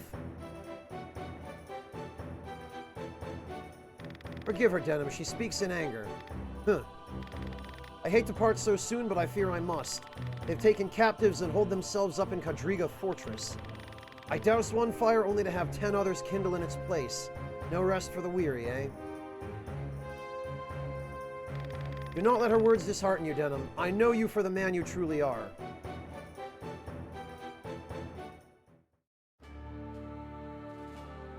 Oh, we have to go to Quadriga again?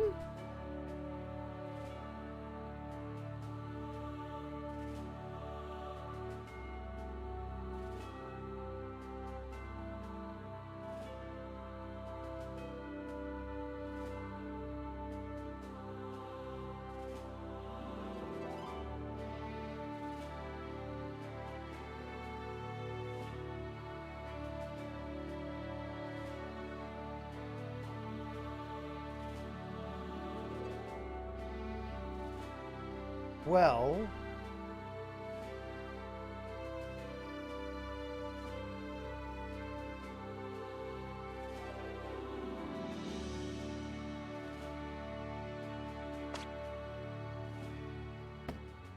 Well, I guess we can do this one battle.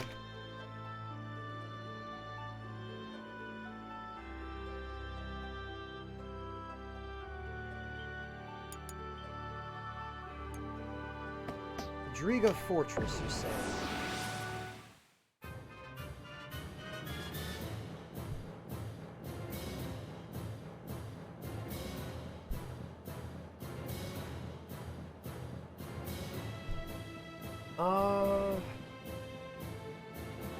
Oh, we can only bring 8. Well then.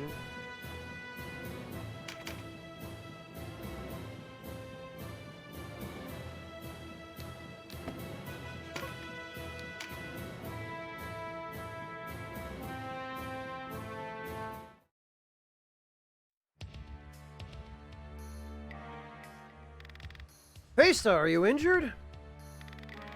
Ha, more grist for the mill. I'll make corpses of you all. Oh, what? What?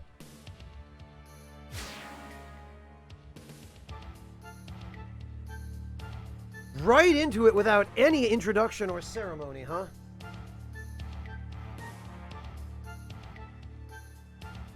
Oh, Lenner, Erevan. Yeah, he is. But I took the neutral path, so I ended up, if you missed it earlier, I ended up rejoining the Wallister Resistance.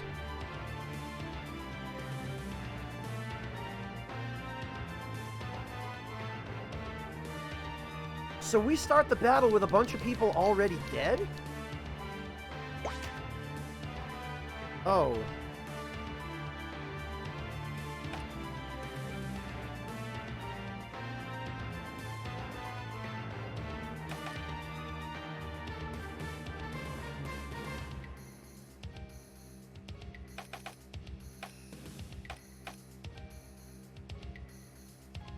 Looks like we've got a couple of guest characters as well.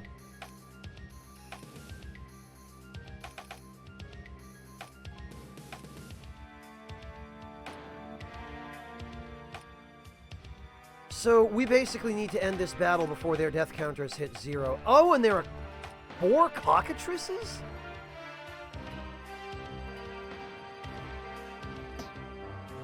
It might be that I should have brought a beast tamer or two for these cockatrices, although maybe this isn't the time to be trying to recruit them because I have to... Well...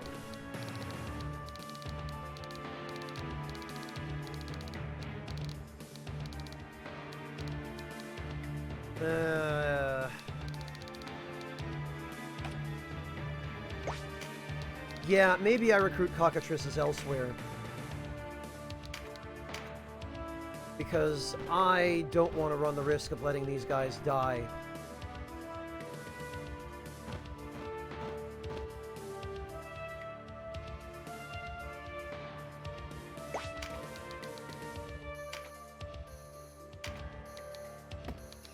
So we're just going to move everybody on up.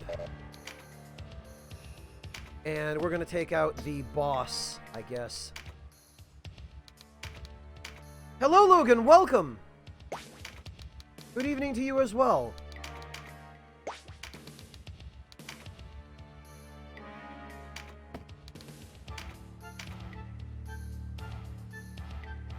In one more turn, I'll be able to reach him. I'm not going to have time to screw around in this battle trying to recruit the cockatrices. As much as I'd like to, they're great units, but...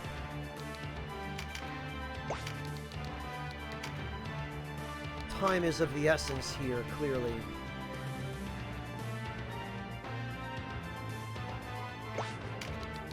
Problem is, Erevan, half my units are monsters and can't use items, and the minute I did that anyway, they just get killed again.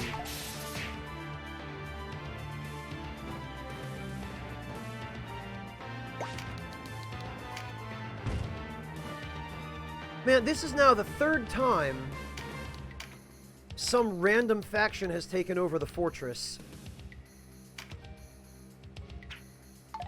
Oh, come on.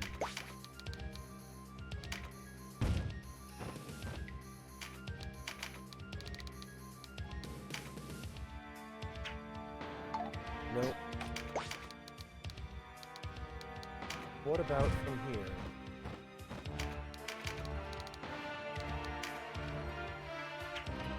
Damn.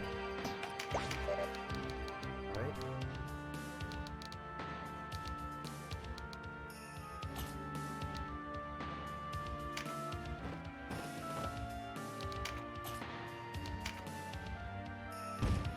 Yeah, especially since it's going to take me an extra turn to get up there. Time is going to be significantly limited. Maybe from here.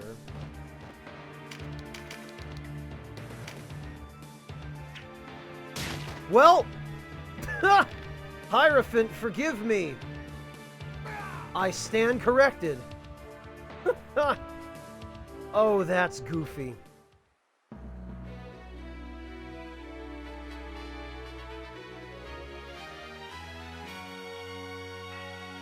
Well, that's what I was trying to do, Sokar, but I couldn't reach until the second one. I mean...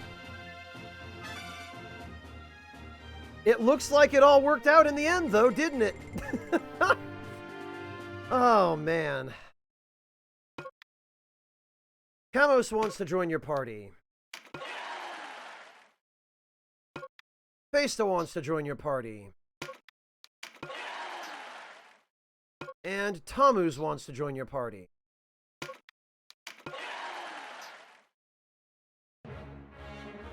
Go sit in the corner, Mantis Man. So, Leonard, it's good to see you. So the thinning of the guards was your work. This marks twice you've saved my life. You have my thanks. Oh, him? He's no enemy. He's a captive here. Sir Hobirim. This way. This is... I know you. Denim, yes? You can see him? Nay, 'tis more a feeling than a seeing. He has the air of a hero to him. Denim Pavel, if it please you. It does. I am Hobirim Vanden. So Hobrim may lack the gift of sight, but he is gifted in other ways. Hobrim Steel Song, they call him. It was he who dispatched what guards remained here. I hear you fight the Dark Knights. Are they your true enemy, then? Ugh.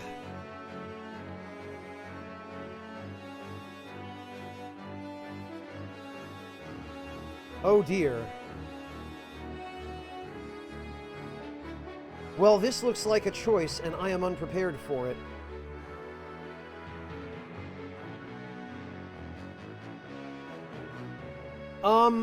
I'm pretty sure the Dark Knights are our true enemy. They burned our village, they captured our father, they carried him off to try to interrogate him. So yes, as I draw breath, the Dark Knights are my foemen. Had they not come to these islands, had they not lent their swords to the backroom, this conflict would not be. I see, in a manner of speaking. Let me join your struggle, then. Should I prove more a burden than a boon, I will depart, bearing you no malice. Oh, really? We can recruit him? Yeah! You look all right. Get in! You would be a welcome addition. Ah, with Sir Leonard's permission, I had promised him my sword. You have it, and my blessing besides. You make for Ashton, yes? Then promise me you'll return in one piece.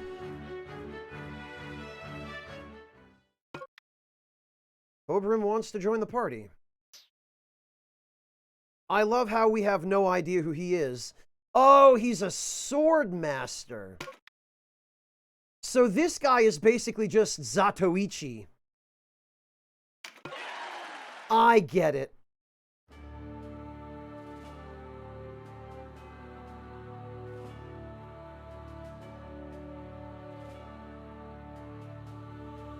I get it.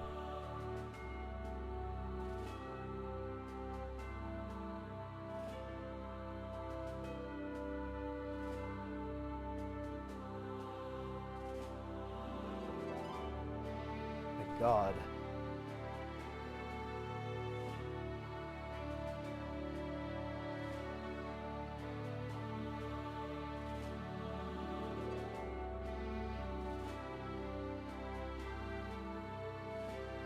Wait, what, Dr. Kane? In the Chaos route, he's annoying to recruit him? Really? You had to use your cockatrice to petrify him so you could stop him from Oh, that's the word. Yeah, Dr. Kane, this game is far worse about that than Final Fantasy Tactics was. And Tactics had a couple of battles that were really annoying because of it, but this is far, far worse about it.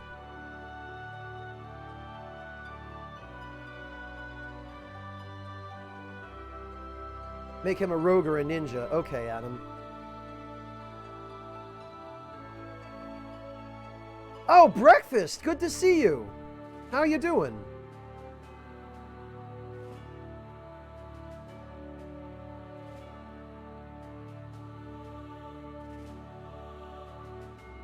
Jesus, Dr. Kane, that's awful.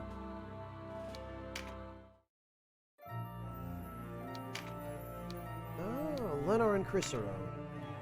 Denham met with Sir Lennar and Chrysero. Lennar was struggling to defeat the Balbados loyalists due to their fierce resistance. They'd also taken hostages, ruling out hardline tactics.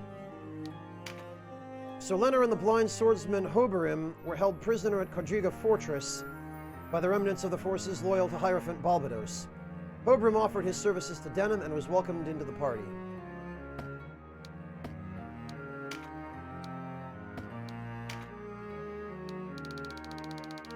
The swordsman Hoberim. Ah! A blind swordsman from a foreign land. It seems he is connected to the Dark Knights somehow, but he will not speak on the matter. Yeah, they might as well just call him Zatoichi Vandam. Spellbinder Kamos. A Wallister serving with the Order of No Quarter. He's a spellbinder with an air of confidence about him. Before war broke out, he had a small apothecary in Almorica. He joined the resistance when his wife became a casualty of the conflict. In the early days, he put his experience to use by gathering herbs and preparing medical concoctions. When Duke Ronway was imprisoned upon the defeat of the Wallister army, he resolved to take up arms. Despite his advanced years, he does not shy from battle. Well, we've got someone to replace Theodore now.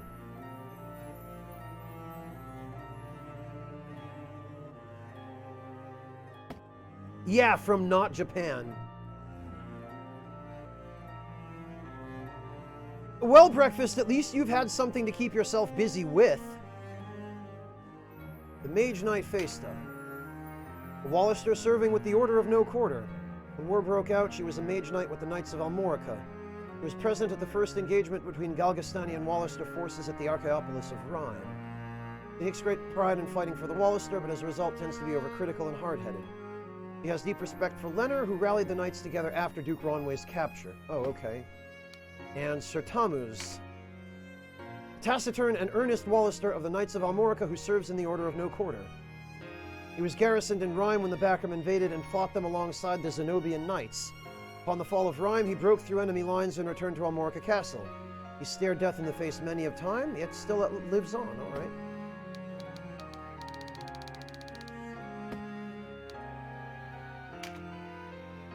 Hello, Tierneck, welcome!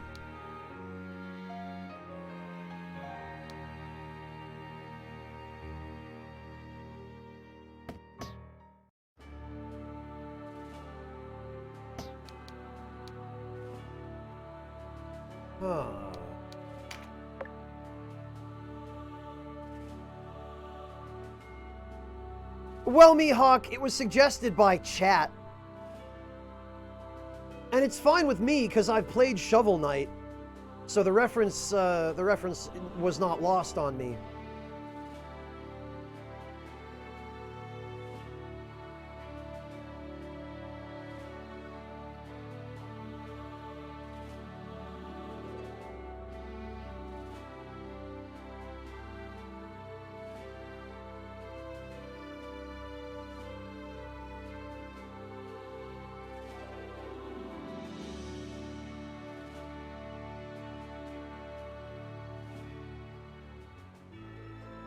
Well, alright.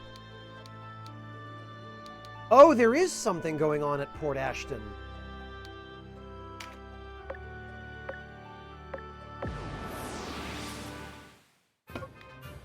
Alright, we'll leave this one alone. That's just a random battle. We'll do one more for the night, I think, and then I need to go get some dinner. What is going on here? They said that there were undead running amok all over the place.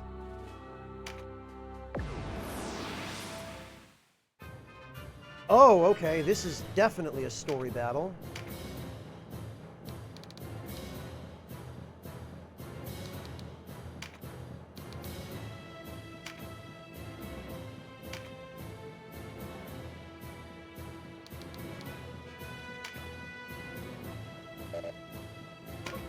All right.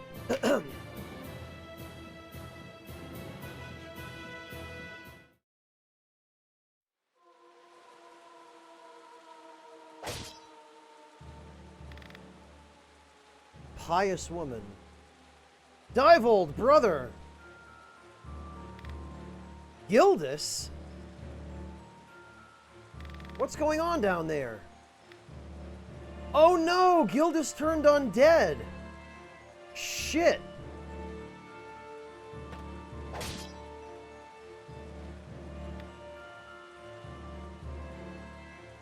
Gildas, wait! Great. Just what we freaking need. No, stay away! Stand back, alias Sir Divold, huh? Help! Please help us! We'll be there as soon as we can. Oh, it looks like they've killed some undead already. Well, hell, now we know what happened to Gildas. Oh, yeah, alright.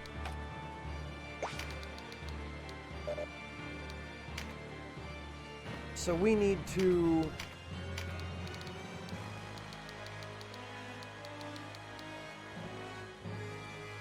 Oh, some of these guys are injured already, it looks like. So we just need to kill... Well, re-kill...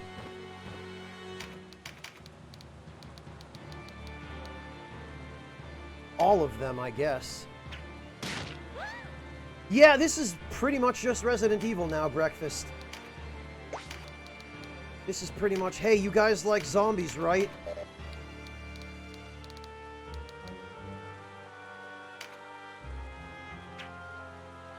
Oh, well, I don't know what I was expecting, but...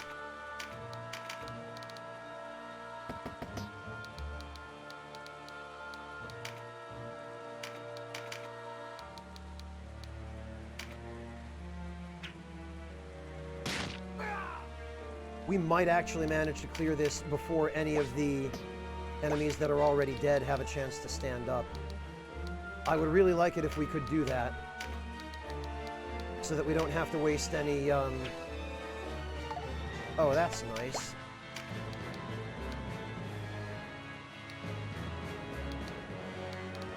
That we don't have to waste any exorcism scrolls. What? Come on.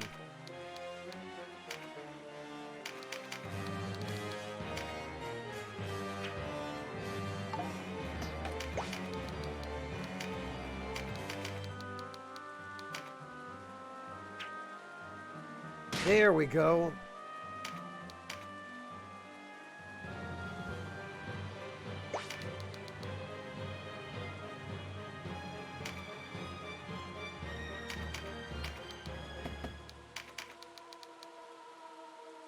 Oh, that would finish him, but I've got a bow equipped on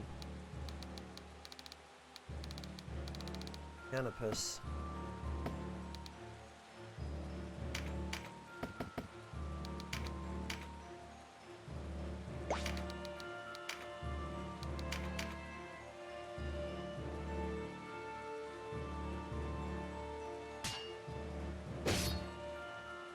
Oh, and his damage is going to be crap.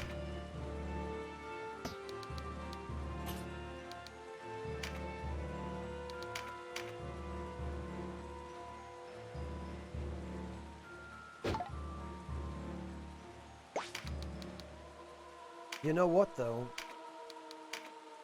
Oh, damn it, I don't even have enough MP for heal?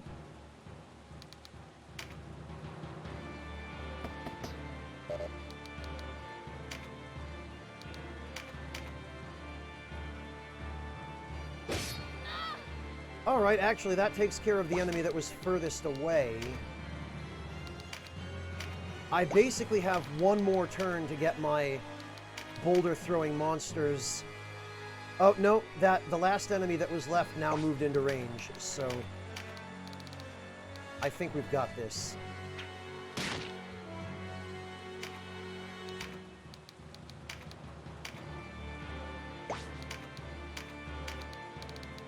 After that, it's only the guy that's right in front of us.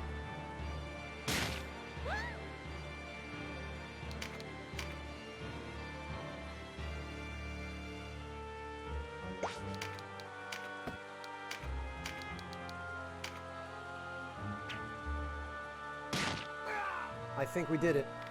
What has befallen Gildas?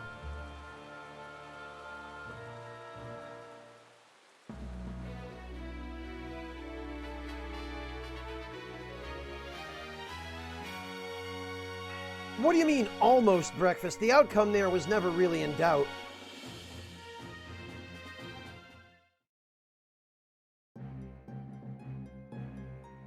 Thank you for your aid, Knight. I am Alias. And this is my brother. Forgive his silence. He has not given much to conversing. No, I would thank you myself. Wow, look at this Dracula-looking dude over here.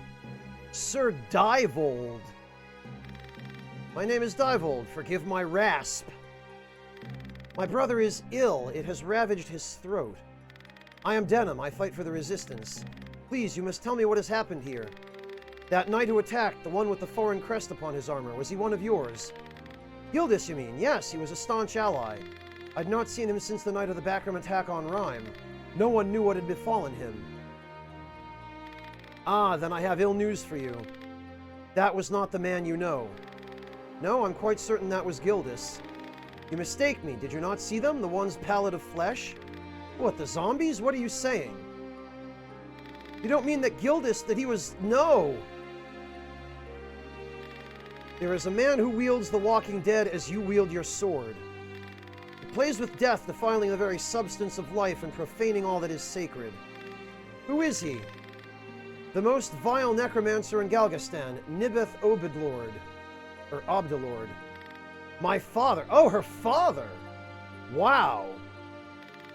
I am alias Obdalord, the Necromancer's daughter, though it gives me no pride to say it. Nibbeth, what foul turn is this? Please, you must let us join your resistance. We would aid you in defeating the Necromancer. You'd fight your own father, for true? Yes, my brother. Your eyes will tell you what my tongue cannot. Ah! Aha! What are you? Do you even live? Huh! A riddle, to be sure, to which not even I know an answer. My bones are knit with magics, not sinew. What's more, though my head is mine, my body is another's. What? My brother was executed by Balbados when the warring began, as an example to others who would defy the Hierophant. But my father Nibbeth used a soul-fetching spell to call him back from the shores of death.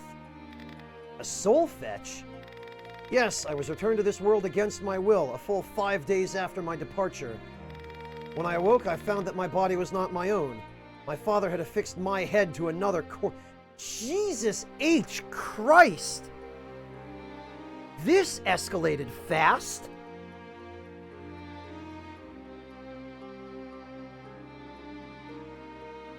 Yeah, Yoda, that's something that only quack doctors have talked about doing.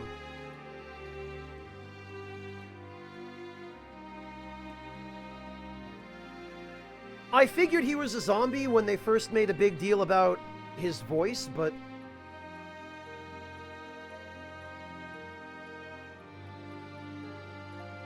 Rubbish Binge, I think this guy especially needs some Jesus.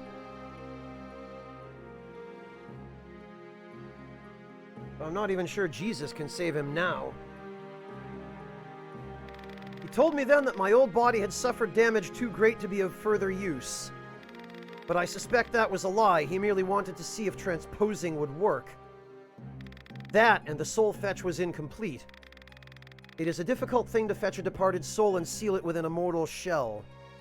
Though my father's magic did bind me to this body, I know not how long it will endure. What happens when the spell wears off? Death, again. I'm sorry.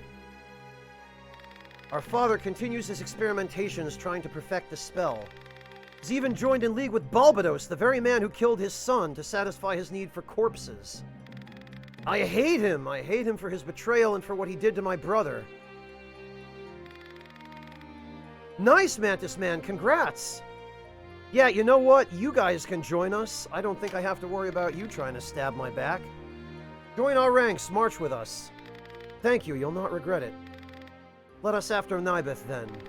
I've seen enough of his dark work here. I do not care to see more. I've heard that our father has crossed the straits to the Isle of Banamuba? God, these fake Bulgarian names. Then we must make haste.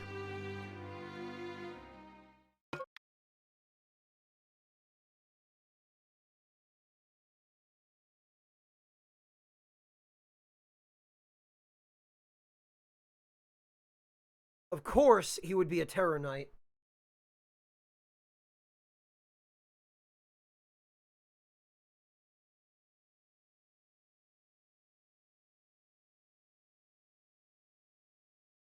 Maybe, Empress, or maybe he just falls over dead. They weren't that specific. Alright, well, we'll have him.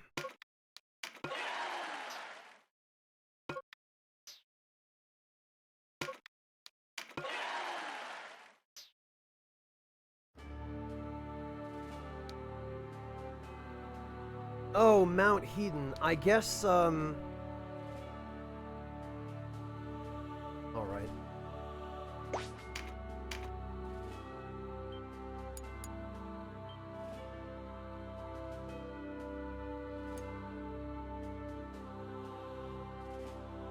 Which is strange, Adam, because you'd think that he would join your party with optimal stats for the job he started with. Mantis Man, there is a way we can find that out. If I check him out on the party menu and he has the zombie flag. Oh, no, he is not zombified, so he doesn't... But it wouldn't make sense for them to give him to you as a zombie Mantis Man, because if they did, he would be unable to level up. Zombie characters in this game cannot gain experience or skill points, which is the trade-off for them basically being unkillable.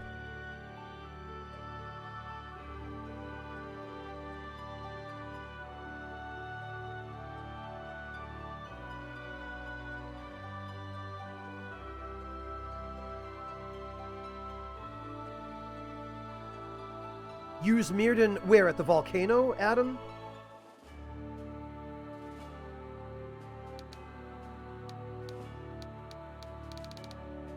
Mirrodin is level 2, so I think I'm going to hold off on that.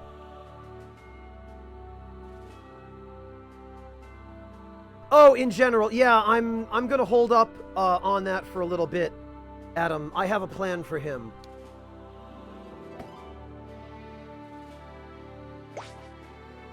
White Knight with two-handed swords. Well, that's excellent, Dr. Kane, because two-handed swords happen to be my favorite weapon type.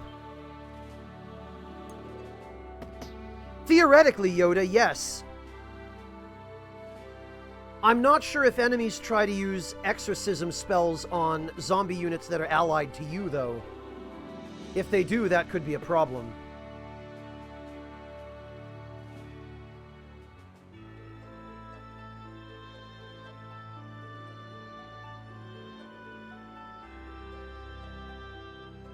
But I have a feeling they probably don't. I would be very surprised to find out that specific scripting like that existed.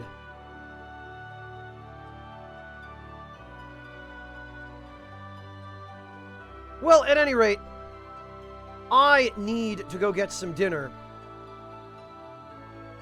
So what we're going to do now is we are going to go raid a friend of mine. Someone I think you guys are really going to like.